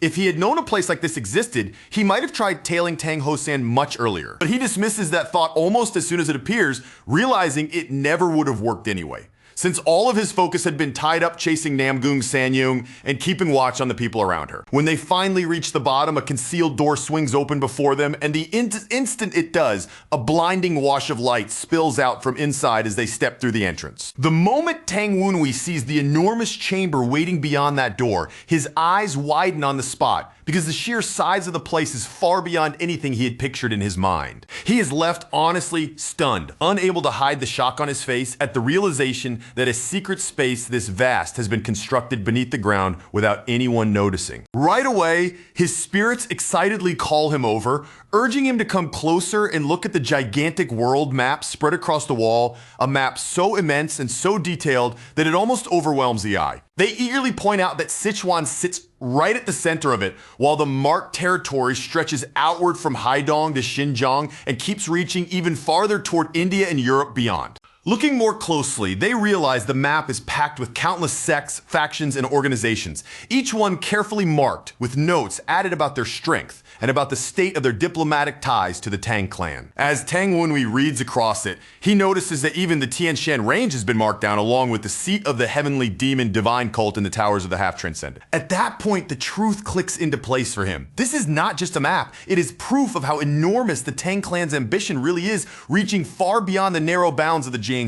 Then a masked strategist steps out and reveals himself as Gui Jigal, remarking that Tang Hosen brought Tang Wunhui here sooner than expected, and in that moment Tang Wunhui immediately realizes where Gui Jigal had been hiding all this time. Gui Jigal then looks at him almost like he is testing him and asks how it feels to stand inside the Secret Wind Evolution Center. Tang Wunhui repeats that name quietly under his breath, and from those words alone he grasps their intent. They mean to spread the Tang clan's influence outward like the wind until it reaches the whole world. His eyes return to the map, and he quickly pieces the rest together, concluding that their true goal is to build a worldwide network that stretches far beyond the borders of China itself. Gui Jagal lights up at once, visibly thrilled by that answer, and dramatically calls out to his lord that Tang Wunhui's potential is every bit as extraordinary as he had believed. He even grabs onto Tang Moonhyuk in his excitement and practically begs for Tang Wunhui to be entrusted to him, insisting that the boy's head must have been blessed by the heavens themselves. Gui Jagal keeps going without stopping, praising Tang Wunhui's intellect, his nerve, his quick wit, and even his supposed moral character, only for Tang Wunhui to inwardly recoil the moment that last compliment reaches him. Now practically raving, Gui Jigal declares that Tang Wunhui is the perfect raw material, and swears that if he is given 20 years, or even only 10, he can forge the Sichuan Tang clan into the greatest organization in the world. Tangon reacts with open shock at once, his expression hardening as he immediately demands to know what exactly Gui Jagal thinks he is suggesting. With genuine feeling in his voice, Tangon argues that the young master has already proven what kind of warrior he is, someone meant to stand out on the battlefield, not be buried inside a room doing nothing but desk work. The masked strategist refuses to yield and answers that for the Tang clan. What matters most is the cold determination to reach one's objective, and that martial arts and strategy are both nothing more than tools used for that single purpose. That answer only makes Tangon burn hotter, and he furiously accuses Guijagal of trying to lock a gifted young man indoors, just as he himself has been, despite Tang Wenhui's obvious talent in martial arts. Guijagal instantly fires back that rulers are born in rooms like this, because martial training can be pursued at any time, but the talent required to become a king can only grow by commanding people and overseeing the world, and those words leave Tangon speechless. Before the argument can flare any further, Tang Moonhyuk cuts in sharply and orders both of them to stop at once. In a firm voice that leaves no room for debate, he says that whatever path Tang Wenhui chooses will be his own decision and tells them to set aside this struggle over him for now. Then Tang Moonhyuk turns back toward Tang Wenhui, praises him for seeing through the truth so quickly, and begins explaining that this underground facility was built by the Tang clan for a single purpose: to connect the entire world. He says that within the Jianghu, the Sichuan Tang clan is commonly regarded as a barrier, a force standing at the threshold and blocking outside powers from crossing inward. As he speaks, the image of a dark dragon-like presence rises in illustration, embodying the Tang clan as a massive looming wall that keeps external threats from entering the Jianghu. Tang Moonhyuk then adds that neither he nor the clan head has any intention of letting the Tang clan remain forever, as nothing more than a silent, motionless defensive wall. He reveals that the Tang clan has no intention of staying confined to what it is now. In their eyes, this is only the beginning. Their true ambition is to grow into something vastly greater, a colossal castle whose sheer presence dominates everything around it. Then he pushes that vision even further, saying they aim to become a towering stronghold, so immense and so imposing that when the world raises its eyes toward it, no one would even dare dream of standing above the Tang clan. But before they can ever rise into that kind of overwhelming castle, he says they first have to become an unshakable fortress, a defense so absolute that not even the frenzied zealots of the demon cult could ever break through it. He continues, explaining that 6 months earlier they uncovered intelligence showing that the demon cult's fanatics, set into motion by the Namgoon clan, were preparing an assassination attempt against the Tang clan head. At first, he says their response was straightforward. The plan had simply been to intercept the assassination attempt before it could happen. But then the clan head stepped forward and proposed a completely different course of action. In that memory, the clan head argues that merely blocking the assassination would amount to nothing more than grabbing the enemy by the tail, and that if they truly wanted meaningful results, then they had to strike at the body instead. So the clan head offers himself up as bait, choosing to place his own life on the line in order to lure the demon cult fully out into the open. That decision became the core of a massive operation meant to erase the demon cult altogether. An entire campaign built around what they called the Dark Supreme Assassination Plan. Tang Wenhui instantly pieces the logic together. If the assassination attempt goes through, it becomes the perfect justification to unleash a full-scale strike on the demon cult, letting the Tang clan rally the forces of the Jianghu behind them. Even so, in the back of his mind, he judges Tang Moonhyuk to be dangerously reckless for staking his own life on something like this. Inwardly, Tang Wenhui admits that Tang Moonhyuk's information network is undeniably formidable, and that his judgment is sharp as well. But even after recognizing that, he still cannot shake the feeling that this plan hides a fatal weakness. So instead of dressing up his opinion, Tang Wenhui says it plainly and without hesitation: the plan they are putting forward is going to fail. He points straight at the biggest uncertainty sitting at the center of the entire operation, the hidden power backing the society, and the fact that there is still no reliable intelligence surrounding it. Accurate information on that group is the one crucial piece they still do not have. The instant the word fail leaves his mouth, Tang Moonhyuk's entire presence turns sharp and dangerous, and he warns Tang Wenhui to choose his next explanation with extreme care. The strategist immediately pushes back as well, objecting on the spot and insisting that Tang Wenhui is underestimating just how thoroughly they have prepared for the coming assault. He starts laying it all out, one piece at a time, listing mechanisms, formations, mystic arts, and meticulously layered guard deployments, everything woven together into a plan they believe has been constructed without leaving behind a single gap. Tang Wenhui acknowledges what he has already seen in the documents.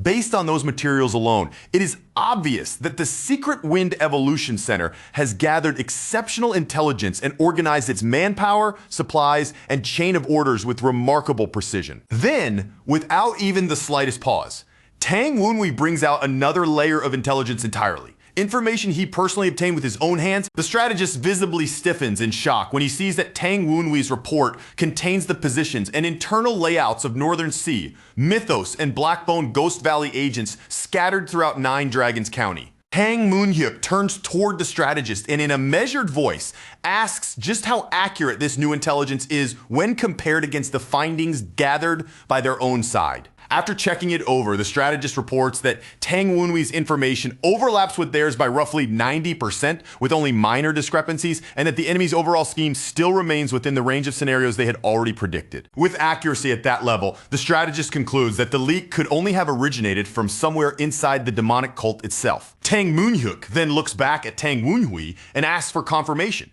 wanting to know whether the document in front of them truly contains the full Northern Sea Mythos plan, and Tang Wunwee answers that it does. From that answer, Tang Moonhyuk concludes that Tang Wunwee's information is most likely trustworthy, and he also points out that Tang Wunwee himself has already admitted that the overall strategy is excellent. Then Tang Moonhyuk presses harder, demanding to know what flaw could still possibly remain if the plan's very foundation is as strong as Tang Wunwee has just acknowledged. Tang Wunwee responds with complete calm, saying that the problem is actually very simple. Their estimate of the demonic cult's true strength is wrong. Tang Moonhyuk immediately challenges that claim, arguing that he and the old Tempest squad have more than enough experience fighting the Northern Sea Mythos, and that they have already factored in the possibility that the enemy may have become stronger than before. Tang Wunwee counters that even that still is not enough, all while inwardly acknowledging just how sophisticated and carefully built their plan truly is. By normal standards, he judges that this operation really would secure victory, even against enemies who came in at the absolute upper edge of the strength range they had projected. The problem, he says, is that all of their calculations are built around ordinary opponents,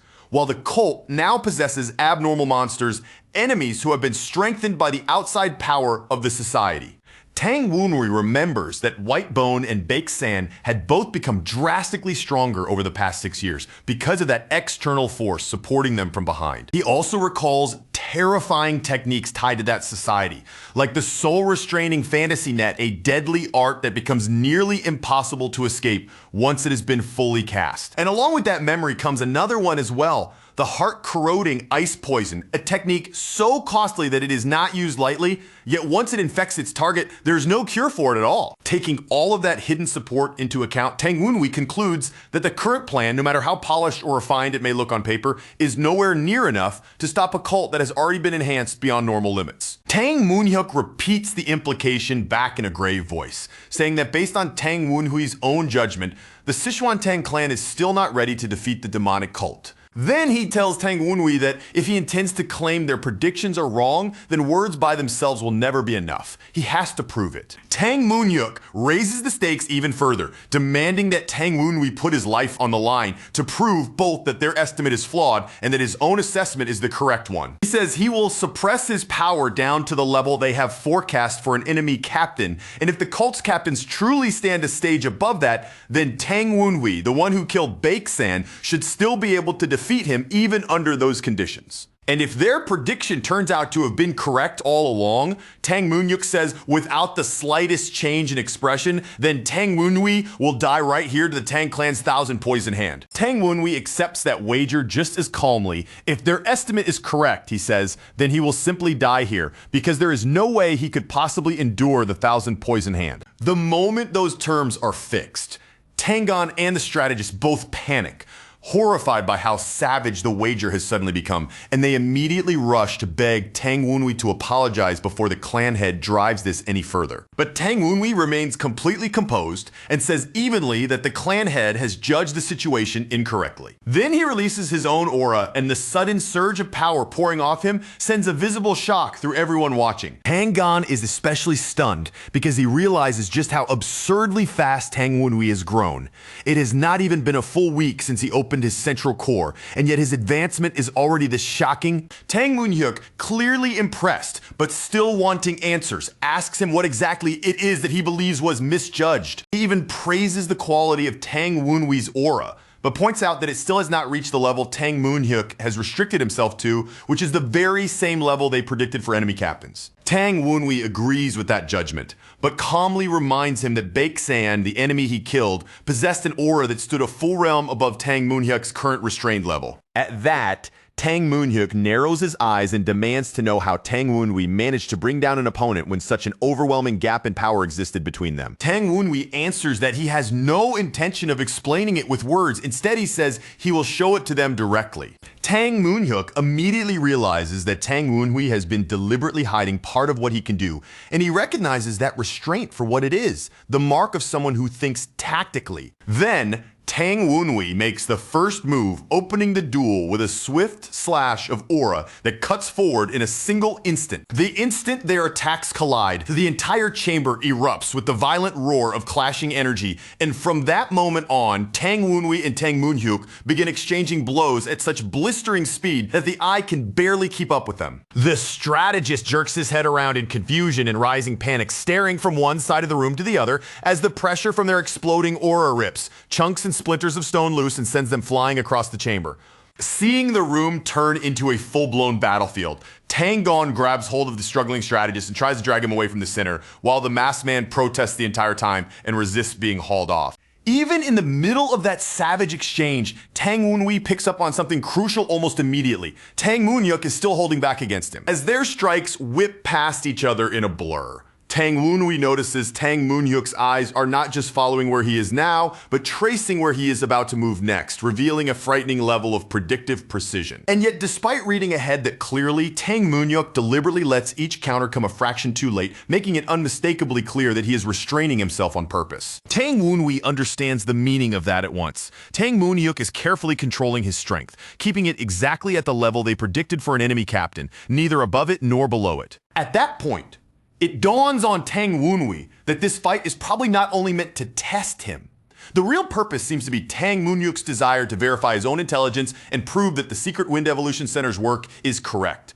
And that realization rubs him the wrong way. Irritated by that motive but fully settled in his resolve, Tang Wunhui decides that even if he understands why Tang Moonhyuk is doing this, he is still going to fight seriously and force the truth in front of him head on. With that decision made, he lunges forward in a savage rush, unleashing killing techniques he learned from the enemy's sword demons and hurling himself into the fight with unmistakable lethal intent. Tang Moonhyuk recognizes what he is seeing almost immediately, realizing that Tang Wunhui is using martial arts drawn directly from the techniques of his enemies. But the longer he watches, the clearer it becomes that Tang Wunhui has done far more than simply imitate those sword demon techniques. He has fully digested them, broken them apart, and made them part of his own style. Even while acknowledging how impressive Tang Wunhui's skill is, Tang Moonhyuk says it still is not enough to decisively prove his claim about the cult's true strength. So he chooses to push the fight further, deciding that what Tang Wunhui has shown so far still does not rise to the level of proof he is willing to accept. In the very next exchange, Tang Moonhyuk lands a strike that sends poison into Tang Wunhui's body, and for the first time, Tang Wunhui's eyes widen for the briefest instant. Then, their energies smash together again, erupting into a huge green explosion as both of them commit to heavier and more decisive attacks. Blood sprays through the air, but even after taking that poisoned hit, Tang Wunhui still forces out a counterattack, refusing to yield even a single step. Watching that desperate exchange unfold, Tang Gon cries out in terror, convinced that young Master Tang Wunhui's life is hanging by the thinnest possible thread. Tang Moonhyuk then speaks with grim honesty, admitting that he does not like what this test has forced him to do. He points out that the moment the poison entered Tang Wunhui's body, Tang Wunhui instantly sealed off part of his own circulation and spat out tainted blood before the toxin could spread deeply enough to overwhelm him. Tang Moonhyuk goes on to say that Tang Wunhui knowingly allowed himself to take a glancing 1,000 poison hand strike so that he could land an attack of his own.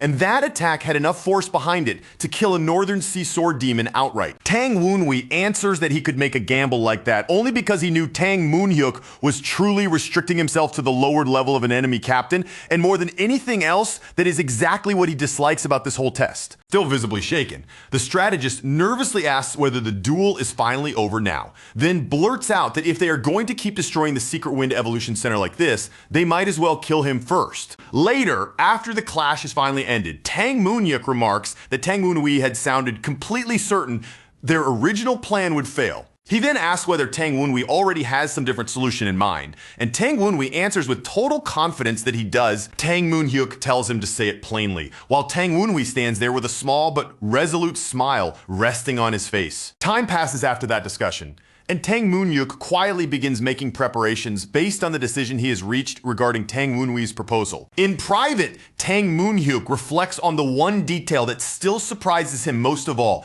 Even with his internal energy suppressed, Tang Moonhu still managed to poison him. He studies his own hand, only faintly affected by intoxication, and cannot help but feel impressed that Tang Moonhui's ingenuity was sharp enough to reach him at all. Then Tang Moonhyuk asks his advisors what course of action they think he should take now, while nearby the strategist practically mourns all the research and planning he is going to have to tear apart and reorganize from the ground up. Before Tangon can even begin to answer, Tang Moonhyuk cuts him off and says he already knows exactly what Tangon is about to say, prompting Tangon to complain that this is cruel when he is not even being allowed to speak. Tang Moonhyuk then recalls the moment when Tang Moonhui first revealed his talent and volunteered to carry on the Tempest, and in doing so, he realizes that Tangon's heart had already begun leaning toward him from that very moment. The instant that truth is spoken aloud, Tangon visibly falters, clearly flustered that Tang Moonhyuk saw through him so completely. Tang Moonhyuk reassures him that he will not take offense over any comparison between himself and Tang Moonhui, because he understands that Tangon remained by his side all this time for the sake of the Tempest Squad above all else. Those words clearly strike Tangon deeply, and he lowers himself respectfully as he addresses Tang Moonhyuk.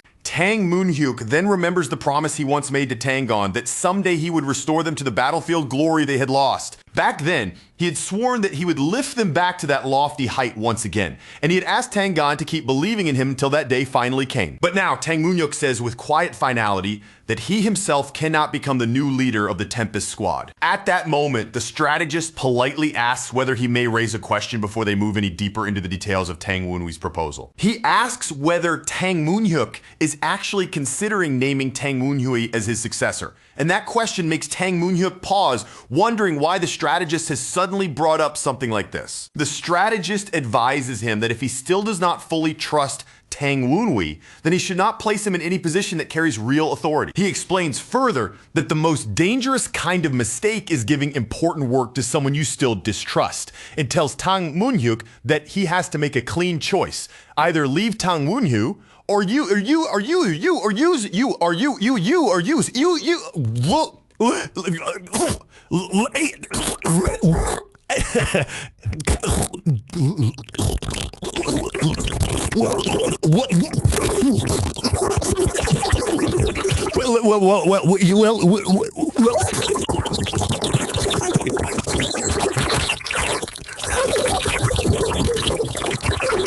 right?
Adds that if Tang Moonhyuk still doubts Tang Moonhui's information, then the simplest answer is to let Tang Moonhui act independently while their own side protects the clan through the preparations they already have in place. But if Tang Moonhyuk decides that he truly will trust Tang Moonhui, then the strategist says he must go all the way and place complete confidence in him. He presses the point once more, urging Tang Moonhyuk that if Tang Moonhui is going to be trusted at all, then that trust cannot be partial, it has to be wholehearted. The strategist then points out that Tang Moonhyuk's daughter, Tang Kyujin has never shown any interest in succession, and that their other candidate, Tang Yuchang, is not suited for it, while Tang Moonhyuk realizes the strategist is deliberately trying to force a decision out of him. Left in silence for a moment, Tang Moonhyuk turns inward and reflects on what it really means to place genuine trust in another person. Then the scene circles back to that earlier moment, and Tang Moonhyuk once again asks Tang Woonwi what solution he is proposing. Tang Woonwi smiles, calm and absolutely certain,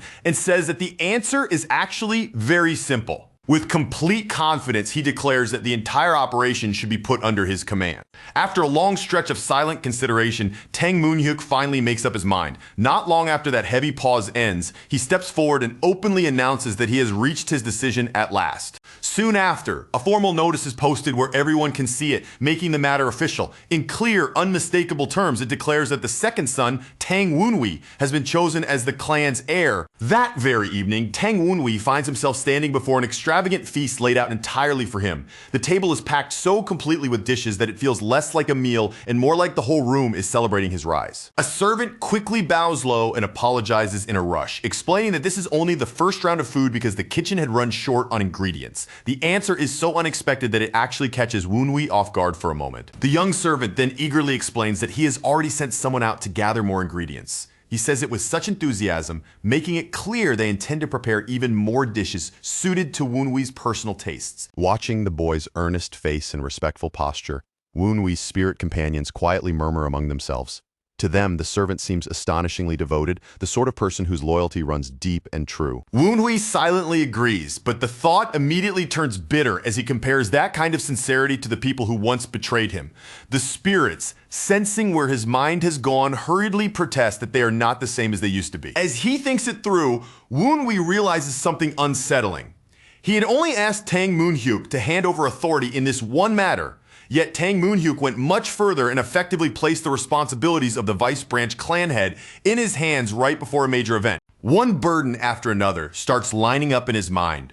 There is the Northern Sea mythos scheme to deal with, the honored guests who must be received properly, and all the outer clans that will be gathering around them. And when he adds the festival preparations on top of that, along with all the endless coordination that comes with an event of this scale, the sheer weight of it all is enough to make his head throb before the real work has even begun. Pulling himself back to the present, Woonwi looks at the packed table once more and dryly remarks that what is already spread out in front of him looks like a full celebration all by itself. Just then, his older sister Kyujin arrives with a bright smile on her face and a slight wobble in her step. In that warm, cheerful mood, she immediately congratulates him on becoming the heir. Her sudden warmth catches Woonwi a little off guard, and his reply comes out awkwardly. Even so, the gratitude in his voice is genuine when he thanks his sister.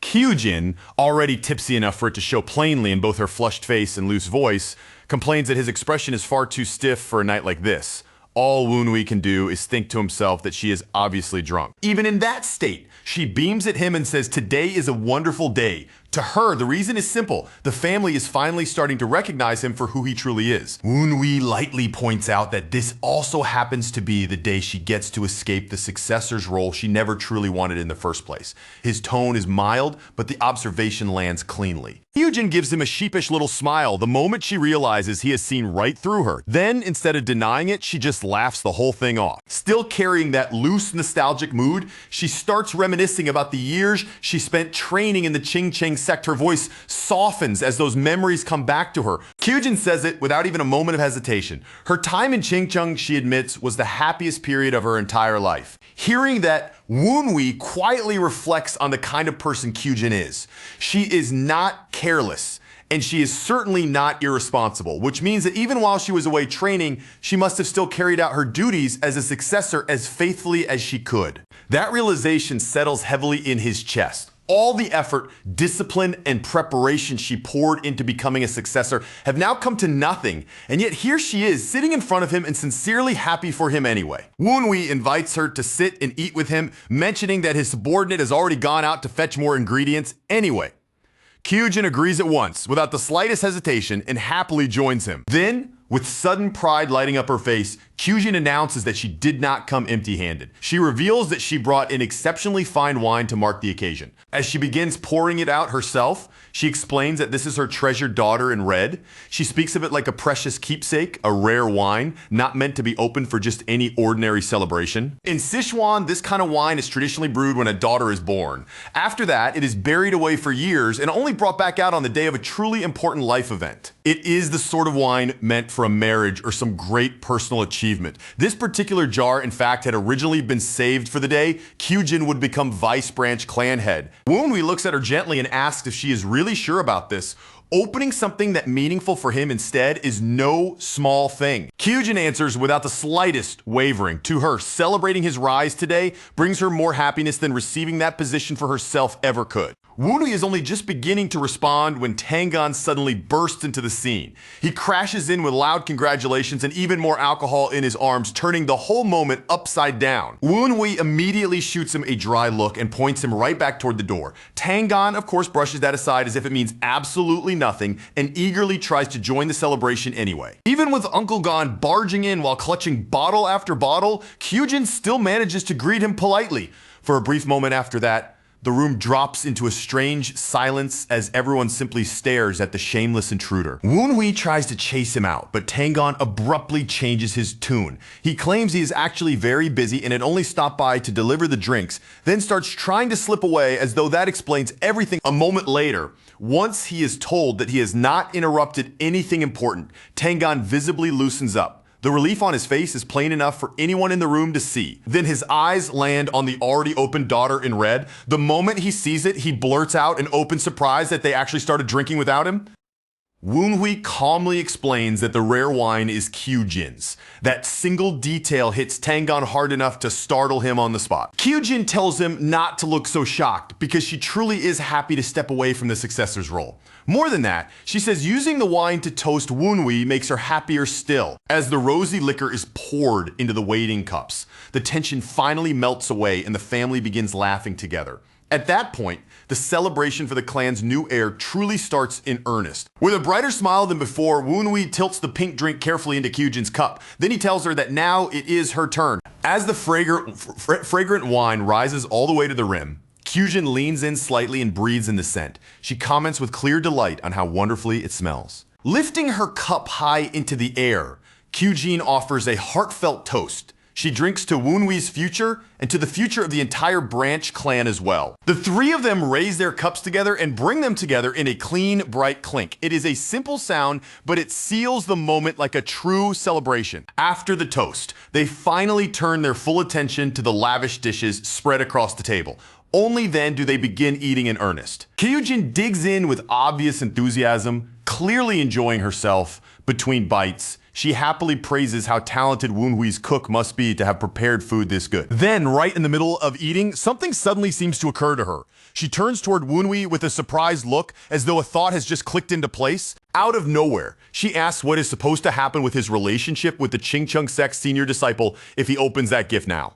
The question hits Woonwi so hard and so suddenly that he immediately spits out his drink. Flustered and red-faced, Woonwi snaps back at once. He demands to know why they are suddenly bringing up Ching-Chung's senior disciple, Lee Chilson. Still burning with embarrassment, he hurriedly insists that they are all completely misunderstanding what is going on. His denial comes fast, as if he wants to shut the whole topic down before it grows any bigger. But Uncle Gon instantly jumps straight into talk of matchmaking and even brings up the idea of going to the branch clan head. Woonwi can only raise his voice and protest that they have the entire thing wrong. Then, in a tone far calmer than the chaos around her, Kyujin speaks plainly. She says she has no intention of marrying at all. And before either of the others can even process that statement, she adds one more. Once the festival is over, she plans to leave the Tang clan for good, leaving everyone at the table stunned into silence. Still visibly frozen by what she just said, Tangon stares at Kyujin in disbelief and finally asks if this decision was pushed forward by what happened with the first madam. Tang Kyujin answers calmly that the incident did influence her thinking, but this was never some rash choice made in the heat of the moment. She tells them it is a decision she has been carrying and weighing in her heart for years. She goes on to explain that during her time in the Ching-Chung sect, the progress she made with the sword in just a single month was the kind of growth that would have taken her an entire year if she had remained inside the Tang clan. Then, lowering her voice, she admits that she has always been far better suited to the sword. As her gaze dips slightly downward, Both men fall silent, letting the meaning of those words settle in. After a pause, Tang Gon confesses that he cannot completely understand what she means. He says he is Tang to the core, a man who has spent his whole life with his roots buried firmly inside the clan. Even so, he can plainly see that this is not some passing whim or careless outburst. He acknowledges that she has thought about it deeply seriously and for a very long time. Woon-wee then speaks, his tone turning apologetic. He says that even though tonight should be a celebration, there's still something important he needs to discuss with her. He reminds Tang Kyujin that when the Dark Supreme comes for the festival, he will have to draw his sword looking straight at her without wavering. He asks whether she will stand at his side as that sword. Kyujin answers immediately, with no hesitation at all, that if his goal is to wipe out the demonic cult, then she is willing to help him do it. But before she can continue and finish what she is saying, Woon-wee suddenly lifts a hand. With that sharp motion alone, he cuts her off where she sits. His voice drops into something much graver as he warns her that the sword he needs will not be used only to kill members of the demonic cult. That unexpected answer clearly catches her off guard and leaves her staring. Woon-wee says it plainly and without ornament. If the sword beside him cannot bring itself to kill a certain opponent when the time comes, then that sword is not the right one for him. Kyujin answers that if that is truly the case, then he should choose another sword instead. Woon-wee immediately replies that if she really cannot do it, then he will help her leave the clan before the festival even begins. That answer cuts into her, and she tells him outright that he is being cruel. She reminds him that she has always stood on his side, even when doing so meant putting herself against her own mother. Woon-wee explains that he spoke so harshly for a reason. His place within the clan is no longer what it once was, and now that everything around him is beginning to shift, he cannot treat anything lightly. Tang Kyujin answers with quiet, unwavering resolve, saying she made up her mind about this long ago. From there, she begins to lay out what she learned through her time in both the Chingcheng sect and the Tang clan. She says that after everything she experienced in those two places, the one principle she came away with above all others was righteousness. As she says those words, she steps forward firmly as if even her body is moving in step with the conviction she is speaking from. Kyujin declares that every choice she makes is judged by a single standard, whether it is righteous or not. Then she promises that if Woon-wee continues to walk a just path, she will follow him. The moment he hears that, Woon-wee understands something important. She is not offering blind obedience, and she is not someone who will simply agree to every order he gives. Kyujin explains that the reason she stood against even her own mother was because by her judgment, her mother's schemes were unjust. Then, with a voice even steadier than before, she adds that if Woon-wee truly doubts her sense of justice, then the two of them should part ways here and now. Woon-wee reflects inwardly that he has never trusted lofty talk about righteousness very much in Zhongyuan. Most of the people who preach it are really just wrapping their selfish desires in noble-sounding words. And yet, when he looks at Tang Kyujin standing before him, he cannot help feeling that she is different from those hypocrites. When she spoke about righteousness just now, there was not even a trace of deceit in her voice. Woon-wee recognizes that kind of sincerity the moment he hears it. Moved by the honesty in her words, he slowly brings a hand to his chest. Quietly, he takes in the full weight of what she has just said. Woon-wee bows his head and apologizes. He admits that he was wrong to question her resolve because he now understands that if righteousness demanded it, she would sever even family ties without hesitation. Tang Kyujin answers that, carrying a resolve that merciless is not an easy thing. Even so, she says she believes Woon-wee can bear that burden as vice branch clan head, and with that faith, she agrees to become his sword. Lifting her cup once again, she makes a solemn vow. Until everything is over, she says she will live and die as Woon-wee's sword. Woon-wee raises his own cup in return and gives his answer just as solemnly. He promises that he will wield that sword only for causes that are righteous and clean. Off to the side, Tang Gon lets out a half-joking complaint, grumbling that the two of them got so serious they completely forgot he was even in the room. Then, the three of them raise their cups and drink together once more. With that shared drink, the bond tying them together grows even stronger. Time passes, and the scene pulls away from that private gathering. It shifts to the Tang clan's grand pavilions, now standing in broad, clear daylight. Elsewhere, when night falls again, attention turns to the Gold Sword sect inside the walled city. There, Sanyang flies into a furious rage after hearing the news that Tang Wenhui, the man he once looked down on as a loser, has now become the Tang clan's vice branch clan head. He bitterly relives the humiliation of being disgraced by Wenhui in front of Sumin and Sunyi. The memory only feeds the resentment burning inside him and makes it flare even hotter. With anger twisting his face, he complains that he now has to prepare both a gift and an apology for Wenhui during the Dark Supreme's festival visit. What makes it worse is that he still believes Wenhui was the one in the wrong. Alone in his room and trembling with frustration, he bitterly thinks that everything would have turned out differently if he had only been born into a famous house like Wenhui's. Clenching a stone tightly in his hand, he convinces himself that if he had enjoyed the same background and support, then he would have become far stronger than Wenhui ever was. At that very moment, a shadowy figure appears and coldly comments on Sanyang's talk of preparing a present for Tang Wenhui. The remark carries a dark hint that Sanyang may have come to exactly the right place after all. When Sanyang demands to know who he is, the intruder replies that such a question is unnecessary. As he speaks, a dark and ominous energy begins spreading out from him. Without warning, the stranger unleashes a fierce, icy attack. The force of it blasts Sanyang backward instantly, not leaving him even a single moment to react. Holding him frozen in place, the intruder says that he wants to meet Tang Wenhui. Until that happens, he calmly declares he intends to use Sanyang as a tool. In a close-up, the masked man looks down at him with smug amusement and asks almost mockingly whether Sanyang minds being used that way. Later, back at the Qingcheng sect, Tang Kyujin and Wenhui sit side by side on a rooftop beneath the moonlight. Drinking together with a teasing look, Wenhui asks whether a proper, virtuous Qingcheng Taoist is really supposed to be putting away that much alcohol. Already tipsy and clearly irritated by the jab, Kyujin shoots back that it is called being a Taoist. Wenhui only keeps grinning and jokingly repeats that she is still Qingcheng's little goody two-shoes Taoist. After the teasing finally dies down, Wenhui's expression slowly turns thoughtful. He admits that there is something he has been wondering about for a very long time. Then he asks her directly why she has always been so kind to him. The question lands so suddenly that she blinks at him in visible surprise.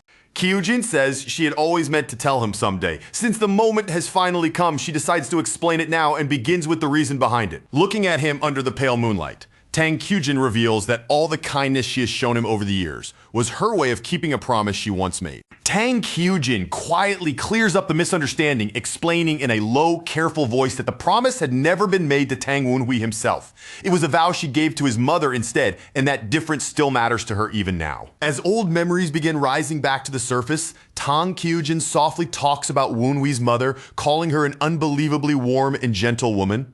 She remembers herself as a little girl, running toward her with bright, childish excitement, already feeling safe the moment she came into view. In that memory, Wenhui's mother is standing there waiting for young Tang Kyujin, a tender smile resting on her face. The look in her eyes is so soft and welcoming that the whole scene seems wrapped in warmth before a single word is even spoken. Tang Kyujin goes on to explain that whenever the clan's training left her exhausted, sore, and on the verge of tears, Wenhui's mother would always be there to comfort her. She would patiently calm the miserable girl down, then gently fill her mind with stories about the wider world outside the clan and about the vast Jianghu that stretched far beyond the walls of the life she knew. She had taught Tang Kyujin about beautiful places too, speaking of mountains like Qingcheng and Imei as though they were distant, almost magical lands waiting somewhere beyond the horizon. And along with those stories, she shared small and simple delights as well, like the sweet taste of candied fruit. Their closeness comes through in those quiet little moments of affection. Wenhui's mother gently patting Tang Kyujin on the head, while the girl happily chews on snacks beside her. On the surface, it looks like such an ordinary memory, but that is exactly what makes it feel so precious once it is gone. Then the memory shifts, and the warmth gives way to a rainy night.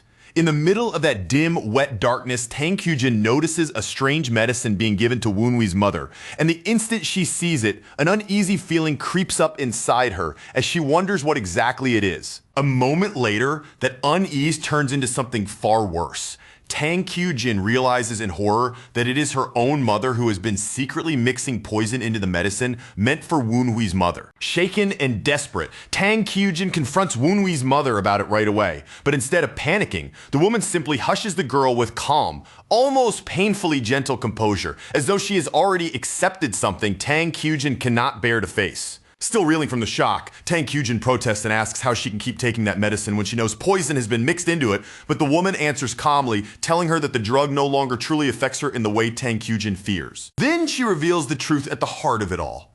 She tells Tang Kyujin without drama or self-pity that she is suffering from an incurable illness. Those words hit young Tang Kyujin like a direct blow. She can only stare back in stunned disbelief, frozen where she stands, too shocked to even begin processing what she has just heard. Woonwhee's mother explains that, with the help of the branch head, she had managed to keep the illness under control for a while. But after giving birth to Tang Woonwhee, her condition worsened badly, and now that same medicine is no longer helping her at all. If anything, it is only driving her toward death even faster. Tang Kyujin desperately begs her to stop taking it and keep holding on, even if it means living only a little longer. But the woman gently refuses, saying she does not want to create even more trouble for the people around her. Overwhelmed by everything she has just learned, Tang Kyujin can no longer form proper words. All that escapes her is a choked pain sound, as though the grief crushing her chest is breaking apart faster than her voice can keep up. Seeing the girl trembling so badly,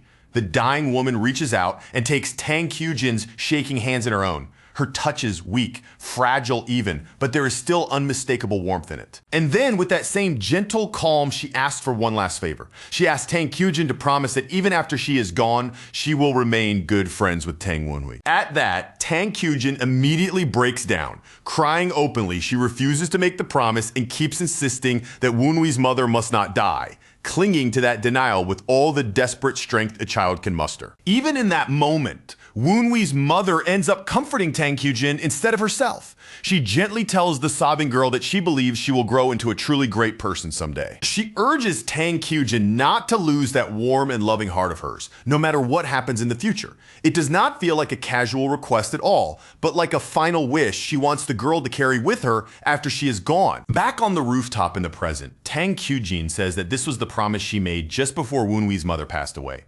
Her voice stays steady as she says it, but the weight of that memory still lingers in every word. Then she adds, with a bitterness she can no longer fully hide, that even after all of that, her own mother never stopped her malicious schemes. No matter what had been lost, nothing ever truly changed. Tang Kyujin recalls how Namgung Sanyung spread vicious rumors about Tang Woonwhee and his mother, dragging their names through the mud with ugly slander. What made it even worse was that the people of the Tang Nine Dragons branch simply accepted those lies without question.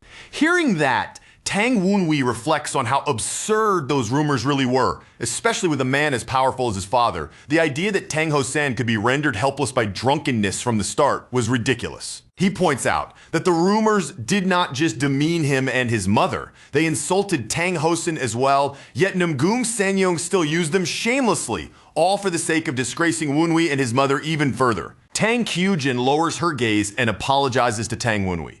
She worries that it must be painful for him to hear that part, of the reason she had been kind to him was because of the promise she made back then. But Tang Woonwhee immediately tells her she is mistaken. He does not give her even a second to sink any deeper into that guilt. He reminds her that she had always been kind to him long before his mother ever asked anything of her, and even before she learned what her own mother had done. That kindness was never something forced onto her, it has simply always been part of who she is. Those words bring a smile to Tang Kyujin's face through her tears. Her eyes are still wet, but the gratitude written across her expression is impossible to miss as she quietly thanks him. Tang Woonwhee quietly marvels to himself at how someone raised by parents like hers could still grow into such a kind-hearted person.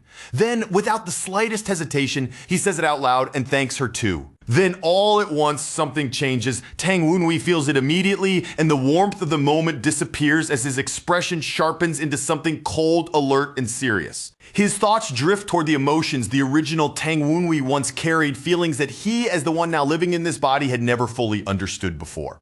Until this moment, those buried emotions had remained distant, like something half seen through thick fog. Now he finally recognizes the gap between the original Tang Woonwhee's body and the soul inhabiting it. That distance is tied to a grief he himself never truly knew, because as a former orphan, he had never experienced this particular kind of loss. At last, he begins to understand how deep Tang Woonwhee's resentment really ran, and just how crushing that despair must have been. It was never some shallow bitterness. It was something far darker, heavier, and more suffocating than that. A brief image flashes through his mind. The original Woonwhee standing utterly alone in a barren emptiness, with no one around him at all. That lonely vision makes the weight of his suffering impossible to ignore. Tang Woonwhee realizes that only now is he truly beginning to understand those emotions for what they were. It feels as though a sealed door somewhere deep inside him has finally begun to crack open. His hand slowly tightens into a fist. Quietly and firmly, he steels himself for the thing he has already decided he must do next. He tells Tang Kyujin that there's something he needs to take care of and excuses himself. She accepts it with an easy, cheerful smile, letting him leave without pressing him for any explanation. As he leaps away from the rooftop, he tosses back a teasing warning that if she is still drinking when he returns, he will report it to her senior disciple. That playful jab makes Tang Kyujin instantly shout back at him in flustered embarrassment. Once he is gone, the rooftop falls quiet again. Left alone beneath the night sky, Tang Kyujin lets out a long, heavy sigh and slowly settles herself back down. Then her hand closes around the hilt of her sword. In that small movement alone, the mood changes as she gathers herself and clearly prepares for whatever is about to happen next. Framed beneath the moonlight, Tang Kyujin rises as a dark silhouette and slowly draws her blade. The scene is calm on the surface, but it carries the unmistakable tension of someone ready to fight. The next day at the First Lady's pavilion, a scream suddenly rips through the compound. The cry is so sharp and loud that it feels as though it shakes the entire place. Namgung Sanyong erupts in fury, raging that Tang Wunwei has now been officially recognized as a candidate for succession and has even been appointed vice branch head. To her, that can only mean one thing. She and her children have been pushed aside and cast completely out of favor. Panic begins swallowing her whole. In that frantic state, she keeps telling herself over and over that she has to do something, and she has to do it fast. As she hurries along in agitation, she curses the Righteous Wind Squad for continuing to press her. She snaps that she has nothing left to say to them and refuses to be cornered any further. Then her son, Tang Yuchang, suddenly appears inside her chambers without warning. The sight of him is so unexpected that she freezes on the spot. Tang Yuchang quickly explains that he came after receiving his father's permission to see her, hearing that eases her panic, if only for the briefest moment. She immediately grabs hold of him and pulls him close, urgency written all over her face. There's no patience left in her at all as she tells Tang Yuchang to listen very carefully. She insists that now that Tang Wunwei is serving as vice branch head, neither of them can consider themselves safe any longer, nearly panicking. She urges Tang Yuchang to flee at once to her Namgung family. Tang Yuchang answers her right away, but there's no confidence in him at all. He tells her that getting out now will not be nearly that simple because the Namgung escorts who accompanied her are already under close watch from the Righteous Wind Squad. Namgung Sanyung does not even try to deny how dangerous the situation has become. Even so, she insists they are not completely trapped yet, claiming that there is still one final thread of hope left for them to seize. In a hurried voice, she orders Tang Yuchang to leave a secret sign and a hidden message in the back garden of the Righteous Wind Pavilion. According to her plan, that mark will call out to a concealed Namgung contact who is supposed to meet them at the Crimson Pavilion after night falls. But before that plan can lead anywhere, Tang Wunwei has already intercepted the message. The moment he realizes Namgung Sanyung had still kept a Namgung spy hidden this entire time, he crushes the secret token in his hand without hesitation. Standing in front of his mother, Tang Yuchang calls out to her, and the pain in his voice is impossible to miss. He confesses that even if she never truly trusted his aunt, he had still believed at the very least that she trusted him. Namgung Sanyung tries to brush that aside and drag the conversation back toward escape, but Tang Yuchang suddenly explodes. His pent-up emotions burst over in an instant, and he slams his hand down as he shouts, demanding to know why she dragged the demonic cult into all of this. With tears beginning to gather in his eyes, he presses her even harder. His voice shakes with anger as he demands to know how she could possibly join hands with the very enemies they were supposed to stand against. She stammers in stunned disbelief, visibly shaken by the fact that he somehow knows something like that. But Tang Yuchang, his voice trembling with fury, explains that he had wanted to manage both martial arts and clan politics through his own ability. He yells that even accepting help from the Namgung side had only been another way for him to prove himself. More than anything else, he had wanted to show that he possessed value through his own strength. Tang Yuchang cries out that he wanted to win as a member of the Tang family, not by leaning on the power of his mother's clan. That was the one thing he had desperately wanted to prove with his own hands. Then, before the moment can go any further, a cold voice slices in from outside and flatly declares that the conversation is over. The interruption lands across the room like a blade. Tang Wunwei steps in, with Tang Kyujin and the masked overseer beside him, wearing dry sarcasm on his face. Wunwei remarks that there were still Namgung spies hidden inside the Righteous Wind Pavilion after all.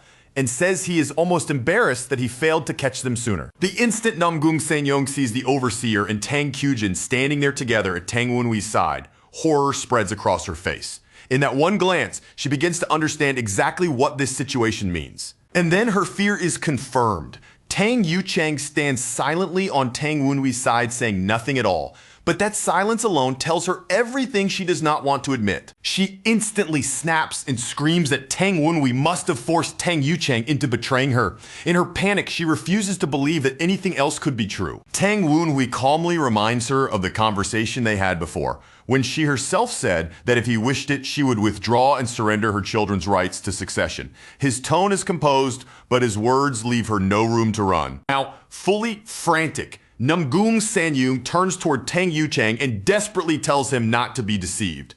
Her voice rushes upward in panic, as though she still thinks she can pull him back at the very last moment. Tang Kyujin cuts in with icy finality and tells her mother to stop. She says they have already shown Tang Yuchang proof of the crime she committed, so there is no point in trying to lie anymore. Stunned by that, Namgung Sanyung can only call out her daughter's name. The shock in her voice makes it sound as if the ground has just disappeared beneath her feet. The masked overseer steps forward and orders her to save whatever excuses she has left for the interrogation waiting at the Righteous Wind Pavilion.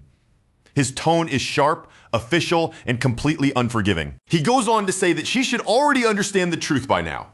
There is nothing left for her to do anymore. Hearing that, Namgung Sanyung mutters in despair that there is truly nothing left. That realization seems to drain the last of the composure holding her together. At that very same moment, she and Tang Wenhui arrive at the same conclusion in silence. For each of them, in completely different ways, this matter now appears to be finished. Collapsed on her knees across the floor, Namgung Sanyong weakly protests that she cannot accept an ending like this. Even now, stripped of power and cornered at last, she still clings desperately to denial. Then all of that weakness is swallowed by rage in an instant. Blood-red, demonic energy erupts violently from her body as she transforms, screaming at the top of her lungs that she refuses to accept any of it. The force she releases explodes outward at once. Demonic power surges through the room like a violent shockwave, swallowing the entire chamber in chaos. Tang Wenhui feels that aura hit him immediately, and the moment it crashes over him, he recognizes it for what it is. There is no mistaking it. This is demonic energy. Tang Yuchang stares at his transformed mother in raw, speechless horror, too shaken to move. Beside him, Tang Kyujin watches with her body drawn tight, every muscle tense with alarm. Wenhui's spirit companion explains that Namgung Sanyung is using explosive reverse blood flow demonic arts. It is described as a forbidden technique, something so dangerous that even the demonic cult itself treats it as taboo. Tang Wenhui immediately recalls exactly what that technique does. For a short period of time, it multiplies the user's internal energy to a truly terrifying level. But he also knows that the price for using it is catastrophic. The technique strips away the user's sanity, makes every living thing nearby appear as an enemy, and in the end destroys the practitioner too. What kind of art this really is becomes mercilessly clear. This is not a technique someone uses to survive. It is a suicidal final resort meant only to ruin everything before the end. Consumed by fury, Namgung Sanyung turns all of that hatred toward Tang Wenhui. In the madness swallowing her mind, she blames him for every misfortune that has fallen on her. Tang Wenhui fires back without even a hint of hesitation, telling her that it was the Namgung side that brought Whitebone and all of their schemes into the Tang family. If anyone's anger is misplaced here, it is hers. She shrieks at him to shut up and lunges forward like a beast that has cast away all restraint. At that point, there's not a trace of reason left inside her. With a savage roar, she swings out a massive wave of demonic energy and hurls it straight across the room at him. The force tears through the air with overwhelming violence. Tang Wenhui slips past the attack in a blur, his sword already drawn. Even while avoiding the blow, it is obvious he is preparing to bring this confrontation to an end. Still raging, the woman's power detonates through the room and the shockwave smashes furniture apart as it tears across the chamber. One man is caught in that burst of force and sent flying backward. That man, now drenched in sweat, realizes in horror what has just happened. The woman has truly resorted to demonic techniques. Tang Kyujin immediately orders Tang Yuchang to get farther back. Even as she tells him to retreat, she herself steps forward instead, moving toward her mother. As crimson demonic flames coil and twist around Namgung Sanyong, Tang Kyujin pleads with her not to sink any deeper into sin. Even with danger raging right in front of her, she still tries to reach her. Watching that, Tang Wunwei understands the truth almost instantly. There is no longer any chance of talking Namgung Sanyong back down. He notes to himself that she has already lost her sanity completely to the demonic energy. What stands before them now is no longer someone capable of reason. Driven mad by that power, Namgung Sanyong rants that a disobedient daughter like Tang Kyujin is no longer necessary. Her voice is twisted with pure hatred and madness. She screams that she never needed Tang Kyujin in the first place, and then throws herself at her daughter in a frenzy of murder. The attack comes wrapped in unmistakable killing intent. The moment he sees that, Tang Wunwei's hand tightens hard around the hilt of his sword. He braces himself, ready to step in the instant he has to. But before he can move, Tang Kyujin makes the first move herself. She unleashes a blazing sword strike straight at her charging mother, and the attack flashes out with fierce, precise force. The strike crashes into Namgung Sanyong and blasts her backward, as Tang Kyujin's anti-demonic sword energy tears through the demonic power wrapped around her. The woman lets out a howl of pain. Wunhui's spirits react in surprise, marveling that Tang Kyujin can scatter demonic energy the way a true Taoist of Qingcheng would. Even so, they remark that she is still wasting that effort. Tang Wunwei reasons that Tang Kyujin must already understand that explosive reverse blood flow harms the one using it even if she did not previously know it was a demonic technique. That is probably why she is still trying, no matter how hopeless it is to stop her mother without simply cutting her down. Tang Wunwei cannot help wondering if Namgung Sanyong truly drove herself to use such a ruinous, self-destructive art for one reason alone. Did she really throw everything away and go this far solely for the sake of dragging him down with her? But inside, Tang Kyujin rejects that idea the moment it appears. She knows her mother too well to believe it was something that simple, and she can already feel that this twisted decision came from something far more complicated than mere hatred toward Tang Wunwei alone. Before anyone can say another word, Namgung Sanyong erupts once more in a monstrous surge of demonic power. Screaming at the top of her lungs, she releases another massive flood of red energy, and it rips through the room like something alive. That crimson force whirls violently through the chamber, spinning like a storm that is somehow broken loose indoors. Tang Kyujin and the others brace themselves against the crushing pressure, struggling just to stay on their feet, while the violent surge batters everything around them. Already wounded, Tang Kyujin grits her teeth and endures the pain as a bitter thought rises in her heart. In the end, her mother stayed selfish right up until the final moment. Even now, with everything collapsing around her, she is still forcing the world to bend to her own will. And that is exactly why Tang Kyujin understands how cruel this moment truly is. Her mother knew perfectly well what choice Kyujin would make if things were ever pushed this far. So Tang Kyujin steadies her breathing, hardens her heart, and resolves herself to walk the path she chose long ago.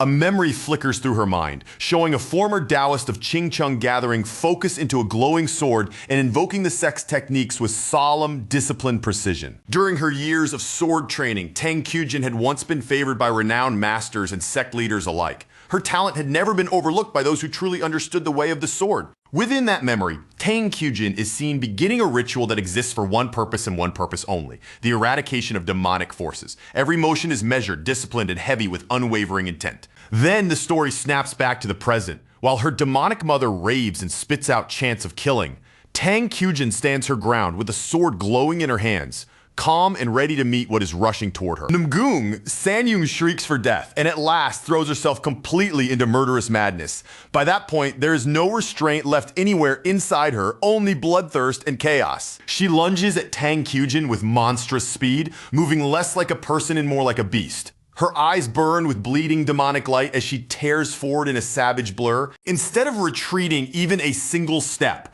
Tang Kyujin plants her foot firmly. Her posture settles, her blade aligns, and she prepares herself to receive the attack head on. At the very height of their collision, Tang Kyujin unleashes one single decisive slash. The sword stroke flashes out so cleanly and so brilliantly that the entire clash seems to narrow down into that one blinding instant as shattered debris begins to rain down in the aftermath of the strike. Tang Kyujin's face hardens. There is no victory in her expression, no pride at all, only a grim and painful resolve. Then she slowly closes her eyes, as though accepting the bitter outcome this moment has forced upon her. The weight of what she has done settles over her all at once. Rain begins pouring over the Tang residence, drenching the entire estate beneath a dark and heavy sky.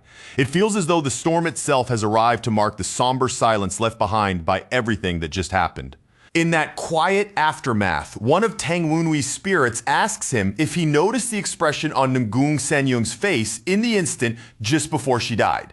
The question hangs there, heavy and difficult to ignore. Sitting in a quiet room with a box in his hands, Tang Wunwee admits that something about the ending continues to leave him uneasy. The matter should be over by now, but his mind refuses to rest. He keeps replaying the scene in his head, returning to the moment when he faced Namgung Sanyung as she rushed straight at Tang Kyujin in her berserk state. The memory clings to him and will not let go. He remembers the savage expression she wore at the very moment of death. It had been wild, broken, and completely consumed by madness. And yet, right at the very end, there was something strange in that face as well. In that final instant, she looked more like a caring mother than she ever had before. Tang Wunwee reflects that her twisted love for her children was what drove her this far in the first place. In trying to destroy him for their sake, she ended up hurting the very children she claimed she wanted to protect. Then without any warning at all, blue light suddenly washes over Tang Wunwee's body. His spirits cry out in surprise as his entire form reacts to the sudden change. The spirits exclaim that his soul and body are finally beginning to synchronize properly. The gap that had always remained between the two is now, at last, beginning to close. From that, they arrive at a conclusion of their own. The deep resentment buried inside Tang Wunwee has finally been resolved. Back in the hall where the tragedy unfolded, Tang Wunwee and the others slowly gather themselves again. One by one, they compose their expressions, then quietly turn and leave that place behind. Outside beneath the rain, the masked overseer suggests that they announce Namgung Sanyong left with Tang Wunwee for the Namgung clan in order to recover. Tang Wunwee quietly thanks him at once, understanding that this is the overseer's way of preserving her final honor. After that, Tang Wunwee says nothing more. He simply stands there in silence, listening, while his eyes remain fixed on the rain falling beyond them. Meanwhile, Tang Kyujin remains alone inside the room. Her swords rest at her side as she stands in the stillness, surrounded by the silence left after the storm. Her gaze stays fixed on the blood-stained floor where her mother died. After a long, unmoving moment, she finally turns toward the window, lost in thought while the rain continues pounding steadily outside. Time begins to move quickly. After Namgung Sanyu's death, every remaining Namgung spy is systematically rooted out and captured. Tang Kyujin gradually comes to terms with the emotions left behind by her mother's death, and as she regains her footing, she begins helping Tang Wunwee deal with the mountain of paperwork that comes with serving as vice branch head. As preparations begin for incoming visitors, Tang Moon-hyuk's visit draws close. At the same time, allied sects begin arriving one after another in carriages, bringing fresh movement into the estate. Spotting an opening, Tang Wunwee pulls Tang Kyujin aside and tells her there's something important he wants to discuss. His tone is serious, but there's also an odd trace of hesitation in it. A little awkwardly, he says that he may still be too immature for the position he now holds. He even suggests that Tang Kyujin, being more dependable and better liked, would be better suited for it, only for her to shut that idea down immediately as complete nonsense. Watching from the sidelines, Tang Wunwee's spirits are delighted by this unusually vulnerable moment. They secretly hope they can keep enjoying the subtle chemistry that seems to be growing between the two of them. Tang Wunwee suddenly turns his ominously glowing eyes toward them and says it is time to recharge the ray sphere. That one sentence terrifies the spirits so badly that they start apologizing on the spot. Outside, the atmosphere shifts once again as cheerful female voices call out to Tang Kyujin the moment they arrive. The estate, which had been hanging under grief, suddenly feels brighter and far more lively. Tang Kyujin turns at once and warmly greets Sumin and Sima Sunyi, visibly happy to see her friends again after everything that has happened. Then, Sumin suddenly notices Tang Wunwee standing off in the distance. The moment she spots him, her attention snaps sharply in his direction. Tang Wunwee, caught off guard by their arrival, recognizes the new guests too. He is still holding one of his spirits in his hand when he notices them, which makes the entire moment even more awkward. Tang Kyujin, surprised by the way they react, asks how her friends already know Tang Wunhui. She clearly never expected there to be any prior connection between them. Tang Wunhui awkwardly remembers the chaotic mess of their first meeting at the tea house. Thinking back on how ridiculous he must have looked then, he offers an embarrassed apology for the impression he made. Tang Kyujin brightens immediately and cheerfully says that she will make proper introductions. She steps forward as if she has been waiting for exactly this kind of moment. First, she introduces Sumin as the Clear Moon Lady of Ime, explaining that the two of them became friends during a gathering at Mount Shu. Then she introduces Sima Sunyi, known as the White Sword Mulan of Azure Flower Mountain Manor. There is an unmistakable note of pride in Tang Kyujin's voice as she speaks of her friends. After that, Tang Kyujin proudly introduces Tang Wunhui as her younger brother and the current vice branch head of the Tang 9 Dragons branch. That revelation immediately startles the others, especially because the role is not being held by Tang Kyujin herself. Tang Kyujin confirms that Tang Wunhui really is the one who took the position. Sumin then jokes that Tang Kyujin always used to insist she never wanted that job anyway. So in a way, she ended up getting exactly what she wished for. The women burst into laughter together, and the mood suddenly turns light and easy. A little farther back behind them, Tang Wunhui and Sunyi remain at the rear, quietly watching the scene unfold. When Wunhui asks her if something is wrong, Sunyi answers so fast it almost trips over itself, insisting that no, nothing is wrong at all. But the denial only makes it more obvious, because her voice comes out shaky, and the flustered look on her face gives her away the moment she finds herself standing right in front of him. Sumin catches that reaction instantly and jumps on it with a teasing grin, calling Sunyi a sly little cat. She says it in a way that leaves no room for misunderstanding, openly implying that Sunyi has started paying very special attention to Wunhui. Before the awkwardness can build any further, Sumin hooks onto Sunyi and starts dragging her away with playful force. As she pulls her off, she casually leaves Kyujin and Wunhui where they are and tosses out that they can all talk again later. The second the noise dies down, Wunhui finally lets his body sag, slumping heavily where he stands like all the strength has drained out of him.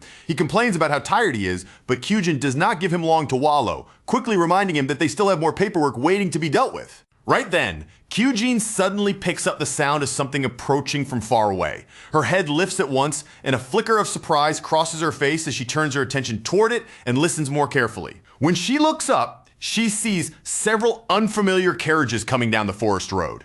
Watching them emerge between the trees and roll steadily closer, she wonders out loud who those carriages could belong to. As the convoy comes near enough for the details to be seen, recognition finally hits her. The carriages, she realizes, belong to the Gold Sword sect. A plump man steps out from among them and approaches with polished manners, introducing himself as Na Jinbei, the overseer of the Gold Sword sect. With careful courtesy, he offers greetings on behalf of the sect leaders. Wunhui responds in the same formal tone, introducing himself as Vice Branch Clan Head Tang Wunhui and welcoming them properly. Even so, there's a light note of curiosity in his voice when he points out all the cargo they have brought and wonders what the reason for it might be. Na Jinbei is quick to explain during Wunhui's last visit. He says Wunhui had refused to accept any gifts whatsoever, and because of that, their sect leader insisted that proper reparations be sent this time instead. To remove any doubt, he has a chest revealed, and it is packed so full of gold that it looks close to spilling over. He explains that it is being offered both as an apology for what happened before and as material support for Wunhui's branch. Then Na Jinbei adds that there is still one more thing beyond the gift itself.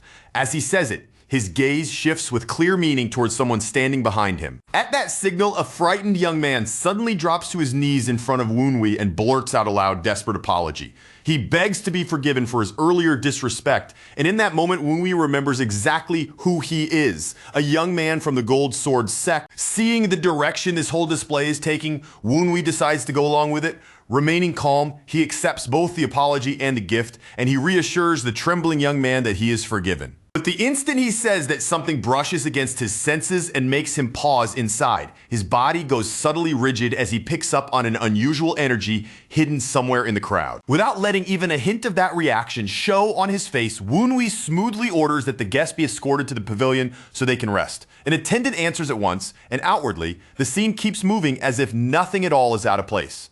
Inside, however, Woonwi is already completely alert. For just the briefest instant, he had felt traces of demonic energy mixed in among the newcomers. A moment later, he pinpoints it more precisely. That ominous energy is coming from one specific man in the group. Woonwi's eyes settle on a rugged man wrapped in bandages. Someone who appears to be nothing more than a porter carrying luggage, even from where he stands. Woonwi knows with certainty that this man is the source of the energy he sensed. In his own mind, Woonwi names him at once. That man is Gu Minche. Elsewhere, Sumin brings up the fact that she caught Sun Yi staring straight at Woonwi when the guests arrived. The way she says it makes it obvious she has been waiting for the right moment to bring it up. She keeps going, teasing Sun Yi by saying it was painfully obvious that she had been watching Woonwi the whole entire time. Caught completely off guard, Sun Yi quickly denies it, flustered and insisting that it was not like that at all. Sumin refuses to let her wriggle free that easily and keeps pressing with a mischievous smile on her face. She asks why Sun Yi is trying so hard to deny something that looks so obvious to anyone watching. With her face turning red from embarrassment, Sun Yi finally blurts out the real reason she had been staring. It was not because of anything like that, it was because Woonwi was carrying a distinct sword aura. That answer shocked Sumin right away because Woonwi had never carried that kind of aura before. To her, the change is strange enough that it feels genuinely alarming. Sun Yi explains more carefully that the sword presence around him does not feel ordinary in the slightest. To her senses, it feels like the aura of someone who has spent many long years training with a sword. As she thinks it through further, Sun Yi only grows more certain of what she felt. The sword aura surrounding Woonwi, to her, feels like it belongs to someone who has trained for 10 years or even longer. Then, all at once, something else reaches her on the air. She catches a familiar sword scent, and the recognition hits so suddenly that her whole expression changes in an instant. The moment she realizes where she knows that sword scent from. Sun Yi breaks into a run. She rushes off immediately, intent on getting to Kyujin and Woonwi so she can warn them. Sumin gets yanked along in the confusion, still having no idea what is going on as Sun Yi charges straight toward the others without slowing down for even a second. Sun Yi knows they need to reach Kyujin and Woonwi right away. She has already recognized that scent and it belongs to the swordsman who once fought her father. Back at the gate, Woonwi quietly confirms the truth to himself. The mysterious porter is, without question, Gu Minche. He can also tell that Minchi is deliberately suppressing his demonic energy and trying to keep it hidden from everyone around him.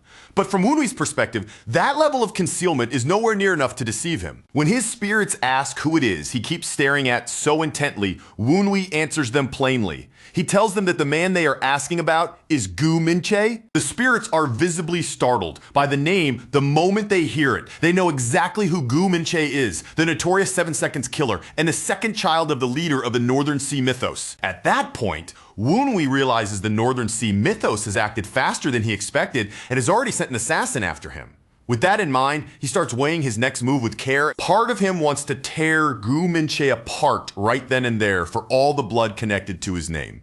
But Woonwi forces that impulse down and thinks it through, concluding that killing him now would only make the Northern Sea mythos pull back their assassination attempt, which would actually rob Woonwi of the advantage he could gain from this situation. Because of that calculation, Woonwi reaches a cold, deliberate decision. For the sake of strategy, he will let Gu Minche stay alive a little longer. Sometime later, Kyujin confirms that the Gold Sword sect was the last group scheduled to arrive. Woonwi answers that if that is the case, then no one else should be coming until morning. But before that quiet moment can settle, a tremendous force suddenly sweeps over them without the slightest warning. Both Woonwi and Kyujin whirl around at once, alarmed the instant they feel it. The pressure crashing down on them is immense, and Woonwi recognizes it immediately as something familiar. His whole body tightens the moment that overwhelming presence slams into his senses. Then the attacker shows himself, the Lion Blade King, Wiji Hamyung. The instant he appears, he unleashes an enormous strike overflowing with dense sword energy. Woonwi does not hesitate for even a heartbeat. He throws himself directly into the path of the attack, using his spear to intercept the incoming slash, while shielding Kyujin behind his body. As the collision blasts weapons away and the force of the impact tears through everything around them, Woonwi immediately orders his spirits to bring him a spear. The spirits respond to his command at once. In answer, the spirits shoot through the air like dark streaks, racing straight toward the source of that golden sword energy. A long spear comes spinning down from the sky toward Woonwi, slicing through the air as it drops rapidly into his reach. He catches the spear cleanly and steps in front of Kyujin, setting his feet in a protective stance. With the weapon firmly in his hands now, he stands ready to meet the attacker head-on. Shaken by the sudden eruption of Woonwee's dark aura, Kyujin nervously asks whether enemies have appeared. The tremor in her voice makes it obvious that she already understands how serious the situation is. Then her eyes suddenly drop to something on the ground below them. The second she notices it, shock spreads plainly across her face. Looking down at the cracked earth beneath them, Kyujin recognizes the kind of power that has just exploded nearby. From the condition of the ground alone, she understands exactly what sort of force has been unleashed. High overhead, the Lion Blade King throws his head back and lets out a wild, almost crazed laugh before swinging down another massive sword slash from the sky. The pressure behind it is so crushing that everyone below instinctively recoils, their bodies shrinking under the sheer weight of the force descending on them. From the ground, the members of the Gold Sword sect can only stare upward in panic, barely able to comprehend the monstrous scene unfolding above them. What chills them even more is the realization that this terrifying blast was only a test strike, not even an attack meant to kill. The Lion Blade King bellows in delight, his booming voice echoing through the area as he praises Woonwee for stepping straight into the path of that attack. To him, that kind of fearless response is exactly what makes a fight worth enjoying. Still wearing that fierce, almost savage grin, he tightens his grip around the golden blade in his hand. Even that simple motion makes it painfully clear that he is preparing to unleash yet another overwhelming burst of power. A colossal arc of golden sword energy tears across the sky and comes slicing straight toward Woonwee. It does not look like an ordinary slash at all, but like a radiant blade so huge, it seems ready to split the heavens themselves apart. Instead of stepping back, Woonwee drives himself forward. He lunges directly toward the incoming force, fully committed to taking that monstrous attack head-on rather than yielding even a single step. Dark blue energy begins winding itself around his spear, curling along the shaft like a living stream. The aura around him thickens and tightens as he gathers all of that force into one focused counterattack. Then, Woonwee unleashes a powerful spear technique, thrusting upward with everything he has to meet the falling golden sword energy directly. The two attacks crash together with brutal, exact force. The very instant they collide, the impact explodes in midair.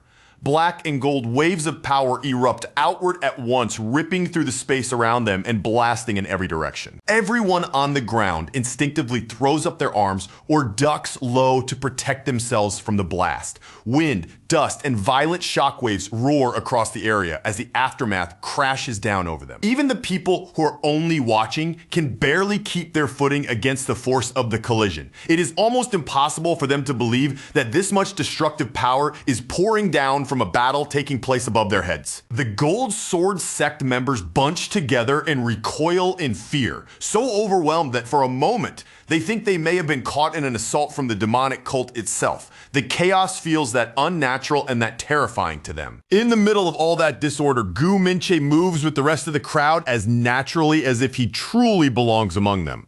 While everyone else panics, his expression remains blank and unreadable, giving absolutely nothing away. Without speaking a single word, he quietly watches everything unfold. The look in his narrowed eyes makes it obvious that he is not just observing, but carefully measuring every part of the situation. From the Lion Blade King's perspective, the whole exchange is amusing more than anything else. He laughs and comments that his light test strike was turned aside much more easily than he had expected. Woonwee drops back down through the lingering haze and lands with his spear still firmly in hand. His breathing is rough now, and he stands there amid the swirling dust after forcing himself through that violent clash. Even in that condition, Woonwee steadies himself and offers a formal introduction with proper respect. He greets the Lion Blade King as the Vice Branch clan head of the Nine Dragons branch. Now openly recognized as Grandmaster Weiji Homyeong, the Lion Blade King answers that he has already heard of the talented children of the Tempest Swordsman. There is clear recognition in his voice, but also a sharp interest as he looks at Woonwee. He does not hide his approval either, openly admitting that what he just witnessed was impressive. Praise from a figure of that level is not casual at all, and the weight behind those words is obvious. Then he goes a step further and declares that Woonwee is strong enough to face his disciple in a direct duel.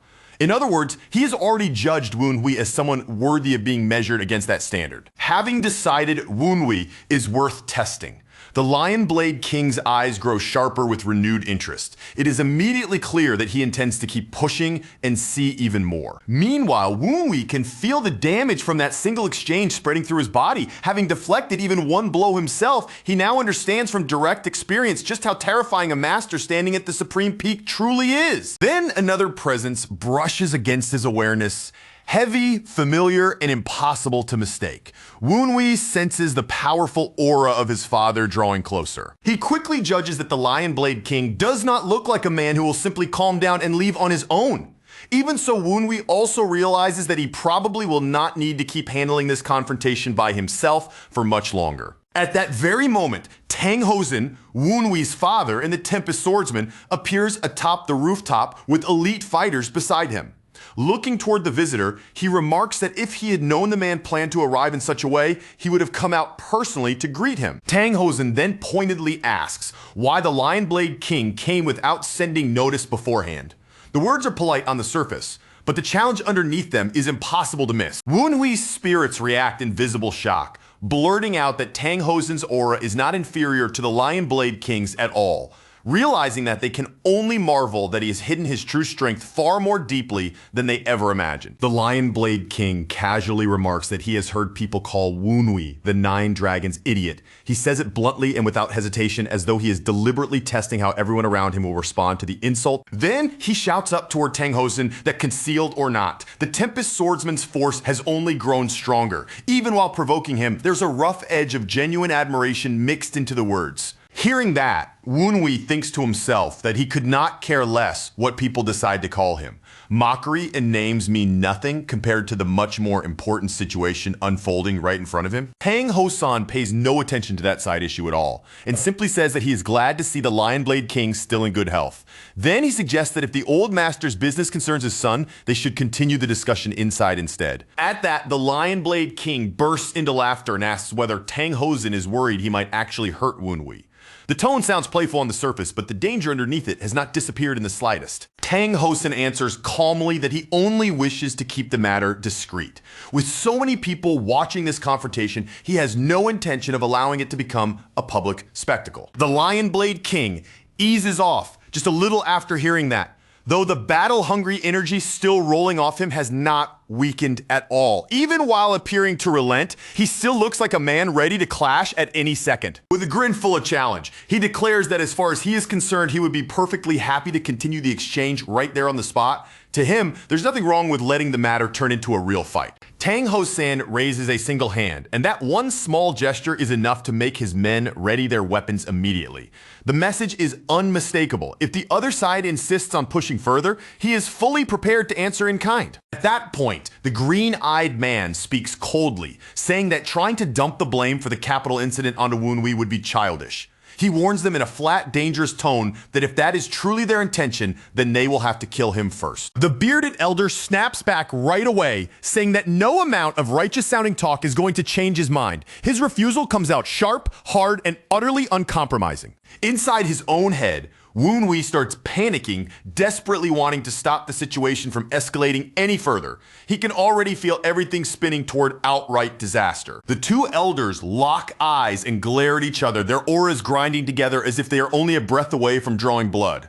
The standoff becomes so tense that it feels like the first real strike could explode out at any second. As explosive arrows burst nearby, Woonwee becomes even more convinced that the two of them are seconds away from plunging into a full-scale battle. At this point, the atmosphere no longer feels like an argument, but open combat waiting to happen. Then someone finally shouts in raw frustration, calling the elders crazy old geezers. It is the kind of outburst that only comes when the whole scene has spun so far out of control that no one can ignore it anymore. The Tempest squad closes in around the gate, tightening the space like a drawn noose. At the same time, fiery chi and green chi begin filling the area, coloring the scene with all the visible signs of an imminent clash. One of the spirits explains that the Tempest squad has even brought out the scattering slaughter bows, meaning they came prepared for an all-out fight from the very beginning. Hearing that genuinely catches Woonwee off guard. The spirit quickly adds that these are no ordinary weapons. They are bows that fire explosive arrows, the same kind that were once used even against the divine cult. One of those arrows comes into view and its design leaves no room for doubt. Attached to the tip of the shaft is an explosive charge. Seeing that, Wunhui curses the Tang clan inwardly for being completely insane. Even by his standards, this has gone too far. The Lion Elder immediately accuses the Tempest Swordsman of breaking the treaty by bringing out both the Tempest Squad and the Scattering Slaughter bows. In his eyes, that move crosses the line completely. The Tempest Swordsman answers in a cool, measured voice that the squad now belongs to the Righteous Wind Squad. He then adds that the bows never left Nine Dragons County in the first place, and by that reasoning, there has been no treaty violation at all. The Lion Elder admits that the man is smooth with words. Even so, he says with clear displeasure that he has no intention of accepting such an excuse. Tang Wunhui's thoughts snap into place almost immediately, the whole situation lining up in his head at once. If the old Tempest Squad had truly been dissolved under the terms of a treaty, then there was really only one explanation left for why they were moving again now. Some outside force had secretly brought them in. From that point on, his reasoning only grows sharper. He realizes the real danger is not just one side making a move, but both sides intentionally nudging everything toward the exact same outcome, twisting events little by little until a direct clash can no longer be avoided. Standing across from them, the Lion Blade King slowly curls his lips into a savage grin. Just from the look on his face alone, anyone can tell he has no intention of calming things down and is more than willing to drive this straight into open conflict. He does not hesitate for even a moment. Accepting the prospect of a confrontation outright, he reveals his hostility without trying to hide it, making it plain that the one he truly came here to see is the young man who embarrassed his disciples. Then he throws down his challenge in front of everyone. He openly states that he intends to find out for himself whether Tang Wunhui, the Tempest Swordsman's son, is really worthy of being the one to subdue the lion. Before Tang Wunhui can even respond, Tang Hosen steps forward and cuts in between them. Planting himself firmly in front of his son, he speaks in a cold, unshaken voice and warns that if the Lion Blade King wants to lay a hand on Tang Wunhui, he will have to get through him first. At those words, the Lion Blade King's eyes flash with fierce light. Instead of backing off, he accepts Tang Hosan's challenge immediately, almost like this was the very response he had been hoping to hear from the start. The pressure between the two men bursts out at once. Their auras surge upward, collide above them, and explode into a violent shock of chi, so intense that the air itself seems to shudder under the impact. Watching how quickly the situation is spinning out of control, Tang Wunhui lets out a faint, quiet sigh. At that moment, he realizes there is no way to avoid stepping in any longer, so he decides to move himself. In the next instant, he shoots forward. Chi wraps around his feet as he bursts into motion with sudden razor-like speed, cutting into the space between them before anyone can stop him. Gripping his spear, Tang Wunhui charges straight ahead without the slightest pause. The moment he closes in, he unleashes a powerful spear art in one clean, forceful motion. His spear sweeps upward and thrusts toward the sky, sending a towering column of blue energy roaring up between the two elders. The strike rips straight through the suffocating pressure hanging over the scene and violently splits apart the crushing chi they had built. The people watching can only suck in their breath in disbelief. Before the two elders had even fully traded blows, Tang Wunhui had already shattered the wall of tension and chi that had been forming between them. One of the onlookers stares at him with his eyes wide in shock. Compared to the Tang Wunhui they had once seen back in Daocheng County, the young man standing here now has become incomparably stronger. Even one of the Tang archers is left frozen there, staring with a blank, stunned expression. He cannot help wondering when Tang Wunhui had become powerful enough to reach this almost monstrous level. All around them, the rest of the clan members fall completely silent. No one says a word, but the stunned looks on their faces speak loudly enough on their own as they watch what Tang Wunhui has just done.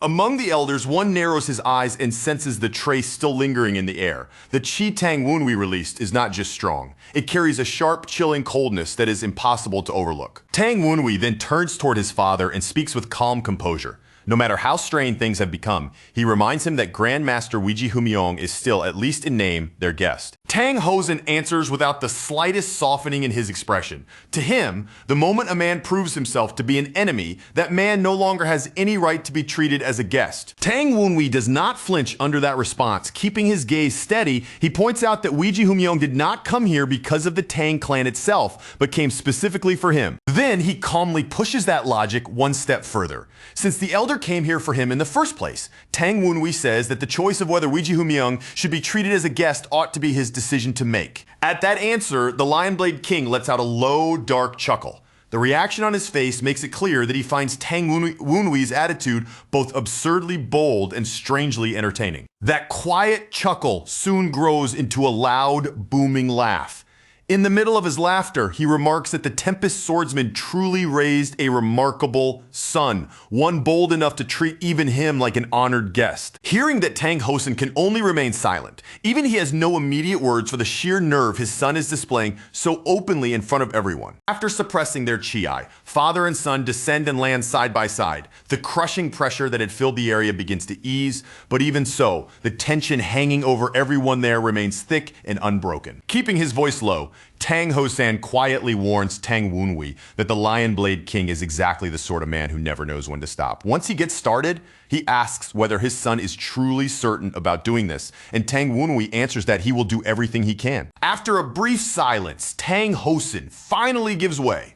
Though the reluctance on his face is plain to see, he ultimately agrees to let Tang Wunhui handle the matter himself. Then, with a small wave of his hand, he withdraws the hostility he had been radiating only moments earlier. It is a subtle gesture, but it clearly shows that he is stepping back from immediate confrontation. The Lion Blade King fixes his eyes on Tang Wunhui and asks him directly whether treating him as a guest also means he is accepting the test. Tang Wunhui meets that stare head on and answers without a moment of hesitation that he is. Even so, Tang Wunhui states one condition plainly.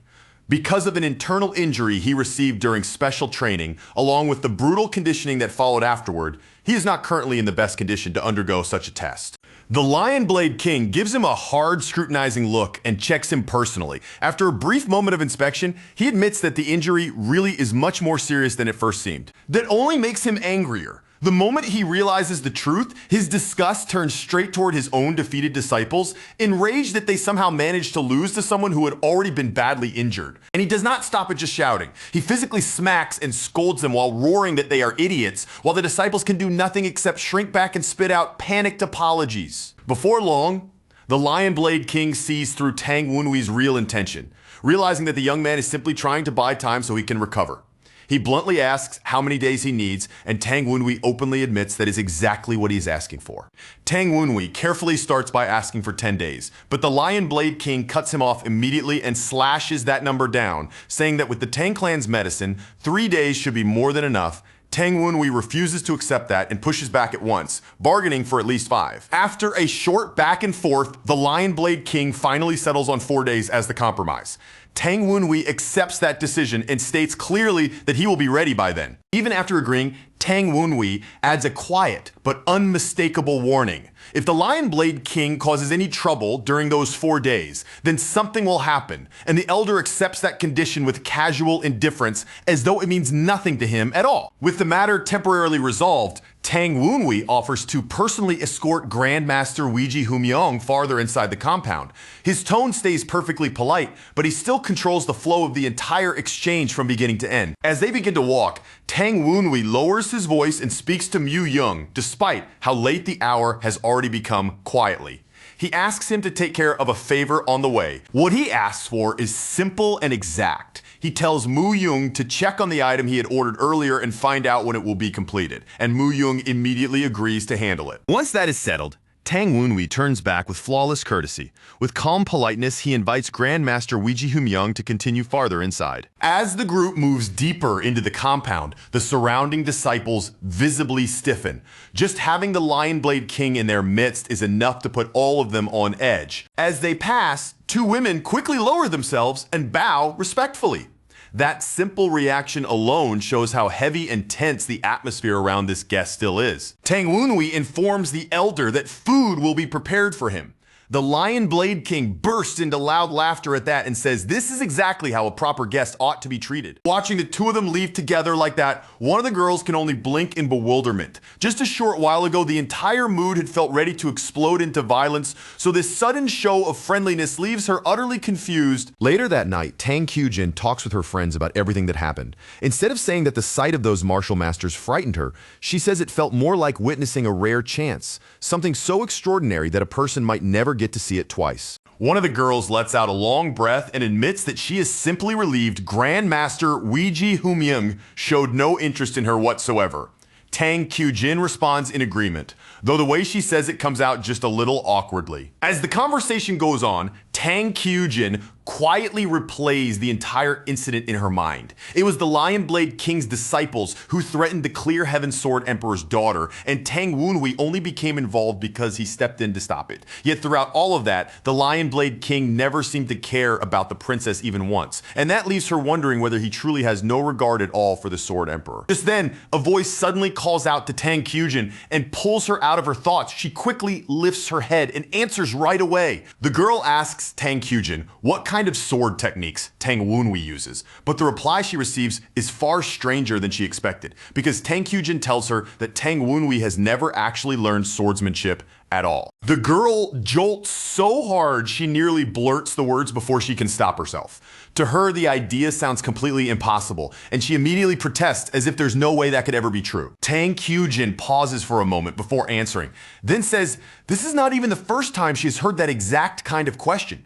She recalls that Tangon once asked her something very similar, and the friend beside her instantly recognizes the name, identifying him as Tangon, the Fierce Wind Knight. Tang Kyujin goes on to explain that Tangon is the one currently teaching Tang Wunhui martial arts. She says it plainly, almost casually, but that only makes the mystery surrounding Tang Wunhui feel even deeper. In her memory, Tangon had been watching Tang Wunhui train by himself with a serious, measuring look in his eyes. Then he turned toward her and asked whether she had ever taught Tang Wunhui swordsmanship before or handed him any sword manuals so he could study on his own. At the time, Tang Kyujin had answered that Tang Wunhui used to dislike martial arts altogether, and yet despite that, he still somehow learned the 12 beats of the Violent Tiger on his own, to the point that even she started wondering whether those rumors about some hidden background of his might actually be true.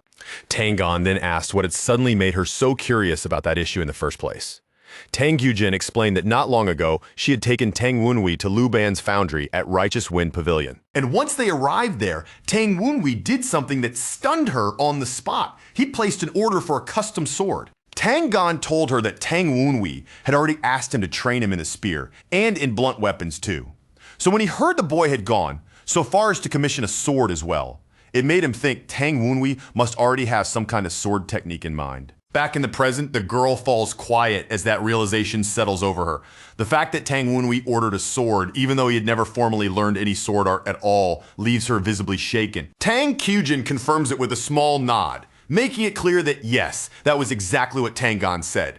The instant she hears that, the girl suddenly declares that she cannot hold herself back any longer. In an exaggerated burst of emotion, she latches onto Tang Kyujin and practically begs to be allowed to speak with Tang Wunhui herself. The desperation in her voice is so sudden and intense that Tang Kyujin is completely caught off guard by it. Tang Kyujin hesitates for a beat, then finally gives in and says she will speak to him on the girl's behalf. At once, the girl thanks her with such overwhelming sincerity that it almost feels too intense for the moment. Another friend leans in close and quietly tells Tang Kyujin that this girl has been staring at Tang Wunhui the entire day. Tang Kyujin reacts with clear surprise, and the two of them can only watch as the girl rushes ahead in a flustered hurry. The gossiping friend keeps whispering, insisting that the girl normally only ever cares about plants and swords. But the way she had been looking at Tang Wunhui today was obviously different, far more special than usual. Then, lowering her voice even more, she adds her own private opinion with a sly look. In her eyes, that girl would actually make a very good wife, especially since she is the only daughter of a famous family that is known for being made up almost entirely of men. After saying that much, she edges even closer, like she's about to reveal one last crucial detail. Then she starts to add another condition, hesitating as she begins with a drawn-out, uncertain, but Tang Kyujin answers that with nothing more than a flat, emotionless stare. Faced with that deadpan look, the other woman immediately loses her nerve and awkwardly lets the rest of her sentence die before it can come out. In a comically exaggerated beat, Tang Kyujin and the gossiping friend both end up staring at the love-struck, bewildered girl as though she is some truly unfortunate case. The whole thing turns strangely pitiful and funny at the same time. Much later that same night, Tang Kyujin heads toward the gate after noticing that unexpected visitors have arrived at such a late hour. As she steps out to receive them, she cannot help wondering who in the world would come all the way here this late. But the moment she sees the newcomer clearly, she stops cold in shock. Standing there in the night is none other than Tang Chugyung. Tang Chugyung does not waste even a moment on greetings or pleasantries. He bluntly asks where the second child is, and after that, he is immediately led straight toward the white pavilion. Hearing that exchange, the nearby girl perks up at once, her curiosity instantly awakened. She wonders aloud whether this is the very smith who personally forged the sword Tang Wunhui ordered, and asks who he actually is. Another woman answers her without delay, explaining that the man is Tang Chugyung. She adds that he is both the master who forged her own sword and the owner of Liu Ban's foundry. That answer only makes the girl more excited. Her eyes brighten immediately as she suggests they secretly follow him and see what kind of sword technique Tang Wunhui is planning to use. At the White Pavilion, Tang Wunhui receives Tang Chugyung with full courtesy and proper respect. Even so, the surprise on his face is easy to read because he clearly did not expect the master to come in person this late at night. Tang Chugyong immediately starts grumbling in an irritated voice, complaining that Tang Wunhui had the nerve to send someone to hurry him along. Tang Wunhui quickly objects, explaining that he only wanted to check on the progress because the promise date was getting close. The smith snaps at him to shut his mouth, looking like he has no patience left to spare. But even while he is still grumbling, he lets it slip that the very reason he came here himself is because the work is already finished. Then he brings out a box that gives off a faint glow in the darkness and pushes it toward Tang Wunhui. That single motion alone makes it obvious that the completed weapon is resting inside. When the box is finally opened, the finished work is finally seen. Resting inside is the very sword Tang Wunhui had commissioned, laid out neatly atop white cloth. The weapon gives off a presence that feels both elegant and dangerously sharp. Tang Chugyung presents the black sheathed blade with open pride, clearly pleased with what he has made. For a brief moment, the smith remembers examining the design and quietly admits to himself that crafting this weapon had been one of the most interesting tasks he had taken on in a very long time. As he studied the blueprint, he realized there was something distinctly unusual about it. Tang Wunhui had somehow grasped the essence of Tang clan martial arts and gathered those ideas together into the design of a single weapon. Even so, Tang Chugyung had not been without doubts. Although the design was meant to function mainly as a sword, he questioned whether Tang Hosen's son could really control a weapon like this. Standing beneath the moon outside his forge, Tang Chugyung had quietly admitted that he was genuinely curious about that answer himself. More than anything else, he wanted to see with his own eyes whether Tang Wunhui could truly handle it. Back in the present, Tang Wunhui takes the weapon into his hands, and the reaction comes the moment he feels it. He says little, but his expression alone shows that the sensation in his grip is completely different from that of an ordinary weapon. He raises it beneath the moonlight and studies every line and detail with careful, focused eyes. Then he asks Tang Chugyung what he thinks, even while openly marveling at just how well the finished weapon turned out. A genuine smile spreads across Tang Wunhui's face as he continues looking it over from one angle to the next. He admits that the completed weapon turned out even better than he had originally expected. Tang Chugyung accepts that praise with obvious satisfaction and no false modesty at all. The proud look on his face makes it plain that he is thoroughly pleased with the result of his own workmanship. Only now does the weapon's true form become clear. It resembles a folding fan, yet it has been built to serve as both a sword and a launcher for hidden weapons, exactly as Tang Wunhui had imagined it. What impresses Tang Wunhui most is not merely how it looks, but how it feels in the hand. Compared to ordinary metal fans, this one has a remarkably refined, almost perfect balance. He recalls how normal fans are usually weighted heavily toward the handle so they can move faster, while the thrown blades used with them spin around him as he moves. But the moment he handles this one, he can tell it is built on a completely different principle. The center of balance has been placed with incredible precision. Because of that, the fan can truly be wielded like a proper sword, rather than merely being used as some flashy trick weapon. Tang Wunhui immediately tests it in motion. As he moves his arm, the weapon slices through the air in strokes that look graceful on the surface, but carry unmistakable killing force underneath. Then the fan opens with a clean spread. Its ribs unfold to expose numerous slender blades hidden inside, transforming that elegant shape into something far more dangerous at a glance.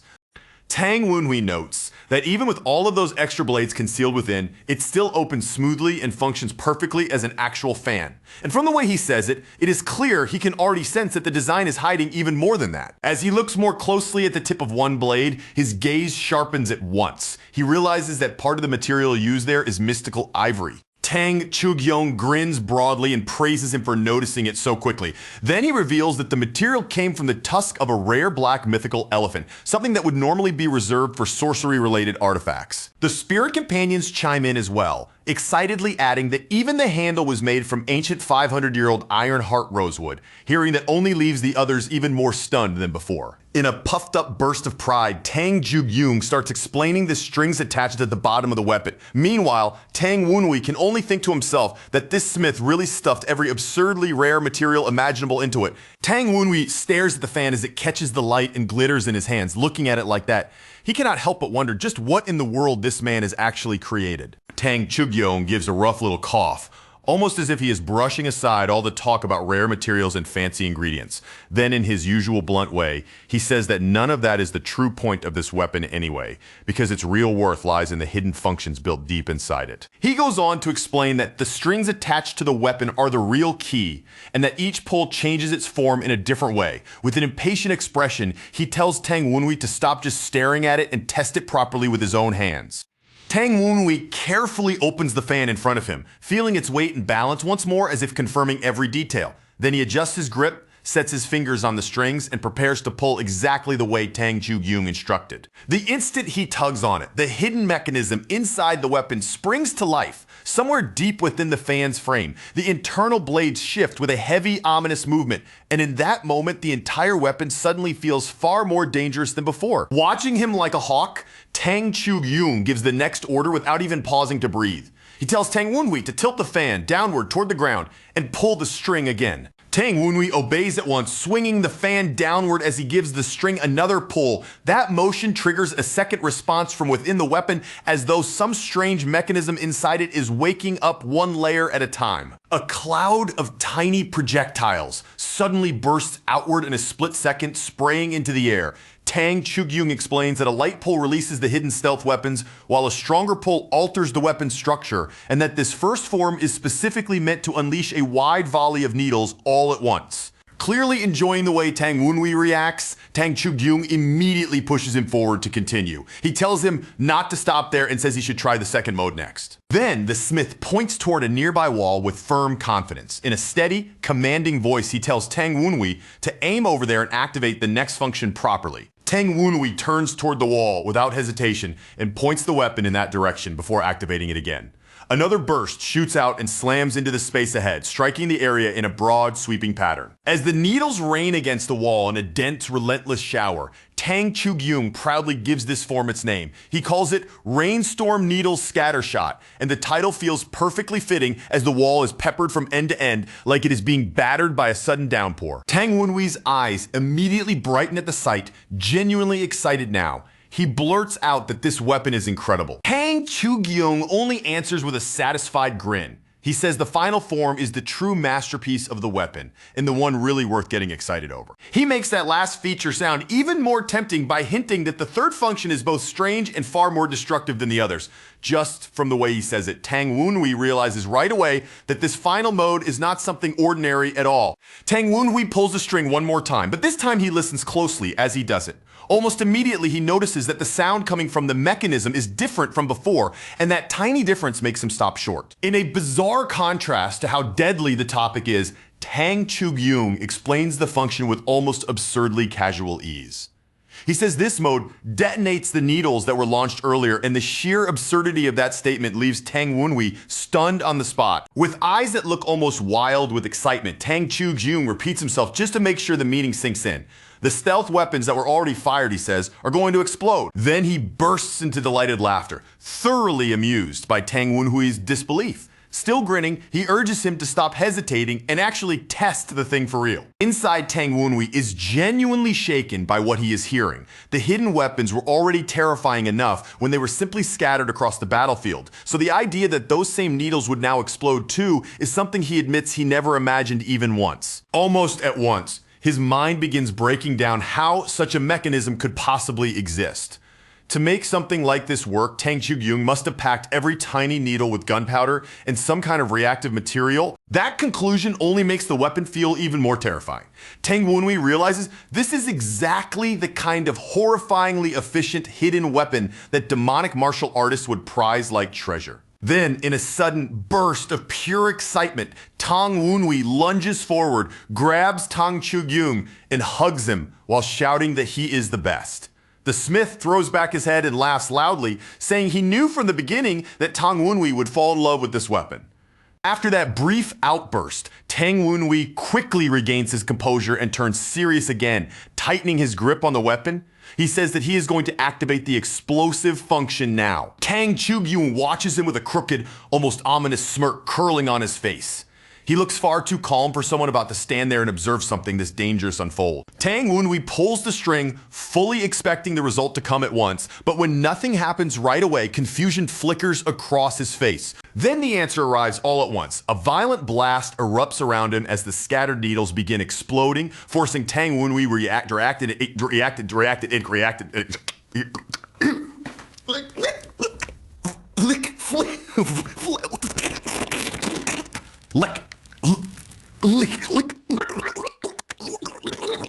Whack.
Only after that do the finer details come into view.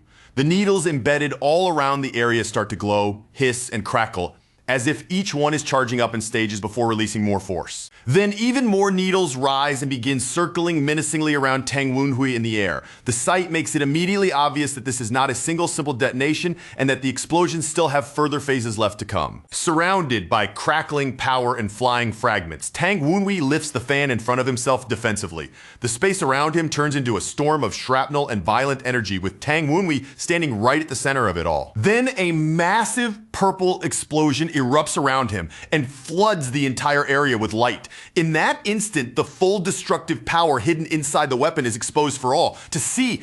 Tang Chugyung watches the whole scene with obvious satisfaction rather than alarm. In a calm voice, he says he already knew Tang Wunhui would be able to avoid the danger, breathing hard. After surviving that violent sequence, Tang Wunhui turns toward him in disbelief. Still panting, he demands to know what in the world that terrifying effect was supposed to be. Then, as he looks up, he suddenly notices countless needles hanging suspended in the air in front of him. Staring at them, he can hardly believe that even the ones he deflected are floating there now. Only then does Tang Chugyung finally admit that his own craftsmanship was not the only thing involved here. He reveals that he did not create the sword alone, and that the person who helped him specifically wanted to use this weapon to test Tang Wunhui. Tang Wunhui immediately calls that unseen collaborator a sly old fox. Tang Chugyong simply lets out a chuckle, clearly finding the description completely accurate. The floating needles continue crackling in the air with purple power dancing over them, making the weapon's true danger impossible to ignore. The sight drives home just how brutally deadly the power built into Tang Wunhui's new sword fan really is. Then the old man casually remarks that Tang Munyuk, the Dark Supreme, would never be satisfied with something on this small a scale. The way he says it makes it sound as though what Tang Wunhui just experienced was only the beginning. At those words, Tang Wunhui finally understands exactly what he is seeing. That purple lightning is none other than the Dark Supreme's dark lightning, which means Tang Moonhyuk personally participated in forging this sword. His eyes narrow as the realization sinks in deeper. The needles hanging overhead have been infused with dark lightning, and that alone tells him the Dark Supreme has already reached an extremely advanced realm. The old man continues in an almost offhand tone as though he is describing something trivial. He warns that one more pull of the string will make those needles come crashing down on the boy, and that the result will be excruciating pain followed by 10 full days of being unable to use martial arts properly. Tang Wunhui's thoughts start racing again as he studies the threat suspended above him. He wonders whether those needles are also coated with energy-dispersing poison, and whether that poison came from the Dark Supreme as well. The more he thinks it through, the worse the danger becomes. He judges that even his venom dragon cultivation would not be enough to fully neutralize such a poison, and if he is hit even once, he will never be in condition to stop the Northern Sea mythos during the festival. The old man, still infuriatingly calm, says that if Tang Wunhui is not confident he can deflect every single needle, then he can simply move out of the way. He says it like a harmless suggestion, even though both of them can already tell there has to be a trap hidden in that option. Tang Wunhui immediately asks what will happen to the sword if he chooses to step aside instead. The old man's face brightens at once in approval, and he praises him for noticing the real problem so quickly. Then he lays out the final condition. If Tang Wunhui hesitates too long or fails to properly deflect the dark lightning, then the danger will not end with the falling needles alone, because the sword itself will explode too. The moment he hears that, Tang Wunhui understands exactly what this whole situation is. To him, it is obvious that Tang Moonhyuk and Tang Chugyung are demanding proof that he is worthy of wielding the weapon they created for him. But instead of shrinking under that pressure, he accepts it within himself. Right there and then, he resolves to honor the effort both men poured into this extraordinary weapon by mastering it properly. Above him, dark lightning gathers more thickly around the suspended needles, making the tension in the air feel even heavier. With that deadly storm hanging over Tang Wunhui's head, the old man asks him what he intends to do. Tang Wunhui answers not with fear, but with a smile. Calm, steady, and without the slightest hesitation, he accepts the challenge. At that response, the old man lights up with obvious excitement. He says there's no way he would ever pass up the fun of testing someone with a sword like this, and adds with clear satisfaction that he truly chose the right test subject. Without the slightest hesitation, the young man lets his aura explode outward, and in the next instant, savage purple energy bursts from his body, roaring up around him like a living fire and swallowing him from head to toe. Then, just as quickly, he forces himself to calm down. He draws in a measured breath, steadies his rhythm, and reins his body and mind back under control, clearly preparing himself for the trial that is about to begin. Once his resolve is locked in, he announces that he is starting, and at that exact moment, power surges straight into the weapon gripped in his hand. High above, from a rooftop hidden from view, 3 watchers stare down in open disbelief. As they study the strange shape in his hand, they whisper among themselves that it looks less like a sword and more like some kind of metal fan, maybe even one built to fire concealed needles. But one of the girls immediately cuts that idea off. Her eyes sharpen the moment she realizes what she is really seeing, and she firmly tells them it is not a fan at all, but a sword, leaving the other two so shocked they can only stare back at her. She says it again with even more confidence, as if there's no room left for doubt. Now, in her eyes, what he is holding is unquestionably a sword. Even after hearing that, another girl still refuses to accept it. She frowns, stays stubborn, and mutters under her breath that it still has to be a fan. The first girl gives a reluctant admission, then conceding that at a casual glance, it really does still look like a fan for the moment. Even so, she knows there's a clear difference. From the very instant he picked that fan-shaped weapon up, a true sword aura has been pouring out of it. And that feeling is too distinct to mistake. Just from that unmistakable presence alone, she reaches a startling conclusion.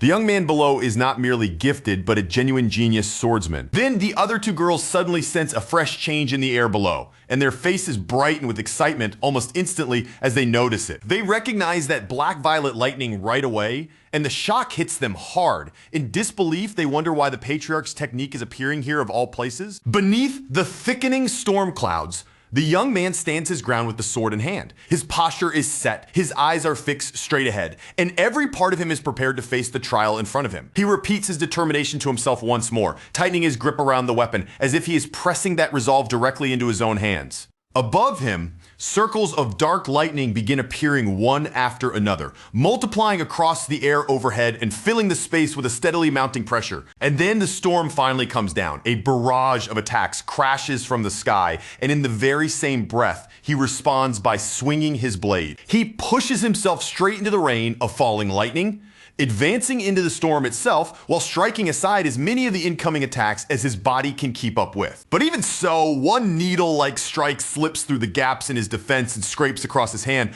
drawing a sharp cry from him as pain flashes through his body. In that instant, he understands the terrifying truth behind the assault. Every single needle carries a shocking heaviness and crushing impact far beyond what something that small should ever possess. Deep in his heart, he can only admit just how frightening the power behind Tang Moonyuk's dark lightning really is. From farther away, the old man watches in calm silence and notes to himself that at the very least, the young man has properly mastered the fundamentals. But the trial shows no sign of easing. More dark lightning begins gathering overhead, more circles take shape in the sky, and the entire test is pushed to an even harsher stage. The young man notices it immediately. This second wave clearly contains far more attacks than the first. He braces himself right at the center of the swirling power, planting his feet inside the vortex itself, as though preparing to endure the full force of a storm head on. Then he moves with deadly precision. He bats away one needle after another, meeting the relentless stream with perfectly timed parries that never break their rhythm. And with every clash, he can feel it more clearly. Each individual attack has been arranged with incredible care, as if every angle, speed, and impact has been meticulously calculated in advance. The longer he endures it, the more the whole ordeal starts to feel like something beyond simple punishment. It is almost as if a master is personally teaching a disciple through the attack itself, showing him the most effective possible way to knock each strike aside. Then, with a fierce shout, he suddenly unleashes a massive sweeping counterattack, his blade cutting a huge arc through the space in front of him. By the time that exchange ends, he is still standing, but only barely. His breathing turns ragged, his chest rises and falls hard, and exhaustion is written all over him, yet he has not fallen. Then the dark lightning begins to surge again, making it painfully obvious that the ordeal is nowhere near finished. Caught off guard by that sudden change, the young man jerks his head upward and stares into the sky. What he sees above him is a sky packed once again with purple lightning, spread out overhead like a giant web ready to cave in on him at any second. New circles of dark lightning continue to gather and condense in the air, each one hanging there with an even heavier and more ominous presence than before. Before long, the entire sky above his head is crowded with them so full that there's barely any empty space left at all. At that point, he fully understands it. Even if this onslaught is teaching him something valuable, the level of difficulty is still absurdly high. He has to admit it to himself. With the strength he possesses right now, there is simply no way he can deflect every single incoming attack. At the same time, a thought flashes through his mind. If he had his master sword in hand, then maybe, just maybe, this would actually be possible. His thoughts rush back through everything that happened after his reincarnation, to the Dantean he gained afterward, and to the countless times he kept studying his master sword art, the Heavenly Demon 9 Slashes. Inside the archive of his own mind, he has reviewed that manual over and over again. Not merely once or twice, but hundreds of times. And out of all the techniques recorded there, the one that comes back to him now is the most outrageous and overpowering move of all, the Mara Thousand Swords form. But he also knows that his current internal energy is nowhere near enough to support the complete Mara Thousand Swords form as it truly is. So instead of trying to force out the original technique as is, he makes a decision on the spot to alter it and adapt it into something his current level can actually handle. Meanwhile, above him, the number of dark lightning circles keeps increasing without the slightest sign of stopping.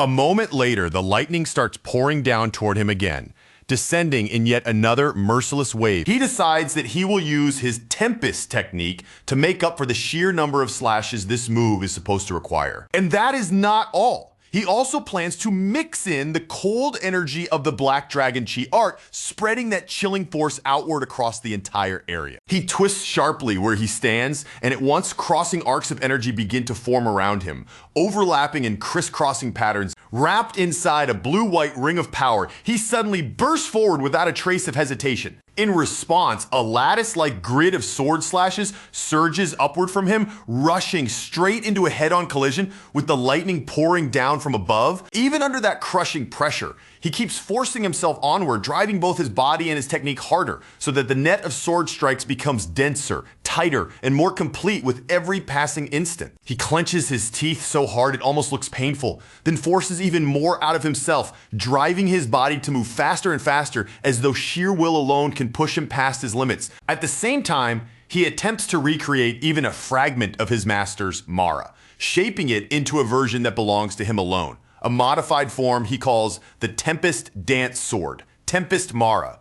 That altered technique spreads outward in the form of an interwoven lattice of slashes, and the dense mesh of blade strikes crashes directly into the falling rain of needles, every impact landing with tremendous force. In the very next instant, the violent collision of those two powers erupts so fiercely that the entire area is swallowed by the blast. Smoke and dust roll through the courtyard in thick waves until everything is blurred from sight, and then from within that drifting cloud, a lone silhouette slowly begins to emerge. Standing there in the settling haze as if nothing can shake him, the young man calmly declares that he has passed the test. Then, without a hint of hesitation, he states that the sword belongs to him now. Sometime later, the old man presents him with a box packed with explosive needles along with the formula needed to produce the explosives used inside them.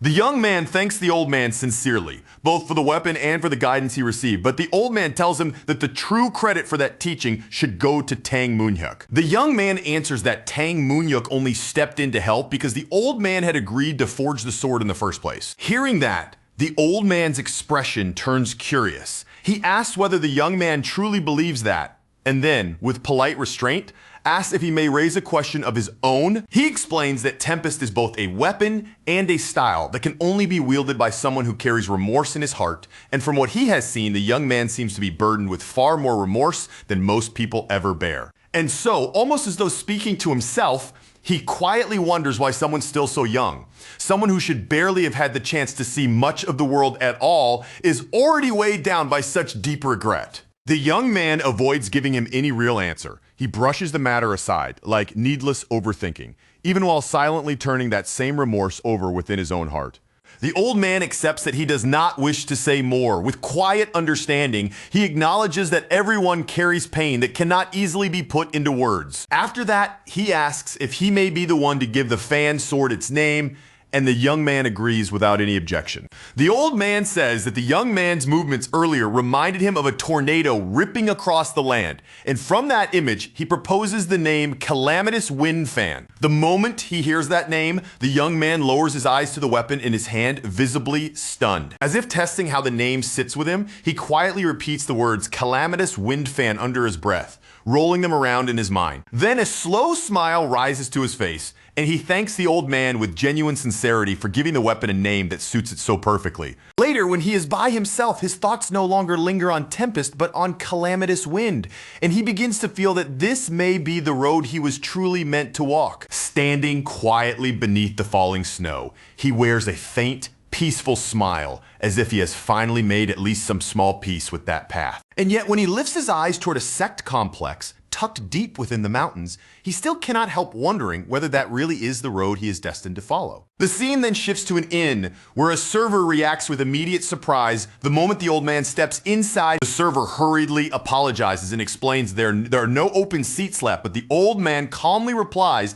that he reserved a room under the name Luban's Foundry. As soon as the staff realize who he is, their entire attitude changes on the spot, and they quickly begin escorting him inside with far more respect. As he looks around at all the customers still packed inside so late into the night, the old man wonders to himself whether every one of them came here hoping to catch even a glimpse of Tang Moonhyuk. He inwardly sneers at that overblown reputation, even as Tang Moonhyuk, the Dark Supreme and protector of Zhongyuan, comes into focus. But to the old man, all of that lofty praise is just embarrassing in his eyes. The so-called Dark Supreme is nothing more than his immature older brother who now greets him while already drunk. Tang Moonhyuk grumbles that he has been worked to the bone, and then without wasting another second immediately asks how the young man performed. Even though Tang Moonhyuk personally watched the entire test unfold, the old man still wants to hear his older brother's own opinion of the youth. Tang Moonhyuk says that the young man will grow beyond being a mere tempest and become a true calamitous wind.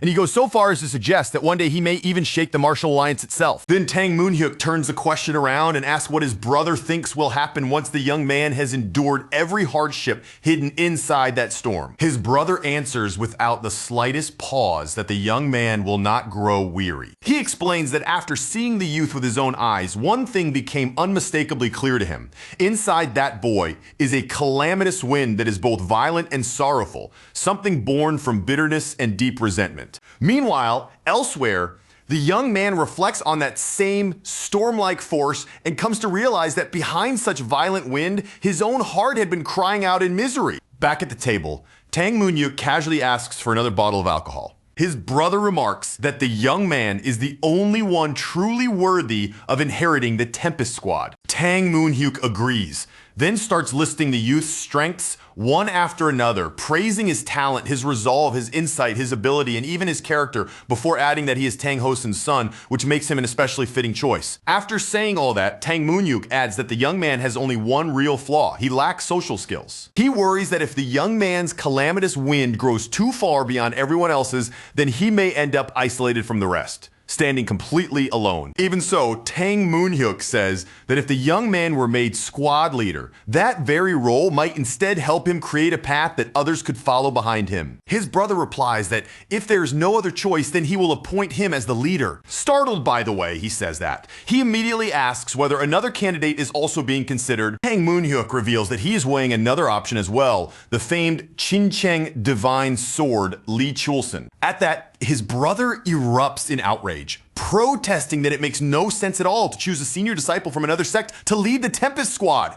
Tang Moonhyuk calmly points out that Li Chulsen is widely regarded as the strongest sword in the world. He goes on to explain that drawing someone like that over to their side would be the wiser move, and that appointing him could also spark healthy competition within the Tang clan. Calling Tang Moonhyuk a sly old snake, his brother grudgingly admits that he understands the scheme. But then he lets out a frustrated complaint, saying that with plotting like this, Tang Wunwi is being left with almost no room to flourish at all, and he asks whether the boy really has any chance in the first place. Tang Moonhyuk slowly raises his eyes and says there's only one path left now, and the way he says it is so firm, so completely without hesitation, that it is obvious he already made up his mind long before speaking. So when the others push him to say exactly what he means, he does not dodge the question at all. He answers bluntly that in the end, the position of squad leader is going to be his. The meaning behind those words hits his brother immediately, and the man's face changes on the spot. Surprise flashes across his expression as he stares straight back at Tang Moonhyuk. Tang Moonhyuk then explains it in his own calm way. If Tang Wunhui becomes the eye of a storm that pulls every current of wind into itself, then he will never have to force himself to blend into anyone else's world again. From that moment on, everyone around him will naturally be the ones circling him instead. Watching Tang Moonhyuk calmly lift the cup and take another sip, his brother can only admit it. For all the childish things he does, the man really does think like someone born to lead. But then halfway through the drink, Tang Moonhyuk suddenly stops. His movement freezes for just a beat, his senses catching the faint but unmistakable wrongness hidden inside the cup. His brother breaks into a grin and openly reveals the trick. He says he mixed a paralysis poison into the drink, the kind strong enough to bring down even a full-grown bull, and he even praises Tang Moonhyuk for noticing it that fast. Tang Moonhyuk clicks his tongue in annoyance and complains that poisoning him is going way too far. But his brother only laughs harder and says he at least expected the toxin to have him slurring his words by now. Tang Moonhyuk fires back immediately, saying the truly shocking part is not the poison itself. The real surprise is that his brother failed to realize what was going on right away. That answer makes his brother narrow his eyes, and he asks a much sharper question next. Who in the world could have given him a poison like that in the first place? At that, something seems to connect in Tang Moonhyuk's mind. Realization spreads across his face, and he starts to say the name that has just come to him. But before he can finish it, his brother casually admits that he ran into someone on the way here. The instant he says that, Tang Moonhyuk snaps, turning furious as he accuses him of betraying him. And right then, as the tension peaks, an entire group of figures suddenly pours into the restaurant in one dramatic rush, filling the entrance all at once. The moment they appear, a crushing force tears through the hall. The pressure is so overwhelming that customers are blasted right out of their seats as the whole place is hit by the shock of it. The instant Tang Moonhyuk feels that violent disturbance, he understands it for what it is. This is not bad timing or chance. It is a setup, an ambush. Then the shockwave strikes him head on and sends him flying back, while the blacksmith alone remains exactly where he is, planted in place without budging an inch. Even like this, Tang Moonhyuk grits his teeth and refuses to accept the idea of being captured so pathetically without being able to do anything. From among the newcomers, a calm and measured voice speaks to him, saying the entire restaurant is already surrounded and advising him to stop fighting it and surrender. Their leader follows that with an almost chilly remark, saying that the schedule has already been thrown badly off track because of his little excursion. Then a woman steps out from the group and walks forward into view. Looking straight at Tang Moonhyuk, she addresses him with one startling word that changes the mood instantly: grandfather. Elsewhere, up on the rooftop, the girls can hardly contain their amazement as they stare in disbelief at the Tang clan's Tempest dance. They gush that they have never seen a sword technique move in such an unbelievable way before. One of the girls quickly agrees with that reaction, but then her voice catches halfway through.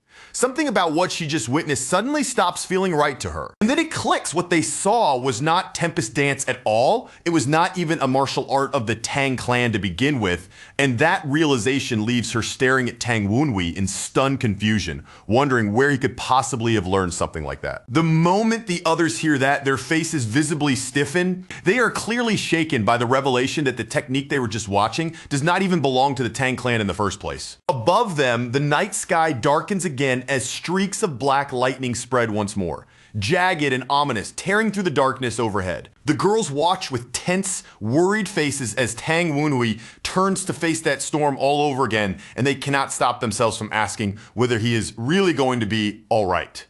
Tang Kyujin studies the attack with a grim look on his face and says that even a Supreme Peak Master would struggle to hold off something of this level. Another girl, unable to hide the fear in her voice, blurts out that if this continues, Tang Wunhui could end up seriously hurt. One of them takes a slow, steadying breath. She is still plainly shaken by what she is seeing, but she forces herself to stay prepared in case the situation gets any worse and she has to move. Down below, Tang Wunhui once again faces that torrent of lightning head-on, standing directly before the violent surge instead of retreating from it. He twists his body and spins right back into that tightly packed sword grid, the motion sharp, precise, and fully controlled even under the crushing pressure around him. Then he releases the technique known as 10,000 swords, sending it out directly against the incoming barrage without the slightest attempt to avoid the clash. Tang Kyujin can tell at once what has happened. Tang Wunhui's sword aura has risen all the way to its peak, but after forcing out that move, the aura has also become dangerously unstable. Troubled by what she senses, another girl turns toward Tang Kyujin and asks in a worried voice whether that kind of instability can really be harmless. Nearby, the maid senses something entirely different, and her body goes tense at once. What she feels pouring off Tang Wunhui is an unprecedented level of bloodthirst. Her horned spirit companion instantly panics and blurts out that Tang Wunhui has to be the Demon King. The maid rejects that nonsense immediately, but the spirit keeps trembling and insists that Tang Wunhui feels so terrifying right now that he could tear it apart without any effort at all. Overwhelmed by Tang Wunhui's aura, the spirit only starts panicking more, and the maid, now visibly irritated, snaps at it to shut up already. Still keeping her eyes on him, the maid continues analyzing what she is feeling and realizes the truth. It is not merely bloodlust. Tang Wunhui's chi itself has become severely unstable. At the same time, Tang Wunhui's spirits report that the three girls are still secretly watching him, and of everything happening at that moment, he finds that fact the most troublesome. One of the spirits comments that the girls seem to have completely forgotten they were supposed to be spying in the first place, because they got too absorbed in staring at his divine cult sword technique. Tang Wunhui thinks it over and reaches a quick conclusion. The move may be rooted in demonic arts, but because he fused Venom Dragon and Tempest Dance into it, other people should not be able to identify what it truly is. He then pinpoints the real issue. The backlash came from drawing on Mara's power without having the heavenly demon cultivation method there to support and stabilize it. In his mind, the answer becomes even clearer. Tempest Dance was able to carry Mara properly, but his Venom Dragon cultivation simply cannot withstand Mara's Thousand Swords form. Because Heavenly Demon 9 Slashes was originally created for Heavenly Demon cultivation, Mara's bloodlust, which should have remained under control, has instead broken free and started raging wildly out of hand. Now that the attack itself is finished, that uncontrolled bloodlust has nowhere left to be released. So it is just swirling violently and churning inside his body. As the sensation worsens, He realizes with growing alarm that if he does not deal with it immediately, he could end up suffering severe chi blockage. Watching from a distance, the maid notices something strange the moment she sees him grab at his head. Then Tang Wunhui slowly lowers his hand, and what appears on his face is a dark, ominous smile that instantly changes the entire atmosphere around him. And without the slightest warning, he suddenly kicks off the ground and launches himself straight toward the rooftop where the spies are hiding. Without giving them even a second to react, Tang Wunhui drops straight down in front of the three girls. The sudden landing startles all of them so badly that they instinctively flinch and bunch closer together on the spot. Standing over them with a cold, unreadable expression, he asks how much longer they were planning to stay crouched on that rooftop and keep spying on him. The three girls immediately greet Tang Wunhui all at once, but their voices come out stiff and nervous. Then, in an awkward attempt to smooth things over, they try to laugh off what they had been doing. Tang Wunhui calmly sweeps his gaze over the three of them and notes that the elite daughters of Qingcheng Yimei and the Orthodox sects are all standing together right in front of him. At that very moment, a thought settles in his mind. These three are exactly the kind of opponents he needs if he wants to suppress the bloodthirst boiling up from Mara. So once they have all moved to face each other in the courtyard, Tang Wunhui wastes no time with small talk and goes straight to the point. He proposes a duel. The three girls can only stare at him in surprise, clearly caught off guard by the fact that he wants to fight all three of them. Tang Wunhui calmly confirms that yes, he means exactly that, and says this duel will serve as their payment for secretly watching his training. The maid does not try to deny it or make excuses. She plainly admits that spying on him was wrong. Even so, she still questions whether they should really be dueling at all, because the chi swirling around Tang Wunhui looks dangerously unstable to her eyes. Tang Wunhui answers that this unstable condition is precisely why he needs to spar right now. He says he wants to make up for his lack of sword training through actual combat. He continues by explaining that he specifically wants to face sword-swimming-like-them fighters with far more polished and refined experience, so he can properly digest the enlightenment he just gained. But in his own mind, he adds another reason that he does not say aloud. The energies of Qingcheng and Ma should also help melt away Mara's bloodthirst. For the moment, the maid accepts that explanation. Then she turns her head toward the other two and asks what they think about it. The other two agree that since they were the ones secretly spying on him in the first place, they really have no proper reason to refuse the duel now. Purple chi begins to haze around Tang Wunhui as his presence rises. In that eerie aura, he calmly invites them to step forward. He takes his place opposite the maid first. She warns him not to overstrain himself, and he answers with only a short, simple reply that he understands. The maid draws her sword in one clean, fluid motion, announces that she is starting, and settles into her stance, ready to strike. She bursts forward with a heavy, forceful slash, crossing the distance in an instant, while Tang Wunhui braces himself and waits to receive her attack head-on. Their very first clash explodes with power, and the collision of steel sends bright sparks scattering through the air. From there, the duel immediately accelerates into a rapid exchange of blows. The two of them move so fast that the fight begins to blur before the eye. Tang Wunhui's coat snaps and whips behind him as the duel only grows fiercer, the pace tightening so much that neither side is given even a moment to breathe. Then Tang Wunhui starts pressing her hard, driving her backwards step by step until she has no choice but to raise her blade and catch a vicious overhead strike. Watching from the side, one of the other girls goes wide-eyed when Tang Wunhui's blade cuts down dangerously close. The maid barely manages to parry it in time, and the sheer weight behind the blow is so great that it forces a cry out of her. Tang Wunhui does not ease off for even a heartbeat. He surges right after her with a rushing follow-up, forcing her farther back under the pressure. The maid quickly steadies her footing, narrows her eyes, and refocuses from behind the line of her sword. Then, with a shout, she unleashes a sword technique infused with chi and sends it straight at him. Her slash crashes directly into Tang Wunhui's own attack, and the impact bursts outward in a bright flash of light. The two girls watching can do nothing but stare as they mutter under their breath that this was supposed to be training, yet the way these two are clashing makes it look more like a fight for survival. The maid comes right back in again, her footwork and sword arm working together in a relentless barrage as she launches one rapid attack after another. Tang Wunhui meets every one of them, blocking and countering in a continuous chain of sharp, ringing collisions. As the fight continues, the maid thinks in disbelief that she already knew Tang Wunhui had been improving quickly, but this level is nowhere close to what he was showing only 2 weeks ago. She realizes that his present strength has climbed onto an entirely different level, and beyond that, she can tell something else is happening in the middle of this duel. With each and every clash, She can actually feel his swordsmanship becoming cleaner, sharper, and more refined. That is when the truth dawns on her.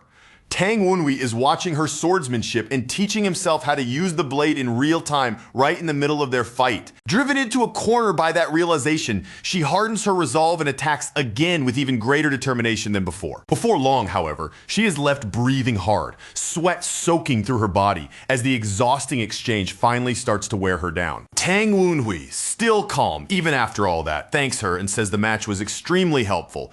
The maid can only answer him weakly, her voice drained by exhaustion. Then, without even pausing to recover, he shifts his gaze toward the two remaining girls and immediately calls for the next one to step up. The Ime girl complains that she would have refused outright if she had known the duel was going to be this intense. Even while saying that, though, she steps forward and says she looks forward to it. Having accepted the challenge, she draws her special sword and lifts it up before her. With tension still hanging thick in the air, she firmly declares that she will be the one to open the next match. A bright, sweeping wave of sword energy erupts from her blade and shoots straight toward Tang Wenhui. Tang Wenhui plants his feet and braces himself as both her blade and that rushing wave of energy come directly at him together. She does not stop after that first attack either, immediately chaining into multiple rapid chi slashes that close in on him from every direction. Tang Wenhui lets out a low groan as those strikes land, feeling the force of the blows hammering into his body. His spirits urgently warn him that the Buddhist anti-demonic energy in her attacks directly opposes the demonic power inside him, and they anxiously ask if he is all right. Tang Wenhui tells them he already knows that. Then, in a calm voice, he explains that this direct opposition is exactly why he wanted this duel in the first place. He further observes that Mara's bloodthirst has not yet fully changed into true demonic energy, so that Buddhist power should not end up causing internal injuries inside his body. Even so, Tang Wenhui can feel the price of this exchange with painful clarity. Every single time their swords slam into each other, a visible chunk of his strength is shaved away. His thoughts move quickly as he pieces it together. If Taoist energy already stands in opposition to what he carries, then Buddhist energy is an even harsher match for him, a far more direct and punishing counter. The moment he accepts that truth, he makes a decision on the spot. This is not something he could put off dealing with until later. He has to learn to endure this kind of pressure right now. Then their blades crash together again, and the impact detonates across the courtyard, sending a massive burst of purple energy, tearing outward in every direction. As he meets her next strike, Tang Wenhui thinks to himself that he has to learn not only how to withstand this kind of natural counter, but how to fight through it and eventually overcome it. And even setting that aside, he can already tell that the Ime girl's swordsmanship is formidable on its own. While they continue fighting, he starts breaking her style apart in his head. He realizes that because the Ime sect is made up entirely of women, their sword arts were refined specifically to compensate for lesser raw stamina and physical strength. He notices the way their techniques favor lower, sweeping angles and exceptional balance, using those qualities to slip away, redirect force, and launch counters instead of getting trapped in long, draining exchanges. In other words,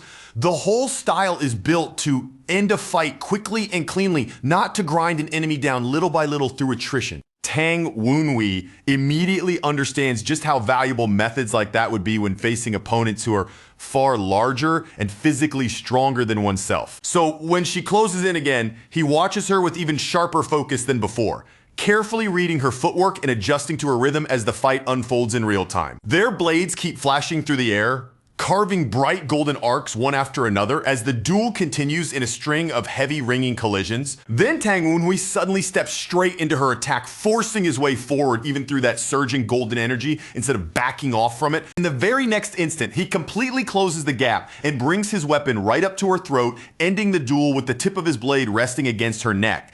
The scene pulls wider, making the result impossible to mistake. Tang Wenhui has won, and he has won decisively. The girl immediately slumps and blurts out that she is exhausted, completely spent and absolutely done with this. Tang Wenhui thanks the Ime girl for the match, and she jokingly fires back that he is way too obsessive, adding that women are definitely not going to like that about him. Then the last girl steps forward, her eyes lingering on Tang Wenhui with growing curiosity as she quietly thinks that he is much more interesting than she first took him for. She reflects on what she knows of him. Tang Wunhui was never someone born with overwhelming talent the way Tang Kyujin was, and compared to many of the other disciples, he should have been no more than ordinary. And yet, despite that, he somehow managed to learn both Tang Kyujin's and Suman's sword techniques simply by watching them. What shocks her even more is that he did not just imitate those techniques.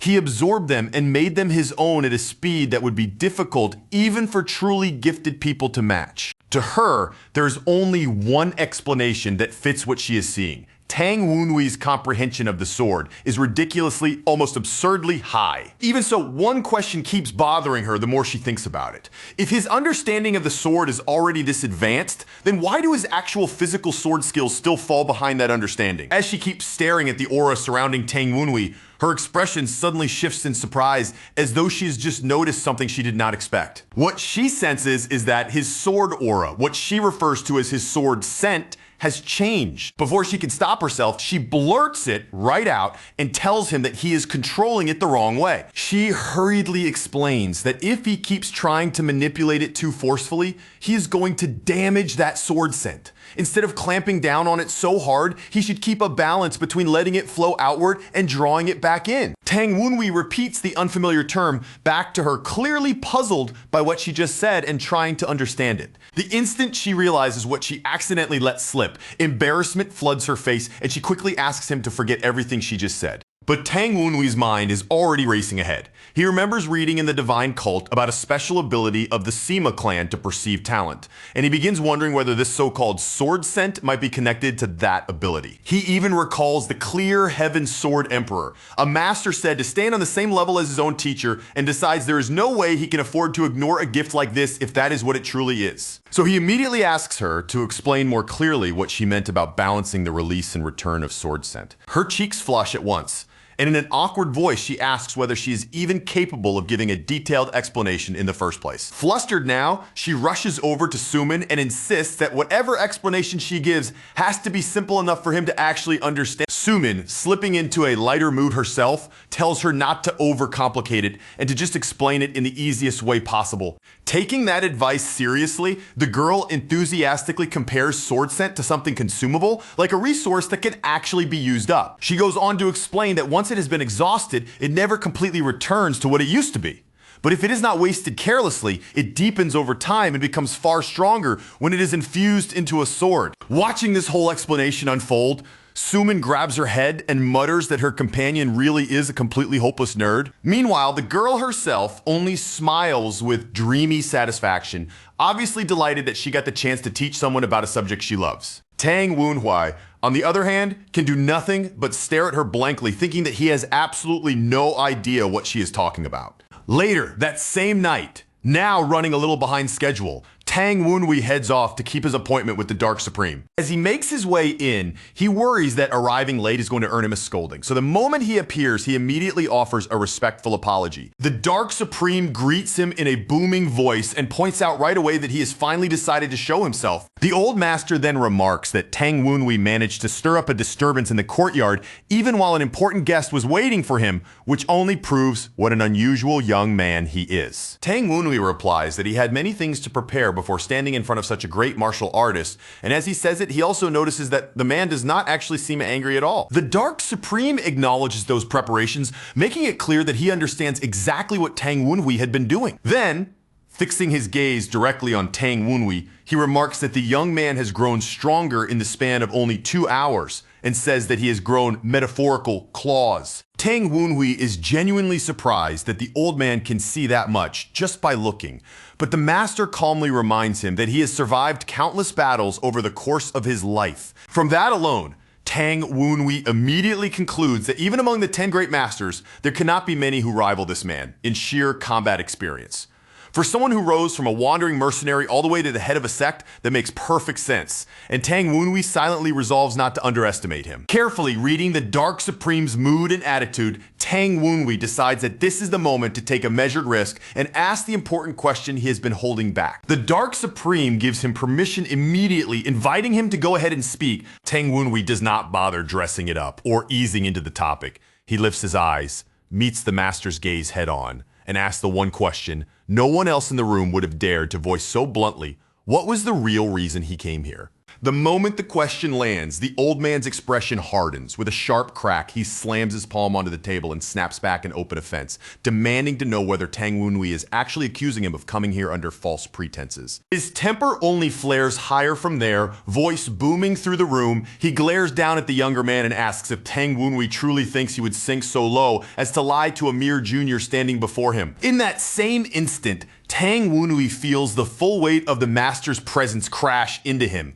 The Lion Blade King's energy swells so fiercely around the room that the very air seems to turn heavy, pressing in on him until, for a brief moment, he can hardly keep himself from being overwhelmed. And yet, instead of growing even more enraged, the Lion Blade King begins to look at him with fresh interest. A youngster would not speak with that much nerve unless he had some kind of basis for it, so the elder decides there must be a real reason behind Tang Wenhui's suspicion. With that thought, he lays down a warning in a low, dangerous tone. He tells Tang Wenhui that everything now depends on the explanation he gives next, and if that answer fails to satisfy him, then instead of waiting 4 more days, he may simply drag the test forward and fight him right here on the spot. Inside Tang Wenhui, even his spirits jolt in panic, instantly recognizing how terrifying this man truly is. Still, Tang Wenhui forces himself to steady his breathing, swallows down the fear clawing at him, and calmly says that he will explain exactly why he spoke that way. He starts with the most obvious point, in a composed voice.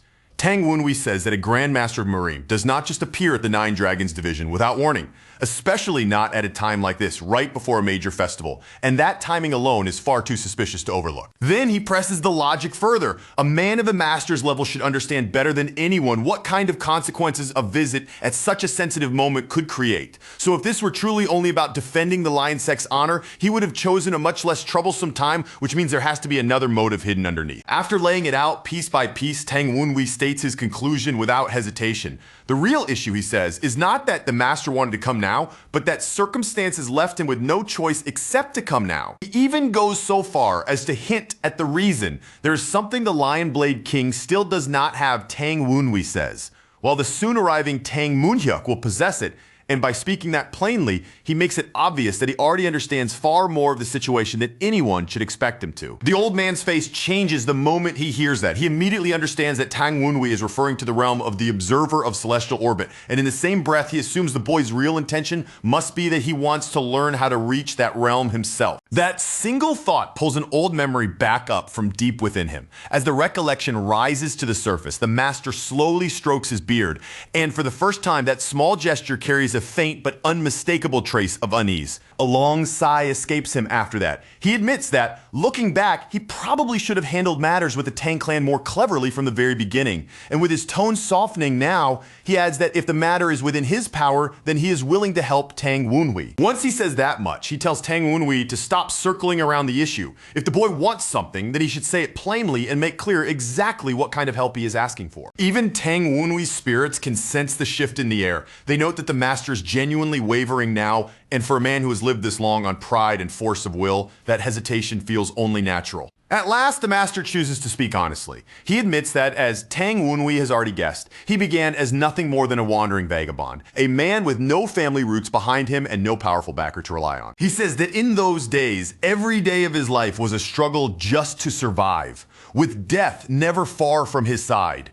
Even so, by sheer willpower alone, he built a sect with his own hands and clawed his way upward until he finally stood at the height he occupies now. Then his voice turns heavier, weighed down by something older and deeper. He says that all of it changed 1 year ago, as if a single encounter had split his life cleanly into a before and an after. A memory surfaces there in the middle of battle. He is forced down onto his knees, unable even to stand properly, because the difference in strength between him and his opponent is so overwhelming that resistance itself feels meaningless. Looking up from that position, he can only stare in disbelief.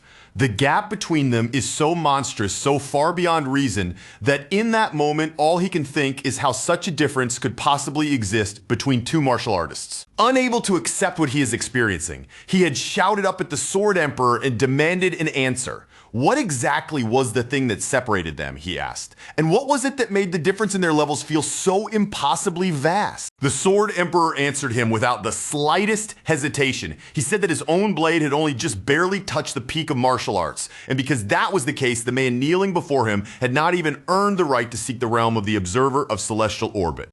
Those words hit him so hard that he could do nothing but stare upward.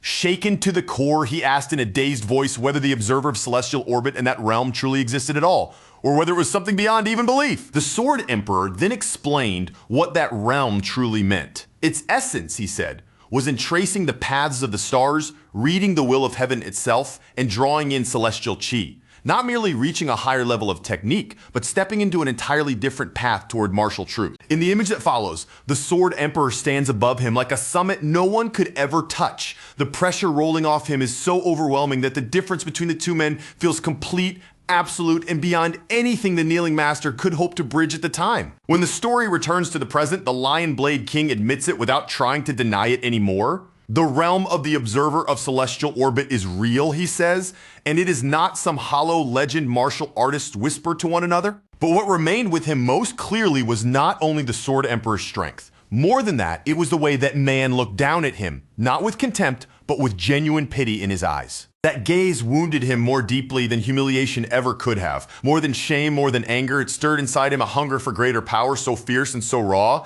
that it swallowed everything else in its path. After suffering that defeat, he shut himself away from the world.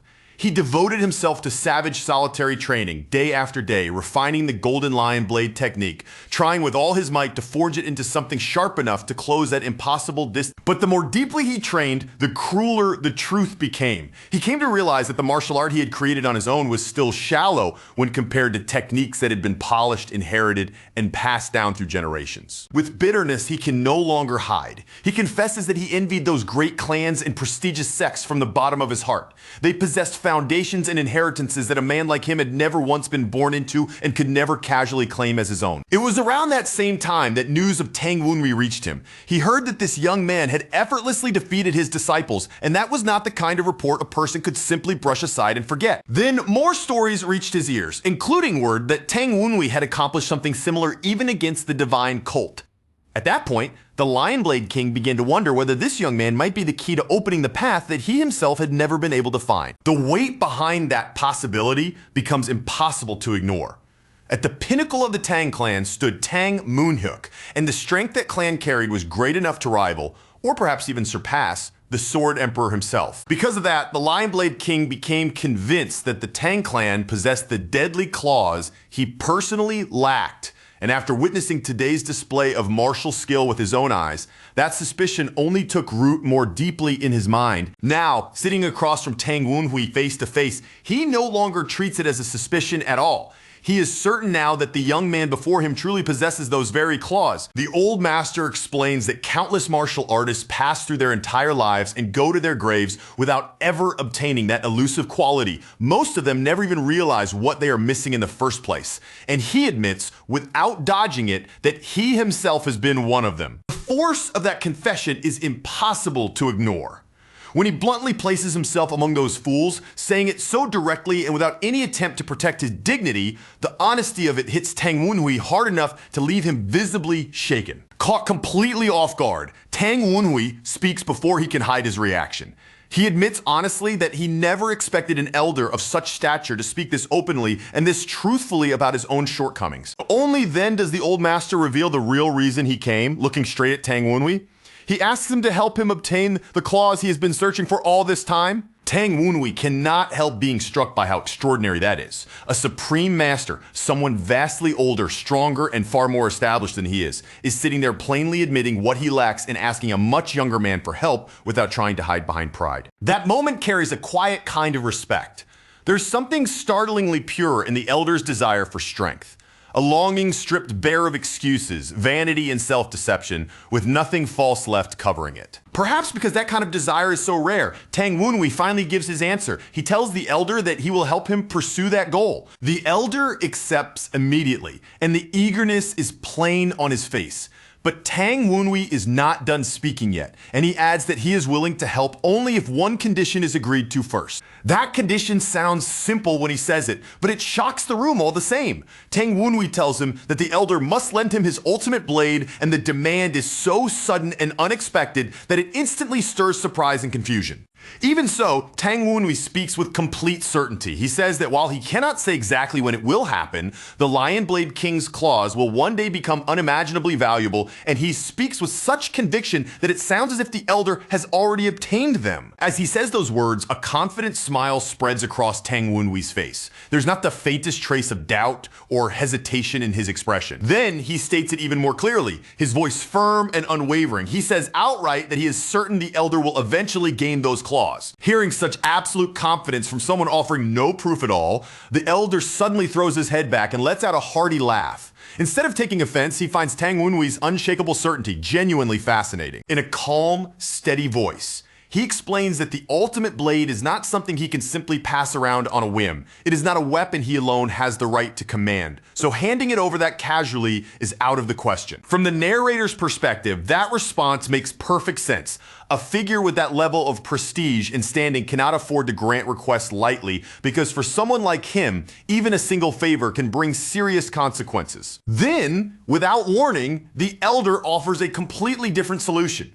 Wearing an easy, almost playful expression, he says that if the young man is willing to regard him as an older brother, then lending out the blade would be no problem at all. And the unexpected suggestion leaves the young man utterly dumbfounded. It is not only the young man who goes still, even the spirit companions standing beside him are left staring blankly. All of them frozen for a moment as they try to process the outrageous proposal the old man just tossed out so casually in a completely different location. The mood is far colder. A stern-faced man harshly scolds his subordinate for arriving late.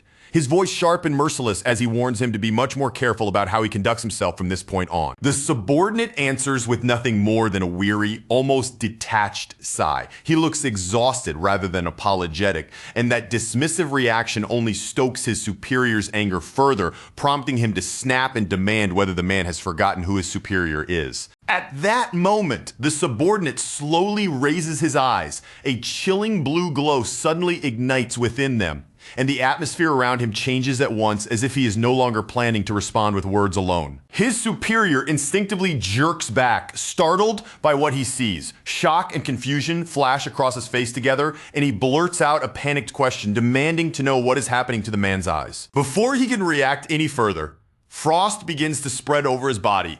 Ice crawls across him, little by little, locking him in place while he stands there in stunned confusion, unable to understand the freezing death taking hold of him. Then the subordinate's icy aura explodes outward with full force. In the very next instant, the frozen man shatters completely, his body breaking apart into countless fragments of ice that scatter in all directions. Right after that, a sinister ally appears, sounding almost entertained by the scene in front of him. In an amused tone, he remarks that killing someone so openly, with people watching from all around, is an awfully brutal way to settle matters. The killer does not hesitate for a second, as he replies that it makes no difference, because everyone here is going to die anyway, and all he has done is start the massacre a little sooner than planned. Hearing that answer, the ally lets out a small, dry chuckle. He casually notes that if that is the case, then he is about to have a great deal more work to do. The conversation quickly shifts to reconnaissance. The ally reports that he has already inspected their target's defenses thoroughly, but he found no openings to exploit and no visible weak point they can strike. Because of that, he suspects their information may already have leaked. With that possibility in mind, he warns that going after Tang Wunwei now could be much more dangerous than they originally anticipated. Those words make the killer's eyes flare with fierce intensity, yet his reply remains steady and unshaken. He says he has already taken those risks into account and made the necessary preparations in advance. The ally immediately realizes he may have overstepped. He lowers his head without delay and apologizes at once for speaking out of turn. The killer answers with an icy warning, making it clear that he will not forgive that kind of insolence a second time. The ally hastily agrees, his tone tight with unease as he backs down. Suddenly, a terrifying presence descends from above in a burst of light. The instant that crushing pressure falls over them, both men recognize it at once and realize that Blue Bone has arrived. The newcomer is a woman, revealed to be the Blue Bone merchant of the 12 Black Specters, carrying herself with overwhelming authority. She announces that she has arrived bearing new orders. A wave of power rolls off her as she gathers a chilling force around her body. The entire atmosphere grows heavy and tense, as though even the cold itself is pausing to hear what she will say next. Her eyes burn with fierce, unyielding light, while the demonic energy surrounding her thickens into something dark and suffocating. Just looking at her is enough to make the whole scene feel oppressive. The two men immediately lower themselves and bow their heads deeply before her. Their entire manner turns formal and reverent as they offer their greetings to the Mythos leader. She asks those who serve the laws of the snow of the Northern Sea how preparations for the operation are progressing. In answer, she is informed that the White-Handed Stealth Squad and the Slayer Squad have both gathered already and stand fully ready to die as martyrs the moment she gives the command. Satisfied, she declares that she is entrusting them with a divine mission. They are to open the first chapter of a holy war, and her followers accept the order at once without a trace of hesitation. She continues by saying that, as the leader of the laws of snow, she intends to send a special gift to an old enemy she has not seen in decades. The way she delivers those words makes the menace behind them impossible to miss. Her next command is mercilessly direct. They are to sever the head of one of the Tempest Swordsman's sons and put it on public display, no matter how many of their own followers must die in the process. The killer responds without the slightest doubt in his voice. With complete confidence, he assures her that the order will be carried out and that they will make it happen. The Mythos leader offers only a cold, restrained reply. She says that she looks forward to seeing the results with her own eyes. After she departs, the killer receives yet another command. All of their forces are to be gathered under the codename Red Bone. The order makes it obvious that the operation has now entered its next phase. That very night, Blue Bone makes a grim and chilling vow. She declares that Tang Wunwi will be ambushed. Not long after, word reaches Nine Dragons County that the leader of the Northern Sea Mythos has entered the region. The news spreads through the area like a sudden blast of winter air. Standing alone on a balcony, Tang Wunwi gazes out into the distance and quietly remarks that the leader arrives sooner than he expected. The look on his face shows that he is already revising his calculations. Beside a strategist and a map, Tang Wunwi speaks in a flat, almost ruthless tone. He says there is no need to waste too much effort tracking enemies like these in detail, because in the end, every single one of them is going to die anyway. He then lays out what he believes the enemy will do next. In his view, the Northern Sea Mythos will most likely wait until the day of the festival before making their move, because that would be the most logical timing. But his masked ally immediately raises an issue with that line of thinking. Even if their leader plans to wait, the agents they already planted inside have clearly started moving earlier than expected. That possibility catches Tang Wunwi by surprise. He reacts at once, noting with clear disbelief that they have begun taking action before their patriarch has even properly arrived. After thinking it over, he reasons that their original assassination plan was most likely abandoned the moment White Bone died. Once a planned killing has already been exposed, there's almost no chance it can still succeed in the way it was first designed. Even so, he knows retreat is not an option for them. Their true goal is to spread fear of the demonic cult throughout Zhongyuan, so they still need to leave behind a shock strong enough to scar people's minds. From there, Tang Wunwi reaches a firm conclusion. He says they will probably try to stop the Tang Patriarch from creating a new squad, and instead force the entire situation into an open confrontation at the height of the festival. His ally agrees, saying that this matches the conclusion reached in their own analysis as well. Even so, he still cannot understand why the enemy's agents have begun moving so early. Even the masked strategist admits he cannot see a clear reason for it.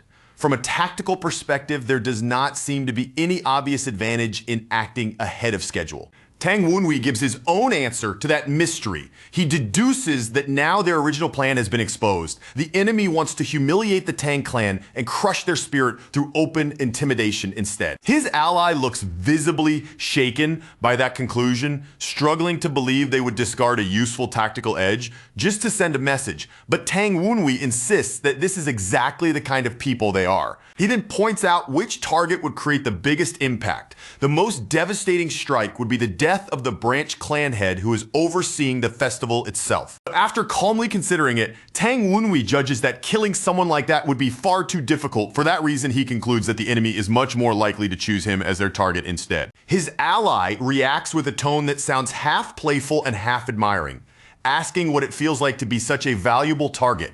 Tang Wunwi dismisses the comment as if it means nothing at all.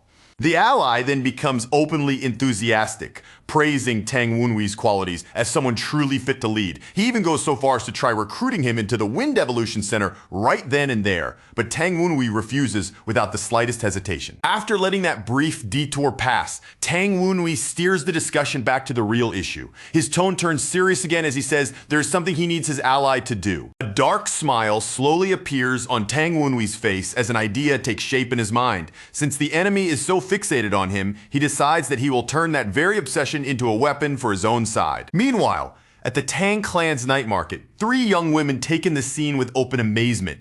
The festival is so vast, so bright, and so full of life that they cannot help marveling at its scale and the overflowing energy all around them.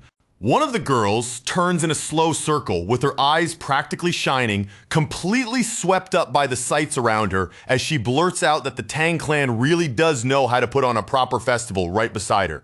The other girl takes it in much more quietly, her gaze moving from stall to stall with a calmer, more restrained expression on her face. At the center of the group, Tang Kyujin explains the reason they only came out tonight. She says she had actually planned to bring them here the night before, but Tang Wenhui's situation demanded too much attention, so their little outing had no choice but to be delayed until now. It naturally pulls their thoughts back to the duel Tang Wenhui fought on the day they first arrived. One of the girls immediately says it was incredible to watch, clearly still fired up by the memory, while another girl becomes visibly flustered the instant the match is mentioned again. The girl who loves fighting keeps going on about the duel with open excitement, sounding like she is practically watching it all over again in her head. While she talks, her friend cuts in right away, snapping that there was absolutely nothing fun or enjoyable about that match at all. Seeing the two of them start up again, Tang Kyujin gently steps between their clashing moods before it turns into real bickering in a calm, older sister kind of way. She tells them to stop arguing, relax a little, and simply enjoy the festival night while they can. That immediately changes the atmosphere. All 3 of them brighten at once, happily agreeing with her, and then, keeping close to one another, they make their way deeper into the lively crowd and the glow of the festival. Not long after that, the 3 of them are seen enjoying skewered sweets from one of the market stalls, with warm lantern light all around them, cheerful chatter filling the air, and the whole night moving at an easy, unhurried pace. The scene feels relaxed and pleasantly carefree. At one stall, one of the girls suddenly stops in front of a truly ridiculous-looking mask and stares at it with complete seriousness, as if she might actually buy it. The moment her friends notice, they react right away, caught somewhere between amusement and genuine alarm at how terrible her taste is. As Tang Kyujin watches her companions laughing so openly and freely, her own face softens without her even realizing it. Quietly, almost like a private wish she does not mean to say aloud, she finds herself hoping that her own siblings could spend time together like this too, smiling without tension and sharing a moment with no burdens between them. Her thoughts drift most strongly toward her brother, Tang Yuchang. She wonders how he is doing at that very moment, and elsewhere he is shown sitting alone with a box placed before him, his face dim and heavy with worry. Back in the market, one of the girls suddenly grabs Tang Kyujin's attention again, excitedly urging her to come and look at something else nearby.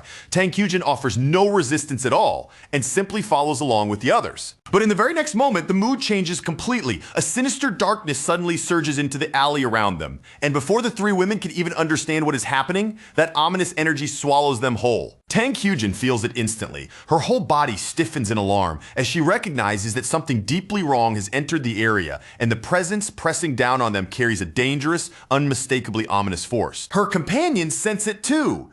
They turn sharply and ask if she felt it as well, and even while the question is leaving their lips, all 3 women are already bracing themselves to act. Without wasting even a heartbeat, the women burst away at high speed. They race toward the source of the disturbance, chasing after the trail left by that dark and unnatural energy. When they reach the area, they can tell right away that the presence they sensed was definitely somewhere around this neighborhood. But almost as soon as they arrive, unease creeps in, because it already feels like the trail has slipped loose and vanished ahead of them. One of the girls suddenly stops in place and says that something about this spot feels wrong. The other 2 immediately turn toward her, asking what exactly she means by that. Tang Kyujin carefully scans the surroundings and notices the one detail that should have stood out immediately. This part of the market is never supposed to be quiet, and yet now there is not a single person in sight. That unnatural silence tells her all she needs to know. This empty stillness does not belong in a place like this, and in that instant she realizes they have already stepped straight into a trap. Her tone turns urgent on the spot as she orders the others to get out immediately. Her friends do not hesitate for even a second and instantly answer in agreement. But before any of them can make their escape, a barrage of powerful icy attacks suddenly comes crashing down from above. The sheer suddenness of the assault shocks all three women where they stand. They move on instinct, striking back even as that snow-like energy whirls violently around them. In the middle of the chaos, they manage to cut down several hooded attackers before the pressure can fully close in. Tang throws herself into the fight without holding anything back, meeting the assault head-on with her own blade art. Her sword flashes fiercely against the tightening pressure surrounding them. Even so, the enemy answers with even heavier waves of freezing power. The cold force comes down harder and harder, as if it is trying to engulf the women completely and crush them under sheer icy pressure. The moment Tang feels that chilling demonic aura more clearly, recognition strikes her. It is the very same blade demon from the Northern Sea mythos that Tang Wenhui fought before. Then the killer himself steps out from the darkness at last. Looking over the women with cold, measured approval, he remarks that their skill is impressive, exactly what one would expect from women destined to stand among Sichuan's future leaders. His face is caught half in shadow and half under an eerie blue glow, making him look even more sinister. As that frigid light gathers thicker around him, it becomes clear that he is preparing to unleash even more of his ice power. A faint smirk curls across his lips as he comments on how easily they managed to block the attacks of his men. There is an almost amused tone in his voice, as though their resistance is entertaining him rather than troubling him. Tang quickly measures the aura pouring off him, and the color drains from her face. In that instant, she realizes with horror that he is at least at the supreme peak level. Noticing her reaction, the killer speaks in a calm, almost mocking voice. He tells her there is no reason for her to look so nervous. Then, with chilling composure, he reflects that the Amasek's anti-demonic sword techniques are going to be troublesome to deal with. Because of that, he decides he will need to handle these women with special care. Once he has judged the situation, he chooses his first target without hesitation. He decides that the woman of the Amei sword line needs to be eliminated before anything else, and as he advances toward her, she cries out in fear. Desperation floods through her at once, and she gathers every last bit of strength she can force out of herself. With a scream, she unleashes a technique meant to stop him no matter the cost. But even that is not enough. The killer smashes straight through her defense without slowing down and lands a brutal blow on her head-on. A violent shockwave explodes out from the impact. The force rips through the area and sends all three women flying away in different directions. One of her companions can do nothing but cry out in denial as she watches it happen. The scream tears out of her raw and panicked, unable to accept the sight unfolding in front of her. The killer coldly states that taking the Nine Dragons clan's daughter and the Clear Heaven Sword Emperor's daughter will be enough. Hearing those words, the injured girl is left stunned, realizing that he knows exactly who they are. The two women who can still move refuse to give in. With their swords raised high, they charge at him together from both sides in a coordinated attack. The killer does not show even the slightest sign of being rattled by their combined assault. Instead, he calmly sets himself and prepares to counter both of their strikes at once. With almost insulting ease, he releases another burst of icy force and blows their attack apart. The impact hurls both women backward all over again. Tang can barely process what she is seeing. Her voice breaks with disbelief at the overwhelming gap in power between them and this monster standing before them. Her companion takes a heavy hit in the exchange and cries out in pain. The force of the blow leaves her body reeling badly. The killer closes in again before either of them has time to recover. He unleashes another devastating attack, and it crashes into them in an explosive spray of frost and icy shards. When the dust and frozen mist finally settle, the result is grim. The women are left sprawled on the ground in terrible condition while the killer stands over the scene without so much as a scratch on him. Barely conscious, one of the women forces out a scream through the pain in utter desperation. She calls out for her fallen friends by name Sumin and Kyujin. The killer begins walking toward her in slow, deliberate steps, each one heavy with menace. Meanwhile, she struggles weakly on the ground, trying to push herself back up despite her injuries. Even in that state, she still manages to demand an answer from him. With her voice shaking, she asks what he intends to do with her captured friends. He does not even bother responding with words. Instead, he cuts her off with a vicious kick that slams into her and sends her crashing back down. Standing over her like a shadow, he finally gives his command. If the Nine Dragons clan wants the two women returned alive, then she is to deliver a message to them. Then he states the final demand in a cold, absolute tone. If they want those two back alive, Tang Wenhui must come alone and face him. With that final warning delivered, the killer turns away without another glance and disappears back into the darkness, dragging the two captives with him. Left behind in the alley is only the battered young woman, crumpled on the ground and barely able to keep herself upright. Her voice breaks under the weight of shock and despair as she forces their names out through trembling lips. Sumin, Kyujin. It sounds less like speech and more like a desperate plea, full of panic, grief, and helplessness. Blood covers her and her consciousness is already hanging by a thread, but even so, she still tries to move. Every tiny motion looks agonizing, as if her whole body is screaming against it, yet she keeps forcing herself to respond. Then one vital realization cuts through the haze in her mind. She is still alive, clinging to that single fact. She hardens her resolve and refuses to give in, even with pain tearing through every part of her body. With trembling, unsteady fingers, she fumbles through her belongings until she finally pulls out a signal whistle. Even that small action takes visible effort, like her strength might fail her at any second. Gathering the last scraps of strength she has left, she lifts the whistle to her lips and blows. The sharp, desperate signal slices across the city night, shrill and urgent, like a cry for help carried through the dark. That effort drains the last of what little strength remained in her.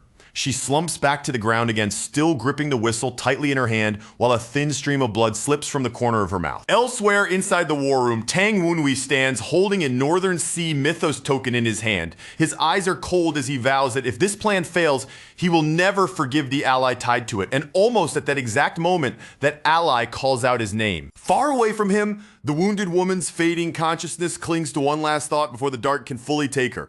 In a voice barely above a whisper, she murmurs Tang Wenhui's name as her vision starts to blur. Later, inside a guest room at Azure Pavilion, Tang Wenhui rushes in without the slightest hesitation. The moment he enters, he finds her lying on a bed while healers work around her in heavy, tense silence. He immediately demands to know how bad her condition is. The reply he gets is grim. Her external injuries are already severe, and on top of that, a powerful ice poison has taken hold of her body. The healers explain that the only reason the poison has not spread even further is because she used the great closed pulse method in time. Even with that, they warn him that her condition remains critical. The Tang healers do not try to soften the truth or hide anything from him. They plainly admit that they have no means of curing this specific type of ice poison. They continue by explaining that ordinary forms of ice poison could at least be suppressed or weakened to some degree, but the heart-corroding variant used by the Northern Sea mythos is on an entirely different level, far beyond anything they know how to treat. At that, Tang Wenhui steps forward without wasting another word and tells everyone to move aside. Calm but absolute, he says that he will handle her treatment himself. As he consults his spirit advisors, he realizes the situation is even worse than it first seemed. This poison is even more lethal than the heart-corroding ice poison once used by Baek San. And the only reason she survived at all was because she used the great closed pulse method before it spread too far. Tang Wenhui begins the treatment by channeling his energy into her frozen abdomen. At the same time, he reviews in his mind the principle behind the great closed pulse method, the technique that seals off the veins, the meridians, and even the dantian itself. He reflects on just how effective that technique is when the goal is stopping poison from spreading through the body, but the cost is brutal, because once it is used, the victim is left unconscious and cannot recover by their own strength. He explains that much to the people gathered around him, saying that once the technique is activated, it cannot be undone without outside help. From there, he reasons that this is exactly why the enemy would prefer to rely on ice poison instead of simply killing with the sword. Tang Wenhui states it clearly and without room for doubt, the enemy will absolutely use ice poison. And if that happens, then every person involved will be facing a very real possibility of death. Even after hearing that warning in full, the swordswoman does not waver. Despite knowing the danger, she still chooses to accept the plan. Right after that, another woman steps forward as well and volunteers without hesitation. Her immediate answer is so quick that it visibly catches Tang Wenhui off guard. Their leader points out the obvious reasoning behind her decision. Tang Wenhui is not the kind of man who would bring up a plan this dangerous unless he had already prepared a way to cure the ice poison afterward. Tang Wenhui confirms that her reasoning is exactly right. If they use the great closed pulse method fast enough to stop the poison from spreading, then as long as they are still alive, he can treat them. The woman from Ime immediately grasps the key point. To her, that means the answer is simple. The moment they are poisoned, they just need to activate the method right away. Still a little surprised by how readily she accepted all of this. Tang Wenhui gives a small nod. She notices the look on his face at once and lightly scolds him, asking why he is staring at her like that when he was the one who proposed the plan in the first place. He answers her honestly, admitting that he did not expect someone he had only just met to accept something so dangerous this quickly. There's real surprise in his voice when he says it. She tells him the decision was not an easy one to make. But easy or not, she believed it was still the choice that had to be made. Then she explains why she made that decision. After seeing his duel the day before, she came to believe that Tang Wenhui was someone she could place her trust in. A faint smile touches her face as she says it. Letting out a light laugh, she tells him not to disappoint them. Back in the present, Tang Wenhui stays fully focused on treating her. In his heart, he thinks that she trusted him and fulfilled the role he asked of her. So now it is his turn to keep the promise he made. But as he continues guiding his energy through her body, something suddenly catches his attention. Mixed into this ice poison is a kind of power that feels strange, unfamiliar, and clearly out of the ordinary. The moment he pinpoints that sensation, recognition flashes through his mind. It matches something he has encountered before. And from that, he concludes that Gumin K is still in possession of a certain item that is central to the entire situation. From there, Tang Wenhui reaches another conclusion. The enemy can only carry and use an item that powerful because he has not yet completely claimed it for himself. Then a weak, faint voice stirs from the bed. The injured woman slowly regains consciousness and softly calls out Tang Wenhui's name. Tang Wenhui immediately leans in and asks whether she is all right. Still shaken and not fully steady, she complains that he somehow forgot to mention they would be facing a Supreme Peak expert. His expression tightens the moment he hears that. In a much more urgent tone, Tang Wenhui asks whether that expert said anything to her before he left. Through the pain, she passes on the message she was given, explaining that the captor told the Nine Dragons clan to send Tang Wenhui alone if they wanted the two prisoners returned alive. The instant she finishes saying it, he asks where the meeting place is. That question makes her go still in embarrassment. Only then does she realize the captor never actually named a location, and Tang Wenhui bluntly calls the whole thing foolish. After thinking it through for a moment, Tang Wenhui says that this is a test. Confused by that answer, she looks at him and asks what exactly he means. He explains that the captor is testing whether the Tang clan can locate their hideout without being told where it is. More specifically, he wants to see whether Tang Wenhui himself can track them down. When she asks if he can really do that, Tang Wenhui answers immediately without even a heartbeat of hesitation. He says yes, he can. He then confirms with his master that the captured expert is being held in the interrogation chamber of the Righteous Wind Pavilion. With that confirmation, the next move becomes clear. Clearly impressed by how thoroughly things have been prepared, the woman starts arming herself again instead of lying back down to rest. As she does, she openly praises Tang Wenhui and his side for planning everything so completely. Sword in hand, she pushes herself to her feet and firmly declares that she is going with Tang Wenhui. Her voice leaves no room for argument because she has already made up her mind. Tang Wenhui immediately warns her not to do that. He reminds her that she has not fully recovered from either the Great Closed Pulse method or the ice poison and tells her that she should remain behind and rest. She rejects that outright. There's no way, she says, that she can sit still and wait while their two companions are still trapped in enemy hands. In the end, Tang Wenhui relents. He orders revitalization orbs to be brought for her at once, and one of the subordinates immediately rushes off to fetch them. He then places a pill in her hand and tells her exactly what it is. It is a poison that will temporarily numb her exhaustion and force her body to keep moving a little longer. But Tang Wenhui makes sure she understands the cost before she takes it. Once the effect of the pill wears off, the backlash will hit her even harder than before, and he asks whether she is truly ready to endure that. Even with that warning hanging over her, she still holds out her hand for the pill. Her face set in stubborn resolve to her. Taking a dangerous chance is still far better than standing by, powerless, and doing nothing at all while her companions remain in enemy hands. 2 hours later, Tang Wenhui and the group reach the Gold Sword Sect Manor. The moment they see the sect servants' corpses strewn across the grounds, they know instantly that this is no false lead. They have finally come to the right place. A survivor is still there, barely clinging to life after brutal torture. In a broken voice, he manages to tell them that the ones responsible are hiding in a manor on the northwestern outskirts of Nine Dragons County. As they draw closer to that location, Tang Wenhui's spirit companion suddenly senses a formation spread out ahead of them.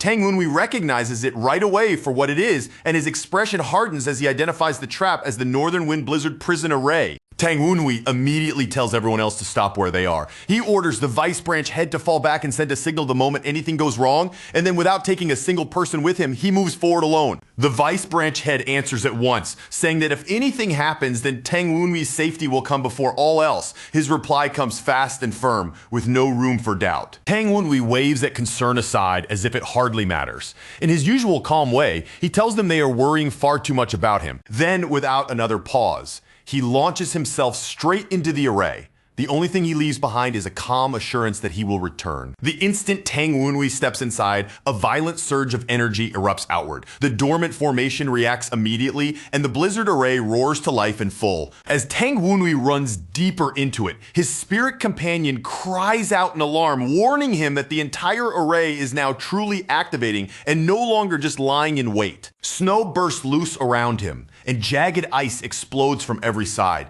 In the space of a heartbeat, the storm thickens into something fiercer, harsher, and far more deadly. Even so, Tang Wunhui never slows. He tears forward through the landscape that has already been swallowed by white, pressing deeper into the frozen world created inside the array. The Northern Wind Blizzard Prison Array is one of the Northern Sea mythos' creations, a trap sharpened and perfected through long years of relentless study and experimentation. Its purpose is as simple as it is cruel. It scrambles the intruder's senses, steals away their sense of direction, and slowly drags them toward a freezing death. And because the warriors of the Northern Sea mythos specialize in cold chi, that frozen killing field becomes the ideal battlefield for them, a place where they can fight at their absolute peak. Then, through the screaming wall of snow, figures that look almost like the dead come rushing at Tang Wunhui. Shrill cries tear out of them as they fling themselves at him from all directions at once. Tang Wunhui remains completely composed. With practiced ease, he flicks open his steel fan and settles into place, ready to cut down whatever comes at him. In the next instant, he tears through several of them in rapid succession.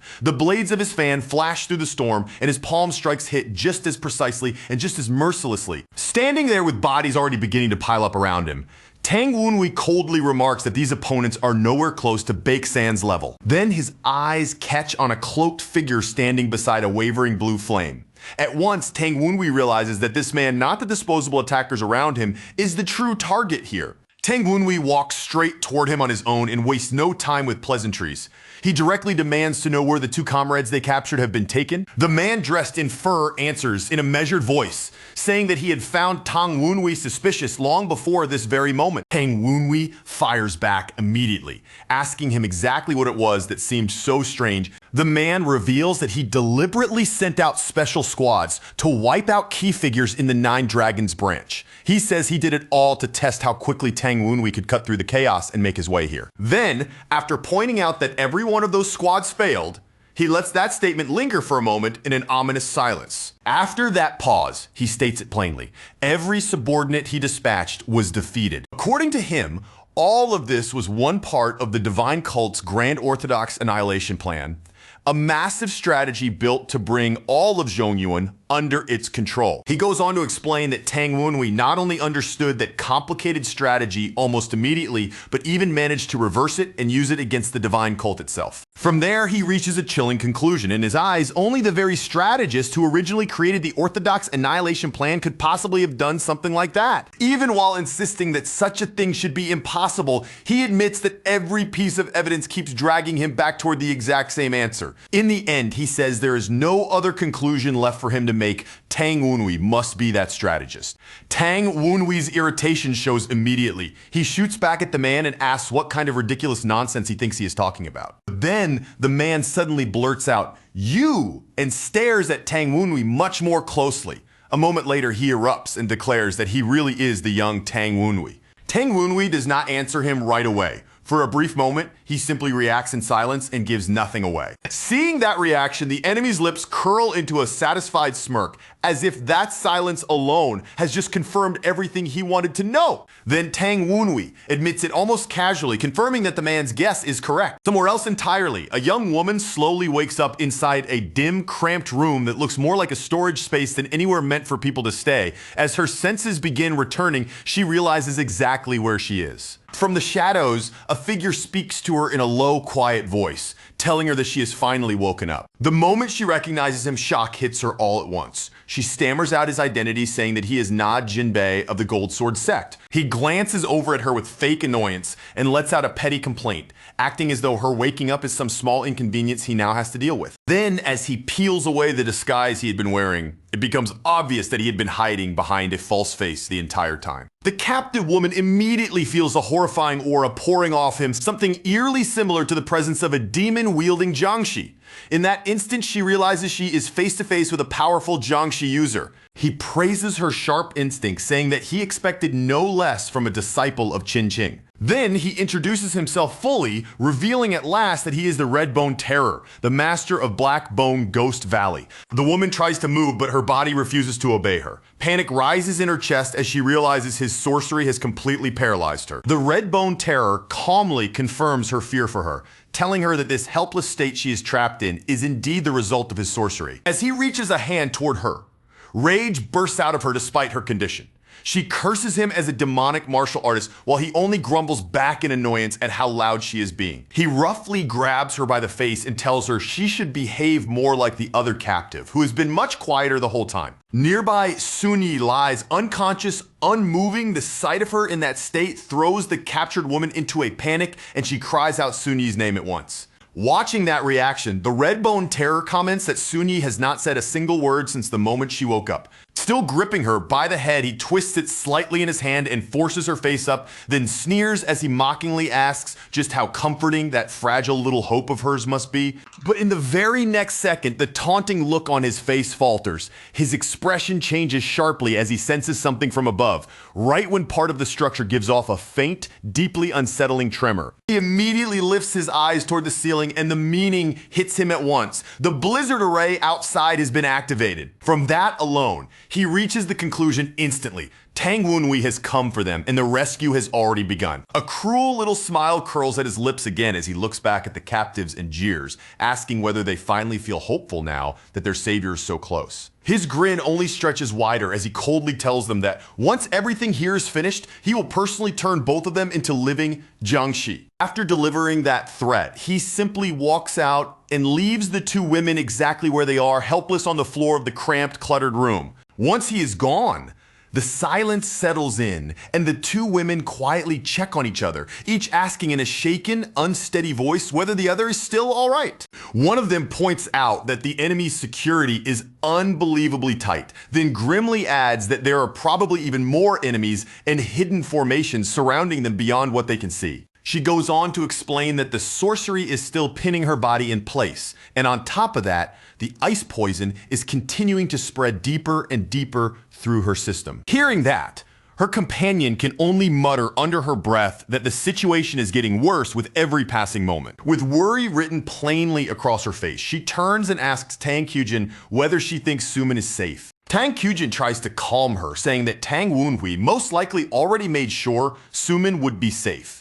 Even so, the unease in her heart is obvious, and her anxiety has clearly not disappeared. In the end, the two of them decide to do exactly what Tang Wenhui told them to do and wait, holding on to the belief that there's still a backup plan if everything starts to fall apart. Back in the center of the raging blizzard, the fur-clad enemy finally speaks the name aloud and acknowledges it directly, saying that the man standing before him is indeed Yan Wenhui. Tang Wenhui answers without the slightest disturbance, calmly giving his present identity instead and stating that his name is Tang Wenhui. The enemy refuses to let it go and stubbornly insists that he is Yan Wenhui, but Tang Wenhui simply feigns ignorance and acts as if he has no idea what the man is even talking about. That finally snaps what little patience the enemy had left. He draws his icy sword and tells Tang Wenhui to stop pretending not to understand. Then, without hesitation, he swings, unleashing a massive slash of freezing sword energy that rips violently through the blizzard. Tang Wenhui braces himself in place as the frigid wind explodes around them,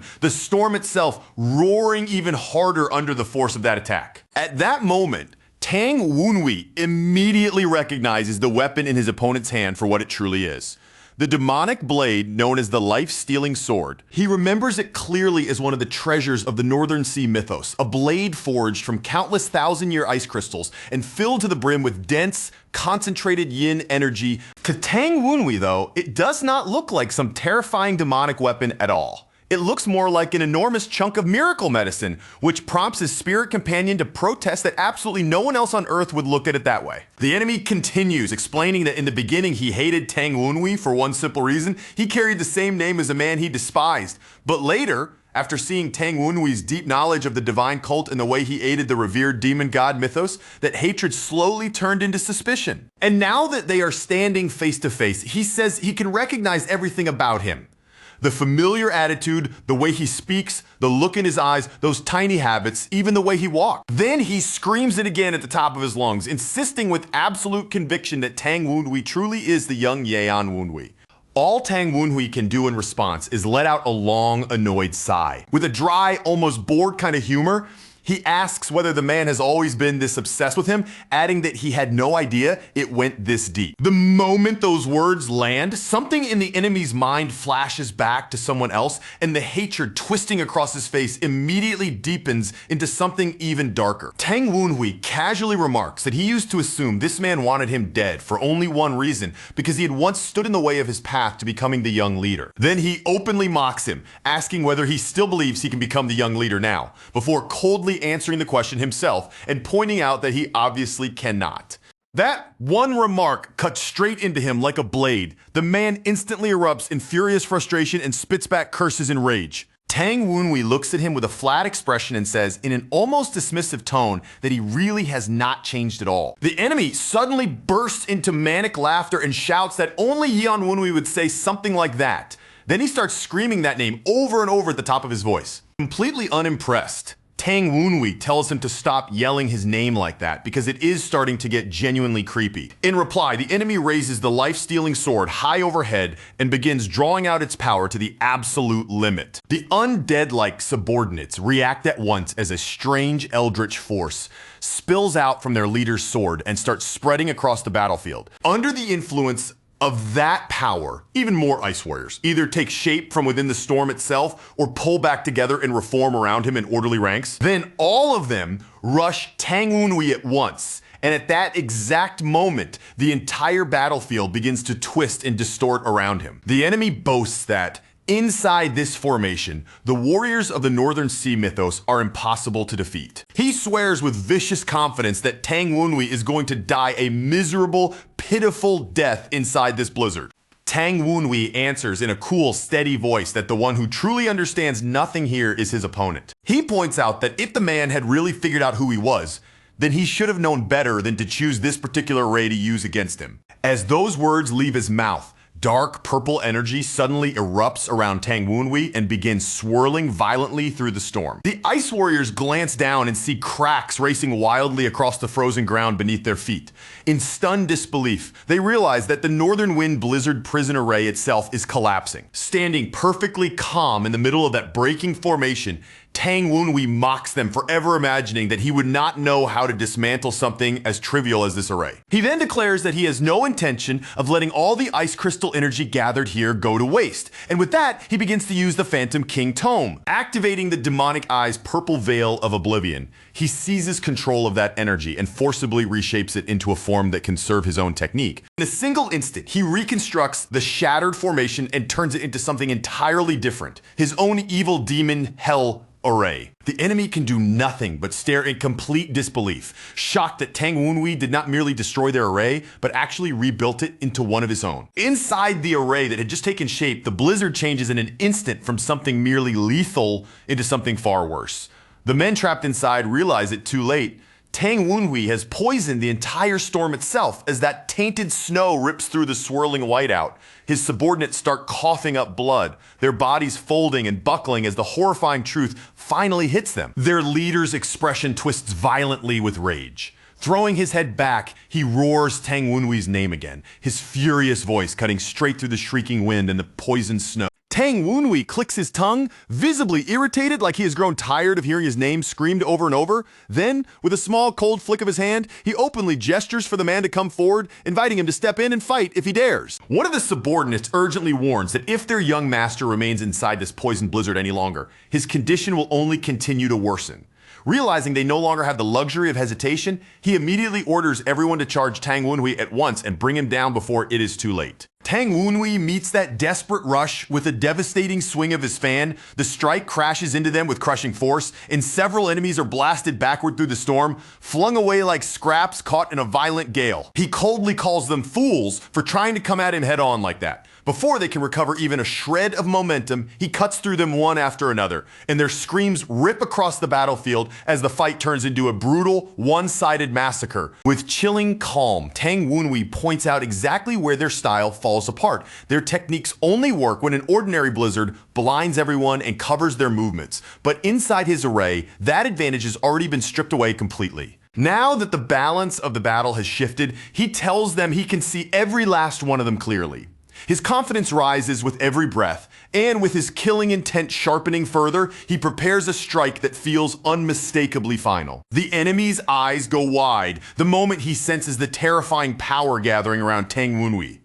A jolt of recognition runs through him. An invisible shock, he realizes that the energy taking form there belongs to the divine sword, Heavenly Demon. Tang Wunhui gives him no time to recover or even breathe. He unleashes a form of Mara, Thousand Sword known as Mara Sword Tempest, and in the next instant, an immense storm of blades rises around him, towering over the battlefield like a disaster given shape. That spinning sword Tempest does not hang in the air for long. It immediately comes crashing down from above, as if the sky itself is folding shut over the enemy ranks beneath a merciless rain of whirling steel. The falling blades tear straight through the Northern Sea Mythos warriors and rip their formation to pieces. Bodies are split open under the descending storm, and almost nothing on the battlefield is spared from the destruction. Even their leader cannot get out of its path. As the strike rips into him as well, a raw scream of agony bursts from his throat and echoes through the ruined storm. The sheer pain is written plainly across his face. His features twist and contort under the impact,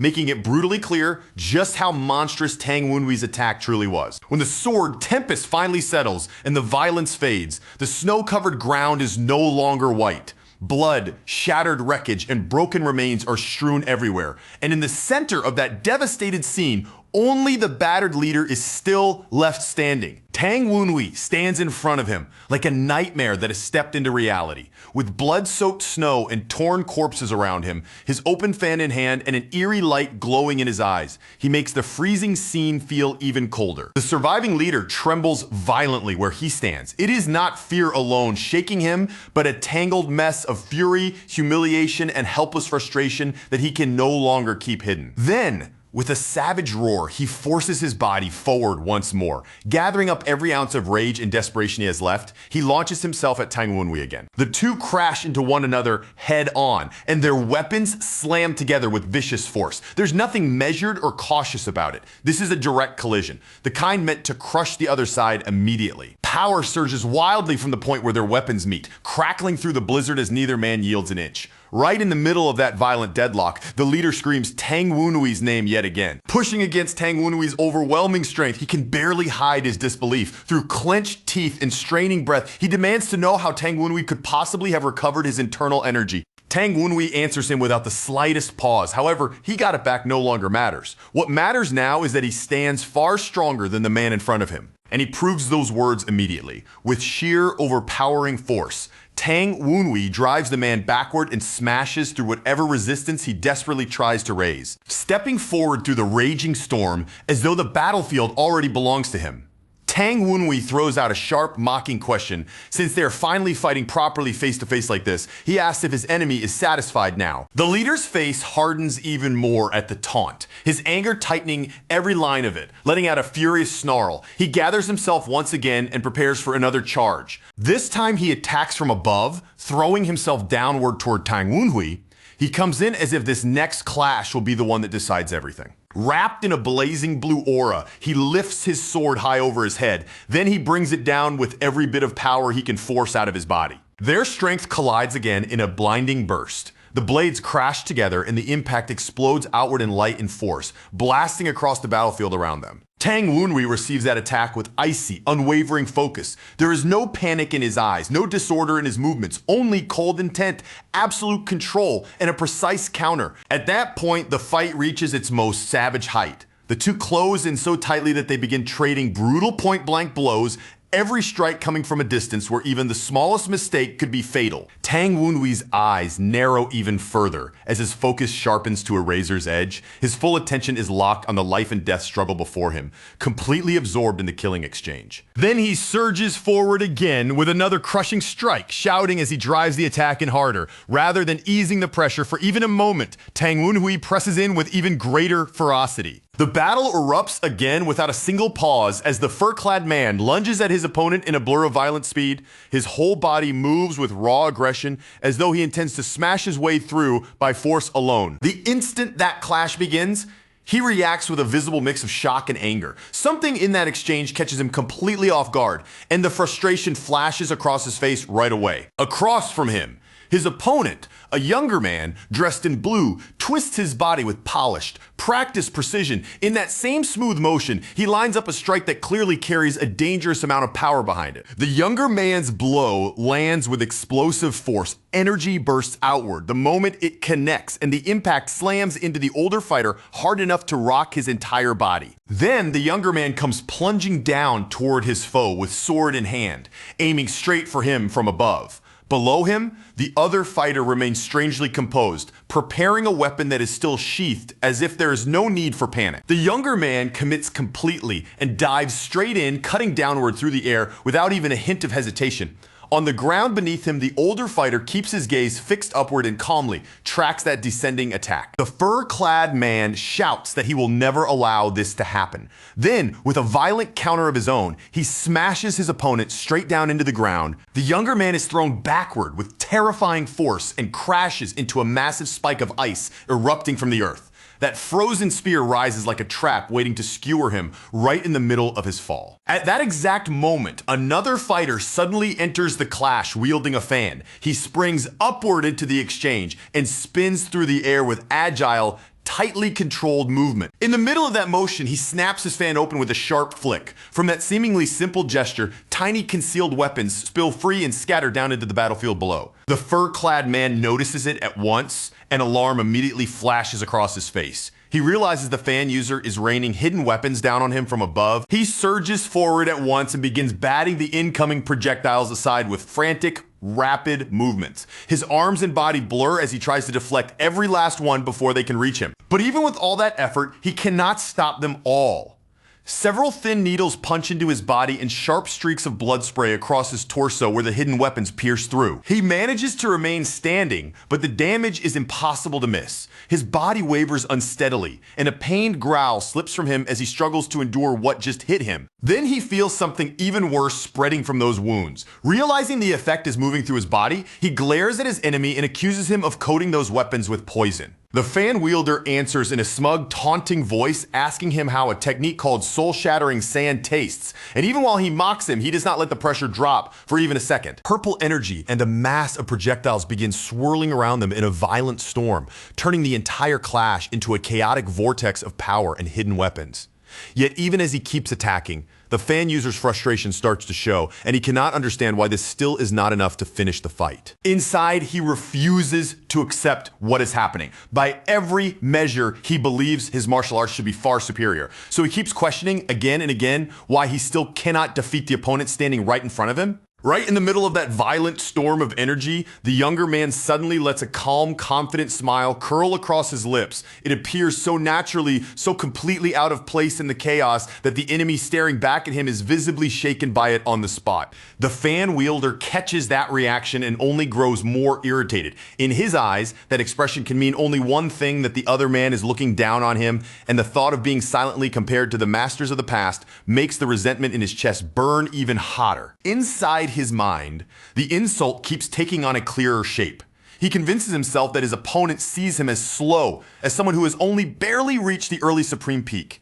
And that humiliating assumption sends his anger flaring out of control. Unable to bottle that rage up any longer, he explodes forward. Charging in with his temper fully unleashed, he shouts that the other man probably does not even consider him worthy of being called a real opponent. The fur-clad fighter answers by drawing an icy sword, and the moment that weapon comes free, the whole atmosphere around him changes. Dense frost clings to the blade in crystal layers, and the freezing power pouring off, it looks dangerously sharp even at a glance. With With a roar, he kicks hard off the ground and launches himself straight at the younger man.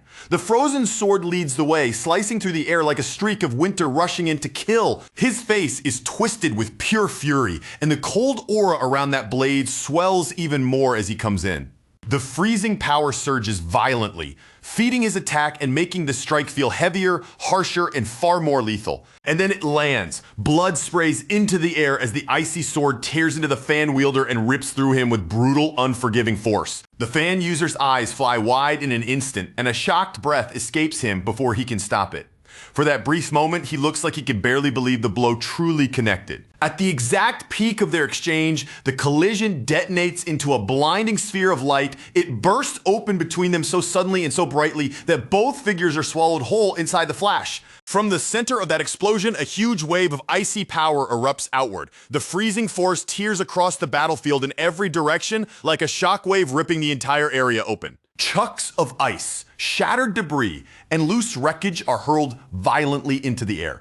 Everything around them gets swept up and thrown into the storm as the raging blizzard becomes even more chaotic than before. In the middle of that violent aftermath, the icy sword is knocked loose and sent spinning wildly through the air. The weapon flips end over end, flung away by the sheer force of the clash. A moment later, the sword crashes down into the ground. The instant it strikes, another surge of freezing energy bursts out from the impact point, sending cold power spreading across the earth once again. The younger man steadies his footing and regains his calm almost immediately, as if the explosion barely rattled him at all.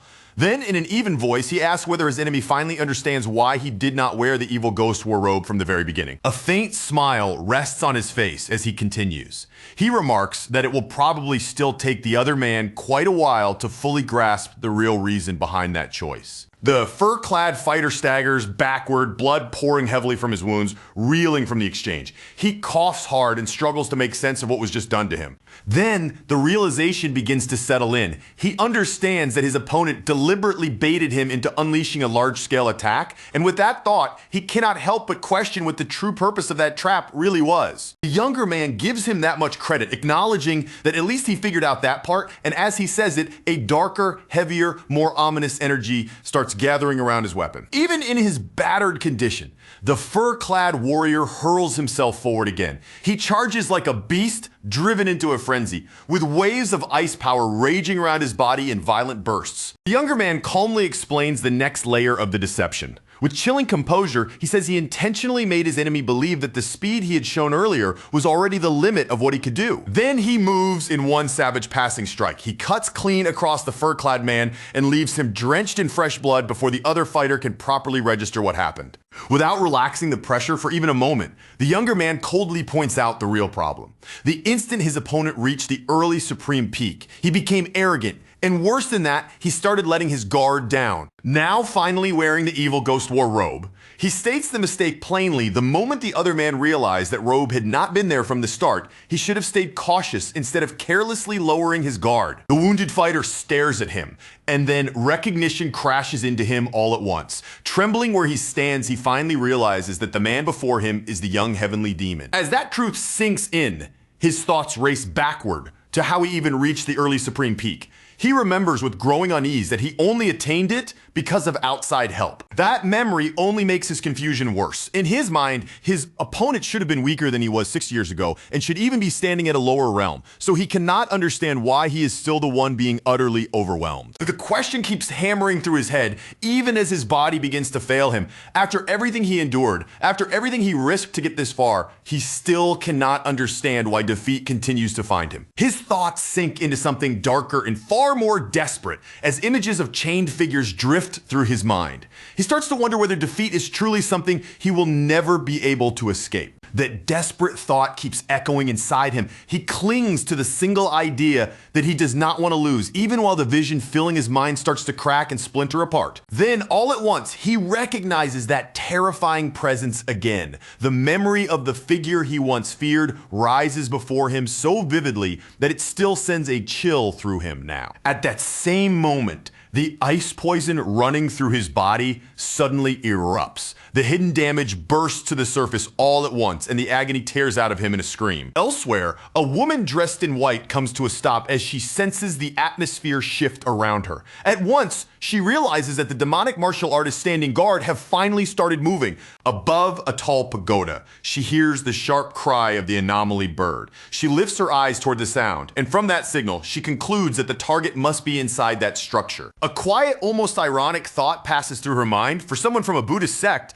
receiving a signal from an anomaly bird feels strangely fitting, and with that faint thought, she readies herself to act. As she recalls the plan, her role becomes clear again. The Righteous Wind Squad is meant to engage the main body of the enemy forces while she deals with the guards stationed here. And when she looks ahead, she sees 3 Northern Sea Mythos warriors directly in her path. The guards notice the anomaly bird overhead and instinctively start to tense. But before they can fully raise their defenses or react properly, she moves first and launches her ambush. She closes the distance in a single burst and drives a sudden palm strike into the first guard. The attack lands so fast and so cleanly that the others are left visibly stunned by what they just saw. The remaining guards realize immediately that they have been ambushed. At the same time, they identify the energy behind her blow and recognize it as power belonging to a Buddhist sect. Standing over the first man she has already dropped, the woman in white speaks with calm, measured precision.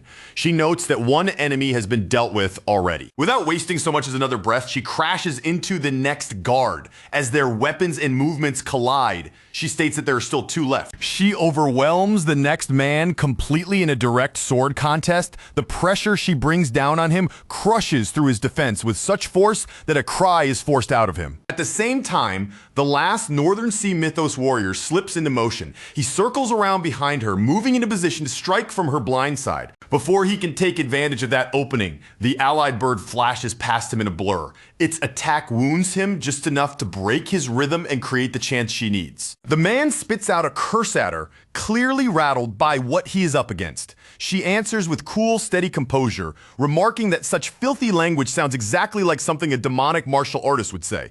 She violently knocks his blade offline, smashing it aside with force. The impact tears a grunt of pain from him as his stance breaks under the blow. Then her expression shifts ever so slightly, sensing another presence drawing near. She says that she knew this timing would come sooner or later. In the very next instant, the attack lands. She cries out sharply as pain rips through her from the sudden blow before she can fully turn to meet it. A higher-ranking demonic leader steps forward into view. Looking at her with cold certainty, he asks whether she truly came all the way here alone. Now, with that superior figure in front of her and additional warriors closing in with him, she finds herself surrounded on every side. And with open contempt in their voices, they tell her that she has gravely underestimated them. Breathing hard, she forces herself to steady her stance and scan the battlefield all over again.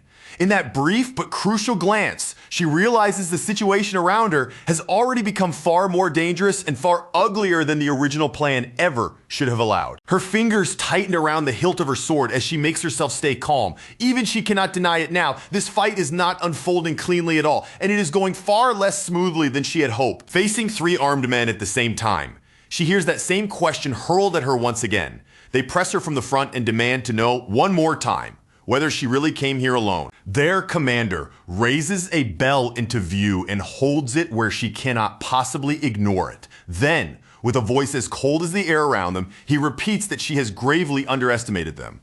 The man rings the bell, and the instant its sound spreads out, he begins to invoke a sorceress technique. Strange glowing runes flare into existence around him and spiral upward in widening rings as the spell rapidly takes form. She reacts immediately, her eyes widening the moment that eerie power rushes toward her. The spell closes in around her so fast that alarm flashes openly across her face before she can hide it. But instead of yielding to it, she lets out a fierce cry and answers with power of her own. Her energy bursts outward as she resists the bell's sorcery with everything she has, refusing to be swallowed by it. Seeing the result, the sorcerer clicks his tongue in irritation. Just as he expected, he notes that the bell's spell does not function properly against someone aligned with the Buddhist side. Even while resisting that oppressive sorcery, she keeps trading blows with the other warriors circling her, grinding her teeth through the mounting pressure. She refuses to stop moving for even a second. Her thoughts race as quickly as the fight itself. She realizes that anti-demonic energy alone will not be enough to bring all of them down, and for one fleeting instant, she asks herself what move she should make next. One of her opponents sounds almost impressed even as he keeps attacking. While still trying to cut her down, he openly comments on how solid and disciplined her defense is. Then something in their movements catches her attention and throws her off for a moment. The techniques they are using feel strangely familiar, and she cannot help but question why that sensation is hitting her now. A beat later, the answer clicks into place. She realizes they are using the very same martial arts Tang Wunhui once showed her, and that immediately makes her suspect he had prepared them specifically for a battle like this. That realization drags up memories of his merciless training. Thinking back on it with irritation, she bitterly concludes that the Tang clan's people really are wicked in the way they force others to grow stronger. The frustration bursts out of her before she can hold it back, and she yells that this is way too much. Even so, she swings her blade in a broad arc and cuts down more enemies in one sweeping strike. One surviving demonic warrior curses at her as he raises his sword again to continue the fight. Above them, the bird keeps circling through the air, watching the battlefield and waiting for the right opening. Then, in the very next instant, that bird dives. It crashes down on the man with a violent vortex of force, driving him into the ground and crushing him under the descending power. Now that he can see the creature clearly, the sorcerer reacts at once. He recognizes it immediately as the Gu Diao he had been searching for. He wastes no time at all. Ringing the bell again, he strengthens the controlling spell, and this time the sorcery thickens and clamps down around the Gu Diao with far greater force. The Gu Diao lets out a piercing shriek as glowing runes coil around its body. The spell visibly tightens around it in midair, like invisible chains snapping shut all at once. Under that crushing restraint, the bird is violently forced downward. It slams hard into the ground, pinned there beneath the weight of the sorcery. The moment she sees it brought down, she knows exactly whose creature it is. That fallen Gu Diao belongs to Tang Wunhui. The sorcerer turns his gaze back toward her and makes his next intention obvious. Deciding that he will deal with her as well, he prepares to launch another attack. Elsewhere inside a building, a bound girl feels the vibrations of battle trembling through the structure around her. Her first thought comes immediately, full of hope, as she wonders whether Tang Wunhui has finally arrived. But then she pauses and concentrates more carefully. The sword aura she senses does not belong to Tang Wunhui at all. Instead, she realizes it belongs to Suman. The other captive reacts the instant she hears that Suman is here, and immediately asks about Tang Wunhui. The first girl explains that she can faintly sense his sword sense somewhere far away, but he himself is not actually here. That makes her think more deeply about the strange presence hanging around the battlefield. She concludes that something abnormal must be involved and that the lingering, unusual scent likely comes from the bird that arrived with them. Closing her eyes so she can focus, she sorts carefully through the different scents in the air one by one. She says she can faintly detect Tang Wunhui and some members of the Righteous Wind Squad at a distance, but aside from them, there are no other allies nearby. Her companion understands the meaning of that almost immediately, realizing Suman is essentially out there alone with only the bird helping her. She looks toward the first girl, who quietly confirms that is exactly the situation. Despite their worry, both of them force themselves to rise. What troubles them most is the same thought neither can ignore: Suman has still not fully recovered her strength yet. Back on the battlefield, Suman makes a dangerous decision. She invokes Spectral Streak and calls directly to a terrifying spirit. Something answers her call.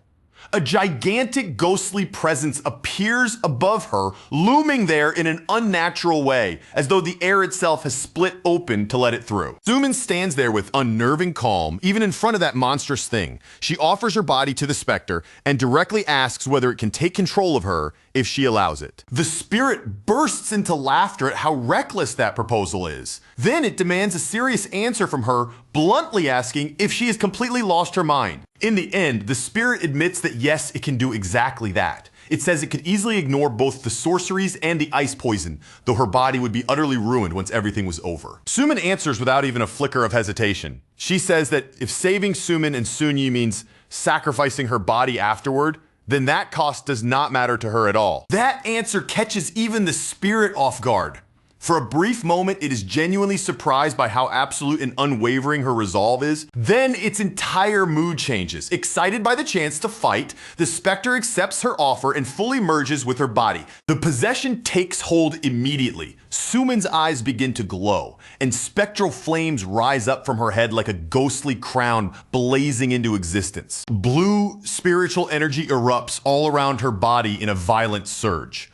The transformation happens so suddenly and so intensely that the friend watching can only stare in shock. Now speaking through her body, the spirit stretches as though it is testing out a fresh set of limbs. It cackles in open delight and says outright that this feels incredibly good, with horn-like shapes forming and her eyes burning with an unnatural brightness. The possessed Sumin grins in that eerie warped state. He says he truly cannot understand this girl at all. He clicks his tongue in annoyance and complains that the Liv Jiangxi should have taken their weapons away first, mocking whoever carelessly left them nearby. He reaches out and grabs a ghostly sword, then as though she weighs nothing at all. He hoists one unconscious girl over his shoulder. With obvious satisfaction in his voice, he remarks that he has retrieved the promised child. After that, he turns his attention to the remaining girl and asks us a very simple question. He wants to know where the strongest person in the surrounding area is. She points in a specific direction, and that answer is all he needs. The possessed figure accepts it eagerly, already poised to move the moment he has the information. Wrapped in swirling blue energy, he launches himself forward. In a streak of power, he shoots off to attack.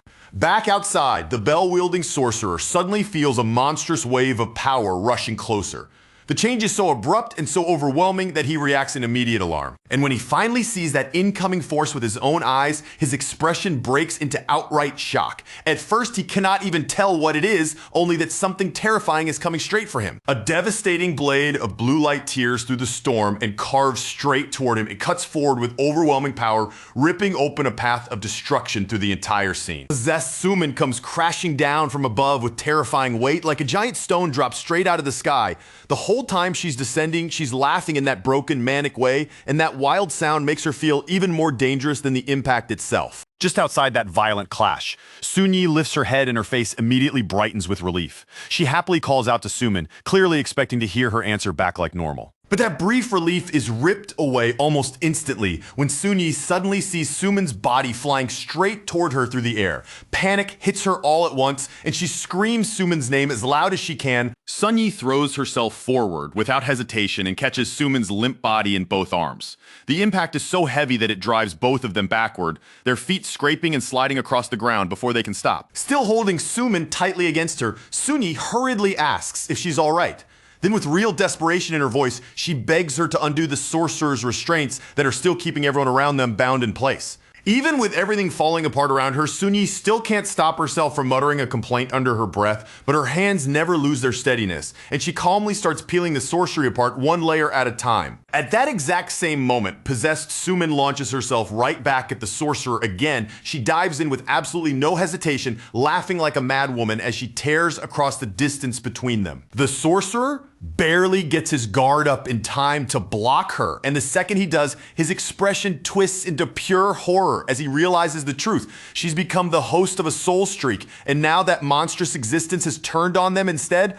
Sumin instantly snaps back at him and tells him to shut up. Before he can say anything else, she follows with a savage kick that slams into him so hard it sends him brutally flying away. Not far from there, another demonic warrior shouts a curse at her from the middle of the chaos. His voice cuts sharply through the frantic noise of the battle, still raging all around them. Sunyi moves at the very same time as the ally beside her, both of them striking in perfect sync. Their sword lights flash across each other for a split second, and together they cut that warrior down in one clean, coordinated blow. With the sorcerer already staggering from the damage, the three allies all rush him at once. They come at him from different directions, closing in together with the clear intent to finish the fight right then and there. Their blades rip into him again and again in a relentless flurry, carving through him before he can recover.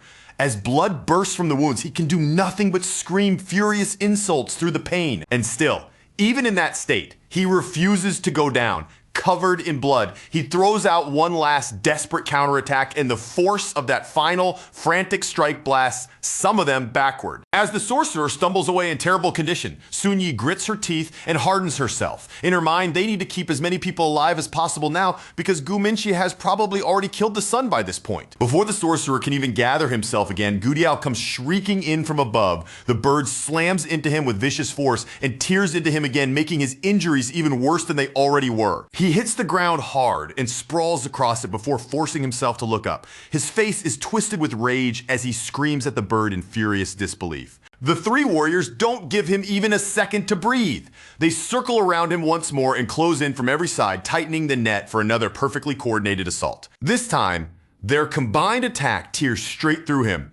The strike is so devastating that blood immediately gushes from his mouth the moment it lands. But the blow doesn't stop at simply tearing him apart. It erupts into a towering pillar of ice and snow that blasts upward into the sky and spreads across the battlefield in a violent, frozen explosion. Back at the earlier clash, Tang Wunhui is caught by that icy detonation as it races across the field. It slams into him from the side, hitting him before he can fully avoid it. Through the white blur of snow and frost, he suddenly catches sight of his berserk opponent. Even inside that blizzard, the man is charging straight at him without slowing down in the slightest. The ice-armored Jiangshi lets out a monstrous roar that shakes the air around him. Blue flames writhe around his body, making it look as if the cold itself has come alive and wrapped him in pure fury. Seeing that Tang Wunhui can only grimly admit the truth to himself, the attack he launched earlier has been completely neutralized. The Jiangshi then swings an enormous fist coated in thick ice straight at him. There's nothing restrained about it either. He puts his full killing force into the blow as it crashes down. Tang Wunhui meets that attack head on instead of retreating, but even he can't hide it this time, and his eyes widen in open shock the instant the collision lands. The moment their powers collide, the force explodes upward. A massive column of energy tears into the sky and punches straight through the storm hanging above them. His ghostly companions immediately call out to him, asking if Tang Wunhui is all right. He answers them honestly, saying he truly never expected things to turn out like this. As he watches the rampaging Jiangshi keep pressing forward, Tang Wunhui can only marvel at it with bitter disbelief. Somehow the man is fighting even better now that he's completely lost his mind. Not wasting even a single heartbeat after that realization, Tang Wunhui activates Shadow Shroud Step. In the next instant, he vanishes into the blinding storm so completely it looks like the snow itself swallowed him whole. The Jiangshi narrows his focus entirely onto Tang Wunhui and finally understands something. At last he realizes why this young man was somehow able to keep pace with Gu Minchi in the first place. He reaches the conclusion that Tang Wunhui managed it because he could read Gu Minchi's Northern Sea Mythos techniques with strange ease. Even while fighting from a lower realm, he was still predicting those movements ahead of time. But there's a problem with that, the narrator points out, and it comes right as the crazed opponent lets out a scream of pain in the middle of that violent clash. Watching the black-clad fighter in his berserk state, the narrator explains the issue clearly. His attacks have become wildly erratic and purely impulsive now, which makes them far harder to read in any normal way. Tang Wunhui clicks his tongue and thinks to himself that he burned through far too much power using Sword Tempest Mara. He grumbles that this fight has become much tougher than he expected, and yet even then, with dark energy curling around him and a vicious grin on his face, the hooded young man drives himself forward once again. He tears across the snow-covered battlefield at full speed, cutting through the storm with everything he has. Straight ahead of him, his distant enemy is still roaring, and Tang Wunhui races directly toward him. The enemy answers that charge immediately and comes rushing back at him as well. Through the blizzard, the two of them hurtle toward each other head on like two disasters about to collide. The instant they meet, the exchange erupts with savage violence. The enemy is blasted away screaming as fire, shattered ice, and chunks of debris explode outward in every direction around him. Nearby, the icy life-stealing sword remains stuck upright in the ground.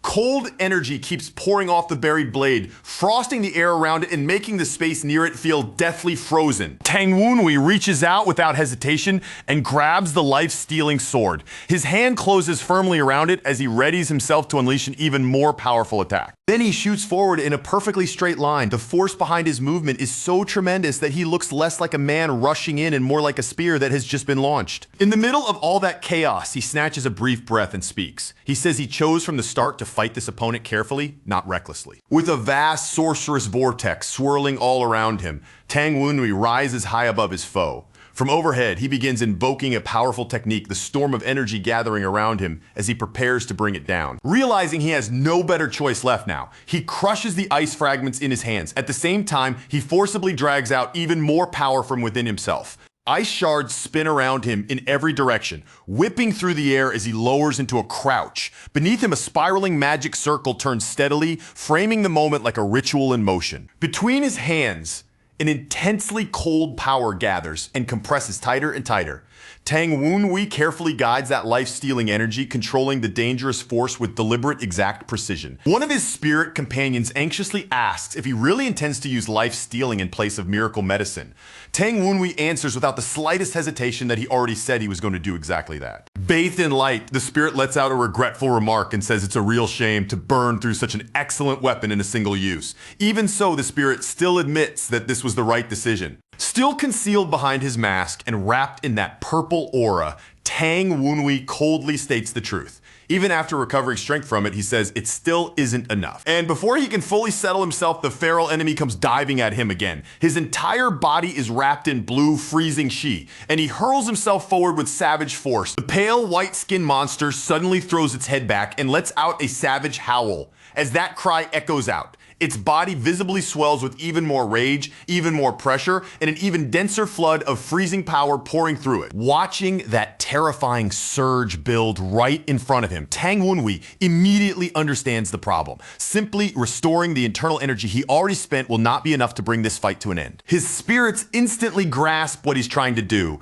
and the look on their faces turns grim. Horrified, they warn him that attempting to cultivate ki in the middle of a battle is complete insanity, and that forcing it under pressure could easily leave his ki blocked.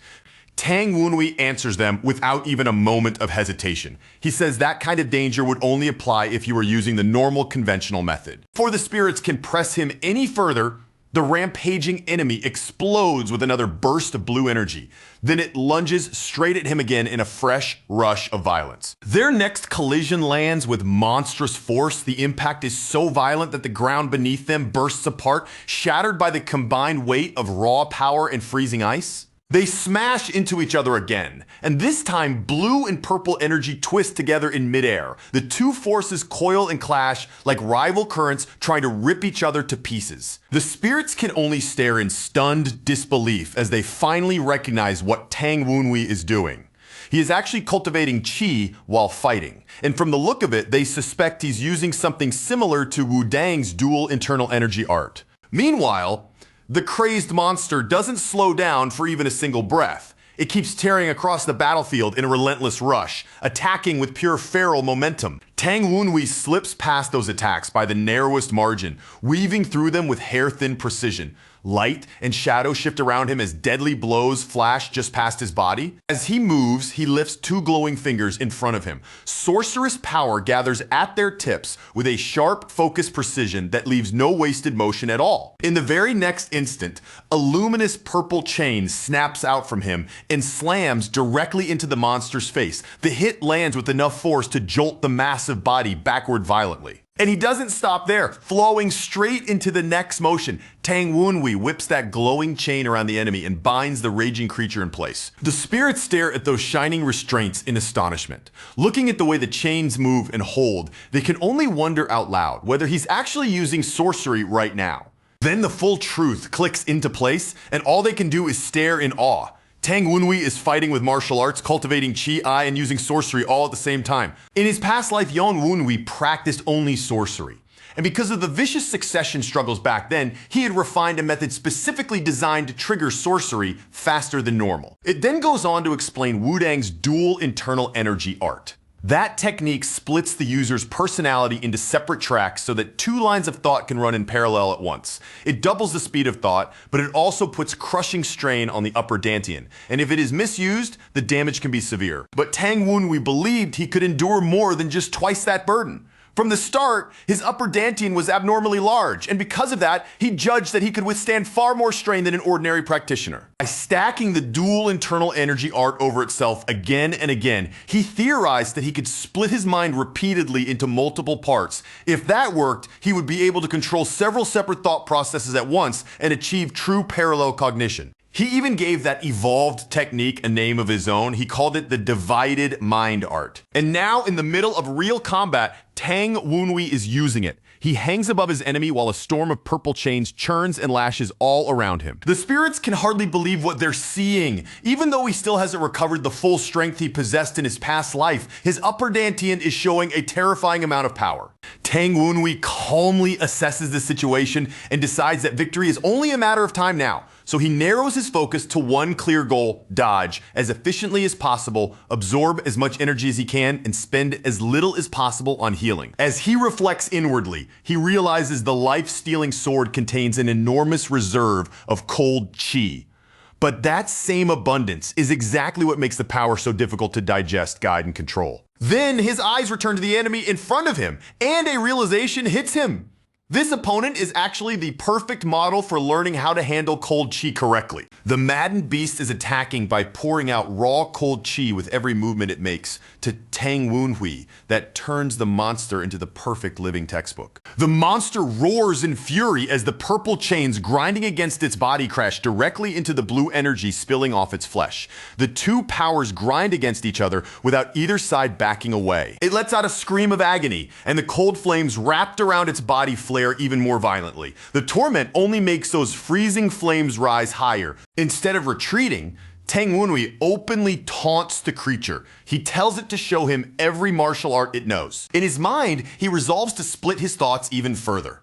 He wants to free up additional parts of his mind so they can focus entirely on analyzing the enemy's movements. With those extra streams of thought working in parallel, he plans to break apart the enemy's cold chi techniques, restructure them, and adapt them into a form that suits his own body and style. The monster lunges again with savage force, gathering itself for yet another devastating strike. The instant their powers collide again, a huge shockwave bursts across the snow. The battlefield shudders under another violent impact. The white-skinned foe refuses to let up for even a moment. It keeps pressing forward, swinging and kicking with limbs infused from end to end with cold chi. It charges again immediately after that, and every step it takes cracks and splinters the battlefield beneath its feet. Tang Wunhui suddenly drives his hand down against the ground. From that point of contact, he releases another wave of power through the frozen terrain. His palm glows and dark energy begins spreading outward from it. The force ripples through the ground in widening rings. From that spreading power, a spiraling purple vortex rises up and catches the enemy. It drags the monster toward Tang Wunhui and rips a startled cry out of it. At the same time, Tang Wunhui tightens the glowing chain wrapped around his hand. The motion makes it obvious that he is already preparing a decisive follow-up strike. The chain lashes out again and pierces the enemy once more. Around the two of them, dark tendrils writhe and dance like living shadows. The monster bellows in fury as blood sprays from the wound. The sorcery digs deeper into its body and tears through it even harder. Tang Wunhui steps forward without the slightest hesitation. He closes in on the wounded enemy with firm, unmistakable intent. As he advances, he remarks that he is finally beginning to understand how to deal with the cold chi now flowing through him. Inside his body, that cold energy starts to condense. It compresses tighter and tighter until it forms a bright sphere of concentrated power. The spirits cry out in shock. When they see what's happening, the energy is gathering at an unbelievable speed, and they can't help wondering if he truly succeeded in cultivating chi right in the middle of battle. Tang Wunhui reaches a clear conclusion. He has to adapt Gu Minche's method of handling cold chi into something that fits his own style, and then absorb the venom dragon cultivation through the black dragon chi arts. Once the black dragon chi arts continue to evolve, they eventually become the black dragon cultivation technique. It adds that as this evolved method strengthens the central dantian, it will also reinforce his upper dantian at the same time. Dark phantom beasts begin swirling around Tang Wunhui as his aura surges higher and higher. The pressure pouring off him climbs to an entirely new level. Then purple energy erupts upward from his body like jagged lightning, announcing the release of an overwhelming aura that floods across the battlefield. An eerie, unnatural fire suddenly flares up in his eyes, making it unmistakably clear that the transformation inside him has truly started taking hold. And in the very next instant, his entire appearance changes. His hair turns a stark, pure white dark demonic markings spread across his body, and an overwhelming pressure of power begins pouring off him nonstop. The spirits immediately burst into excited chatter. pointing out almost at once that his hair now looks exactly like it did in his previous life as Yan Wunwei. But that excitement doesn't last long, because the moment they feel the spectral energy and demonic chi rolling off him in heavy waves, their amazement turns straight into shock. At the same time, they sense something even heavier closing in from every side. The crushing aura wrapped around his transformed body is so oppressive that it feels nearly unbearable just to endure. One of the spirits, completely stunned by what it is seeing, blurts out that he can only be described as an incarnation of Mara. Even the crazed enemy, who had been raging wildly just a moment earlier, visibly falters at the sight of that new form and lets out a frightened cry. Tang Wunwei slowly descends through the air, his demonic aura rising around him like a towering shadow, while the enemy can do nothing but stare up at him in raw, helpless terror. Without the slightest hesitation, he opens his bladed fan once again, calm and composed, as he prepares another strike clearly meant to kill. Then, with a single sweeping motion, he sends a slash of purple light tearing through the air and straight toward his foe. The attack hits cleanly, exploding against the monster's body and ripping out a desperate scream filled with pain and panic. Tang Wunwei doesn't stop for even a second. He immediately keeps pressing forward, unleashing crossing beams of energy that slice into the enemy again and again, tearing it apart piece by piece. A follow-up slash then carves a massive arc across the battlefield, carrying enough force to drive the attack sequence toward its brutal finish.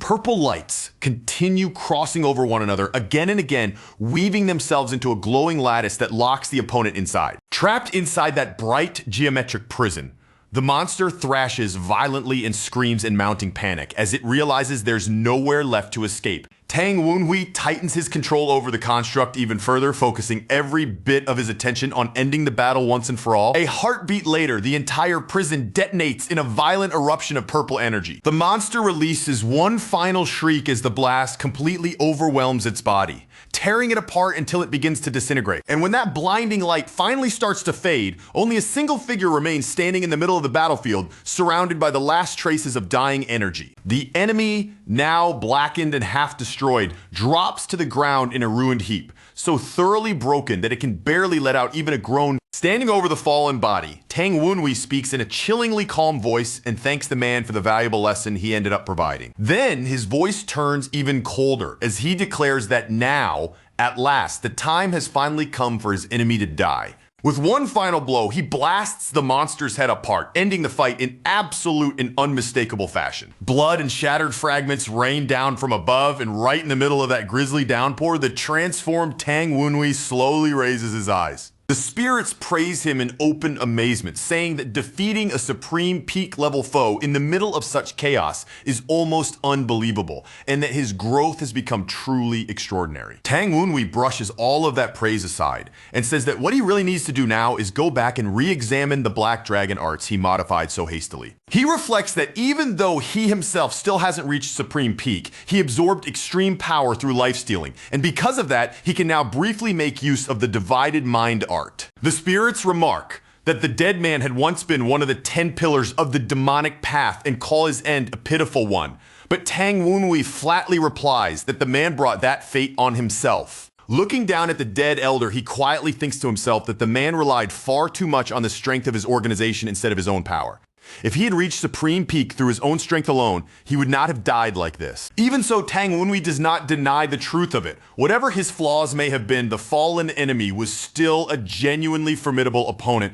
As the demonic aura around him begins to fade away, he reminds himself that there's no time to waste because he still has to hurry back and heal Sumin and Tang Kyujin. His eye flashes once more as he pulls his consciousness back, withdrawing from the state that had been empowered by his past life. In a hidden inner realm, flooded with purple light, he stands surrounded by swirling demonic shadows and floating runes drifting all around him. Then the sound of footsteps echoes across stone.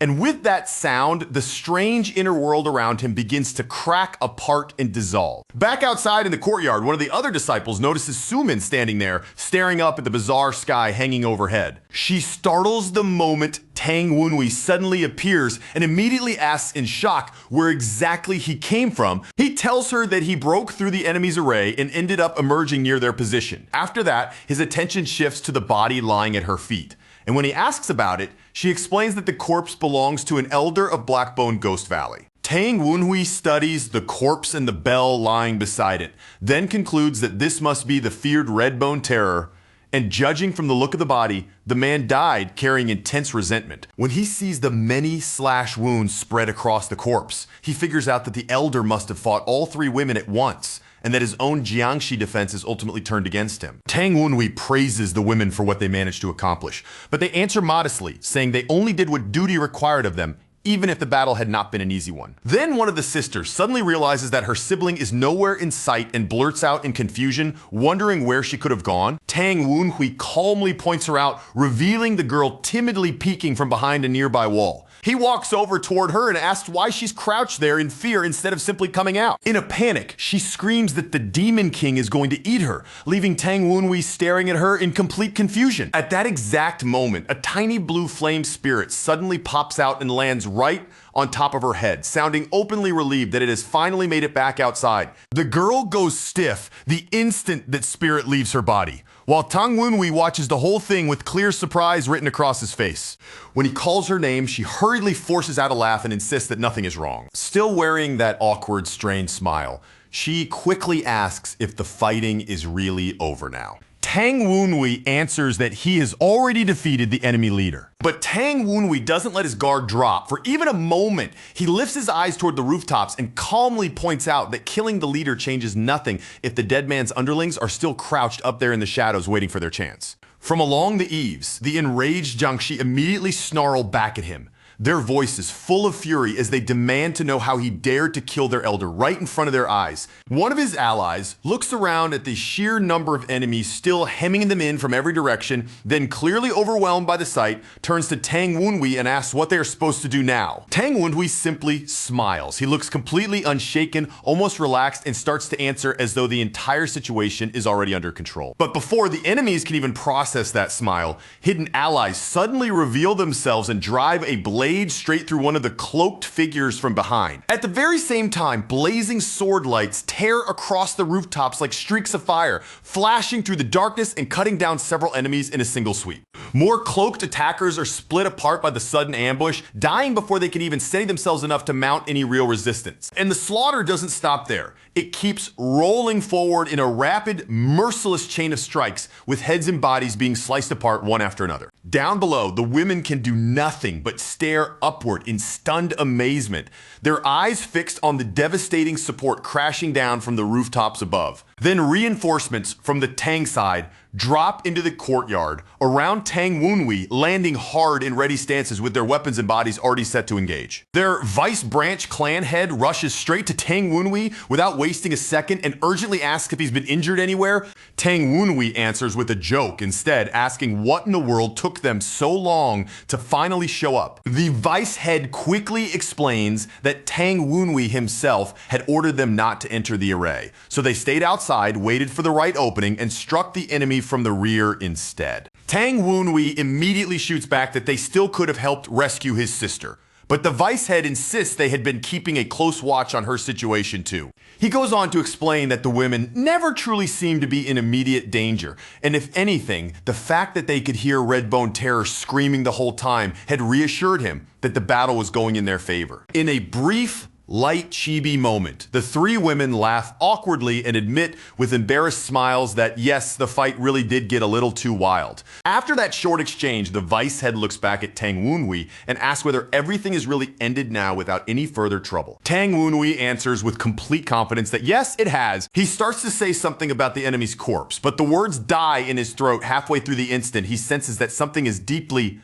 unmistakably wrong. His eyes widen at once, alarm flashing across his face as a sudden ominous presence presses down over the entire area. He turns his head and sees a tall figure wrapped in bandages, dressed in white robes, standing calmly among the scattered limbs and ruined remains. For a brief moment, it feels as though time itself has frozen solid. The newcomer stands atop a spread of crystalline ice, while several people are trapped inside it like insects sealed in glass. Tang Wunhui and the others are shown encased in ice, a terrifying image that makes the newcomer's overwhelming power instantly and brutally clear. Then Tang Wunhui snaps back to the present, staring straight ahead in open shock as he realizes that the true danger has only just arrived. All around him, the allied warriors suddenly falter. order. Some crumple where they stand, others stumble, and others clutch at their heads as that chilling aura spreads through the courtyard. The women struggle just to stay on their feet, shaken and confused as they ask what in the world just hit them. Tang Wunwei realizes with a jolt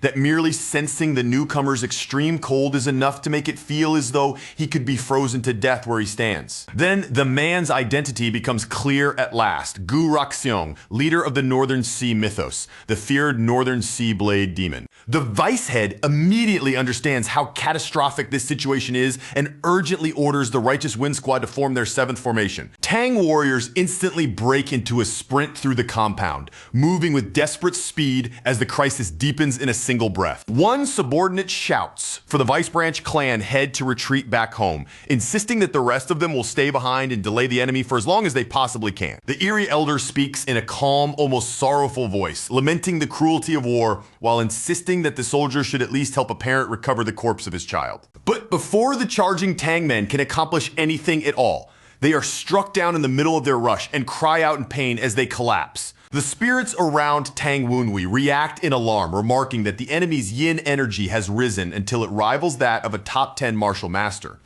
They suspect outside assistance and realize that he can now even perceive celestial orbits. At that moment, Tang Wunwei finally understands the ugly truth. Gu Minche had only been bait, and his father never truly cared whether that son lived or died. He condemns that cruelty outright, burning with anger at the thought that a father would let his own son die even though he had been close enough to save him. Then Tang Wunwei pieces the rest of it together and concludes that the enemy's real purpose was to test the Tang clan's defenses and measure how much they knew before making a move against Tang Munhyuk. Without any doubt, he identifies the attacker as Gu Raxiong, the leader of the Northern Sea mythos, and judges the man to be completely insane. In the next instant, a blurred figure suddenly bursts forward with terrifying speed, crossing the distance so fast that it is almost impossible for the eye to follow. The Tang vice head recoils in shock as Gu Raxiong appears right in front of them in an instant, as if he had simply erased the space between. Driven by pure desperation, the vice head throws a punch at him anyway.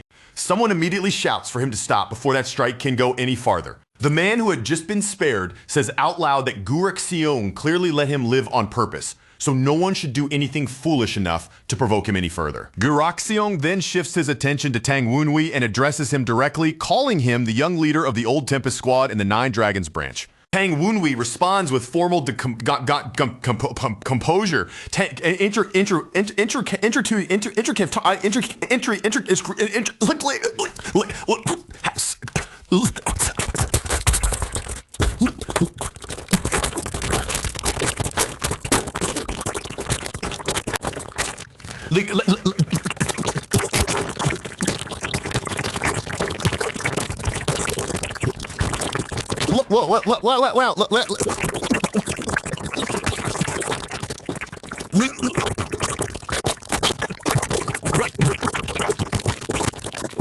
Well.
Gu Raxiong studies him in silence for a brief moment, then coldly accuses him of being deceitful. He goes on to dissect Tang Wunwei's temperament, saying that he appears calm on the surface while raging underneath, which prompts Tang Wunwei to ask if they have met somewhere before. Tang Wenhui answers that. This is their first meeting, so Guraxiong asks why he carries such resentment toward him, and Tang Wenhui simply replies that he is a member of the Tang clan. He explains that any member of the Tang clan would naturally feel anger when an outsider like Guraxiong barges into their territory without permission. Guraxiong dismisses that answer immediately, saying that the emotion he sees in Tang Wenhui is far too savage and far too raw to be explained by ordinary clan anger alone. Guraxiong looks straight at Tang Wenhui with a mocking little smile on his face, then casually asks whether he perhaps slaughtered his entire family to earn hatred that intense. Inside, Tang Wenhui rejects the question instantly.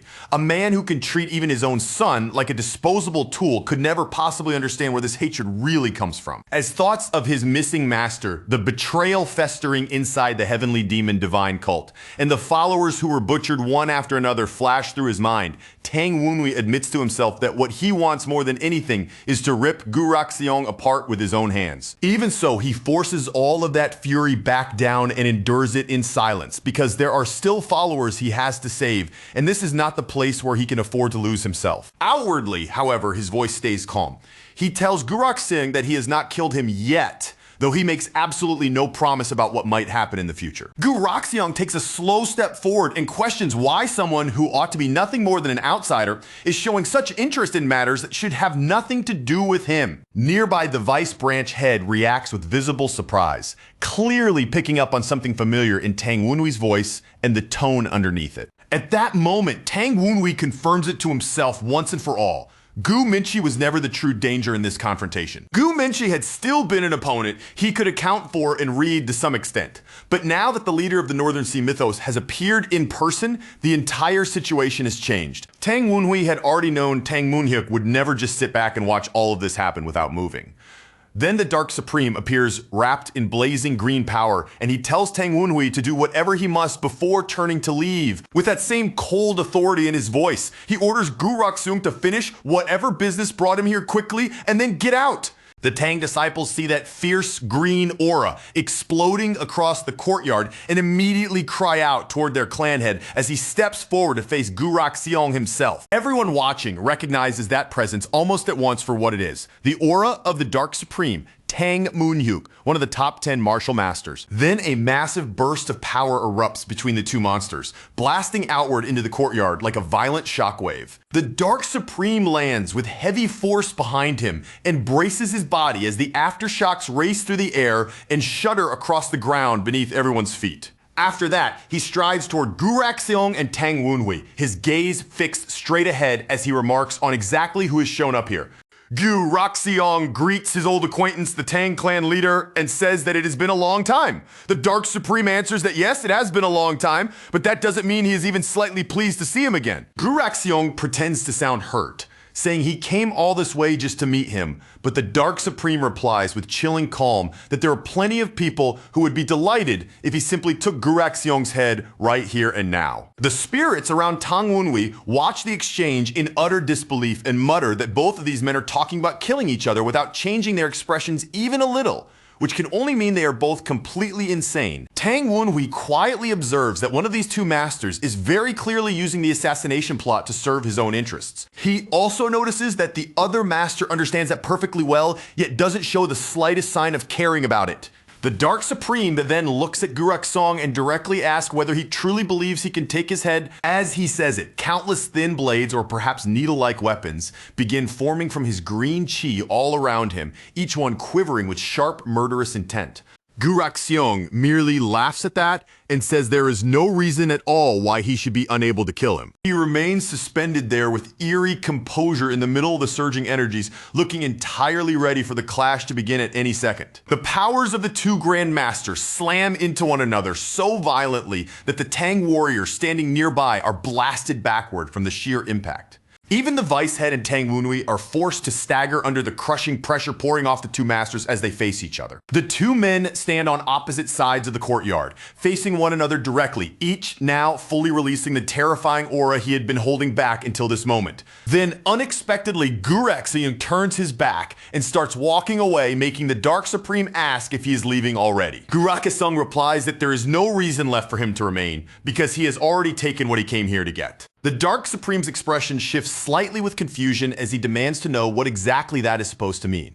Gu Roxiong says he will come visit again soon and then adds with ominous ease that next time he will even bring a special gift with him. The Dark Supreme answers in a cold, unwavering voice that he will be waiting for him. As Gu Roxiong's oppressive presence finally begins to fade away, the Patriarch tells his people to stay alert, keep their eyes open, and prepare themselves for whatever the enemy plans to do next. The instant that crushing aura disappears, Tang members all around the courtyard either collapse on the spot or gasp out in relief, as the unbearable pressure finally lifts from their bodies. Tang Wunhui and the others bow and thank the Patriarch, and he answers by reminding them that every single member of the Tang clan is one of his children. Tang Wunhui says that he only carried out the duty expected of him, but then he starts to bring up something else, drawing a questioning look from the clan head. Before he can continue any further, Tang Wunhui suddenly senses that something is wrong, and one of his eyes widens sharply in alarm. The Dark Supreme suddenly stumbles, his body giving way for a moment as a hidden internal injury finally catches up with him. Tang Wunhui immediately rushes forward and moves to support him before he can fall any farther. But instead of focusing on his own condition, the Patriarch first assesses Tang Wunhui and says that the young man's internal injuries are severe, praising him for having endured so much while carrying wounds like that. Then, returning to Gu Roxiong's final words, he notes that the man had claimed he already obtained what he wanted. Realizing that those words mean some larger scheme is already in motion, the Dark Supreme decides that preparations for what comes next must begin immediately. Meanwhile, as night settles over everything, several carriages leave the Tang estate and roll off into the darkness with people inside them. Inside one of those carriages, a woman sits beside the window and gazes out into the night while the wheels continue turning beneath her. 3 young women sit together inside that carriage in heavy silence, each of them still visibly shaken by everything that happened. One of them remembers the promise she once made, that she would become Tang Wunhui's sword, and now all she can feel is regret that when the moment truly came, she could not help him at all. The 3 girls glance toward one another in the dim carriage, and within that quiet exchange, a shared resolve slowly begins to take shape between them. After hesitating for a brief moment, one of them finally turns towards Suman and Suni and starts to speak. Then, after gathering up her courage at last, the girl firmly declares that she wants to become stronger. For a brief second, her companions simply stare at each other, visibly startled by what she has just said, as though none of them expected those words to come out so suddenly. But that moment of surprise does not last long. It softens almost immediately into warm, knowing smiles, and the look in their eyes makes it clear that they have already embraced the very same determination she has. Without needing to say anything else, the 3 friends raise their hands and knock their fists together, quietly sealing a promise between them that from this moment on, all 3 of them will become stronger no matter the cost. Beneath the still dark canopy of the night sky, their carriage finally lurches forward and slowly begins rolling away from the Tang compound, carrying that new resolve with it into the darkness. By the time morning arrives, golden sunlight pours gently into Tang Wunhui's room, and after all the turmoil that had filled it before, the entire place now feels calm, orderly, and almost unnaturally quiet. Tang Wunhui opens his eyes from the bed, but there is no immediate relief on his face. Instead, he looks deeply thoughtful, as if the simple fact that he survived that horrifying ordeal still has not fully sunk in. The instant he wakes, his spirit companions swarm around him in a fluster, crowding close with panicked expressions and firing off anxious questions about whether he is truly all right. Then, without giving much warning at all, Tang Wunhui suddenly pushes himself upright from the bed, the abrupt movement sending his hair swaying sharply behind him. The spirits hurriedly explain that it was Dark Supreme himself who intervened and personally treated the many wounds that had covered Tang Wunhui's body. Just then, Tang Wunhui turns toward the sound of a voice as someone nearby asks him, almost casually, if he is finally awake. When he looks over, he sees Tang Munyuk sitting there with his usual composed presence, while a woman dressed in black stands quietly behind him and calmly remarks that Tang Wunyu seems to have recovered quite well. Tang Wunhui immediately gives a formal greeting, then sincerely thanks Tang Munyuk for saving him and treating his injuries, openly admitting that he honestly has no idea how he could ever begin to repay a favor of that scale. Tang Munyuk only lets out a light chuckle at that and waves the gratitude away, telling him there is no need to repay anything because to him, anyone who bears the Tang name is one of his own children. Even after hearing that, Tang Wenhui still insists that the debt weighs heavily on him, and the sheer earnestness in his answer makes the woman standing behind Tang Moonhyuk visibly flustered with embarrassment. After that, the three of them are left sitting there facing each other, and a thick, awkward silence slowly settles over the entire room. As that silence stretches on, Tang Wenhui quietly finds himself wondering who this unfamiliar woman actually is. Tang Moonhyuk starts introducing her as Yuan, and begins explaining that she has wanted to meet Tang Wenhui for a very long time. But before he can finish, she bursts out in embarrassed protest and even starts roughhousing him just to make him stop talking. Then she suddenly turns toward Tang Wenhui and blurts out, half in frustration and half in embarrassment, that it would not matter anyway because he probably would not remember her. She keeps muttering under her breath that he does not remember her at all, leaving Tang Wenhui and the spirits staring at her in total confusion, while the spirits immediately start scolding him for having such a handsome face and somehow still being completely clueless about women. Completely thrown by the whole reaction, Tang Wenhui can only sit there and wonder what exactly he did wrong.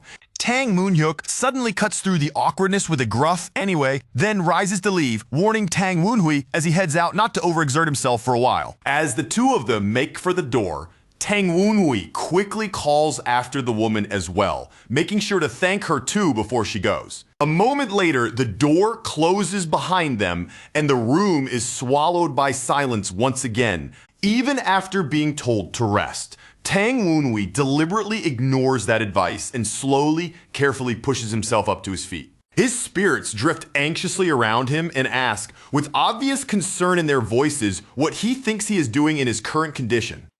Tang Wenhui lowers himself into a meditative posture and calmly answers that he has to prepare for tomorrow's duel. Without wasting another moment, he immediately begins circulating the venom dragon cultivation technique within his body. A vivid green force surges to life in his lower abdomen as he forcefully opens his lower dantian, unleashing the energy from deep within. From there, he draws the black dragon chi upward and connects it to his central dantian, and in the very next instant, violently surging green energy erupts through his torso as the chi rampages inside him from within. The pressure is so savage and overwhelming that Tang Wenhui suddenly coughs up a mouthful of blood. Even while his body trembles and blood smears across him, he shows no sign of stopping and keeps forcing himself onward, already aiming for one final step. He drives those energies together with the Phantom King Tome in his upper dantian, and the moment that fusion begins to take hold, a brilliant light blazes across his forehead. At that exact moment, a horrifying vision bursts into existence before him, taking the form of a ferocious red demonic beast roaring with a savage, overwhelming menace. Then another shape appears beside it, a green dragon's head emerging into view as the visible manifestation of another aspect of his chi. Not long after that, a third monstrous face, steeped in a deep purple hue, reveals itself as well, completing the full threefold presence. Tang Wenhui grits his teeth through the agony as all three distinct forms of true chi begin to merge together inside his body. The instant that fusion reaches its peak, the power explodes outward in a blinding flash, bursting from one of his eyes. The shockwave that follows is so violent that it rips through the building itself and blasts all the way out into the courtyard beyond. Inside the room, even the furniture is shoved and dragged across the floor by the sheer force of the aura pouring out from him. Watching the entire scene unfold right in front of them, his spirits can do nothing but gasp in stunned disbelief at what they are witnessing. Then it suddenly clicks for them, and they realize exactly what has happened. Tang Wenhui has successfully reached the Heavenly Demon Heart Protection Arts. Wrapped in purple energy and visibly changed by the technique, Tang Wenhui finally settles the raging power back inside himself and says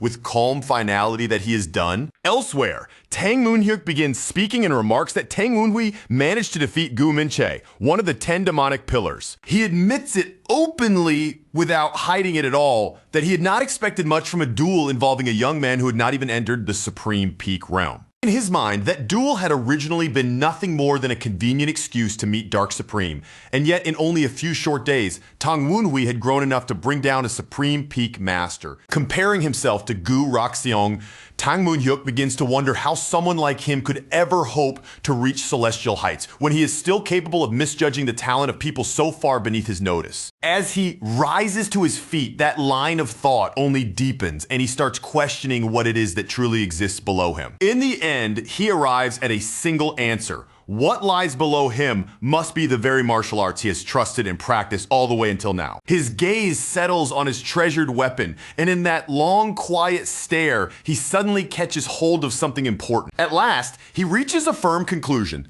that the real problem, the flaw he has failed to see until now, lies in his own golden lion blade technique. He reflects on the fact that he has held a sword in his hand for just as many years as any of the top 10 martial masters, and that realization settles onto him with a weight that feels impossible to ignore. Right after that comes a bitter thought, and he quietly thinks to himself that if he had been born into some great clan or powerful sect, then perhaps both his life and the path of his sword would have turned out very differently. What pains him even more than that is the lingering regret that he never had a true master, someone who could have guided him from the very beginning and shown him the proper road before he wandered so far on his own. Then, all at once, his expression suddenly brightens, as if a spark has just flashed through his mind, and he blurts out a sharp, almost startled, "Right." In that instant, he becomes convinced that Tang Wunhui must know something he does not, some vital truth that has always slipped through his own fingers no matter how far he climbed. He remembers how Tang Wunhui managed to defeat his own disciple,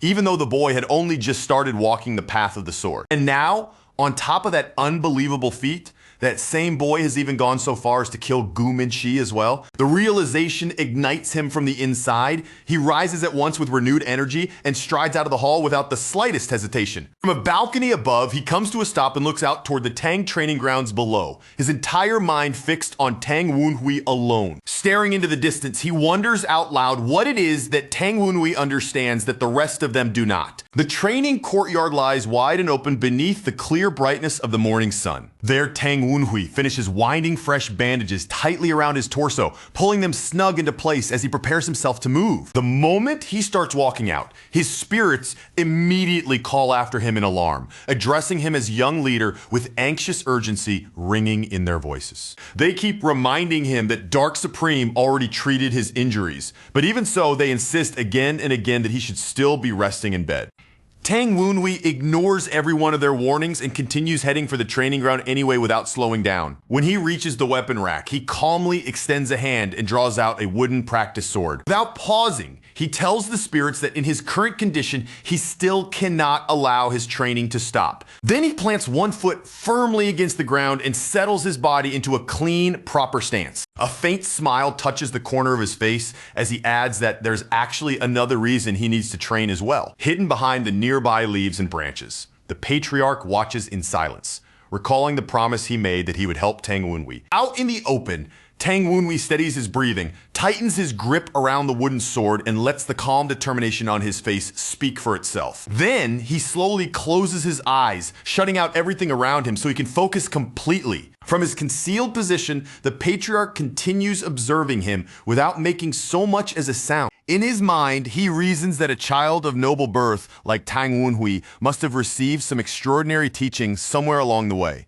That thought stirs his excitement, and inwardly he urges Tang Wunhui to reveal the hidden knowledge he is convinced the boy must possess. But the moment the young man brings his sword down, the old master is so startled by the sheer force in that single motion that he blurts out in disbelief, wondering what kind of training could have forged power like that. Tang Wunhui drives the wooden sword downward in a powerful slash, the entire motion crisp, controlled, and packed with concentrated intent. Watching from the bushes, the bearded elder's eyes widen when he realizes that what he just witnessed was nothing more than a basic downward swing. A beat later, understanding dawns on him.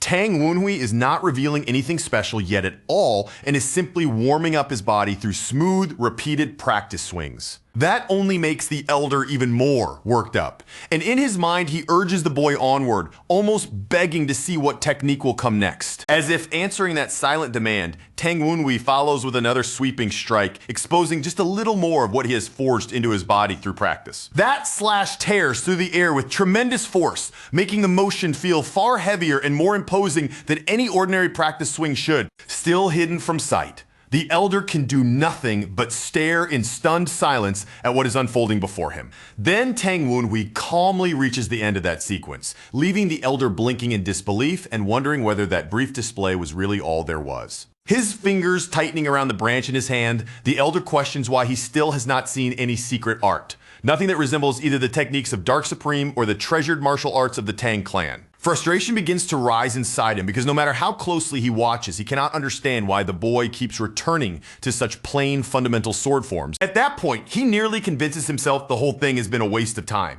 And he even starts to suspect that Tang Wenhui's earlier confidence may have been nothing more than empty posturing. And yet, in spite of all those doubts, he cannot bring himself to look away and continues watching with narrowed, searching eyes as Tang Wenhui keeps practicing. The elder begins to sense that something is subtly shifting, and instead of dismissing it, he stays alert and keeps watching carefully. Then he notices something unexpected. For all the intensity in the air, the young swordsman actually seems to be enjoying himself. The scene changes again, this time to a lively city filled with pavilions, busy streets, and crowds of people moving through the day. In one crowded courtyard, more and more people gather together, and the entire place buzzes with the restless excitement that only comes when something important is about to begin. Amid that growing crowd, a young woman suddenly spots someone and reacts with open surprise. She and another female disciple immediately call out excitedly to a senior they notice standing ahead of them. Hearing their voices, the senior disciple turns around to face them. He asks the group of women what is going on, wondering aloud whether some major duel is about to take place. One of the women quickly answers that the duel is not between the clan head and the Lion Blade King. Instead, she explains that the challenger is none other than Tang Wenhui,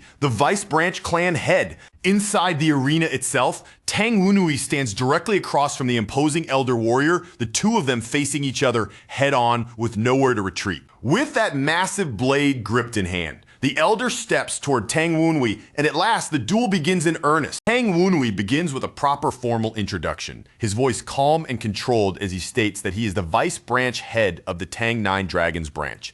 Then, without raising his tone or showing the slightest arrogance, he adds with steady respect that he hopes the two of them can share a duel truly worthy of the occasion. The elder answers in the same formal manner, giving his name as Weiji Humyong, the leader of the Lion sect. With a grave look and a warning edge in his voice, he tells Tang Wenhui not to underestimate what is about to happen and to prepare himself properly before they cross blades. But as Weiji Humyang studies him more carefully, his eyes narrow almost at once. He quickly realizes that the blade resting in Tang Wenhui's hand is not the weapon he had expected to see him bring into this duel. He immediately questions him about the fan-shaped weapon Tang Wenhui used before, clearly expecting an explanation. Tang Wenhui, however, does not indulge him even a little, brushing the question aside with complete indifference as though it is not worth answering. Remaining perfectly composed, Tang Wenhui says that the weapon itself was never the thing that mattered most to begin with. He speaks so calmly that the statement lands even harder, as if he sees that point as simple fact. The moment he takes that dangerous stance, his spirit companions immediately panic, clearly shaken by how reckless this looks. While they fret over how risky it is, another spirit abruptly cuts in and shuts them down, telling them not to question Tang Wenhui's decisions. That answer offends Weiji Humyong on the spot. His face tightens, and he demands to know exactly what Tang Wenhui means by speaking as though the importance of weapons can just be brushed aside so easily. His irritation boils over into anger, and he raises his voice, shouting that a child raised in comfort inside a famous clan could never understand people who had to claw their way upward through hardship with nothing given to them. Still burning with that fury, Weiji Humyang lunges straight at Tang Wenhui without hesitation. As he attacks, flames begin coiling around his weapon, turning the strike into a blazing assault from the very first step. The instant their attacks collide, the killing intent erupting from that clash is so fierce and suffocating that the people watching can't help but recoil. Even standing at a distance, they instinctively pull back from the shock of it. One of the senior figures watching the duel visibly grows uneasy. Sensing that the exchange may be going too far, he starts preparing to step in before the fight escalates any further. But before he can move, another elder immediately stops him. In a firm voice, he tells him to hold himself back and keep watching for a little while longer. That elder insists that no one should interfere yet. He says they need to wait and see what Tang Wenhui is truly capable of before making any move at all. Through all of it, Tang Wenhui never loses his composure. He answers evenly that it makes no difference whether a man comes from a renowned clan or from the rough life of a wandering vagabond. He continues by saying that a person's origins mean nothing compared to what that person actually chooses to do with the skills they have to him.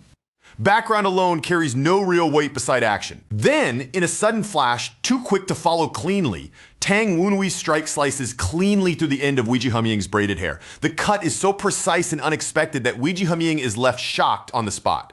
Watching that happen, the spirits mutter among themselves that Tang Wenhui is being absolutely merciless. At the same time, they can't help wondering how he possibly intends to deal with whatever consequences come after a move like that. In response, Weiji Humiyoung drives his heavy blade straight down into the arena floor. The impact is so violent that the ground fractures under it, sending cracks racing outward across the stone. With the last of his patience gone, he declares that he is done tolerating Tang Wenhui's attitude. From this point onward, he says he will stop holding back and fight for real. He turns away at once and strides over toward the weapon rack, his steps sharp and deliberate. It is obvious from the way he moves that he intends to choose an entirely different sword for what comes next. Without the slightest hesitation, Weiji Humiyoung grabs an ordinary standard blade from the rack.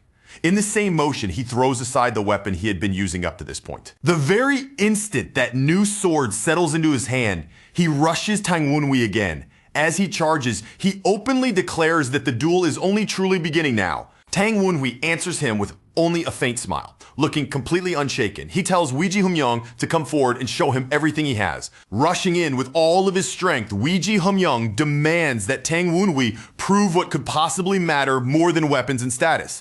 His voice cuts through the charge like a challenge thrown straight into Tang Wenhui's face. Then he brings his sword crashing down with crushing force.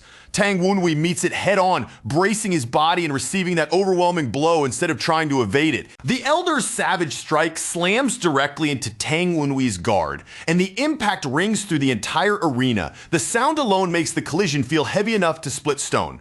Tang Wenhui grits his teeth under the pressure, his whole frame straining as he is forced to block with both hands. The sheer weight behind the attack bears down on him without mercy. As their weapons grind against each other in a locked clash, Weiji Humiyoung immediately presses in closer. He tries to slip inside the distance at once, searching for even the smallest opening he can exploit. He finds it in the middle of that close exchange. Weiji Humiyoung lands a brutal hit squarely into Tang Wenhui's chest. The blow sends Tang Wenhui staggering backward. Blood spills from his mouth as he coughs from the force, his body clearly jolted by the impact. Weiji Humiyoung gives him no room to recover at all. He keeps pressing the attack without pause, and even in the middle of the assault, he angrily tears into Tang Wenhui's philosophy word by word. He insists that martial techniques themselves do not matter either, pushing the argument even further. In his eyes, even the shape of the weapon means nothing in the end. His relentless barrage keeps hammering forward, ripping up the arena floor as it goes. Under the force of each strike, Tang Wenhui is driven back step by step across the damaged ground. Roaring over the chaos of the clash, Weiji Humiyoung demands an answer. If weapons and status mean nothing, then what exactly is the one thing that truly matters? Even with blood staining him, Tang Wenhui stays steady. He plants his feet firmly against the torn arena floor and raises his sword once more without wavering. He wipes the blood away from the corner of his lips with one motion, and when he lifts his gaze again, his eyes are burning with an unwavering, unbroken resolve. Weiji Humiyoung watches that look and begins to grow genuinely curious. Just from Tang Wenhui's eyes alone, he realizes the young man has not given up in the slightest. Then, without warning, Weiji Humiyoung reveals something unexpected. He says that he secretly watched Tang Wenhui training the day before. That confession draws blank, nearly speechless reactions from both Tang Wenhui and the spirits around him. For a brief moment, all of them seem caught completely off guard by what they just heard. The spirits recover first, and they immediately start mocking Weiji Humiyoung's idea of stealth. They compare him to some huge obvious dog lumbering around in plain sight, the kind of presence no one could possibly fail to notice. Weiji Humiyoung explains that when he watched Tang Wenhui train, he expected to witness some rare or unusual technique. Instead, all he saw was Tang Wenhui repeating the most basic fundamentals over and over again. But now that they are actually crossing blades in real combat, he admits that Tang Wenhui feels completely different from what he expected. The man in front of him now is nothing like the simple image from yesterday's training. A sharp energy flares in Weiji Humiyoung's eye, and his expression hardens into something far more serious. In that instant, it becomes clear that he has finally resolved to face this duel with complete sincerity. As a blazing aura ignites along the length of his sword, he says he refuses to believe that this is all Tang Wenhui can do. The words come out like a challenge and a demand at the same time. With that declaration, Weiji Humiyoung surges forward once again. He swings and unleashes a massive flaming strike, the heat and force of it exploding outward in one violent motion. Weiji Humiyoung releases a towering wave of sword fire and openly dares Tang Wenhui to try and block it. His voice carries over the roar of the flames as though he wants to force out Tang Wenhui's real answer. The blazing attack erupts across the arena and tears the ground apart as it races forward, yet instead of retreating from that wall of fire, Tang Wunhui drives himself straight into it. The resulting explosion swallows the entire courtyard in blinding fire and violent shockwaves. The blast nearly throws the spectators off their feet, and cries of alarm burst out from every side at once. Even the senior figures watching people who should have already seen every kind of battle imaginable can do nothing but stare in silence. The sheer scale of the destruction unfolding before them leaves them momentarily speechless. When the dust finally starts to clear, Weiji Humyung is still standing there with his sword clenched tightly in his hand. A massive gouge has been carved straight through the arena, and at the far end of that ruined scar, Tang Wunhui's silhouette comes into view. When Weiji Humyung sees that Tang Wunhui is somehow still on his feet after taking all of that head on, his expression shifts. Looking at the young man more carefully, he suddenly recognizes something in his face, a look that strikes him as strangely, almost uncomfortably familiar. He stares at Tang Wunhui's smile, now smeared with blood and still somehow fearless, and he cannot help but wonder what kind of person could stand in the middle of a fight this savage and actually enjoy it. Tang Wunhui answers him without even pausing to think. He says that with an opponent this powerful right in front of him, and with a chance to test every bit of training he has poured himself into, of course, there's every reason in the world for him to enjoy it. He continues saying that standing before a truly formidable enemy and proving with his own hands just how far he has come through effort and discipline is exactly the kind of thing that makes his blood boil with excitement. Weiji Humyung can only look at him in disbelief. Faced with a young man who is wounded, bleeding, and still speaking like this, he is utterly baffled, and he blurts out that Tang Wunhui must be completely insane. But Tang Wunhui stays calm and tells him that this very attitude is what defines a true martial artist. Then, with quiet confidence, he suggests that Weiji Humyung himself is not really any different. He even lifts one hand and points straight at the elder without hesitation, bluntly declaring that Weiji Humyung is enjoying this fight too, whether he admits it or not. Weiji Humyung's fingers tighten around the hilt of his sword. Under his breath, he quietly repeats Tang Wunhui's words to himself, lingering on that one idea as if it has struck somewhere deep inside him, enjoying it. Then his gaze catches the reflection staring back at him from the blade. Looking at himself in that cold surface, he starts to question his own heart and wonders if Tang Wunhui is right.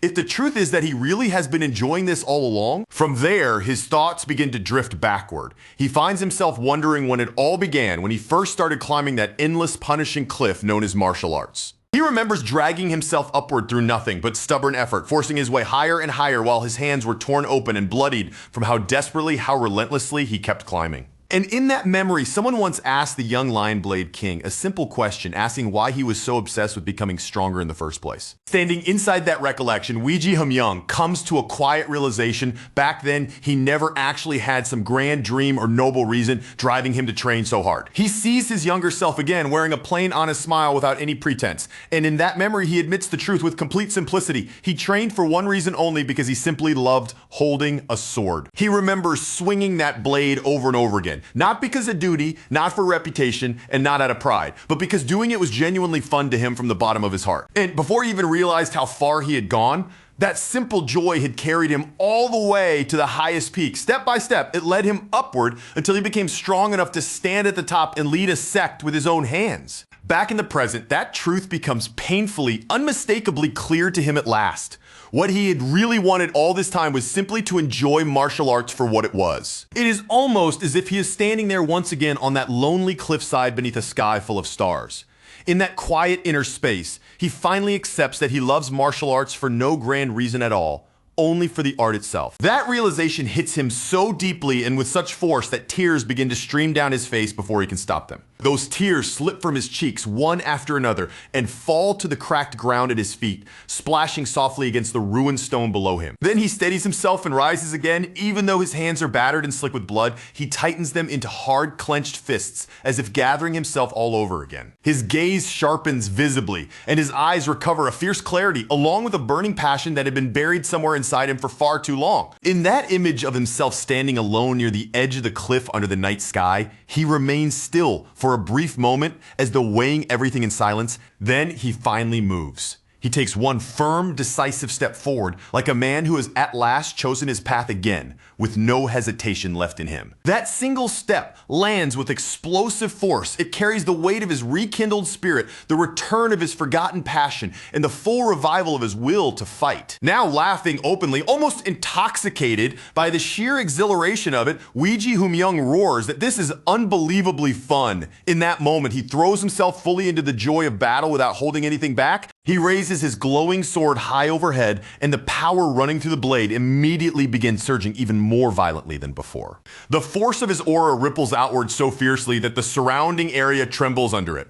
The people watching can only stare, visibly shaken by the pressure rolling off him. All around the arena, the spectators cry out in disbelief. None of them can accept that a clash this terrifying is still being treated as though it were merely training. Around Weiji Humyoung, his aura swells until it takes the shape of a roaring lion. Caught up in that feverish state, he all but begs Tang Wenhui to keep fighting him longer, as though he cannot bear for the moment to end. Tang Wenhui's spirits immediately panic, shouting warnings about how dangerous this is and desperately urging him to dodge Tang Wenhui. However, grimly observes that if he survives this, he will come out of it better than before. Then, the lion-shaped blast comes crashing down. The spirits scream at him to move, yelling that not even he can block something like that head on. All around the arena, people start running for safety. Their voices overlap in panic shouts as that monstrous attack descends toward the battlefield. And then, somewhere above all that chaos, a calm inner voice reaches Tang Wenhui. It tells him that his sword must now be aimed at the true enemy. A heartbeat later, the lion blast detonates in a colossal explosion. The impact is so immense that it shakes the entire compound right down to its core. The onlookers are left staring into the smoke and fire, frozen in stunned silence, too shaken to say anything at all. Once the blast settles enough for anyone to see the damage, it reveals that an enormous crater has been carved straight into the arena floor. Later, elders escort a weary Weiji Humyoung away from the edge of that crater. As he leaves exhausted but composed, he quietly offers his congratulations. Tang Wenhui, battered from head to toe but still standing upright, answers those congratulations with a proper, formal salute. Around them, both disciples and elders raise their voices together, loudly offering congratulations to Weiji Humyoung for his new achievement. In the aftermath of the battle, Weiji Humyoung stands facing Tang Wenhui while a crowd of onlookers gathers all around them, drawn in by what has just happened. Then he steps closer to Tang Wenhui and openly acknowledges him no longer with hostility, but with clear sincerity. Weiji Humyoung thanks Tang Wenhui for making him remember something deeply important, something he had forgotten for a very long time.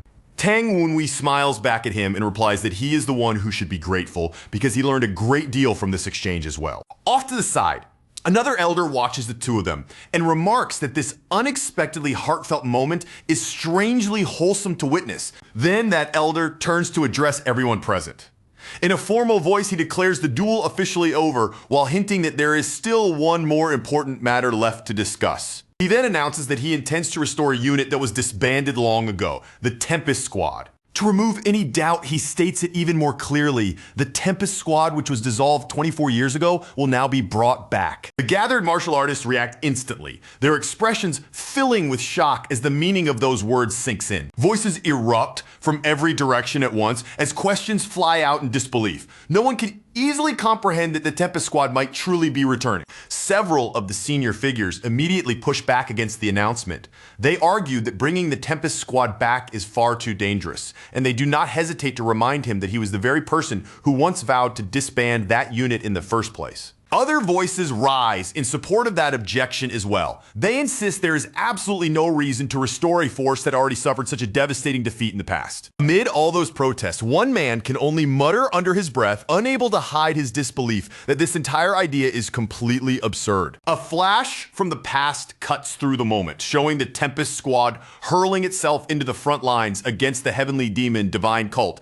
They are bloodied and battered, yet still fighting through a war so brutal it looks like pure carnage. The truth is plain. Even though the Tempest Squad endured terrible losses back then, the elders standing here now have no desire whatsoever to face that kind of war ever again.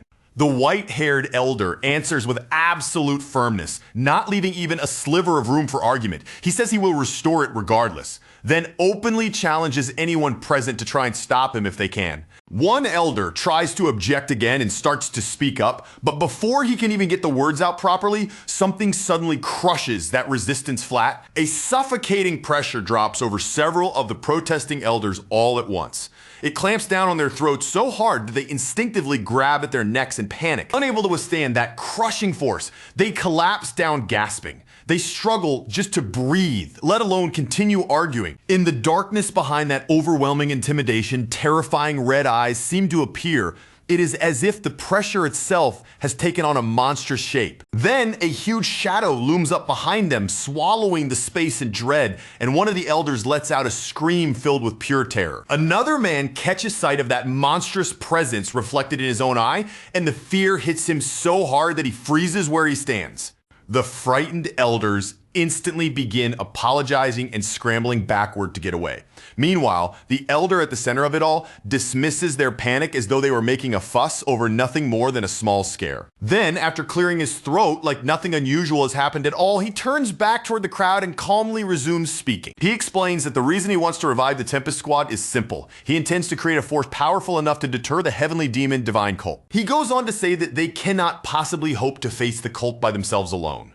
Because of that, he plans to extend this offer not just to the people gathered here, but also to allies across the wider martial world. Then he lays out the 3 conditions for joining the Tempest Squad. He centers them on teamwork, loyalty, and martial ability, and declares that anyone who satisfies those standards will be accepted. The ordinary martial artists in the crowd quickly understand what that means. Even members of the Tang clan are allowed to apply for entry. With that, the elder formally opens recruitment to anyone who wishes to join the Tempest Squad. The moment the words leave his mouth, excitement explodes through the crowd. Tang Wunwei, exhausted and still stained with blood from the duel, slowly makes his way down the steps. As he walks, he quietly tries to sort through everything that just happened. Then, just as he is lost in thought, someone suddenly calls his name and pulls his attention away. His companions come over to him right away, praising how well he fought. They marvel at how quickly he is growing after crossing blades with a master of that level. A little later, Tang Wunwei starts shamelessly bragging about how amazing he is. His friends can only sigh and brush off the self-praise with weary familiarity, like they are already far too used to this side of him. Then Tang Wunwei turns his head toward an approaching disciple from Qingcheng, and his expression shifts slightly with curiosity. The man greets him politely and introduces himself in a composed manner as Li Chulson of the Qingcheng sect. The instant Tang Wunwei hears the name Li Chulson, he quietly stores it away in his mind. On the surface, though, he reveals almost nothing. Nearby, a female disciple looks over at Tang Wunwei in visible confusion when she notices that he has started approaching her. Tang Wunwei keeps staring at her, and the longer that gaze lingers, the more nervous she becomes. Finally, unable to take it, she asks why he is looking at her like that. With a grin that comes off just a little eerie, Tang Wunwei lets out a laugh and tells her that whatever she thinks she is assuming right now is completely wrong. Then Tang Wunwei gives a formal introduction, identifying himself as Tang Wunwei of the Nine Dragons branch. After that, he says that he has heard quite a lot about Li Chulson. Caught off guard by hearing that, Li Chulson blinks in surprise and asks whether that is really true. Tang Wunwei replies that the girl often says she still has much to learn from Li Chulson. He adds that it is an honor to finally meet him in person. Li Chulson looks genuinely pleased to hear that and warmly praises the girl on the spot. She, meanwhile, immediately starts protesting in embarrassment. But right in the middle of that exchange, the girl suddenly senses something ominous coming from Tang Wunwei. At almost the same moment, green and blue auras flare up around him. Tang Wunwei's spirit companions react in shock as they realize what that means. Li Chulson is carrying a soul streak. The spirits are stunned that Qingcheng has at least 2 people with soul streaks. Tang Wunwei, meanwhile, quietly considers the possibility that there may be even more of them hidden among the sect. His eyes narrow just a little as he focuses his full attention on Li Chulson. Tang Wunwei studies the bright, powerful energy surrounding him and recalls something important. One day, this man will be known as the greatest swordsman. That thought makes Tang Wunwei even more intrigued than before. Looking at Li Chulson now, he immediately understands why this man will one day earn that reputation. Then, while the girl is still complaining about having been smacked on the head, something suddenly clicks in Tang Wunwei's mind. He starts to say that the girl once mentioned Li Chulson often goes out with other women.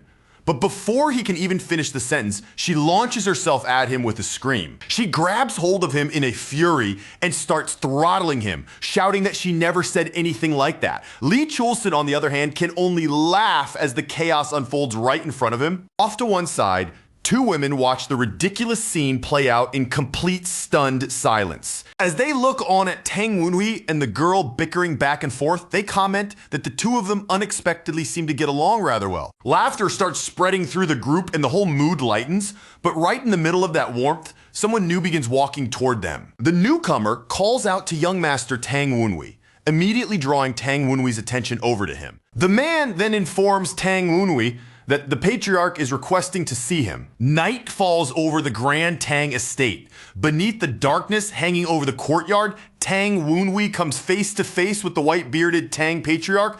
Tang Wunhui says that he was told the patriarch wished to see him, and the old man calmly confirms that it is true. Then, without any warning at all, the patriarch releases a terrifying red aura. The moment his killing intent flooded the room, the entire atmosphere turned heavy and suffocating. Then, with a voice as cold as steel, he announced that the questioning would begin right now. He told Tang Wunhui to weigh every word with extreme care, and that single warning instantly made Tang Wunhui's whole body tighten. For a split second, his mind raced, wondering if his real identity had somehow already been uncovered. The spirits reacted even faster, erupting into panicked shrieks as they cried that the patriarch was a monster and begged Tang Wunhui to run before it was too late. At the same time, Tang Wunhui quickly remembered one important detail. This man had not even been present during the Gu Minchi incident. Then, the patriarch addressed him using his full Tang title, and that was the moment it truly sank in. Tang Wunhui realized there was no slipping out of this exchange anymore and no clean way to avoid what was coming. Seeing no easy escape left to him, Tang Wunhui quietly hardened his resolve. His hand prepared for the sword at his side, because in that instant he was convinced he had no other option remaining. But instead of attacking, the patriarch suddenly and proudly pulled out a drawing of his granddaughter. He held it up like it was the most precious treasure in the world and asked Tang Wunhui if she was beautiful, leaving Tang Wunhui staring at him in disbelief and thinking that this terrifying old man might actually just be an outrageously doting grandfather. Tang Wunhui answered honestly that yes, she was beautiful. The patriarch's face lit up at once, beaming with open satisfaction as he happily declared that he knew Tang Wunhui would recognize it too. Without missing a beat, the old man bluntly added that he had absolutely no intention of giving her to Tang Wunhui. Tang Wunhui immediately shot back that he had never asked for her in the first place. And instead of taking offense, the patriarch simply nodded and praised that answer. By now, Tang Wunhui had no idea what this old man was really trying to get at, so he watched him with even more caution than before. But the patriarch merely brushed it aside and said that subject could wait until later. The patriarch then brought up the very first moment Tang Wunhui stepped onto the duel stage. He said that back then, Tang Wunhui had given him the same disturbing feeling he once sensed from the demonic martial artists of Heavenly Mountain. Even so, he admitted it openly and without hesitation. Tang Wunhui's talent was genuine, and no one could deny that no matter how they looked at him. However, the patriarch made it clear that raw power was never the most important thing in martial arts. What mattered far more was maintaining the proper mindset and a stable inner balance. He went on to explain that once that balance collapses, even overwhelming martial strength becomes meaningless. No matter how powerful a person may be, it will only lead to blocked ki and, in the end, self-destruction. As though he were proving the warning with his own body, lightning-like force crackled sharply around him. With that terrifying energy dancing in the air, he said this kind of imbalance would eventually choke a person's chi path shut completely. Then his eyes drifted somewhere far away, back into an old memory. He recalled another disciple from 17 years ago, someone just as gifted, and someone he had genuinely taken pleasure in teaching. But that disciple had later been said to suffer from severe ki blockage. Even after all this time, it was obvious from the patriarch's expression that the memory had never really left him. Tang Wunhui asked who that disciple had been. The patriarch answered in a tone that made it sound as though the name should have been obvious to anyone listening. That answer only made Tang Wunhui feel even more unsettled. Quietly, he began to wonder if this might be someone he already knew. The patriarch continued and revealed that among the demons of Heavenly Mountain, that disciple had once carried the title Divine Sword Heavenly Demon. Later, back inside his room, Tang Wunhui stood alone in silence and tied up his hair. The movement was simple, but his face showed that the patriarch's words were still turning over and over in his mind. As he stood there thinking, an old memory slowly surfaced. In his mind, he saw his younger self once again walking side by side with his white-haired master. In that memory, his master told the child Tang Wunhui that long before the two of them had ever met, he had once traveled to Qinghai Lake. His master said that he had never been able to truly appreciate the beauty of that place.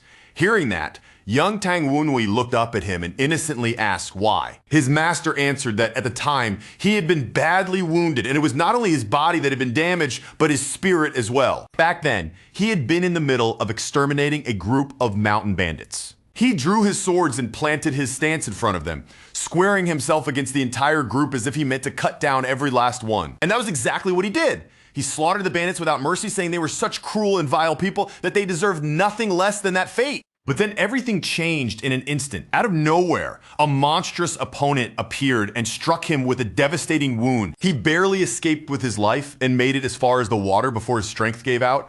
There, near the shore, he collapsed, so weak that death itself felt like it was already closing in on him. As he lay there on the brink of death, unable to do anything but breathe, he suddenly heard the slow sound of footsteps approaching where his body had fallen. His master said that even in that half-dead condition, the person he met there became someone he would never forget for the rest of his life. The memory shifted again, and now the injured master slowly opened his eyes inside a cave. A man sitting beside him casually remarked that he was finally awake. The moment he heard that voice and took in his surroundings, the master immediately realized where he was. The man lightly scolded him for sleeping out in the open like that as if it were the most ordinary thing in the world. Then he revealed his identity, Tang Wunhui, the Dark Supreme. The master explained that this was the very man who had treated his wounds. More than that, he was also the one who later went on to teach him. Young Tang Wunhui listened with bright, shining eyes, staring up at that story's central figure in pure admiration. The Dark Supreme looked back at him with a calm and gentle smile, his expression soft and unthreatening despite the weight of his name. Tang Wunhui admitted that back then, he had no idea whatsoever that this man was actually the Dark Supreme. His spirits murmured among themselves that fate really was a strange thing. They said nothing in this world came together through pure coincidence, and without the Dark Supreme's treatment, Tang Wunhui's master might never have lived long enough to become his master at all. A faint smile formed on Tang Wunhui's face as he said that if he ever found his master again, he wanted the three of them to sit down together and share a drink. That single thought lit a fire inside him. He suddenly sprang to his feet, deciding that if he truly wanted to make that day happen, then he could not just stand around doing nothing. With his resolve completely renewed, he summoned Gu Minche's soul before him. As he called the spirit forth, he swore to himself that he would find his master as quickly as possible. In answer to his call, a terrifying demonic face rose up before him, responding from the darkness with an overwhelming presence. Then, under the soul's power, a massive spectral gate began to creak and groan as it slowly opened right in front of him. Sharp, cracking sounds rang out as the giant gate split apart further. From the widening opening, a brilliant light came spilling through. Beyond that blinding opening, the chained members of the Northern Sea mythos could be seen standing together inside. One of the chained figures barked out a sharp order, telling the others to move aside and clear a path. He said there was something he needed to say to Tang Wunhui directly face to face. The moment that command was given, the Guardians reacted at once. Tang Wunhui then appeared before them, and the chained man strode straight toward him with open arrogance, not bothering to hide his attitude in the slightest. Tang Wunhui coldly rebuked Gu Minche for forgetting his place. But Gu Minche answered immediately, without the slightest hesitation, insisting that he knew exactly what he was. Gu Minche lowers his voice and speaks with a bitter kind of clarity, admitting it outright that he finally understands what he was in the end. To them, he says he was never anything more than a tool meant to be used and discarded. But he does not stop there. Instead, he keeps dragging his words out, slowly, almost savoring the silence between them, as if he is carefully building toward the real thing he wants to throw in Tang Wunhui's face. Then, without warning, he throws his head back and breaks into wild, almost unhinged laughter. Through that manic cackling, he spits out the claim that Tang Wunhui was cast aside too, with a sharp finger thrust straight at Tang Wunhui. Gu Minche declares that he was betrayed by the very people he placed his trust in. And after that betrayal, he says Tang Wunhui died in a miserable, pitiful way. Gu Minche keeps pressing the knife in deeper, sneering that Tang Wunhui is no different from him at all. But even as those words are hurled at him, Tang Wunhui does not interrupt, does not lash out, and simply stands there in silence, listening. The spirits, on the other hand, erupt immediately, Anger flares through them at Gu Minche's words, their outrage rising so fast, it feels like they are ready to strike him down on the spot. Tang Wenhui remains steady in the middle of all that heat, keeping his eyes on Gu Minche. He answers in a calm, level voice and tells him to keep talking. Gu Minche curls his lip in contempt and sneers that if anyone in this world should understand the pain of being abandoned, it ought to be Tang Wenhui more than anyone else. That is when Tang Wenhui finally answers for real. He tells Gu Minche that for someone with a past like his, trying to use the Tang clan to persecute these captives is nothing less than absurd. And he does not even try to deny the accusation at the center of it. Calmly and without shame, Tang Wenhui admits that yes, he truly was betrayed. He goes on to confess something even more personal, saying that there was once a time when he had actually considered using the Tang clan itself to help him search for his master. Gu Minche laughs at that confession the moment he hears it. To him, that only makes Tang Wenhui sound even more pathetic. But Tang Wenhui answers without the slightest shake in his voice. He says that if he let himself be ruled by that resentment, then in the end he would become no different from the people standing on Gu Minche's side. Instead, he declares it plainly and with absolute conviction. He says he will use every bit of strength he has to protect the people he cares about. And then he repeats that resolve like he is engraving it into stone with his own hands. No matter what anyone says, no matter how anyone judges him, that decision will not change. Those unwavering words visibly shake Gu Minche. It is as if Tang Wenhui's answer has struck somewhere deep inside him, far beyond a simple exchange of insults. Gu Minche is suddenly pulled back into his own memories. He recalls how the leader of the Northern Sea mythos had never really expected anything from him in the first place. He remembers what it was like to live as a minor, forgettable figure, forever buried beneath the shadow of his far more famous brother. So desperate to be acknowledged by someone, by anyone at all. He threw himself into training with everything he had, chasing recognition with a kind of hunger that never let him rest. And over time, that desperate struggle really did carry him upward. He climbed high enough to become one of the 10 pillars of the demonic path. Even then, though, there was always one belief festering inside his heart. He remained convinced that Tang Wenhui's master was the one who had stolen that meaning and status away from him. As an orphan who had clawed and suffered just to learn martial arts at all, losing everything he had managed to gain felt unbearably cruel in his eyes. Somewhere along the way, he had convinced himself that the recognition he wanted, the position he craved, and the acknowledgement he longed for should all have been his. Because of that obsession, he kept living with the same dream burning inside him. One day he would surpass Tang Wenhui's master. But now, after hearing Tang Wenhui speak so plainly, Gu Minche says he finally understands something he had never been willing to admit before. At last, he realizes that he and Tang Wenhui were never meant to stand as equals. Their paths had split long ago, shaped by different choices and by entirely different masters. And for once, Gu Minche does not fight that truth. He simply falls silent and accepts the realization without resistance. Tang Wenhui cuts straight through that pause and tells him to stop dragging things out. If he knows something, then he should say it already. So at last, Gu Minche begins to explain what he knows. He recounts that a man claiming to serve the mysterious society once approached the leader of the Northern Sea mythos with a proposal. The offer itself was terrifying in how simple it was. Kill the Dark Supreme, and in exchange, he would be made the cult leader. Alarm flashes across Tang Wenhui's face the moment he hears that, and he immediately asks about his master.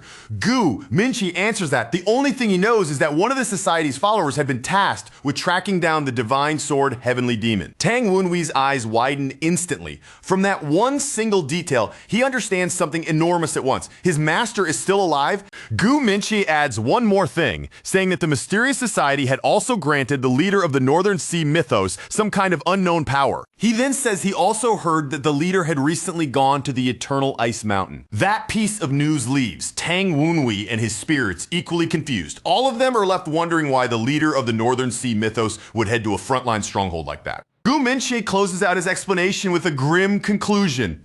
Whatever the reason behind it may be, he says the war has already begun. A heavy, mournful scene unfolds through the snow as a procession slowly pushes northward across the endless frozen white. Through the raging blizzard, hooded cultists come into view, their figures half swallowed by the storm as they carry an enormous coffin on their shoulders. Amid that bleak and sinister march, a dark figure speaks out and declares that the war has already started. The focus then turns to the Eternal Ice Mountain itself, a border peak locked beneath perpetual frost and standing between the Northern Sea mythos and the rest of Nirim. Back at the Tang Tang clan, Tang Wunhui finds it deeply strange that Gu Raxiang, the leader of the Northern Sea mythos, would personally travel all the way to that mountain. The spirits agree that it makes almost no sense, pointing out that even blade demons avoid trying to live in a place like that, since it is not actually that far away.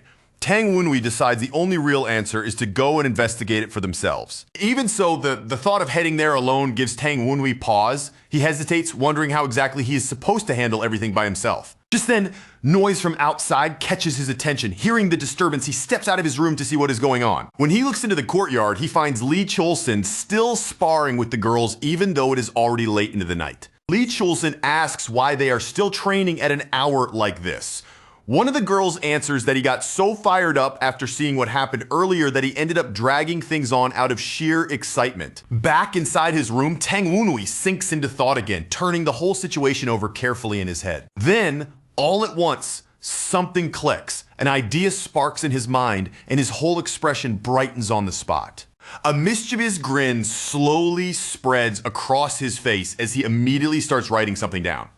And the very second his spirit companions catch that look on him, they are instantly alarmed. Even his spirit allies can do nothing but groan at this point, sounding completely fed up as they complain that Tang Wunhui's non-stop scheming, layered traps, and perfectly timed setups are so ruthless they're enough to traumatize even ghosts. Outside, Li Chulsin and the girl are already in the middle of a brutal exchange, their blades flashing again and again as steel tears through the air, and neither side leaves the other even a moment to breathe. Then, right in the thick of that heated duel, Tang Wunhui suddenly calls out, his voice cutting across the clash and bringing the fight to an abrupt halt. He tells them both that he needs a word with them, and the sudden interruption is so unexpected that Li Chulsin and the girl both stop and stare, clearly caught off guard. A moment later, Tang Wunhui calmly pulls out a document and says that he took it from Gu Minche 2 days ago, presenting it in front of them like a piece of proof he has been holding back until now. The instant Li Chulsin lowers his eyes and reads what is written on the page, shock spreads plainly across his face. The girl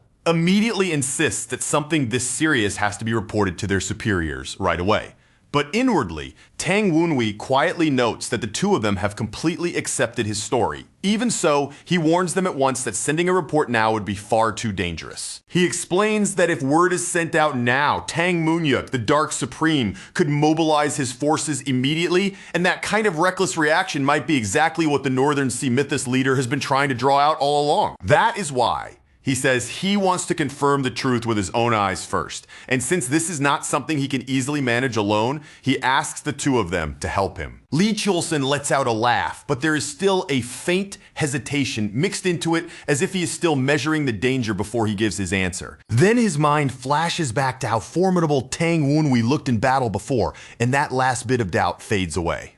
He agrees to go, saying that if there is one thing he has absolutely no reason to question, it is Tang Wunhui's ability. The girl is quick to set one firm condition though. They are going only to investigate, and the moment anything starts to go wrong, they are turning back immediately. Tang Wunhui answers in a calm, steady voice as though he agrees completely, but the look resting on his face suggests he may already be carrying a very different plan in his mind. Not long after that, the group arrives at the storm-ravaged slopes of Eternal Ice Mountain, where fierce wind and endless snow whip across the land without a shred of mercy. As he stares up at the frozen mountain, Tang Wunhui confirms to himself that they have truly reached Eternal Ice Mountain.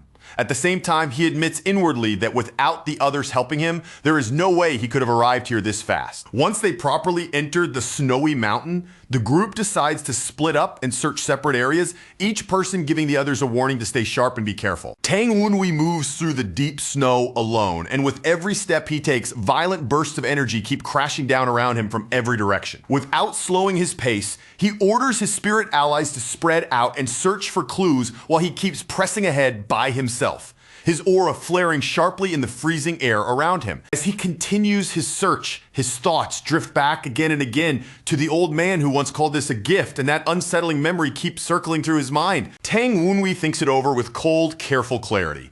Tang Munyuk, the Dark Supreme, is not the kind of man who would ever step into a fight he might lose, and even now with Tang Wunhui far stronger than he used to be, bringing that monster down would still be no simple task. Certain that something hidden must be buried somewhere in this place, he keeps searching without stopping until one of his spirits suddenly calls out to him. The spirit hurriedly reports that it has found traces nearby, and those traces belong to blade demons. Elsewhere, a group of blade demons mutter uneasily among themselves, grumbling in nervous voices about the orders they were given, only to be abruptly silenced the moment their complaints start going too far. Their leader sharply reminds them that this mission is the direct will of the Northern Sea mythos leader himself, and after being scolded like that, the blade demons quickly bow their heads and apologize. Then, in the very next moment, Tang Wunhui suddenly strikes, ambushing two masked blade demons before they can even react, and immediately demanding to know what their leader is trying to accomplish. He moves so fast that they cannot offer any real resistance at all.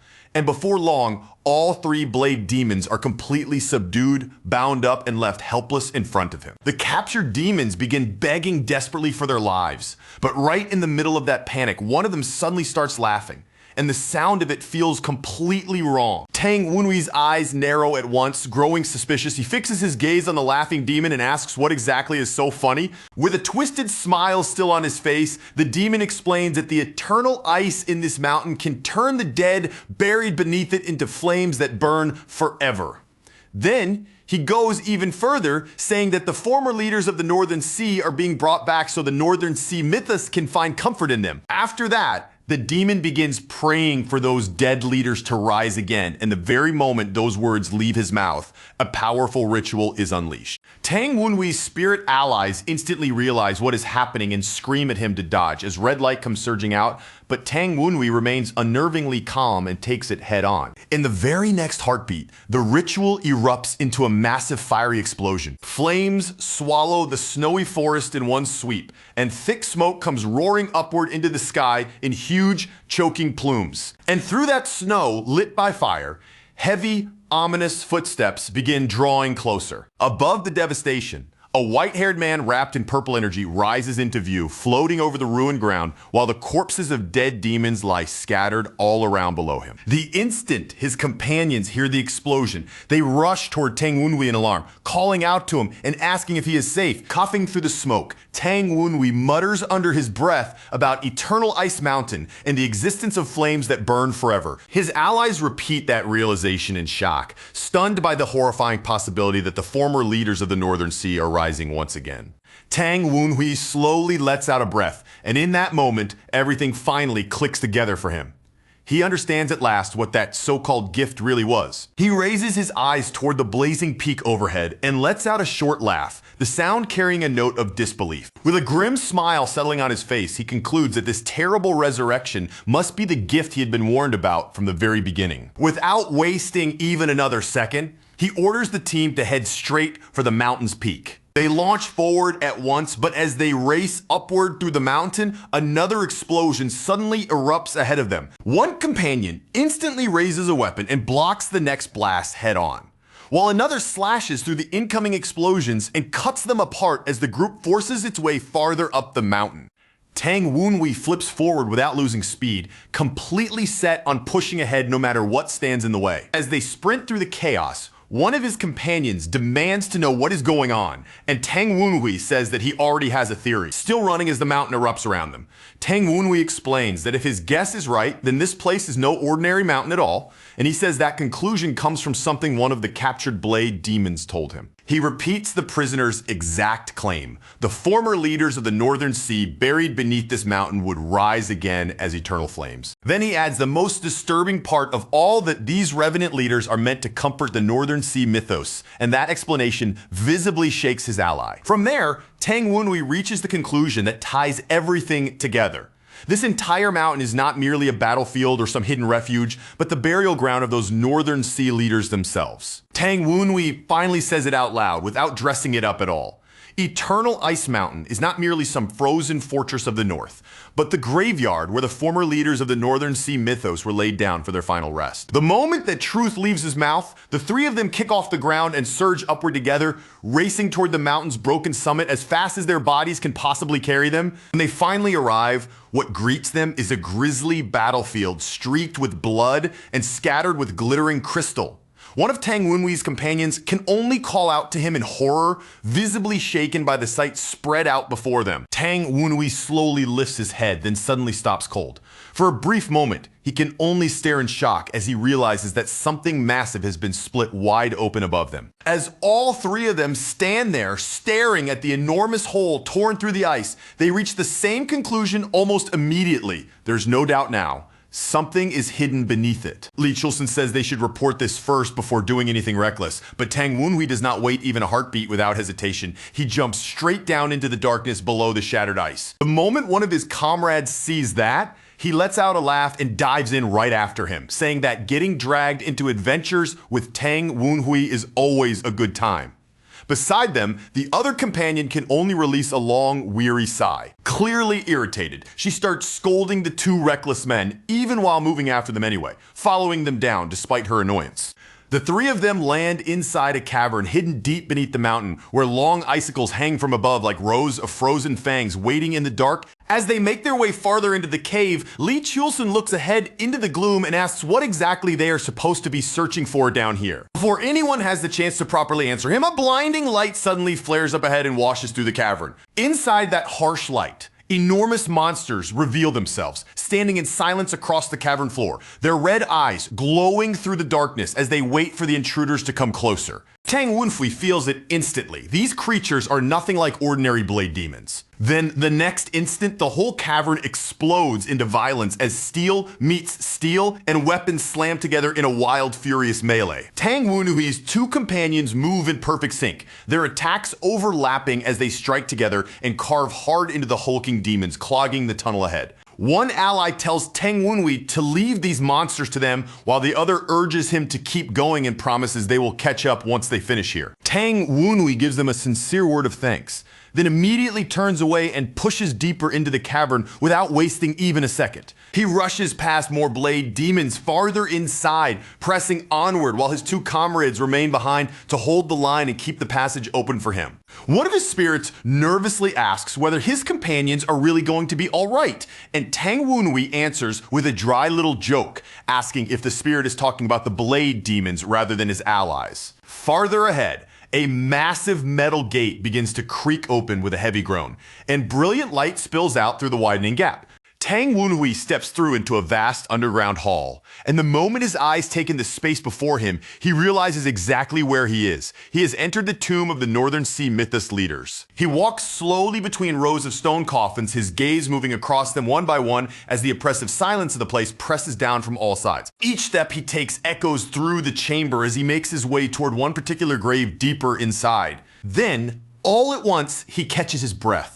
Something he sees there leaves him visibly shaken for a moment. Staring down at the cracked floor in front of a coffin, Tang Wenhui curses Gurak Seong under his breath, realizing that this entire disaster traces back to him. Elsewhere in the cavern, Tang Wenhui's male ally raises his sword, green flames wrapping themselves around the blade as he sets himself firmly for battle. A blade demon lunges straight at him without warning, but he meets that attack head on, showing not even the slightest hint of fear. His eyes begin to shine with a green glow as his expression sharpens and he pulls all of his power into focus. Then, in one blinding slash, he cuts the demon cleanly apart. The demon's body convulses in agony, skewered through by a vertical beam of sword light that rips straight upward through its flesh. And he does not stop there. In the next breath, the swordsman unleashes a storm of crossing green sword beams that tear through the rest of the enemies surrounding him. By the time the green light finally fades, nothing is left standing around him except ripped flesh and blood-soaked scraps scattered across the cavern floor. Nearby, the other ally tears through a demon with savage force, sending blood spraying out across the cave walls and stone beneath her feet. Right out of the chaos, a clawed hand suddenly reaches forward in a vicious, menacing grab. She reacts instantly, sweeping out a blue strike that rips her attacker apart before it can touch her. The demon's corpse slams to the ground while she comes down lightly and gracefully after the attack, landing as neatly as if the exchange had cost her nothing. Clearly pleased with herself, she proudly asks to be praised, and in return she receives exactly that, a gentle pat and a warm compliment. Back inside the tomb, Tang Wenhui places a hand against another heavy door, pushes it open, and steps into the next section beyond. His spirits ask what he plans to do now that the Northern Sea Mythos leaders are being brought back. But Tang Wenhui gives them no answer at all and only sinks deeper into thought. When he finally returns to his two comrades, both of them greet him with unmistakable relief written across their faces. They immediately notice how grim his expression has become, and Tang Wenhui tells them there is no time to stand around. They have to return to the Nine Dragons branch at once, and he says he will explain everything on the way back. Time passes, and sunrise reaches the headquarters of the Nine Dragons branch, with the first pale morning light beginning to spread across the grounds. After hearing their full report, the clan patriarch fixes them with a serious look and asks whether everything they have told him is truly the truth. Tang Wenhui answers without the slightest hesitation, confirming it all and explaining that they acted without permission because the matter was too urgent to ignore. Hearing that, the patriarch says that under circumstances like these, they deserve reward rather than punishment. Before that moment can settle, a messenger suddenly comes rushing in and frantically calls out for Patriarch Tang. Still breathing hard from the run, he announces that the Northern Sea mythos has entered the martial world, and the report sends a wave of shock through everyone gathered there. At those words, the patriarch lets out a laugh and remarks that their enemies seem to be in quite a hurry. He immediately gives the order for everyone to assemble in front of the Righteous Wind Pavilion, and his subordinate moves at once to carry that command out. Standing before the assembled clan, he tells them that the Northern Sea mythos has arrived, and this time they have come carrying dangerous new weapons with them. Then he raises his voice and declares that today they will crush the invaders and unleash a storm fierce enough to shake the entire martial world. He begins by assigning the Green Honor Squad to the civilians, giving them a clear and absolute order no matter what chaos breaks loose. Their duty is to stand between the demons and the ordinary people. After that, he turns his command toward the Old Tempest Squad and orders them to secure the eastern gates, making them the main force that will stand in front and meet the enemy head on. Then his gaze shifts to the famed Lion Blade King, and with a knowing look, he asks whether the warrior is already itching to move. The man answers without a trace of hesitation, admitting that he wants to test his blade with his own hands. With that answer, Tang Hosen entrusts the entire defense of the Western Gate to the Lion Blade King. He then turns toward the younger elites, Tang Wenhui among them, and speaks in a grave, steady voice, reminding them that they are the future pillars of the clan and that none of them are permitted to die here today. Just then, an unnatural phenomenon suddenly spreads across the sky above the clan grounds, and a strange light washes over everything overhead. The moment Tang Hosen sees that ominous glow, he makes his decision and says that he will personally go out and greet these unwelcome guests himself. Outside the gates, a tall figure advances through the snow with several followers trailing behind him, and together they drag several enormous coffins through the storm. As that eerie procession moves forward, the coffins give off a chilling hum as though something inside them is already throbbing with a terrifying power. Then, without warning, a violent blast slams into the gate and tears straight through it, blowing the entrance apart in a single instant. A freezing storm of snow and violent energy immediately surges through the shattered opening and spills into the courtyard like a flood. At the very center of that chaos, the long-haired leader of the Northern Sea mythos, Guraxiong, lifts his eyes and notices the disturbance before him. Tang Hosen steps forward to face him directly, and Guraxiong questions him at once, asking how he knew the Northern Sea mythos would come. Tang Hosen answers with open pride, saying that his people are highly capable and that nothing that happens in Sichuan slips past his notice. Guraxiong then gestures lightly toward the coffins behind him and says that if Tang Hosen knows that much, then he should already understand what those are as well. One of the coffins comes crashing down onto the ground with a heavy, brutal slam.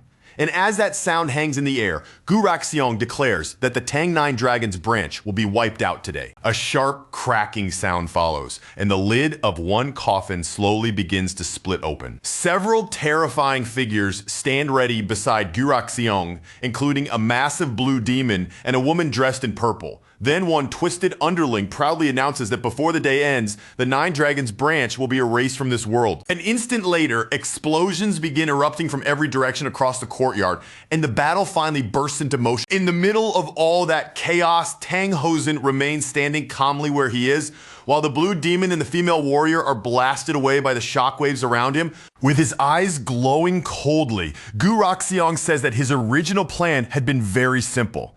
He had only intended to take Tang Hosen's head, but after recalling the earlier warning that too many powerful figures still stand guard over Sichuan, he decides it would be a mistake to leave anyone alive, and so now every last one of them has to die. He adds with chilling satisfaction that only after killing every single one of them will he finally feel content. The moment Tang Hosen hears that, he immediately understands the truth. This is the real reason Guraxiong brought back the corpses of his own former leaders. The enemy admits it without the slightest shame, saying that although those resurrected leaders are weaker than they were in life, they are still more than powerful enough for his purposes. Then he boasts that those revived leaders can easily butcher the Tang clan's promising young talents. And as the words leave his mouth, one of the female enemies suddenly appears high above Tang Wenwei's group. Tang Hosen answers with only a faint smirk, while green energy begins crackling around his mouth as if his power is just about to burst free. In the next breath, he fully unleashes that monstrous green aura and declares that victory will not come so easily for the Northern Sea mythos. Guraxiong answers in kind, calling forth a colossal wave of blue ice power, and insisting that even so, bringing Tang Hosen down will still not be difficult. All across the compound, the battle detonates into full force,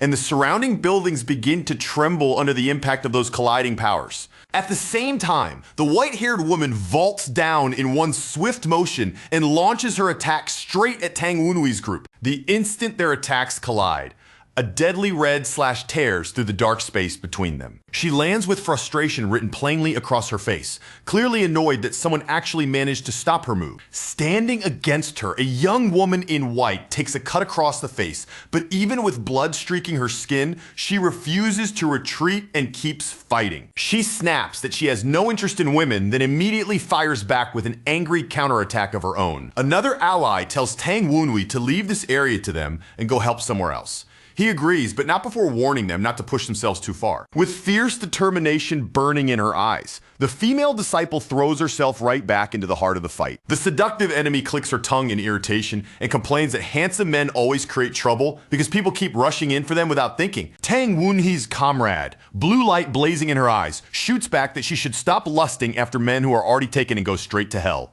Before that clash can settle, another massive explosion thunders across the clan grounds and shakes the battlefield all over again. The chained blue demon slams his heavy iron balls down into the ground, smashing the stone beneath him into pieces. Then he rises up from the crater, chains lashing through the air as the burning weights whirl around him in a menacing arc. Watching him, someone remarks that it feels strangely familiar seeing him in this form again. A man wrapped in green flames steps forward and greets the blue demon by calling him the pagoda-bearing demon king, as if it has been a very long time since the two last faced one another. The demon king gives no reply at all and only stares back with a grim expression that reveals absolutely nothing. Then that unreadable face suddenly twists into a savage, bloodthirsty grin as his power surges even higher.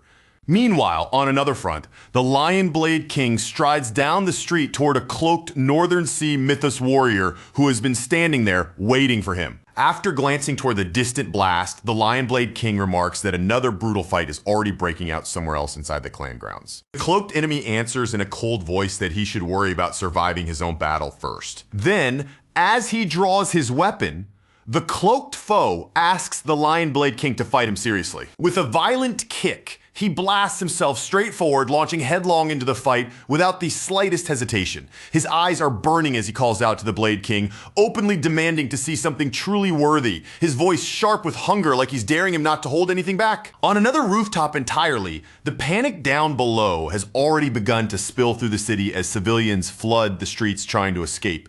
And while they run in desperation, a cloaked Northern Sea mythos assassin glides silently along the rooftops above them, stalking their retreat like a predator waiting for the perfect moment to strike. A demon gripping a sickle lets out a rotten, ugly laugh, his mouth hanging open so greedily it looks like saliva could spill at any second. As he stares down at the people fleeing beneath him, there's not a trace of mercy in his eyes. To him, they aren't innocent lives at all, just a crowd of easy prey ready to be slaughtered. Then, in a single instant, his whole expression freezes. That filthy excitement disappears from his face on the spot, because he suddenly senses danger rushing straight at him before he can settle back into that cruel grin. He doesn't even get the chance to respond.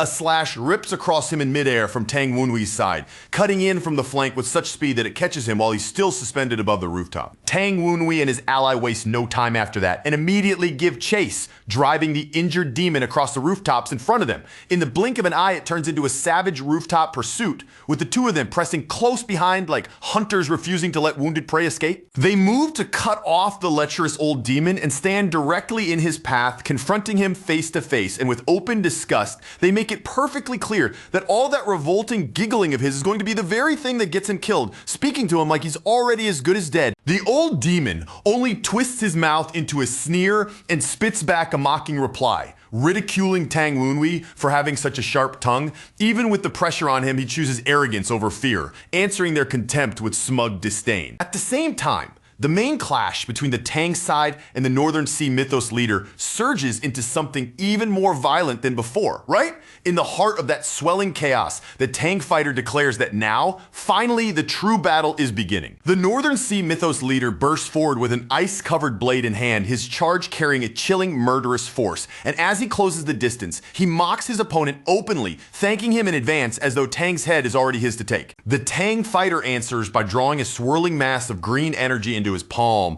the power winding tighter and tighter around his hand as it builds. His reply comes out cold and unshaken, telling the enemy to go ahead and try if he thinks he can take it. The moment that green force is released, one of the Tang side's great warriors also launches himself into the air, throwing his body toward the impact point without hesitation. What had begun as a duel now starts to swell into a monstrous, full-scale collision between overwhelming powers. A fierce, white-haired warrior plants himself and prepares to unleash his attack, and the sheer pressure pouring off him is brutal enough to make the air feel heavy. Facing him, the ghostly long-haired opponent visibly jolts in alarm, clearly startled by the force of what's about to come crashing his way. Elsewhere in the middle of the chaos, a swordsman with a firm, unwavering expression rushes straight into the fight to join the fray. There's no pause and no second guessing in his movement, just a clean, determined charge meant to meet the battle head on. A blue-skinned demon peels back its lips and bares its teeth in a vicious snarl. Ready to answer violence with violence, the creature squares itself without the slightest sign of retreat, looking fully prepared to meet the incoming attack face to face. An elder warrior swings a massive glowing weapon with unmistakable killing intent, and the strike comes loaded with both crushing weight and murderous resolve. Almost at the same moment, another cloaked fighter slips into striking range as well, moving in with a hard, ice-cold focus. Three sword-wielding women surge together in perfect sync, their attacks aligned with deadly precision, and among them is one marked by demonic horns. Then, as the melee intensifies, a horned woman dressed in purple dives boldly into the fight, charging in with the kind of confidence that says she fully expects to crush whoever stands before her. A young man with a top knot lowers his stance and drives forward, his entire body focused on forcing his strike through.